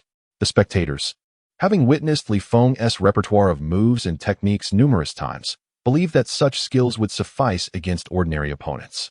Yet, when confronted with the athletic prowess and defensive acumen of the star team, Li Feng would inevitably face relentless challenges. Li Feng dribbled with his back turned, his gaze keenly observing the surroundings. With his teammates strategically positioned to create ample space in the paint, he gradually advanced the ball to his waist. In a powerful motion, he executed a back pivot. Turn? How naive. The defender smirked slightly and took a decisive step to the right, attempting to block Li Feng's path. However, Li Feng only completed half of his turn before swiftly reverting back. Seizing the moment as the defender launched forward, he flicked the ball behind his head with remarkable speed. Whoosh! The defender was utterly unable to intervene, and the basketball soared through the air. Li Feng's series of movements appeared devoid of speed and explosive power. Even his final shot seemed to be an aimless toss. Yet, in the next instant, a crisp sound of the net being brushed echoed through the air. Swish! The ball effortlessly found its way into the hoop, gracefully rolling down through the net. The audience was momentarily taken aback. Had Li Feng truly scored? White and the others exchanged incredulous glances, astonished that such sheer luck could persist. In the brief moment of transition, Li Feng approached White and the others, saying, "Just spread out and let me handle the ball, understand? All right. I'm curious to see just how impressive you really are."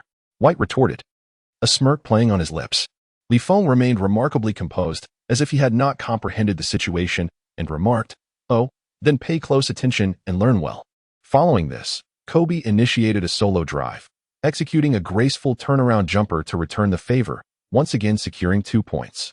The 2 points from Bryant were nothing short of exquisite. His fadeaway jumper was a sight to behold, and he was indeed a lethal scorer.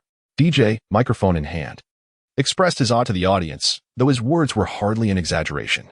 In 2002, Kobe's physical prowess and core strength had significantly surpassed those of his earlier championship days.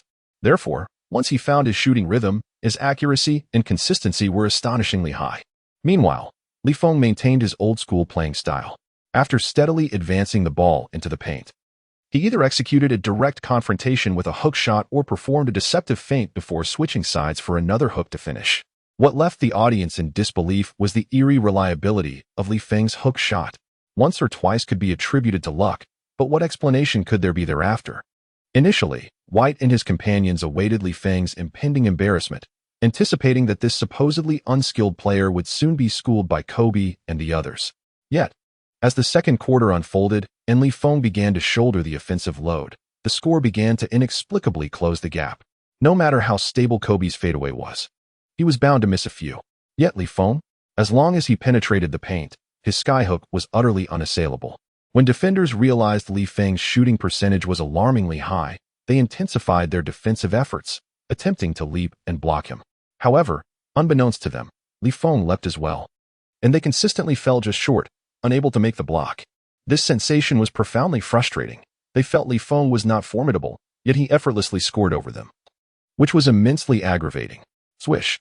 With Li Feng's fifth hook shot finding the net, he completed a flawless performance, hitting 5 for 5 and accumulating 10 points. The audience was left in a state of shock. Wasn't he supposed to be a fifth-tier player? Weren't they expecting to see him falter? How is it that Li Feng was performing even better than White and his crew? The atmosphere had subtly shifted, and cheers began to rise from the crowd in support of Li Feng.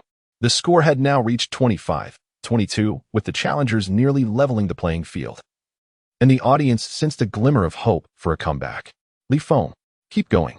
On the opposing side, The star team finally recognized a worthy opponent. Kobe, invigorated, addressed his teammates, saying, "This kid has some talent. It's my turn to guard him now." Meanwhile, on the sidelines, Jabbar glanced at Johnson, remaining silent as he extended his left hand in a gesture that signified a demand for payment. Johnson, smacking his forehead in exasperation, replied, "I understand. Damn it. I always feel like you've led me astray. One must not speak carelessly. One must accept the consequences of their wagers." Jabbar redirected his gaze to the court, pondering that Feng had surely secured 10 points. He would not recklessly challenge Kobe's defense. Yet, to his surprise, in the ensuing offensive play, Feng once again received a pass from his teammate. Confronted by Kobe's defense, he calmly stated, "Clear out. I'll take him one-on-one." Chapter 40, Championship Caliber Defense? Apologies. But all beings are equal. As Feng faced Kobe, he exhibited no discernible reaction, merely uttering the phrase, "Clear out," for isolation. At this moment, his 4 teammates had shed their earlier aloofness, which had been tinged with anticipation of Feng's potential embarrassment. Instead, they were genuinely astounded by his performance. In the realm of street basketball, the mantra is simple: scoring speaks volumes, and there is little room for idle chatter. In their eyes, Feng undeniably possessed the audacity to back up his boldness. Thus, as he confronted the NBA superstar, their collective mindset shifted.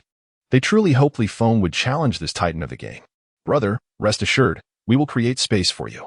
Showcase your skills to the fullest. I believe in you." White thumped his chest, embodying the spirit of camaraderie. The other 3 teammates exchanged incredulous glances, recalling how vocally White had derided Feng as merely a flashy player moments before. Yet, despite their banter, they faithfully complied, creating ample room to afford Feng the best possible opportunities for his isolation play. The game continued, and as Feng faced Kobe's defense, he held the ball, momentarily surveying the scene. In his gaze, he discerned an intensity and resolve he had never encountered in other players, a ferocious, almost bloodthirsty yearning for victory. Although Kobe's stature was not imposing, the pressure of his defense was more formidable than any opponent Feng had faced thus far. Feng smiled faintly. Kobe truly deserves the title of a superstar who excels in both offense and defense, radiating an undeniable sense of pressure. However, he remains unperturbed. The mastery of the skyhook, which Feng has attained, serves as his unwavering confidence.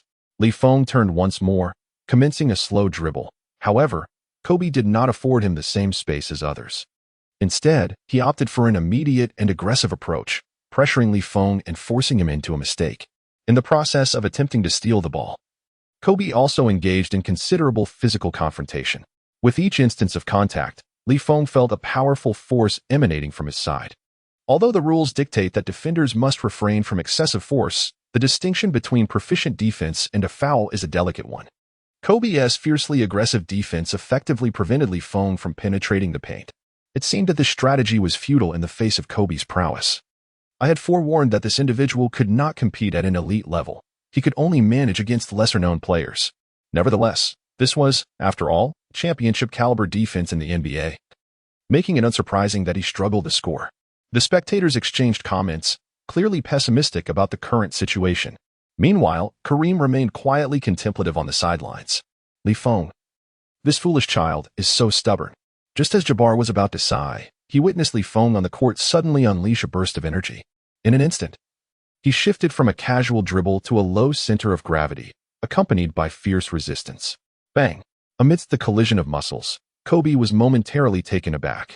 This young man possesses considerable strength. Although Feng's power still falls short compared to the now muscular Kobe, it was evident that Kobe had lost the desire to press him after this confrontation.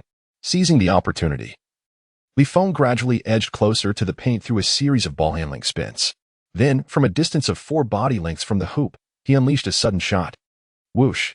He released the ball with a swiftness that took everyone by surprise. Yet, Feng was acutely aware that this was well within his stable shooting range. The basketball grazed through the air and, under the watchful eyes of the crowd, soared directly into the net. Swish! The shot was executed with such speed that even the formidable Kobe could not anticipate Feng's release. Intriguing. Kobe nodded at Feng, a knowing smile spreading across his face. Soon after, it was the All-Star team's turn to attack. The moment Kobe received the ball, he sprang into action, forcefully colliding with Feng, and then, facing the defense of the red team's center, he leaped into the air. Boom! An outrageous dunk. Turning his head, Kobe provocatively glanced at Li Feng and nodded, saying, "Come again, kid. Let's talk. More action." Everyone understood that Li Feng had truly ignited Kobe's competitive spirit. To make an NBA star take him seriously, the crowd marveled at Li Feng's prowess while also recognizing a significant truth. Li Feng has reached his limit. Even at this moment, White stepped forward, a hint of hesitation evident in his demeanor as he addressed Li Feng. "Brother, let us take it from here. It seems that an extraordinary individual has been thoroughly awakened by your efforts." White's words were meant to offer comfort, for it was clear that penetrating the inner line had posed significant challenges for Li Feng. To replicate such an achievement now would likely prove to be a daunting task. Li Feng gently touched his chest, still aching from the collision with Kobe, acutely aware of the gap that existed between them. After a brief moment of contemplation, he spoke softly, "Look for an opportunity, pass the ball to me in the low post." White was momentarily taken aback. "Wait, are you still planning to play?" However, given Li Feng's earlier commanding performance, White had no doubts about his prowess.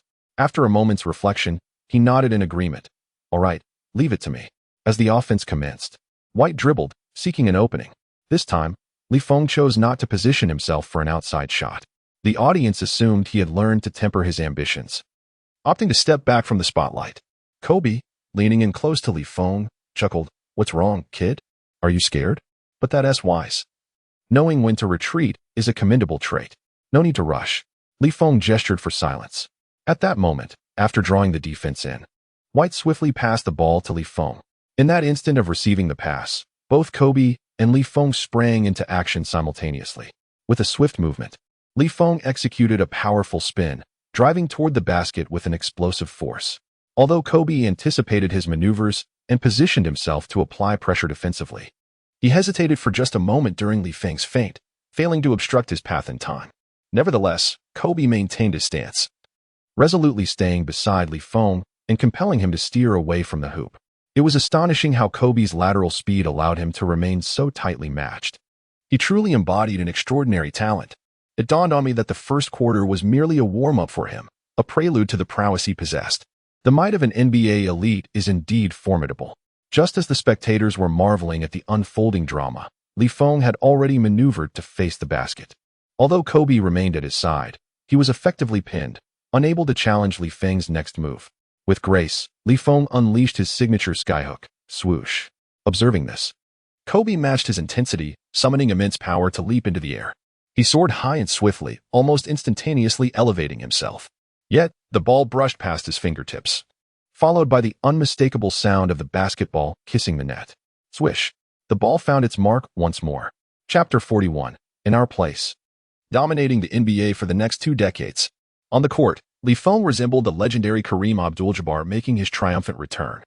Li Feng's every movement during the hook shot evoked memories of the days when the legendary skyhook dominated the game. The spectators present were taken aback, unable to fathom how Li Feng could score against Kobe's imposing one-on-one defense. Even Johnson's face revealed a hint of astonishment and disbelief. Kobe, as the second core of the current Lakers, undoubtedly wields significant influence over the game. In the words of Jabbar, Li Feng is merely a freshman at UCLA, having just transitioned from high school.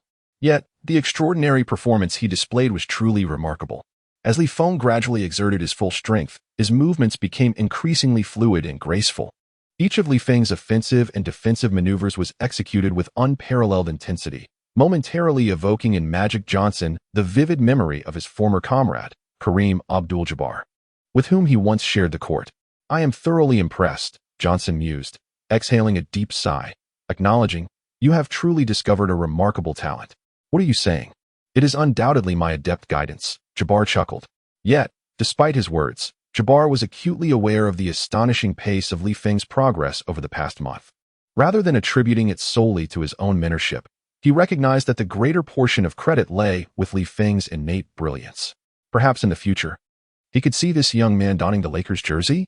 Jabbar's mind began to race, even contemplating whether to pass on his iconic number 33 to Li Feng, nurturing him into the next sky-hook Kareem. Of course, this was contingent upon Li Feng's desire to remain in Los Angeles. Suddenly, Jabbar shook his head, chastising himself for thinking too far ahead. After all, this kid was merely a freshman. On the court, Kobe, witnessing Li Feng's successive successes, entered a state of fervor. Initially, At the game's commencement, Kobe's aim was merely to shatter records. However, now, he was not only intent on breaking records but also on demonstrating his prowess to the young player before him.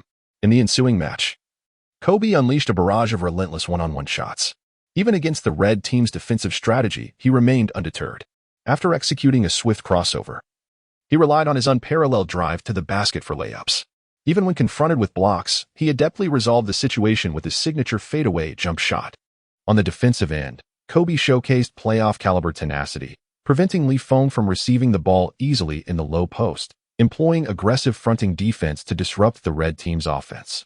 Frankly, the spectators had never anticipated Kobe would approach a streetball game with such seriousness. As the match intensified, the atmosphere thickened with palpable tension. With both teams escalating their offensive and defensive efforts, shooting percentages dwindled for all, including Feng and Kobe alike.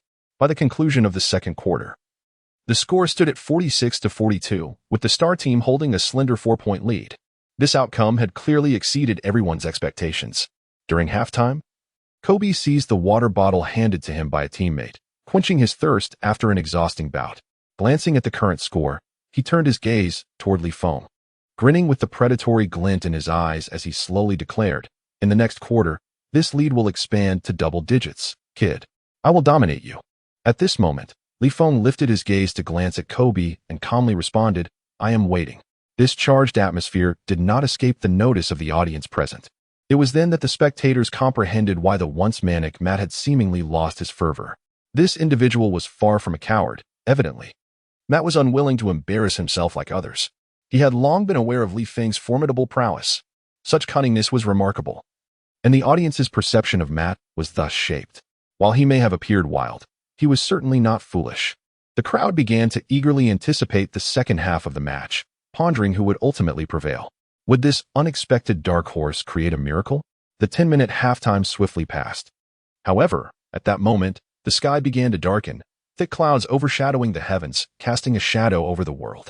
Without the sun's radiance, the outdoor court was not chilly for the season. Instead, it felt refreshingly cool. As the third quarter commenced, both teams resumed their fierce offensive and defensive battle. Kobe continued to choose the path of 1-against-5, relying on his individual prowess to overpower the red team's defense. Meanwhile, Feng played more strategically, leveraging his offensive threat to create advantageous opportunities for his teammates. During the game, Feng discovered that in the moment of executing a hook shot, he could cleverly pass the ball to his teammates. This deceptive maneuver proved highly effective and successful. With Feng's assists, the red team's offense began to flow smoothly, managing to keep pace with the score and even close the gap. At that moment, with a precise assist from Feng, a teammate successfully scored a three-pointer, leveling the score at 52-52. On the sidelines, Magic Johnson exhibited a look of astonishment upon witnessing Feng's passing skills. "This kid is impressive. I never anticipated his passing technique to be so solid. Kareem, tell me where you found this gem. What are you implying? Are you trying to poach him?" "That S out of the question. He is destined to wear my number 33 jersey," Kareem cautioned.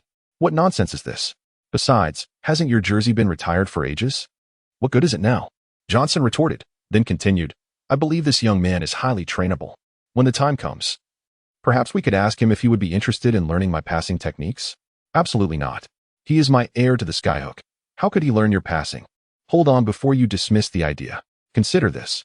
If we were to cultivate a player who mastered both my passing and your skyhook, wouldn't that enable him to succeed us and continue to dominate the NBA for 20 years? Jabbar paused for a moment in silence, then narrowed his eyes slightly. To continue reigning over the NBA for 2 more decades? Strangely enough, this proposition is indeed quite enticing. Feng may well be the most fitting successor to usher these 2 relics of a bygone era onto the vessel of a new age.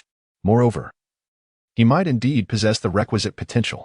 The fervent spirits of these 2 old-timers blazed brightly as they exchanged knowing smiles. So be it. Meanwhile, the third quarter of the game had only just commenced when the sky unexpectedly darkened and rain began to fall. As the raindrops gently descended upon the court, the audience and DJ instinctively looked up, extending their hands in anticipation. It was raining. The players on the court gradually halted their movements, aware of the significant impact that weather can have on an outdoor court. If the game were indoors, it would be impervious to such elements. However, with the onset of rain, the rubber surface of the court would become exceedingly slick, necessitating the unfortunate suspension of the match. Ladies and gentlemen, it is with great regret that I must inform you that due to the current weather conditions, our game must be temporarily halted. The DJ signaled to the players on the court, urging them to pause the game to avoid any mishaps. Kareem Abdul-Jabbar and his companions shrugged, saying little. After all, life occasionally presents such disheartening interruptions. It was merely a pity that the outcome of this contest would remain unseen, just as everyone was preparing to leave. The DJ noticed that two individuals remained on the court, Kobe and Feng. Thud, thud. The sound of the basketball striking the ground continued, mingling with the splashing of water on the surface. Kobe and Feng appeared oblivious to the rain, resolutely continuing their game. They exhibited no intention of yielding. With a swift motion, Kobe broke free from Feng's defense and leaped, executing a jump shot that found its mark. 2 points secured. Though no one at the sidelines continued to keep score, Kobe muttered, 54, 52, kid. Less talk, more action. Feng was not one to linger. After serving the ball to himself, he immediately surged forward with it.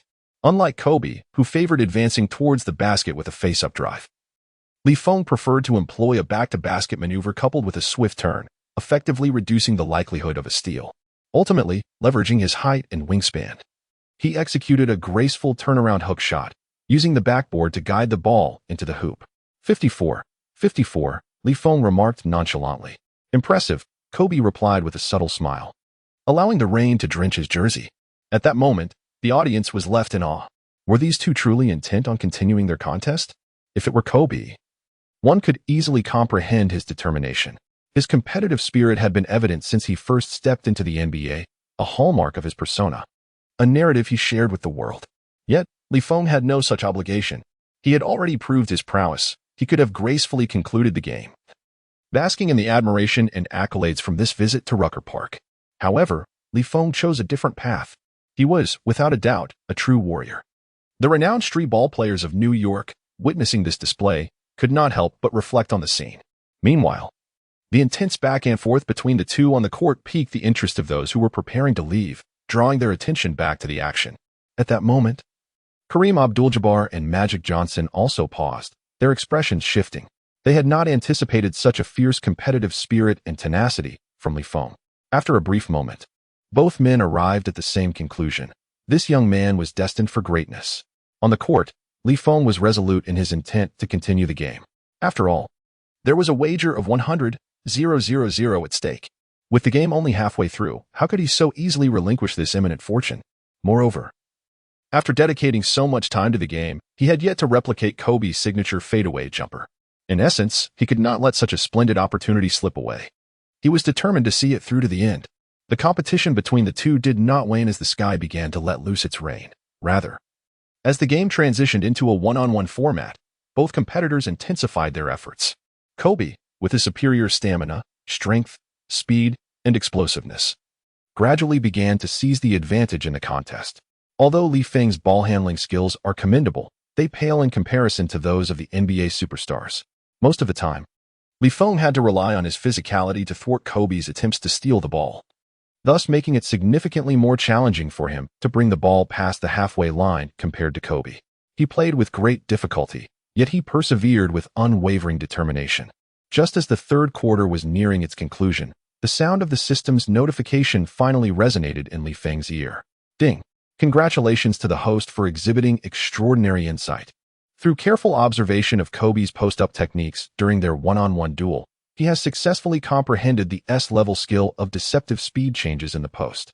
Feng paused momentarily, realizing he had finally acquired an S-level skill, a rare and remarkable achievement.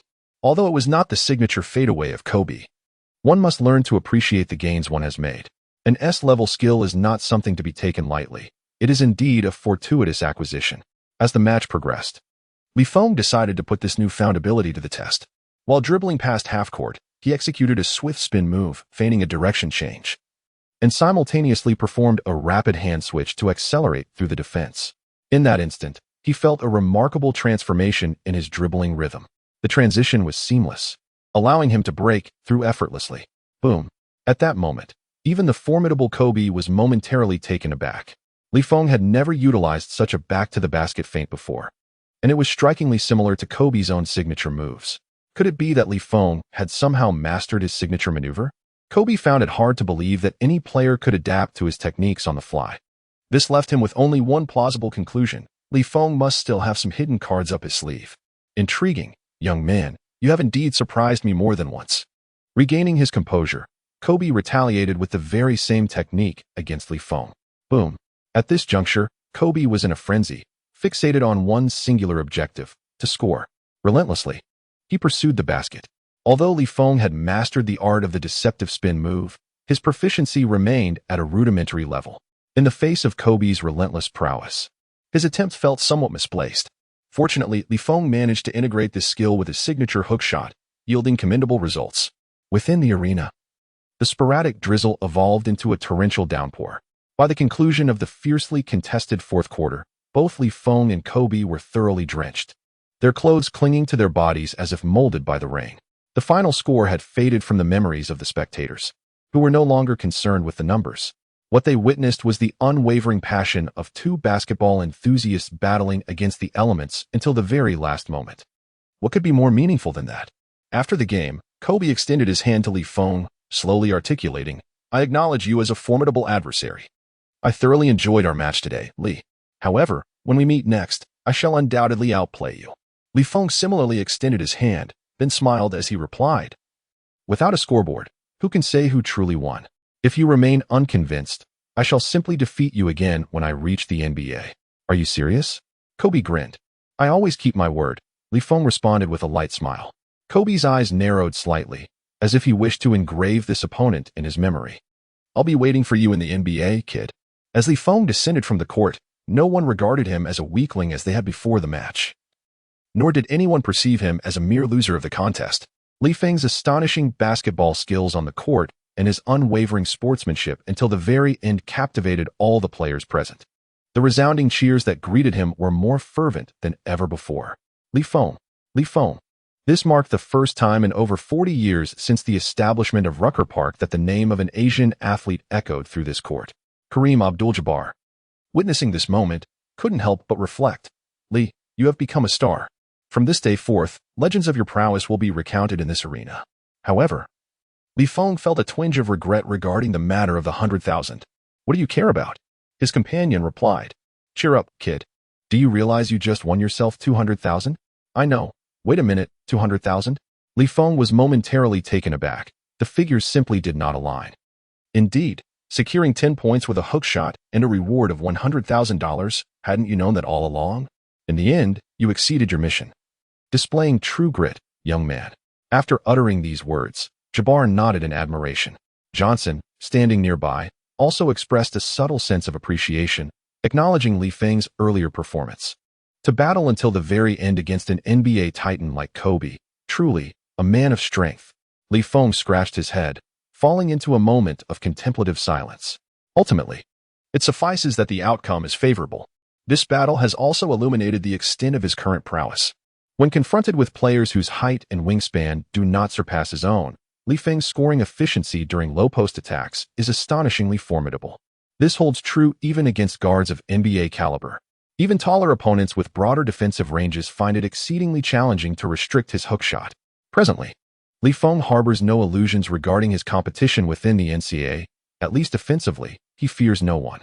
Looking ahead, he believes that his primary focus for improvement should be on expanding the area and range of his hook shot, ensuring a consistent offensive firepower that can effectively cover the entire key. From this contest, it became apparent that his long-range hook shot's accuracy against high-pressure defense still requires refinement. Numerous shots that should have found the net were thwarted by Kobe's interference, ultimately veering away from the hoop, a regrettable outcome. At this juncture, Johnson approached Li Feng, patting him on the shoulder and saying, "Get in the car, kid. I have a few things to discuss with you." Li Feng was momentarily taken aback, but soon turned to follow Magic Johnson into the vehicle. It was an elongated luxury Lincoln, offering ample space within. The beige leather seats were sumptuous, and surprisingly, there was a table adorned with champagne and gourmet delicacies.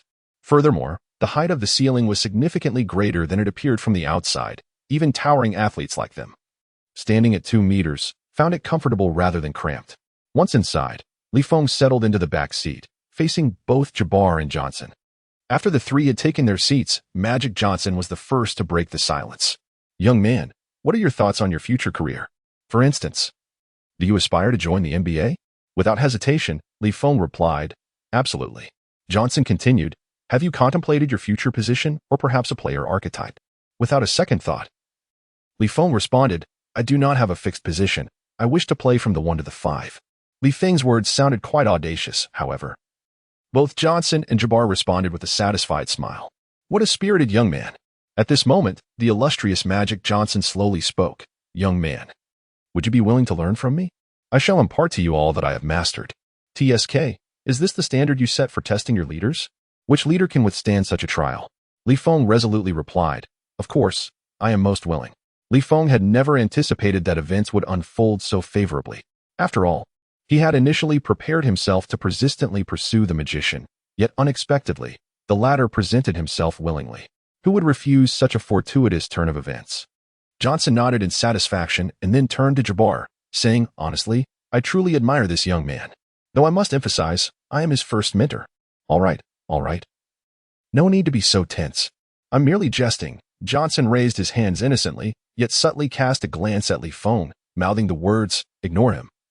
You are my apprentice.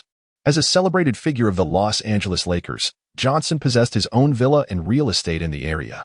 Thus, he assured Feng that he would visit him at UCLA's gymnasium whenever time permitted. Feng was delighted by this, lacking a car.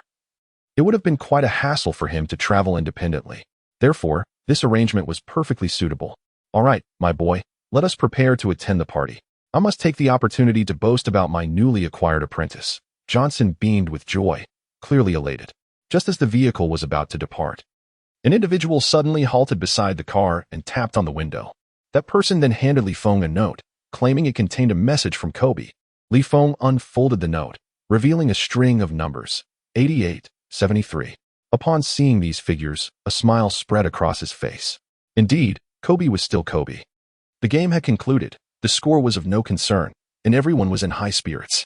Yet, this fellow had taken it upon himself to keep count? Truly remarkable. At the gathering that followed, Feng could only utter, the dazzling world is beguiling. This experience illuminated for Feng, who had endured the hardships of corporate life in his previous existence, why the elite often reveled in various social gatherings. KTV was not merely a venue for singing, and foot massage parlors were not solely for pampering feet. After all these years, Feng discovered that entertainment venues actually contained private rooms.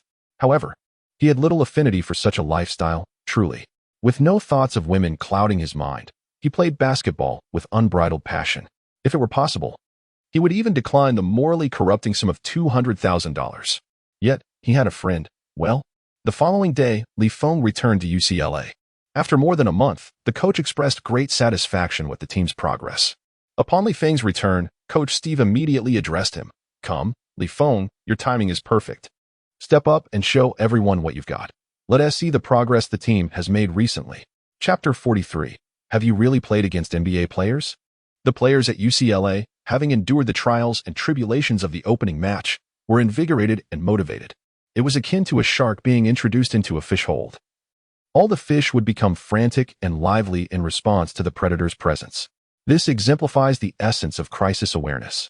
The shark in the friendly match at the beginning of the semester was not the University of Arizona, but rather Feng himself. It is no exaggeration to state that Feng's arrival has profoundly transformed the attitude of the entire UCLA basketball team. Head coach Steve has expressed immense satisfaction with the current condition of the players. Their training and progress over the past month have yielded results that surpass even the effectiveness of the previous 3 months of practice.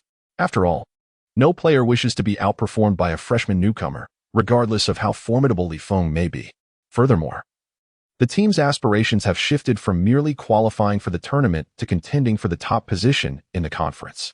The players have become more stringent with their personal standards, engaging in rigorous training that has proven effective. Their comprehension of tactics has deepened, and there has been a notable enhancement in their physical fitness and stamina. The remarkable progress achieved by the team in such a short span can be attributed not only to Coach Steve's adept guidance, but also to the significant influence of Feng's presence. His arrival has instilled a sense of urgency and motivation among many team members. As Feng returns to the team after more than a month, Steve finds himself eager to reclaim his lost pride. At this moment, Jason Capono, the team's undeniable core on the perimeter, approaches. Recently, he has been fervently practicing his three-point shooting, necessitating the rotation of two practice partners merely to keep up with his relentless effort. Consequently, Jason's shooting touch has been exceptionally hot lately, all in an effort to demonstrate to Feng that none of his upperclassmen are to be underestimated. Feng gazed at the fervent crowd encircling him, his expression twitching slightly. After a moment of hesitation, he tentatively inquired, "Shall we give it a try?" "Yes." The crowd erupted in excitement, fists raised, having eagerly awaited this day for so long. "Feng, today you shall pay the price." Observing the sudden and bewildered expressions of those around him, Feng couldn't help but ponder whether he had encountered a group of fools. Is it too late to seek help at transfer schools? On the court, a team led by key players such as Jason Capono and TJ McConnell was pitted against a secondary squad that included Feng. Admittedly, this mismatch in talent appeared somewhat unfair, yet they were intent on salvaging their pride, prompting the coach to tacitly endorse this arrangement. Even when Feng's gaze shifted towards the coach, the latter averted his eyes, further emphasizing the lack of maturity within this team. In such internal scrimmages and exhibition matches, it is customary to play 4 quarters, each lasting 10 minutes, in accordance with FIBA regulations. As the match commenced, the primary team swiftly took the initiative. Jason Capono received a pass from his teammate and proceeded to navigate around the baseline. Utilizing a teammate's screen, he moved to the wing, catching the ball for an immediate shot. Swish. The three-pointer soared through the net with precision, striking decisively.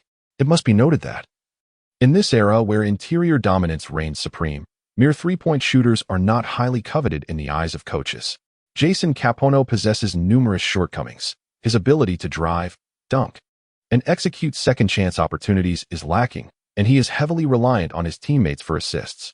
His speed is not remarkable, his physique is subpar, he struggles with shot blocking, and his rebounding is virtually non-existent, relying on team defense to compensate for these deficiencies. However, what distinguishes Jason Capono from other shooters is his remarkable accuracy. Furthermore, his shooting is remarkably stable, with a range that extends nearly across the entire three-point arc and beyond.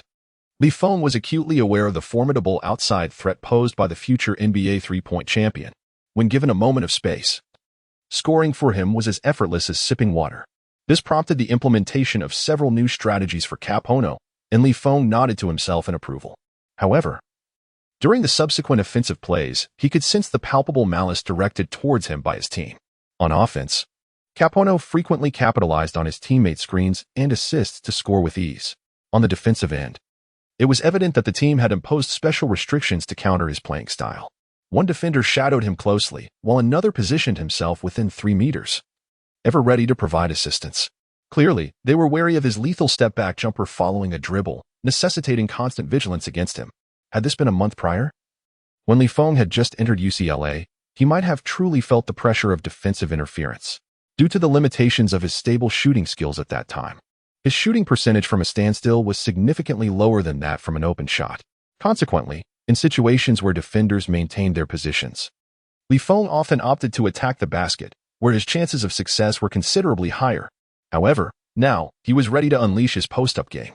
The players at UCLA were beginning to feel a sense of assured victory.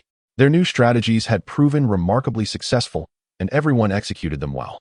Particularly, head coach Steve wore a beaming smile, confident in their progress. "Young man, we are not stagnant. Prepare to witness the fruits of our intensive training over the past month." The defender positioned in front of Feng stood extremely close, his hands perpetually raised high, denying him any opportunity to shoot. He understood that even if he allowed Feng to penetrate, his teammates would swiftly provide assistance. Thus, they remained utterly unperturbed.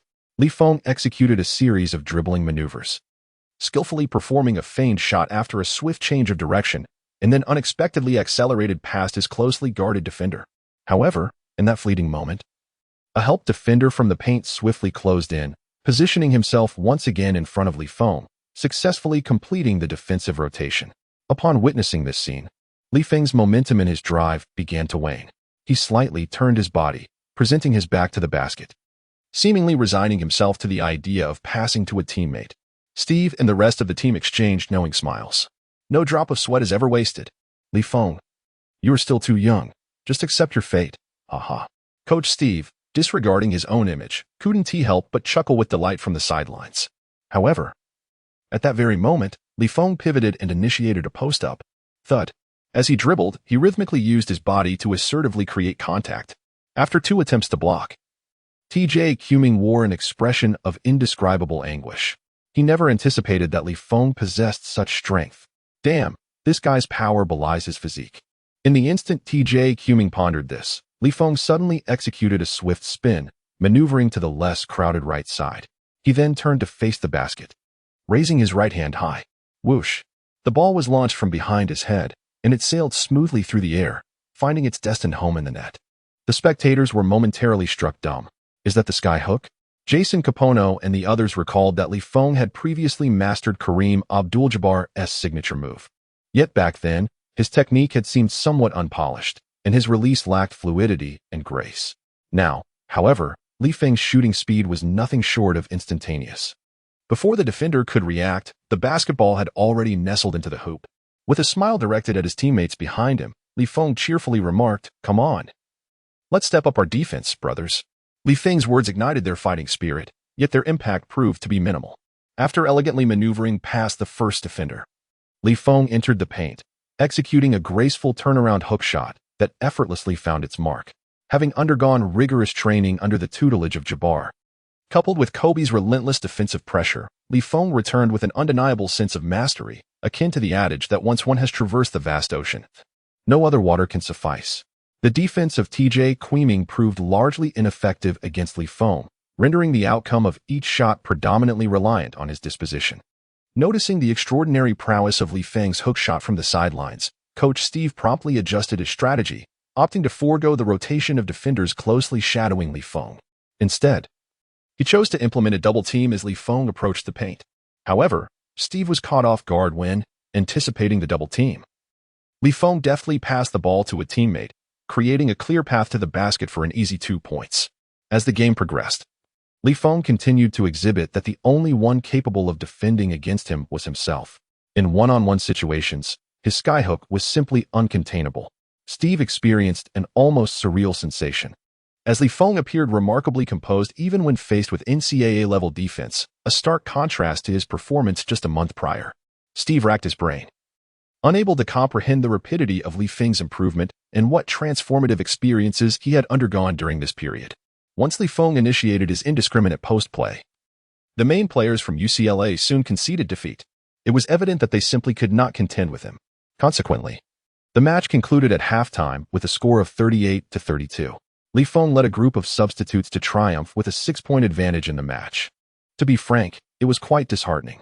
Jason Capono was perplexed, pondering where the fault lay in the training his teammates and he had undergone over the past month. They felt as though their progress was skyrocketing. Yet, why did it appear that Feng's advancement was significantly swifter than their own? It simply made no sense. Upon returning to the sidelines, Feng smiled and addressed Coach Steve. "Coach, do you have any hidden tricks up your sleeve? Don't keep them to yourself. Let them out."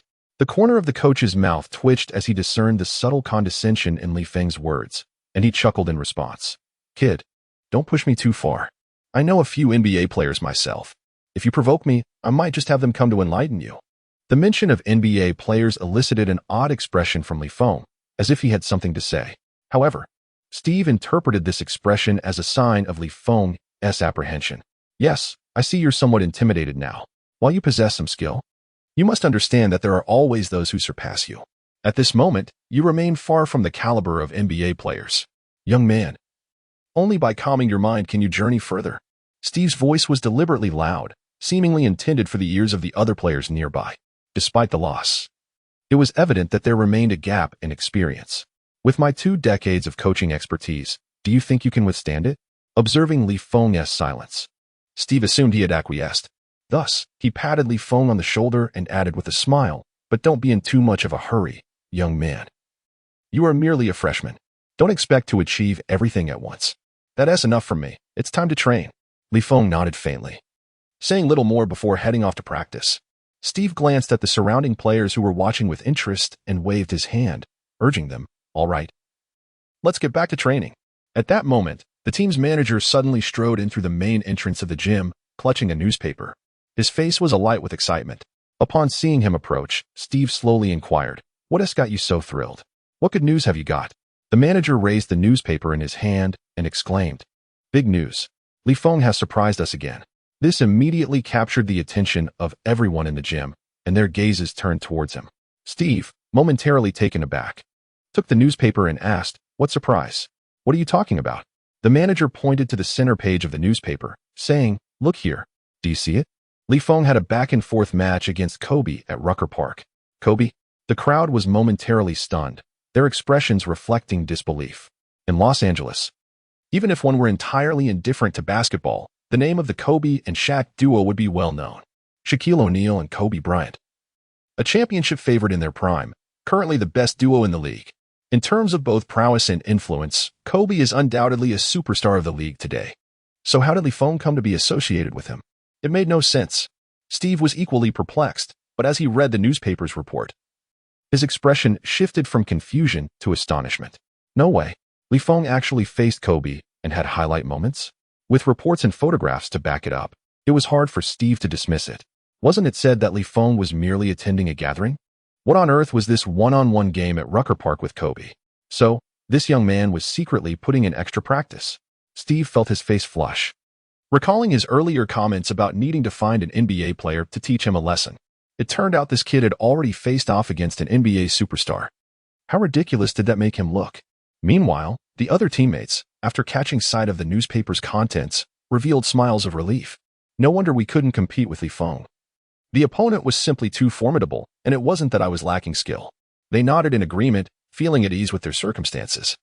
Chapter 44. The False Chosen One. Timid in high school, the true chosen one strikes hard in the NBA, however, while the other players claimed to be at ease, deep down. They still felt a sense of unfairness towards the inexplicably talented Feng. It made no sense. We all have the same struggles. So why are you the only one who stands out? As the crowd gazed at the newspaper featuring the photograph of Feng executing a skyhook over Kobe, envy and resentment welled up within them. For over a month, they had tirelessly trained with the singular aim of surpassing Feng, hoping to achieve an unexpected triumph. Yet, fate had other plans. The fruits of Feng's labor during that month eclipsed their own efforts. At that moment, Coach Steve relinquished the notion of imparting wisdom to Feng. A prodigy is a prodigy. And he understood all too well that Feng's future would only be more extraordinary. With a soft sigh, Steve lamented. Team manager Jesse, observing his despondent demeanor, inquired, "What troubles you? Are you not pleased with Feng's performance? It signifies our hopeful pursuit of the championship this year. You do not comprehend. It is a complex sentiment." Steve replied with a wry smile. One fears for a brother's hardships, yet also dreads his rapid ascension. Once upon a time, having an exceedingly talented player became a source of personal vexation. Coach Steve waved his hand, summoning the two assistant coaches behind him, instructing, "Please, go and share our recently devised strategies with Feng, so that he may learn as well." Understood, they nodded and proceeded toward the court. However, it was not long before they returned. "What happened? Were you not instructed to teach him the tactics?" Steve asked. "Well, coach, we intended to. But Feng informed us that he had already grasped them," the assistants replied. Steve was momentarily taken aback. When did this occur? Did he not just return? Who taught him? The two assistants, equally perplexed, remarked, "He said he understood them during the game just now." Steve took a deep breath. This young man, Feng, was indeed a remarkable anomaly. After a moment, he cautioned them, "Do not let the other players know about this. I fear it may dampen their enthusiasm." "Do you understand my meaning?" After a brief hesitation, the assistants responded, but during our conversation, the other players were present. Steve fell silent for a moment, observing the bewildered and helpless expressions of those around him.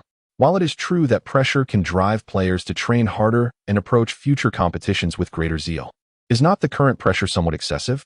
On the other side, LeBron James was in his senior year at St. Mary's High School, poised to embark on his final chapter of high school. The institution was fervently dedicated to extracting every ounce of value from this prodigious talent in his concluding year. Even before the season commenced, the team had summoned a multitude of journalists to generate hype around LeBron, and they openly priced the broadcasting rights for the games to major media outlets.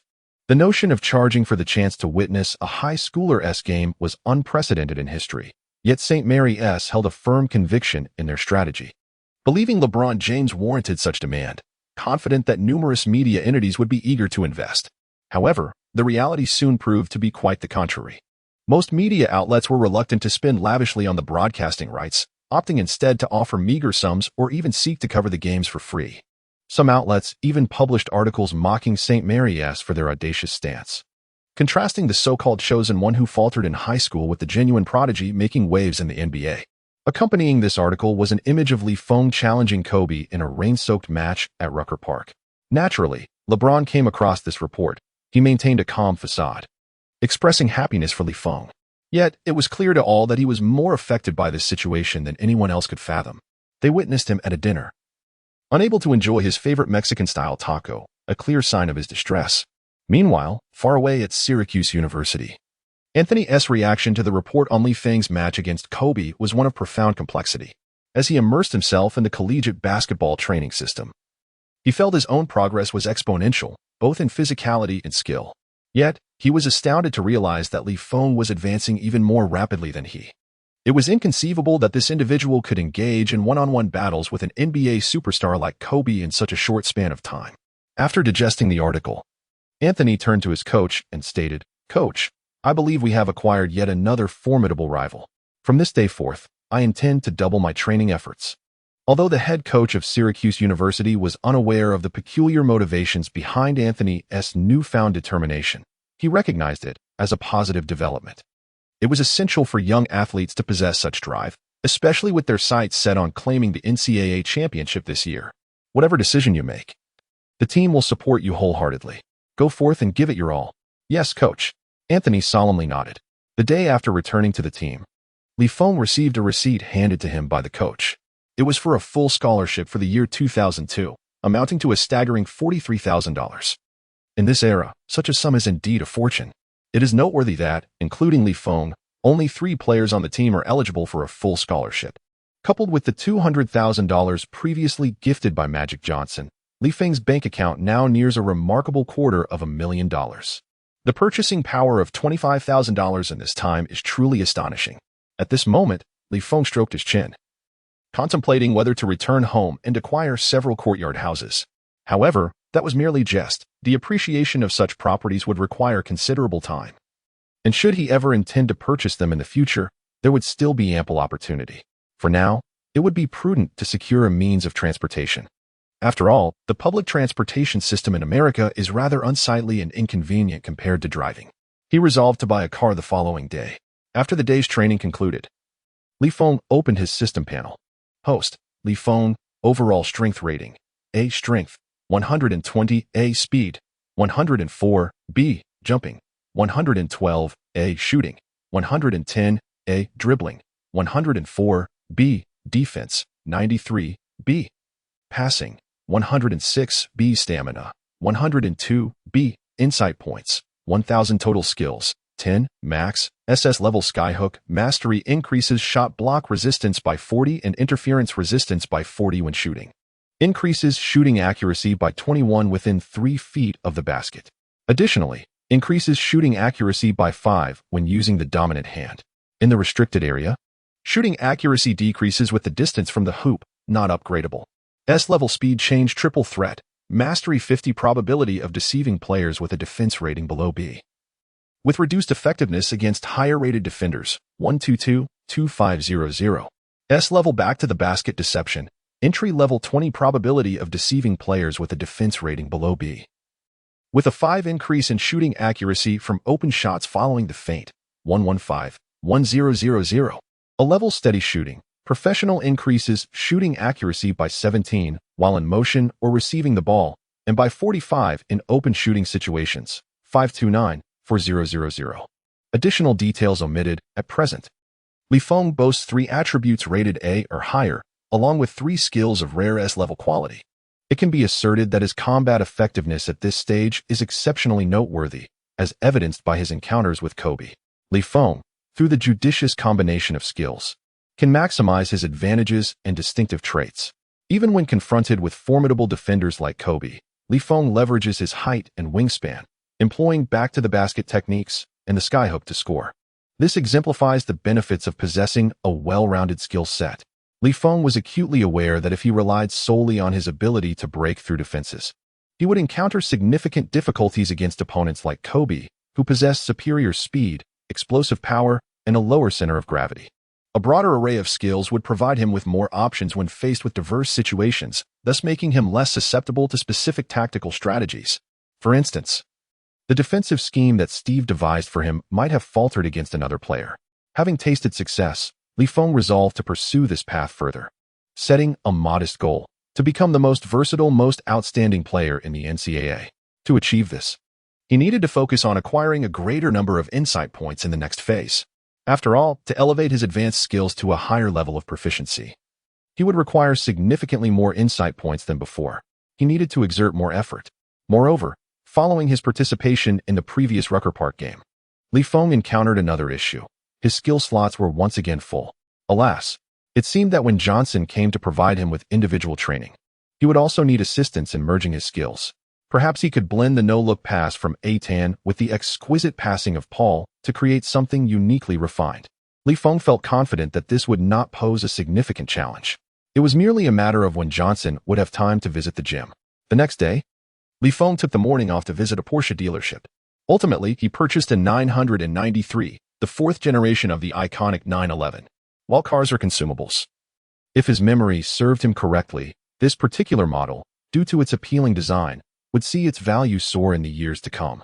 Thus, acquiring it not only fulfilled his need for transportation and a display of his affability, but also represented a savvy investment for the future. When the dealership delivered the car to the UCLA gym, a throng of students gathered, blocking access entirely, who claimed American girls were not materialistic. As they witnessed Feng accepting the car keys from the attendant, their eyes nearly sparkled with admiration. Tall, handsome, and affluent. Wasn't he this the quintessential protagonist from a novel? Following Feng's acquisition of the Porsche, rumors regarding his mysterious background began circulating within the team. Some speculated that he had borrowed the car from Kobe, while others claimed he was the illegitimate child of the Wayne Group. Regardless of the multitude of theories, one thing was clear. Feng exuded an air of enigma that left many perplexed. And the intrigue did not end there. Shortly thereafter, another illustrious guest arrived at UCLA. The NBA's universally acclaimed greatest point guard, Magic Johnson. 5 championships, 3 MVP awards, 3 finals MVPs, and 9 selections to the All-NBA first team. His accolades are so numerous that they are nearly incalculable, and both his personal prowess and team achievements are beyond reproach. Although later, Stephen Curry also emerged as a contender for the title of greatest player in history, thanks to his era-defining style of play, exceptional shooting skills, off-ball threat, and adept ball handling abilities. It is undeniable that for a considerable period, Magic Johnson remained the undisputed greatest point guard in history. As a Los Angeles legend, his influence at UCLA is rivaled only by Kareem Abdul-Jabbar. How did he come here? Could it truly be the legendary Johnson himself? It feels as though I am in a dream. Oh my God, I seem to encounter so many legendary superstars this year. This must indicate that fortune is on our side. Yet, I can't shake the feeling that every time I see them, it somehow relates back to Feng. Nonsense. How could that be? Is it possible that every superstar comes just to meet Feng? Just as the thought crossed my mind, Feng. Johnson shouted from the entrance. Mr. Johnson, it's a pleasure to see you again. Feng greeted warmly as he approached. Don't be so formal, kid. Remember, you are my disciple, and I must take good care of you. Johnson replied with a friendly smile, showing no airs of superiority. Shall we begin? Whenever you're ready.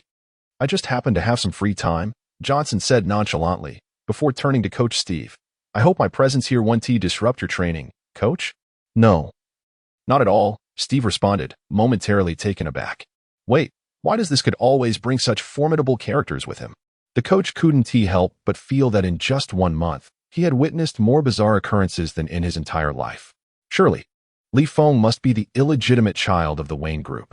Meanwhile, the other players had grown accustomed to such outrageous happenings, as if this absurdity had become a norm in Feng's presence. They even began to jest. Next time, it won't be Jordan coming to give Feng a lesson, will it? Haha. Chapter 45, The Unwitting Targeted Little Giant, the Silent Architect of Upgrades. Magic Johnson is not only incredibly creative on the court, but also an exceptional teacher during practice. His nickname, Magic, signifies not just his unparalleled passing skills but encompasses his entire game. Standing at 6 feet 9 inches, his versatile playing style bears a striking resemblance to Feng's. Moreover, Many are unaware that Johnson's turnaround hook shot is equally masterful. When facing guards, he completely exploits mismatches, and he shows no fear even against towering centers. For him, one-on-one offensive opportunities are akin to handing out free points, coupled with the exceptional advantage afforded by his height. He can swiftly and accurately deliver the ball to his teammates even when faced with double teams or defensive assists. In the annals of NBA Finals history, there have been a mere 18 instances of a player recording more than 15 assists in a single game, with 10 of those performances attributed to the illustrious Magic Johnson. It can be asserted that Johnson is indeed the quintessential player capable of excelling in every position on the court. Gaining his profound insights will significantly benefit Feng's future career trajectory. True to his word, Johnson imparts his knowledge to Feng without reservation, assisting him in finding a harmonious balance between strategic play and exquisite passing. Furthermore, he instructs Feng on how to leverage the height advantage of his forwards to dominate over guards. During their training sessions, Johnson even highlighted several aspects where Feng could enhance his performance in the game against Kobe, offering constructive feedback. As Johnson conducted his lessons, other team members gravitated towards the sessions, neglecting their regular training routines. After all, it was abundantly clear to everyone which training held greater value. It is worth noting that this is the renowned Magic Johnson. Learning even a fraction from him is an invaluable gain, regardless of their comprehension. The players felt that this would prevent them from falling too far behind Feng. Meanwhile, head coach Steve found himself somewhat sidelined.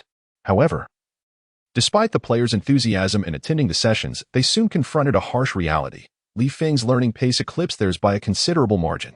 To illustrate, it was akin to being in a math class. While one bends down to pick up a pencil, by the time they look up, the teacher has already moved on to the next problem. This pace was utterly unmanageable. The less adept players could only attempt to bridge the gap with additional practice outside of class, though the efficacy of these efforts was limited, serving merely as a psychological comfort. Throughout September, October, and early November, Magic Johnson frequently visited UCLA's gymnasium to impart his wisdom to Feng. During this time, Kareem would occasionally drop by to assert his status as Feng's primary mentor, essentially proclaiming his sovereignty. The sentiments expressed by the other members of the team regarding this matter were no less intense than witnessing the two most beautiful girls in school vying for the affection of Feng. Given their historical standing, one could only imagine that these beauties were of the ethereal kind, comparable to those whose beauty could cause fish to sink and geese to fall. After much contemplation, onlookers were left in a state of envy and jealousy, unable to discern the true cause of the spectacle. As the off-season swiftly passed, the NBA games commenced. On November 1, 2002, the Eastern Giant, Yao Ming, made his debut in the NBA. Meanwhile, basketball enthusiasts in China were filled with immense excitement as they tuned in to witness this historic match. As the first overall pick, this towering figure from China, selected by Houston amidst a plethora of promising rookies, became the focal point of much media attention. After all, domestic fans had heard tales of Feng, an obscure Chinese student excelling in the American high school league. Wouldn't Yao Ming, a perennial CBA champion with extraordinary performances, be even more formidable? The audience's confidence in the outcome of the game was palpable. However, as we now know, the result was somewhat disappointing.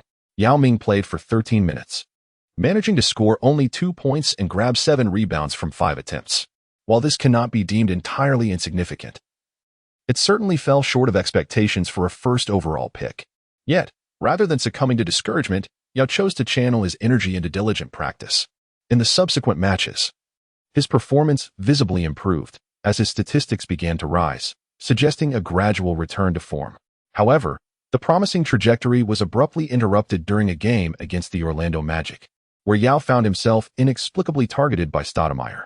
Throughout the match, Stoudemire seemed relentless in his pursuit of Yao, exhibiting an intensity akin to that of a player fueled by adrenaline. This resulted in a dismal performance from Yao, who ended the game with just 1 point from 6 attempts and 3 turnovers. Post-game, everyone was bewildered, uncertain of the origins of Stoudemire's animosity. When pressed by reporters, Stoudemire simply remarked that Yao bore an uncanny resemblance to someone he knew, which irked him greatly. The crowd had yet to grasp the origin of Xi's words. And in the subsequent match against the Los Angeles Lakers, Yao Ming found himself under the singular attention of Shaquille O'Neal and Kobe Bryant. Typically, such superstars would not stoop to engage with a rookie freshly entering the league. However, Kobe relished the opportunity. He fervently showcased his fadeaway shot in front of the towering 226-meter Chinese giant, and even as the game neared its conclusion, he assisted O'Neal, delivering Yao Ming an ignominious dunk. In the post-game interview, when asked by reporters, Kobe merely stated, "The duel with an old rival has yet to commence. So I thought I might practice on him first." Yao Ming, upon hearing these cryptic remarks, felt a wave of despair wash over him. Who are you even referring to? Why not direct your attention to him instead? To be frank, this relentless targeting of him seemed utterly disconnected from his own endeavors. In private, Yao transformed once more into the tomato boy, fervently expressing the essence of his cultural heritage. Yet, this also became a driving force for his training. If he wished to avoid being bullied, he would need to strengthen himself. Damn it, 2 horizontal and 1 vertical means action. Meanwhile, the instigator of all this, Feng, remained blissfully unaware of the impact he had on Yao Ming. During breaks in team practice, he leisurely focused on enhancing the gains from his recent training. With the assistance of 2 legendary superstars, Feng had made remarkable progress. His attributes had once again been upgraded. Host, Feng, overall strength rating, A strength, 120, A speed, 105, B jumping, 112, A shooting, 111, A dribbling, 104, B defense, 95, B passing, 110, A stamina, 103, B insight points, 0 total skills, 9 SS level skyhook, mastery increases resistance to shot blocking by 40 when shooting, and enhances interference resistance by 40. Within 3 feet of the basket, shooting accuracy is boosted by 21 when shooting with the dominant hand. An additional 5 increase in accuracy is granted. In the restricted area, shooting accuracy decreases with the distance from the basket. Cannot be enhanced. S-level magic pass. Proficiency increases passing attributes by 25 and expands the field of vision by 10 while on the court. Passing to a teammate within 3 seconds of the end of a possession reduces the likelihood of being intercepted by 10, while the shooting accuracy of the receiving teammate increases by 6. 123, 1800, S-level speedy triple threat. Mastery. There is a 50 chance to fake out defenders rated B or lower. The probability of faking higher-rated defenders decreases. S-class backspin feint. Mastery. A 30 probability to feint against players with a defensive rating below A. Following the feint, the shooting accuracy for open shots increases by 8. In the recent period of intense training, Feng has elevated his passing attribute beyond 110 points, earning an A rating from the system. Under the guidance of Johnson, Feng, leveraging his extraordinary intuition, has successfully merged the skills of exquisite passing and the kingly assist into an S-class magical pass. This not only liberates his skill slots, but also transforms Feng into a player boasting 3 S-class skills and 1 SS-class skill, a veritable prodigy of talent. Currently, Feng senses that his overall system rating has nearly reached the ceiling of A, hinting at a potential significant breakthrough in the near future. After holding back for over 2 months, he longs to unleash his prowess in an upcoming match and ascertain the extent of his current abilities. The competition arrives swiftly. In the NCAA regular season, which commenced in November, UCLA has dramatically transformed its previously lackluster performance. From the very first game of the season, they have displayed an unparalleled momentum. In matches against the University of Southern California and the University of Washington, they secured victories with substantial margins of 12 and 16 points, respectively. Logically, with the departure of 2 key players for the draft, UCLA's overall strength should have diminished.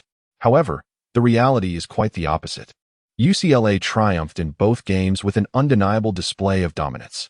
As a newcomer to the team, Feng averaged 20 minutes of playtime across the 2 matches, achieving impressive statistics of 14, 5 points, 4 rebounds, and 6 assists. From the very first game, Feng showcased his complete adaptation to the intensity of the NCAA, maneuvering effortlessly on the court and displaying none of the hesitance typical of a newcomer. Such performance has drawn the attention and apprehension of other teams in the Pacific 10 Conference. Likewise, the UCLA squad is invigorated and brimming with anticipation for the season ahead. However, their next opponent, the University of California, does not regard their victories with much weight. A mere 2-game winning streak is hardly remarkable, as they too aspire to secure a top 2 spot in the conference this season. To them, the true competition lies solely with the equally formidable University of Arizona. Furthermore, It is worth noting that the teams UCLA defeated in their first two matches are widely acknowledged as the weaker teams within the Pacific 10 Conference, rendering their victories unsurprising. Once a prestigious powerhouse, UCLA is no longer on the same level as its former self. Thus, the head coach of the University of California, Ben Bryant, showed no mercy to his opponents, boldly declaring before the match, "We possess the finest team and the best players. We shall teach them the meaning of ruthlessness." On November 30th, the University of California hosted UCLA. Prior to the commencement of the game, Feng approached Coach Steve and stated, "Coach, I will not be in the starting lineup for this match. I wish to lead the second unit against them." After a moment of contemplation, Steve hesitated and replied, "Are you serious? Well, very well then, let it be so." Feng nodded slightly. His actions were primarily driven by two considerations. Firstly, he had an urgent need for a formidable team to test the extent of his current abilities and to ascertain his standing within the NCAA league. Secondly, Feng believed that by leading the second unit, he could unleash the team's offensive prowess to its fullest potential. Perhaps, they might even set a scoring record for the season in this match. 30 minutes before the game commenced, the gymnasium of the University of California was filled with passionate fans from the school. The advantage of playing at home lay in the unwavering support of enthusiastic fans, which often enabled players to perform at their best on the court. After both teams entered the arena, Coach Brian approached Coach Steve and jested, "Your newcomers are impressive this year, but can he still hold an advantage in this match? I have my doubts." "Brian, don't be hasty. You'll find out soon enough," Steve replied. As the warm-up concluded, the starting five from both teams took their positions on the court. However, the players from the University of California noticed that Feng was conspicuously absent from the lineup. Has this kid become so timid that he won't even start? He must be afraid, they thought, chuckling to themselves, dismissing Feng's retreat as inconsequential. Under NCAA regulations, each offensive possession lasts for 35 seconds. And the game is divided into two halves, each lasting 20 minutes. There is no rule for fouling out after 6 fouls. And free throws are governed by a 1-1 rule, with fewer offensive possessions and minor penalties for fouls. This implies that scoring in NCAA games typically falls short of NBA standards, with total scores rarely exceeding 80 points. At that moment, Brian shouted from the sidelines, "Show them what you're made of, Tamir. Don't forget what I said. We aim to score 90 points over them." The enthusiasm from the crowd indicated that the University of California held UCLA's players in utter disdain. Despite being the power forward, Tamir was undoubtedly the dominant force in the paint for the team. The twin towers formed by him and Joseph displayed an intimidating pressure on both offense and defense. In their last two matches, Tamir and Joseph had averaged an impressive 37 points and 13.5 rebounds collectively. Against a relatively weak interior from UCLA, they held a significant advantage. The presence of the two was, without a doubt, the key to the University of California's victory. With the sound of the referee's whistle, the match began. Chapter 46. Robbing a bank is not as quick as this. The University of California exuded confidence, having firmly established prior to the match that UCLA would not pose a significant challenge. However, at the outset, during the jump ball, TJ Cummins unexpectedly surged forward, securing possession before the opposing team could react. "Steady and coordinated," Steve shouted from the sidelines. This game marked their first encounter this season with a formidable team that resembled a championship contender. A victory here could potentially position the team as a serious contender for the top seed in their division.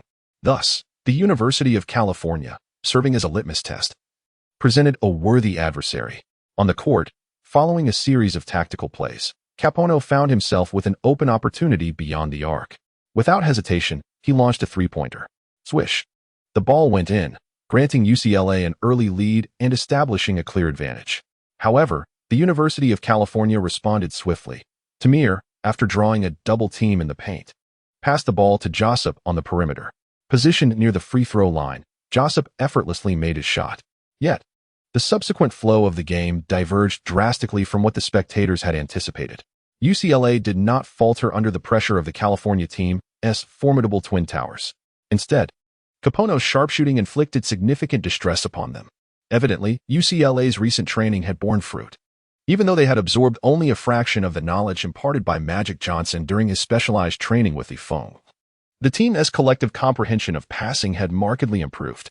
Their execution of tactics and coordination flowed seamlessly, allowing Capono, the perimeter shooter, to frequently exploit defensive lapses and deliver punitive strikes.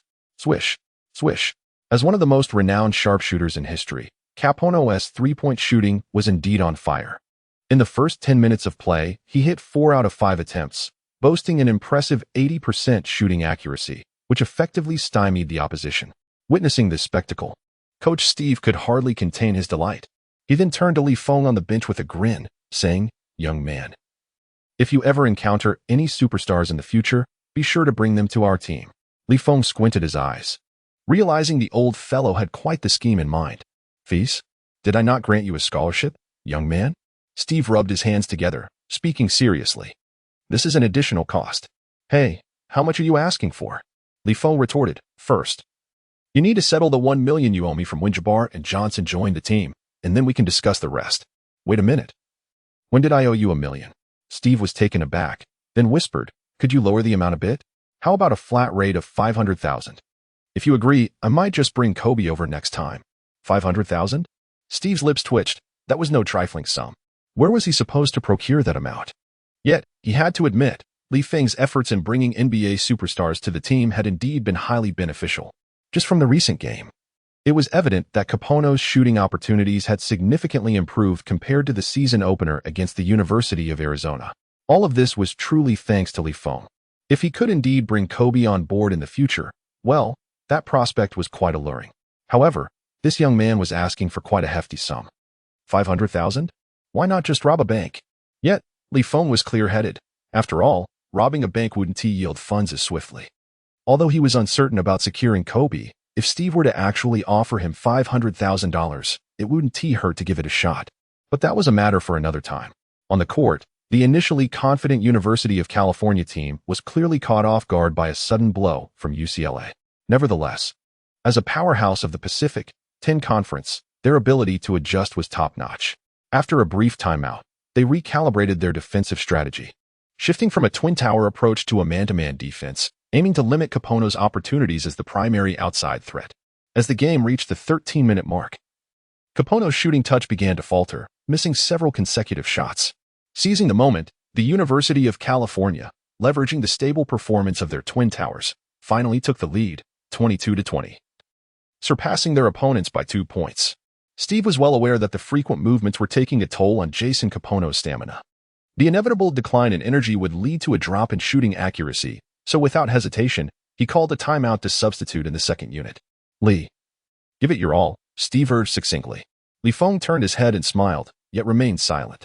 Upon returning to the court, Joseph and Tamir from the University of California casually remarked, "Kid, were you not frightened just now? If you're too timid to play, you can still head home. We won't show any mercy just because you're a novice. How many points did you score in your last match? 10, or perhaps 20. Regardless, it matters not. For I shall ensure you don't even manage 5. Nevertheless, Feng merely cast a glance at them and replied nonchalantly, "Do not speak so boldly too soon. The last person who dared to converse with me in such a manner no longer plays basketball. Oh, how terrified I am. Haha. Bluster is futile, Chinese boy." The two exchanged a knowing smile, entirely dismissing Feng's retort. The game proceeded, with UCLA now in possession of the ball. As the team's exceptional rookie, Feng's prowess was greatly trusted by his teammates. Once the ball was passed to him, his teammates swiftly spread out, creating ample opportunity for him to engage in a one-on-one play. Feng, with the ball beyond the three-point line, executed a hesitation dribble, swiftly maneuvering past Joseph with a subtle change of pace, penetrating towards the paint. Faced with an unguarded lane, scoring seemed as effortless as plucking fruit from a tree. However, what no one anticipated was Joseph's astonishing lateral speed. In a mere 2 steps, he closed the gap. "That's my boy," Coach Brian remarked with a slight smile, approving of the play. The crowd erupted in cheers, urging their players on with shouts of defense. Just as everyone exhaled in relief, Feng abruptly pivoted, turning his back to both Joseph and the basket. He executed a quick spin, feigning away from the rim to the opposite side. This sudden shift in rhythm left Joseph momentarily bewildered. As he attempted to recover, he found himself at a precarious disadvantage. Feng's deceptive maneuver was merely a feint. Joseph, poised to return to protect the rim, was hindered by the rapid shifts in his center of gravity, rendering his ankles unable to support his considerable weight through such abrupt changes. In the next instant, Joseph crumpled to the floor, Chapter 47. The Sole Descriptor, Monster. As the primary scorer for the California team, Josip was completely outmaneuvered by Feng in a single offensive play. Feng was not surprised. After all, possessing 2 consecutive S-level skills, it would indeed be problematic if his opponent remained standing. However, the audience at the scene was momentarily stunned, rendered speechless by astonishment. Fans clasped their heads with both hands, their mouths agape in disbelief. Their star player had been outmaneuvered? After Feng sent Josip sprawling to the ground, he faced an unoccupied hoop and effortlessly concluded the offensive with a remarkably ordinary layup. Everything appeared so effortlessly graceful and utterly natural. The score stood at 22-22, with both sides locked in a draw. Congratulations to the host for demonstrating extraordinary insight, having caused Josip's mental state to waver, earning an additional 50 insight points.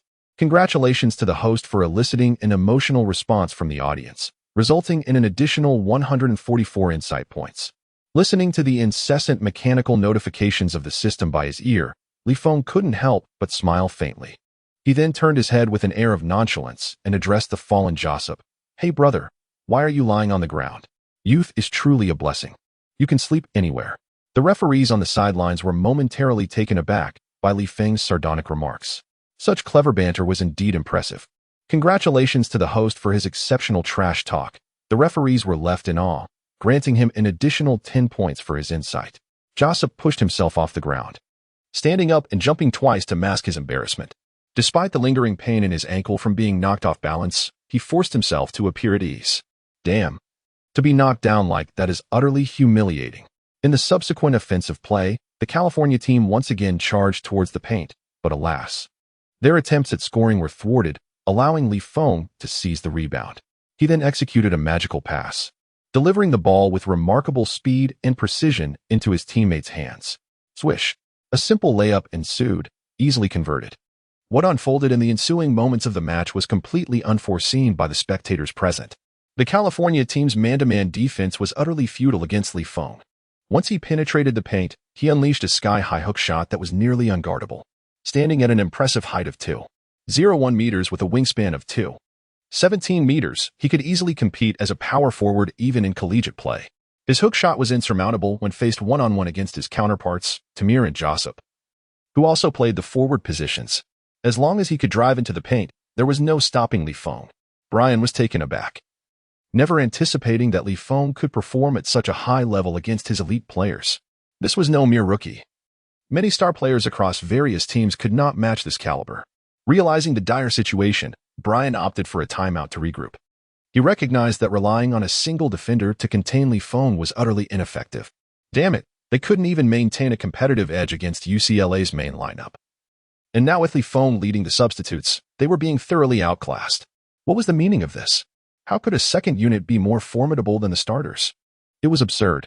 With no other options left, Brian ultimately decided to have Tamir and Josip double-team Feng. However, they overlooked one crucial detail. Feng's passing skills were now exceptionally refined. To put it bluntly, Tamir and Josip were merely college players, and it was challenging for them to excel defensively on both fronts. Once Feng encounters a double team, he swiftly passes the ball to an open teammate on the perimeter. With the sound of the halftime buzzer, UCLA University entered the second half with a commanding lead of 45-39. The previously vibrant atmosphere among the spectators instantly cooled. The fans were taken aback, shocked that their opponent's bench players could inflict such a devastating defeat on them right at their doorstep. Prior to the game, they had boasted that Feng wouldn't even score 5 points. Yet, in less than 10 minutes, Feng had already reached double digits. How could they possibly compete under such circumstances? As the second half commenced, UCLA introduced Cap Ono, placing both him and Feng on the court simultaneously. This combination of an inside and outside player left the defenders in a quandary, whether to double-team Feng or not. They found themselves in a precarious position, leading to numerous defensive lapses. Ultimately, the game lost all suspense, with UCLA finishing with an impressive 92 points, decisively concluding the match. Remarkably, this score was achieved even with Feng and Capono absent during the final garbage time. 92 points is an astonishing figure, even within the entire NCAA league. After the game, Coach Steve approached Brian with a smug demeanor, slowly articulating, "Oh, I almost forgot. How many points did you say you were aiming for?" 90. Although you only managed to score 76, we are old friends, so it doesn't make much difference to me. He continued, please don't underestimate yourselves. You still have a chance against weaker teams. Following his bout of sarcasm, Steve was in high spirits. He had long been irked by Brian's arrogance. And today he finally reveled in his sweet revenge. The players of UCLA, having not tasted such a resounding victory in quite some time, were exuberantly celebrating. They cupped their hands to their ears, shouting to the now silent audience and fans, hello, California. Where's your voice? On the sidelines, however, Brian remained silent. His expression grim. Deep down, he understood that the primary reason for their defeat lay not elsewhere, but in the extraordinary prowess of their opponent's second unit. The player named Feng was almost otherworldly, capable of driving, shooting, passing, and overpowering under the basket. Monster was the only descriptor Brian could conjure. In truth, without Feng's presence, even Capone's exceptional shooting skills could not salvage UCLA from being a flawed and weak team. This squad lacked a reliable scorer, a competent organizer, and a core player capable of maintaining possession. Yet, Feng was a player without a fixed position, and his style of play was equally unpredictable. This signifies that it is exceedingly challenging to contain his tactics, which is precisely what renders him so formidable. In this match, Feng came off the bench to amass an impressive double-double, scoring 26 points, grabbing 4 rebounds, and providing 10 assists. Yet, this seems far from the pinnacle of this Chinese athlete's capabilities. At this moment, Brian, with his head bowed, has shed the arrogance he previously displayed. Nevertheless, he does not doubt the strength of his team. He merely wishes to discern what kind of team could possibly restrain this prodigy. Does the fully assembled University of Arizona stand a chance? Chapter 48. How to play? A 1-9 split following this victory. Feng has gained a clearer understanding of his prowess. He perceives that the average NCAA starting player poses little threat to him. The University of California is undoubtedly not a weak team. In one-on-one confrontations, Feng remains highly confident in overpowering his opponents. Of course, this might be attributed to the fact that he has yet to encounter players with exceptional defensive skills. Nonetheless, it is undeniable that Feng's offensive capabilities significantly surpass the collegiate average. Feng estimates that achieving a comprehensive system score of A equates to the level of a starting player in the NCAA. If the overall rating reaches S, it would approximate the caliber of the NBA. As for his current peak, which is around the A level, it could also be considered as nearing NBA standards. Nevertheless, it is essential to note that Feng's physical attributes still require enhancement, and his defensive skills have been a hindrance. Hence, in terms of offensive techniques and efficiency, his current level may have even surpassed that of some NBA players. This match served as a trial, and Feng is indeed content, as it has provided him with a clear understanding of his capabilities. Furthermore, he has gained valuable insights that contribute to his developmental aspirations. Winning against the University of California is merely the beginning. The illustrious legacy of UCLA is just commencing. In the subsequent 20 days, they successfully triumphed over Washington State University, Oregon State University, and the formidable Stanford University, consistently winning each match by a margin of over 10 points. This season, they have secured 6 consecutive victories, maintaining an impeccable winning rate and firmly establishing themselves at the pinnacle of the league standings. Feng's name strikes fear into the hearts of all teams within the Pacific 10 Conference, causing them to tremble. A rookie player fresh from high school, he has reached the pinnacle of his career almost instantaneously, an occurrence that is nearly unheard of. However, UCLA cannot claim to be the sole powerhouse in this arena. The University of Arizona also boasts an impeccable winning record. From a purely statistical standpoint, Arizona stands as the unequivocal leader within the Pacific 10 Conference. It is noteworthy that during their last scrimmage against UCLA, they deployed only their second-string players, yet still managed to challenge Jason Capone and his teammates significantly. One can only imagine the terror they would unleash when fielding their starting lineup. In the backcourt, they possess scoring machine Jason Gardner, who averages 15 points and 4.9 assists alongside Salim, a point guard of nearly NBA caliber. Their forward positions are fortified by formidable players such as Luke Walton, Andre Iguodala, and Rick Anderson, all of whom are of similar stature. At the center position, they have the defensive stalwart Channing Frye. The team boasts 9 players who ranked among the top 100 high school athletes in the nation from 1998 to 2002.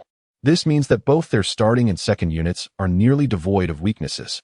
Such a lineup has relentlessly dominated every team they have faced. In the realm where only one lion can reign, A confrontation between these two titans is inevitable. On December 27th, UCLA will host Arizona. Arizona's head coach, Lute Olson, is making his second visit to UCLA's court this semester. "Standing here feels wonderful. I am delighted to be back," Olson remarked, taking in the spectators around him with a deep breath. At that moment, Coach Steve Lavin approached with a smile, teasing, "What? Have you forgotten the painful lesson from last time?" "Of course not," Olson replied with a calm smile, showing that he did not dwell on his previous defeat. He continued with poise, "I am well aware of Feng's abilities and performance. Otherwise, I would not have gone to such lengths to recruit him. Thus, I have come fully prepared this time." Olson smiled faintly, and soon, the Arizona University players clad in blue uniforms emerged slowly from the locker room. Leading the procession was the towering 2'11" Channing Frye, followed closely by Jason Gardner, Salim, Luke Walton, Andre Iguodala, Rick Anderson, and others. They exuded an intimidating presence, their expressions grave. Clearly, the lackadaisical attitude and subsequent defeat in the last warm-up match had prompted them to prepare thoroughly this time. All the starters and substitutes were fully alert as they faced this impending contest. At this moment, Olson turned his head and continued, "In this match, we shall not be lenient. I hope you do not succumb too swiftly, Lavin." Upon hearing this, Steve Lavin furrowed his brow slightly, instinctively swallowing hard. Goodness. The newcomers do not come in peace. Although Coach Steve had no intention of yielding victory so readily, he felt an immense pressure. He then turned to his assistant and instructed, "Quickly, summon the senior disciple." Moments later, the senior disciple, Feng, was brought to the sidelines by the assistant, where Steve had been waiting. "What's the rush, coach?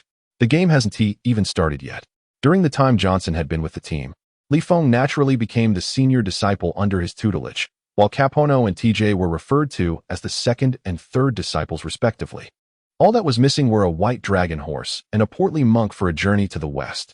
Steve Lavin's expression was grave as he quietly asked Feng, "It seems that Arizona University is coming on strong this time. How confident are you of winning?" "I'd say it's a 1 in 9 chance," Feng replied. "1 in 9? Steve exclaimed, hastily inquiring, "Who's the 1 and who's the 9? "I'm the 1, and they are the 9, Feng answered with calmness. At this point, Steve Lavin's mouth twitched, his expression one of despair. "Goodness.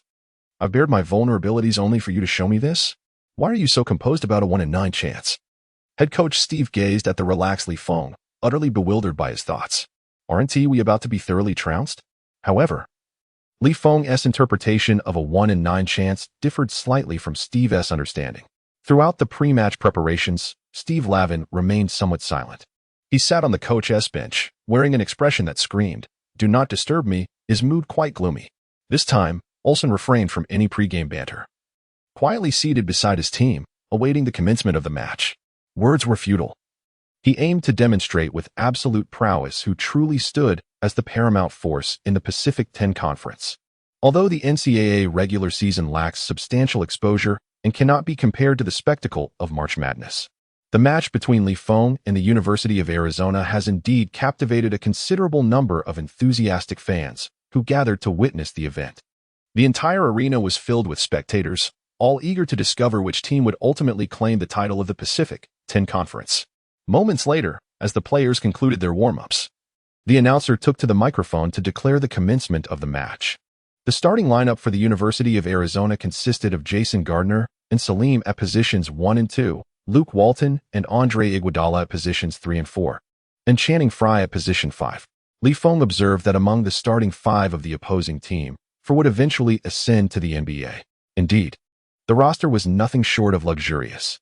The sole exception, Jason Gardner, was undeniably the scoring linchpin of the University of Arizona. His skill set was comprehensive, with shooting consistency that was commendable. Aside from his slightly diminutive stature of around 1.8 meters, he possessed virtually no flaws. On the other hand, UCLA's starting lineup comprised Thompson, Capono, TJ, Young, and Mike, while Feng continued to lead the second unit. Amidst the resounding cheers of the crowd, the match commenced. The inaugural face-off between the University of Arizona and UCLA was officially underway. Prior to the game, Jason Gardner unexpectedly spoke, "You previously seized a victory when we were undermanned. But this time fortune shall not favor you." In the next moment, the referee lofted the ball high into the air. Both teams' players leapt in unison. TJ, Straining with all his might, extended his arms in an effort to seize possession. However, Channing Frye soared even higher, surpassing TJ by a hand's breadth, and swiftly swatted the basketball into the backcourt. Upon receiving the ball, Salim immediately found Jason Gardner, who was positioned beyond the three-point line, and unleashed a sudden strike. Whoosh! The three-pointer nestled securely through the net. Jason Gardner raised 3 fingers in acknowledgement, then returned to defense with an impassive demeanor. His confidence in his shooting was unwavering, as he had no intention of dribbling excessively or seeking opportunities. When he decided to shoot, he did so. This exemplified the self-assurance of Arizona's primary scorer. Turning to UCLA, Capono was also at the arc, poised to respond with a three-pointer. Yet, his defender, Iguodala, clung tightly to him, offering no chance to shoot. "Yes, that's how you defend," Olsen exclaimed from the sidelines. With no opportunity in sight, Capono was compelled to pass. Thompson received the ball and initiated a solo drive, executing a crossover to penetrate the paint. As Channing Frye moved in to provide help defense, he opted to distribute the ball to the center, Mike, positioned behind him. The moment Mike caught the ball, he surged forward, ready to dunk. However, Channing Frye swiftly pivoted and delivered a thunderous block, sending the ball soaring away. Luke Walton seized the loose ball and promptly passed it to the fast-breaking Iguodala. The latter caught the ball, leaped off one foot, and executed a one-handed slam. Boom! In the arena, all the spectators were taken aback. From Channing Frye's blocked shot to Andre Iguodala's swift counterattack, the entire sequence unfolded in less than 5 seconds. The seamless transitions and the players' rapid, powerful responses were unparalleled by any other team. Could it be that this match would end in defeat? Suddenly, a white girl with slightly curly blonde hair murmured from the stands. If someone had uttered such sentiments in the previous games, it would have undoubtedly invited scornful mockery from fellow fans. Yet now, the crowd fell silent. The University of Arizona was performing like a cadre of trained, cold-blooded assassins, here with a singular purpose: to dismantle UCLA. As the game progressed, Steve Lavin felt an increasing chill in his heart. The Arizona players were indeed approaching the match with a determination to dominate. Every move, every tactic was meticulously crafted to counter UCLA. In the initial 8 minutes, Capono found himself ensnared by Iguodala's relentless defense, unable to secure any favorable positions. As for the others attempting to penetrate the interior, they struggled to score. Channing Frye's intimidation in the paint was among the most formidable in the NCAA. UCLA had fallen into a passive stance from the outset, with subpar offensive choices. Meanwhile, Arizona boasted a plethora of scoring threats. Even with some substitutes on the court, their offensive firepower remained ferocious. With Luke Walton sinking a three-pointer, the score surged to 24-16 within just 10 minutes, with Arizona leading by a full 8 points. Coach Steve realized why Feng had claimed the odds were 1-9. Was a focused Arizona team truly this formidable? How could they possibly compete? Nearby, Olsen, feigning nonchalance, remarked to Coach Steve, "If you don't devise a strategy soon, we might be heading into garbage time." Steve, wearing a serious expression, clasped his hands across his chest, deep in thought. Olsen was right. He needed to formulate a plan. At that moment, Feng inquired, "Coach, why haven't you put me in yet? Are you really that composed?" "Put you in?" Steve replied, momentarily taken aback. "What is there to be puzzled about? Can't you see our disadvantage on the court?" "I can see it, but didn't you say you lacked confidence?" Steve countered. "Who said that?" Feng asked, furrowing his brow in confusion. "Didn't you mention the odds being 1-9? "Exactly, 1/4. Let us have their 9 main players split apart." Feng replied with indifference. "Wait, are you saying 1-9 means this?" Steve was momentarily taken aback, and then exclaimed in astonishment, "Damn. You fancy yourself a riddle master, don't you? Very well, then."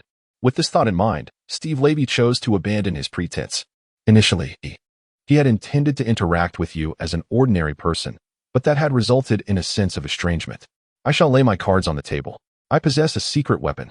Since the senior brother is brimming with confidence, he promptly requested a timeout from the referee to substitute players. On the sidelines, Olsen had evidently overheard Feng's recent explanation regarding the 1-9 ratio. Thus, as he prepared to change players, he shouted across the court to Feng, "Li, I truly admire you. However, this is a competition, and I shall unleash my finest players to vanquish you, so beware." Feng smiled lightly, then extended a finger, beckoning slightly. "You come here." Olsen observed Feng's demeanor, a smirk gracing his lips, and leaned towards Andre Iguodala beside him, whispering, stay close to him at all times. Remember, this lad is far more troublesome than any player you have encountered before. However, I have faith that you can contain him. Leave it to me. Iguodala's eyes gleamed with determination, and after a few succinct words, he returned to the court. Chapter 49. Tossing aimlessly? No, this is an aerial relay. Upon returning to the court, Feng surveyed the crowd before proclaiming, "We are ready to launch our counterattack." Upon hearing his words, the expressions of the audience and the players alike momentarily shifted to surprise, soon transforming into resolute determination. Feng's declaration undeniably instilled immense confidence within them. Even in light of Arizona's spectacular performance in the previous matches, Feng's statement served to elevate the team's morale. "This young man has unwittingly become the leader of this team," Steve mused quietly. Feng consistently accomplishes numerous unexpected feats. What initially seemed like a decline in morale was effortlessly restored by his seemingly casual remark. Remarkable. On the field, the possession belongs to UCLA. Upon receiving a pass from his teammate, Feng advanced with the ball, facing the defense of Iguodala. Iguodala extended his arms wide. Unlike others who would deny Feng any opportunity to shoot, instead, he maintained a half-arm's distance. No matter how Feng attempted to probe the defense, Iguodala consistently preserved that gap. "No need to test the waters. I know you won't take the shot," Iguodala remarked with a faint smile, slowly articulating his words. Upon hearing this, Feng's expression became somewhat grave. "Interesting. It seems that the opponent has indeed scrutinized my shooting habits meticulously. With the enhancement of his skills, Feng boasts a remarkably high shooting accuracy when left unguarded. Consequently, after a series of successful shots in such scenarios, it inevitably arouses the heightened vigilance of the opposing defenders. This is a foregone conclusion. Typically, collegiate teams prioritize defending against shots, closely marking their opponents. However, it seems that the University of Arizona has discerned that a significant majority of their attempts are taken in open positions, while their few attempts against defenders often result in missed shots. Your preparations are indeed quite thorough," Feng remarked with a smile. "We shall not repeat the same mistake. In this match against you, we have extended the utmost respect," Iguodala replied calmly. "As a top-tier team in the NCAA league, they naturally do not intend to falter in the same manner twice. Utmost respect, and yet you assign but one player to guard me?" Feng chuckled. "One is more than sufficient," Iguodala stated with remarkable composure. "How intriguing." Feng struggled to find opportunities from the perimeter, ultimately opting for a swift dribble drive to the right side. However, Iguodala exhibited remarkable lateral quickness and was unyielding in physical confrontation, denying Feng even the slightest angle or path to penetrate, effectively blocking his approach to the basket. Bang! Yet, Feng was no pushover. As he neared the baseline, he suddenly unleashed a powerful shot. Summoning all his strength to withstand the challenge, he turned and launched a fadeaway. At that moment, Iguodala, having been slightly displaced, leaped up with great intensity. His large hand reached out to contest Feng's shot. Nonetheless, Iguodala's fingertips merely grazed the edge of the ball. Fortunately, it did not significantly alter its trajectory. In the next instant, the basketball hit the backboard, bounced a few times on the rim, and then fell gracefully into the net. Swish! The crowd at UCLA erupted into enthusiastic applause. The team's bench was equally invigorated. "Nice, the counterattack has commenced." Iguodala glanced at his right hand and slowly remarked, "Next time, I will block that shot. Bring it on." The morale among UCLA's home fans soared due to Feng's successful solo effort. Yet, only Feng understood the considerable difficulty of that shot. In fact, the defensive pressure he felt from Iguodala was strikingly reminiscent of the intensity he experienced when facing Kobe. Truly, this was a player once hailed as the best in high school. His prowess was indeed nearing NBA caliber. Although he never claimed the coveted MVP in his professional career, he had once achieved the remarkable feat of stifling LeBron in the finals. One cannot deny his defensive talent. But alas, I have faced NBA superstars. Why should I fear a college player? Following a missed three-pointer from Arizona, Channing Frye seized the offensive rebound and decisively put the ball back through the hoop. Turning back, Thompson sought an opportunity to shoot, but his attempt lacked sufficient force and sailed wide of the basket. Fortunately, Mike secured the rebound and promptly passed it back to the perimeter to reset the offense. Upon receiving the ball, Feng once again found himself confronting Andre Iguodala's staunch defense. The others present seemed disinclined to offer assistance, placing their complete faith in Iguodala's individual defensive prowess. Nonetheless, in a one-on-one confrontation, Feng had never been intimidated by anyone. Positioned at the arc, He deftly passed the ball to the corner, where Lei Yong lay in wait, and swiftly cut towards the paint, signaling for the ball. Yang, unreserved, promptly delivered the ball into Li Feng's grasp. Now in the low post, Li Feng had fully entered the realm of his signature skyhook move. After 2 dribbles while backing down, despite Iguodala's unwavering tenacity, Li Feng seized the moment to pivot and penetrate the lane. As he faced Iguodala from the side, Li Feng unleashed a rapid shot. At that instant, Channing Frye erupted from beneath the basket. "I've been waiting for you, kid," he bellowed, springing forth with arms outstretched like a tiger pouncing on its prey. On the sidelines, Steve Lavin suddenly shouted, "Li Feng, watch out." Meanwhile, on the Arizona bench, Olsen wore a knowing smile, exuding an air of strategic control. "Li Feng, your offensive tactics have been thoroughly analyzed by us. Do you really think you can win?" Qian Ningfuel's impenetrable block surged forward. However, at this moment, Li Feng suddenly broke into a smile and calmly remarked, "Is that all?" Qian Ningfuel's outstretched arms resembled a formidable wall. Yet, Li Feng's shot soared with an astonishing arc, akin to a high toss, elegantly soaring over this barrier. The spectators were momentarily stunned. What? Is this guy joking with such a lofty throw? Surely, this is a wild shot. Even Jabbar's skyhook was not executed in such a manner. Can Li Feng truly make the shot? The angle is completely off. If it goes in, it would be remarkable. This is unequivocally a reckless attempt. However, just as the audience speculated, the basketball began its descent. Just when everyone assumed this shot was destined to miss, suddenly, a figure appeared beneath the hoop. It was none other than Mike, the center from UCLA. He leapt high, catching the ball with both hands and effortlessly sending it through the hoop. Boom. The announcer was momentarily taken aback. Is this an alley-oop? Chapter 50. Astonishing. He is the magician. Upon witnessing this scene, Steve couldn't help but laugh. He was all too familiar with this maneuver. During their training sessions, Li Feng had repeatedly made Mike, who was tasked with interior defense, suffer at the hands of this very tactic. Now, the tables had turned, and Mike was executing alley-oops, showcasing his skills against others. Steve squinted at Li Feng on the court. This confident young Chinese player displayed remarkable creativity on the court. He was nothing short of an Asian magician. Meanwhile, the game continued. After suffering several setbacks, Qian Ningfuel refrained from lunging for the ball again.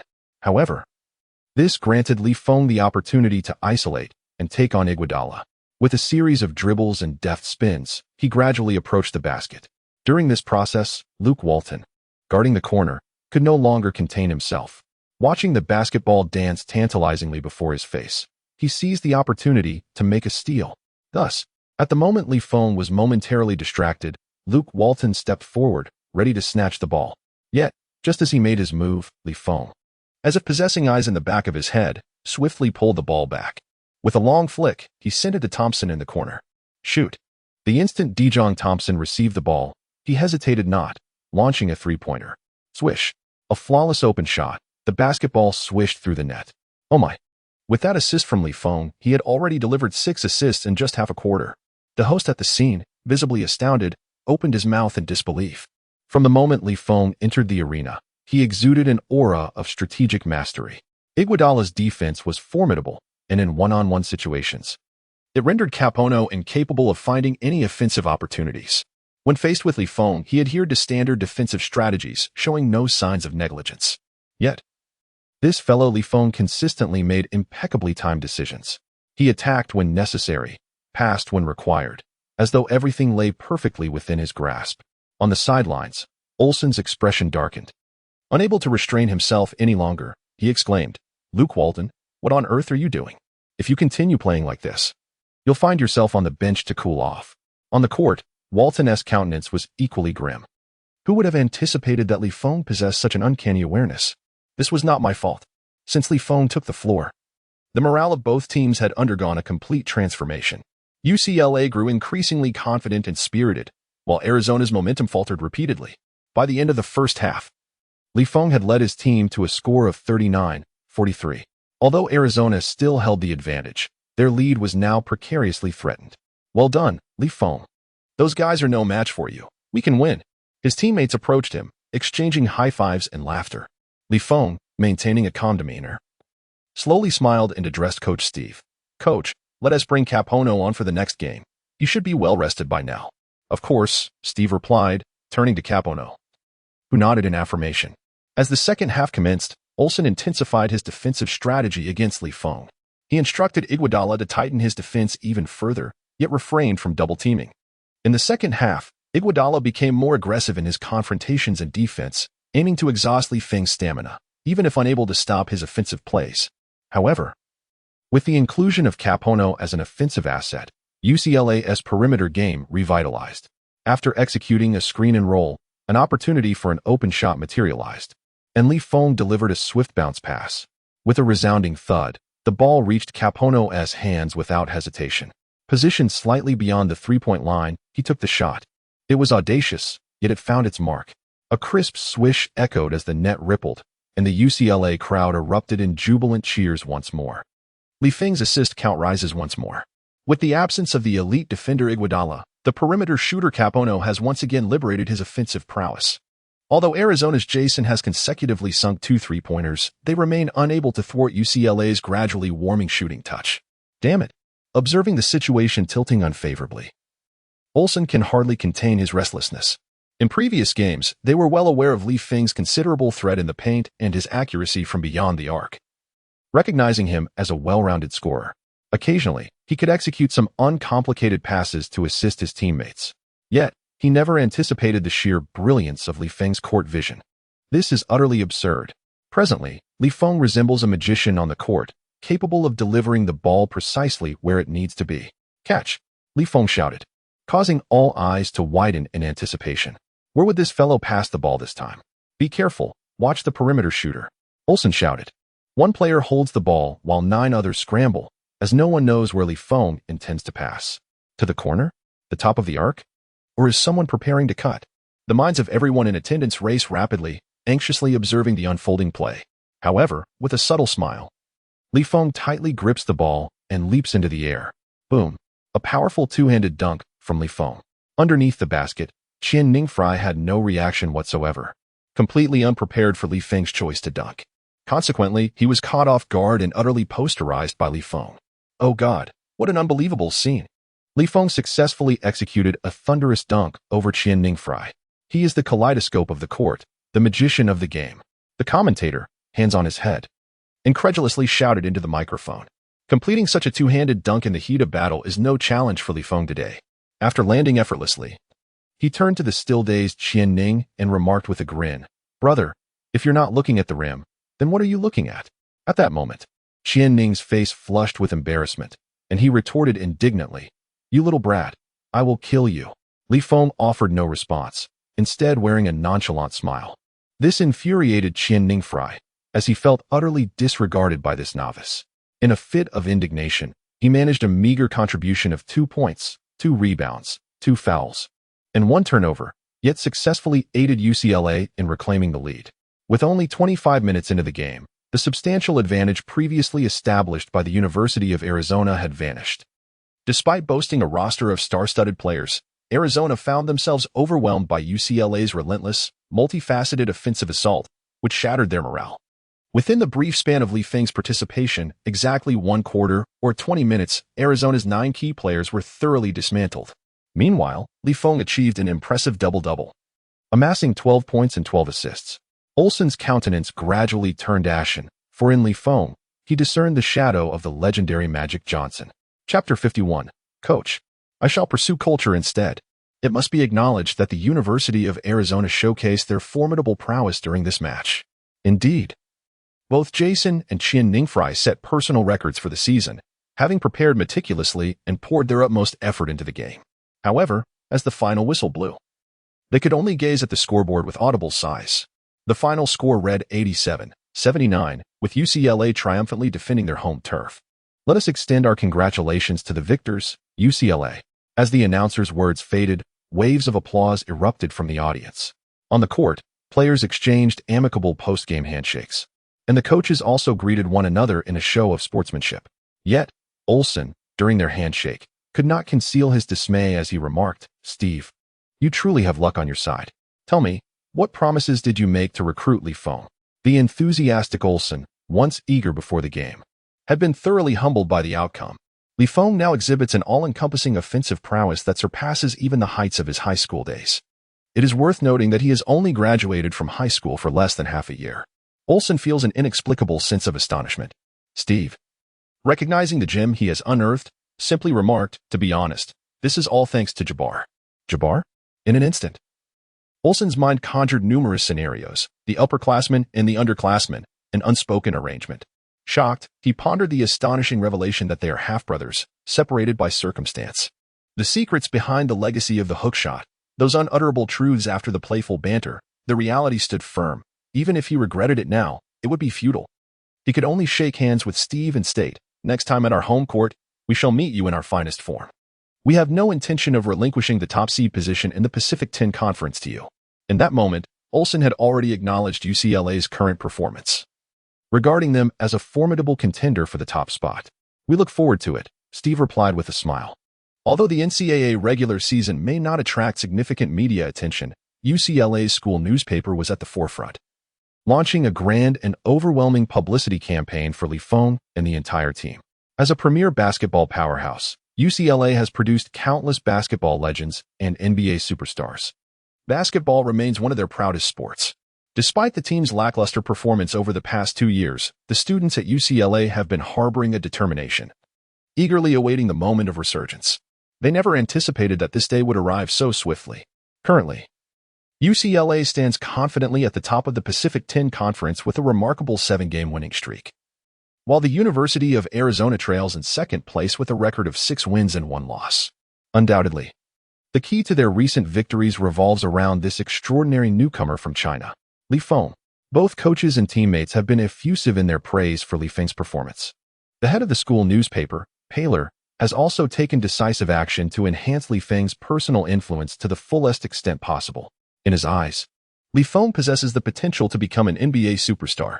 However, to generate publicity and momentum, a memorable moniker is essential. The well-known prodigy still attending St. Mary's High School is referred to as the Chosen One, a blend of Jordan and Magic. Consequently, Feng's title must not be inferior. After much contemplation, Paler assigned Feng the illustrious title of a combination of Jordan, Jabbar, and the true magician. He even proclaimed that Feng is indeed the true Chosen One. Every aspect is designed to elevate him further. Upon seeing this title, Feng felt a twinge of embarrassment. Although his aspiration was to become a versatile warrior, he was acutely aware of the disparity between reality and his ideals. At this stage, if he were to compare himself to Jordan, it could only be in the realm of baseball. Nevertheless, the student body reacted positively to this designation, indifferent to whether LeBron James was deemed the Chosen One. In their eyes, Feng, the player who brought them victory and honor, was the Chosen One. This title quickly gained traction, thanks to the vigorous promotion by Parler and the endorsements from various friends, spreading gradually across other regions of America. However, many prestigious schools showed little interest in UCLA's publicity. Many had already reviewed Feng's profile back in June and July. This young man certainly exhibited great potential, yet it was premature to liken him to the likes of Jordan, Magic Johnson, or Kareem Abdul-Jabbar. Can we not boast with a touch more credibility? After all, you have merely achieved 7 consecutive victories. One might think you had secured an undefeated record in the tournament. However, as UCLA's winning streak ascended to 10, then 13, and eventually 17 victories, other universities across the nation began to furrow their brows, realizing that the situation was more intricate than it appeared. Could it be that UCLA had truly risen this season?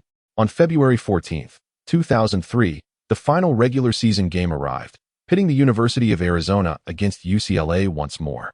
This time, however, it was on Arizona's home turf. Currently, Arizona maintained an impressive record of 16 wins and 1 loss, firmly securing second place. If they could defend their home honor and triumph over Feng's UCLA, they would still have a chance to ascend to the top. Thus, Coach Olsen prepared his players for a fierce battle, and the audience along with the media placed considerable importance on this match. As the final game of the NCAA regular season, the atmosphere in the arena was akin to that of some exhilarating March Madness contests. Particularly with these old rivals facing off again, the excitement was palpable. A fierce confrontation was undoubtedly imminent.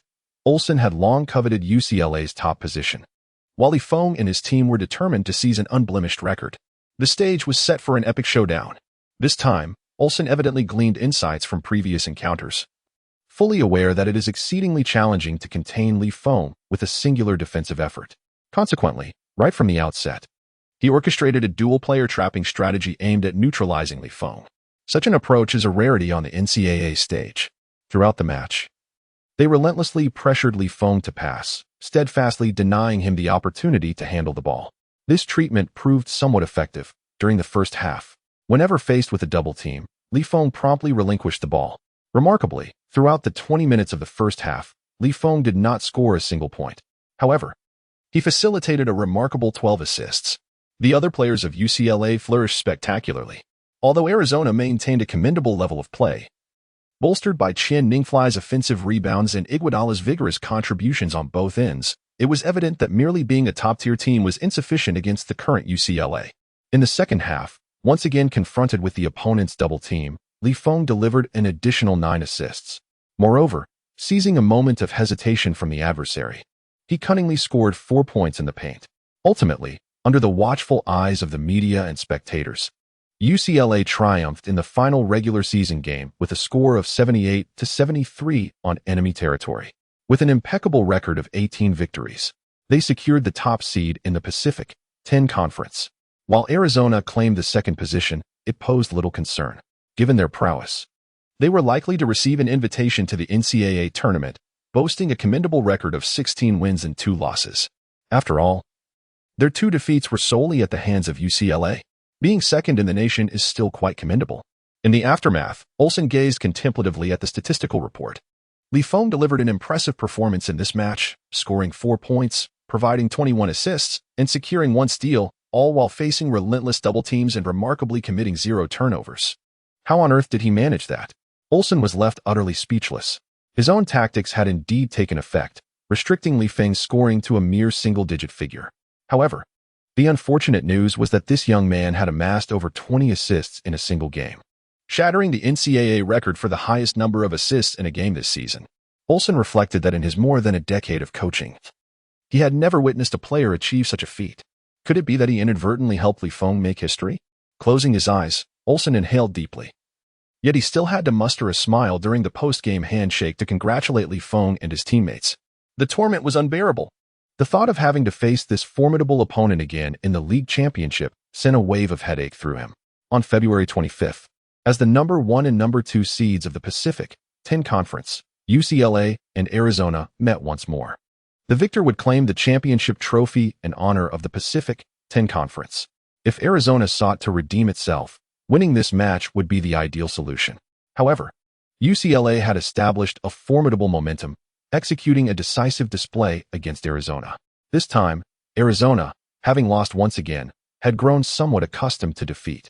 After enduring numerous trials, this once proud and haughty team had been thoroughly humbled. In the aftermath, Iguodala gazed at Feng, who had once again scored 18 points and provided 9 assists against him, and let out a resigned sigh. He slowly turned to the head coach and asked, "Coach, should I perhaps consider another path?" Olsen looked at him, sighed in return, and reassured, "Silly boy, I believe in you. Next year, we will have the opportunity to contend for the top position in the conference. Remember, this is only your first year in college. Are you suggesting that I have the potential to defeat him next year?" Iguodala's eyes brightened at this notion. Observing the young man's eager gaze, Olsen waved his hand dismissively. "Silly boy, what I mean is that Feng will undoubtedly enter the NBA draft next year, and by then, you will not have to face him.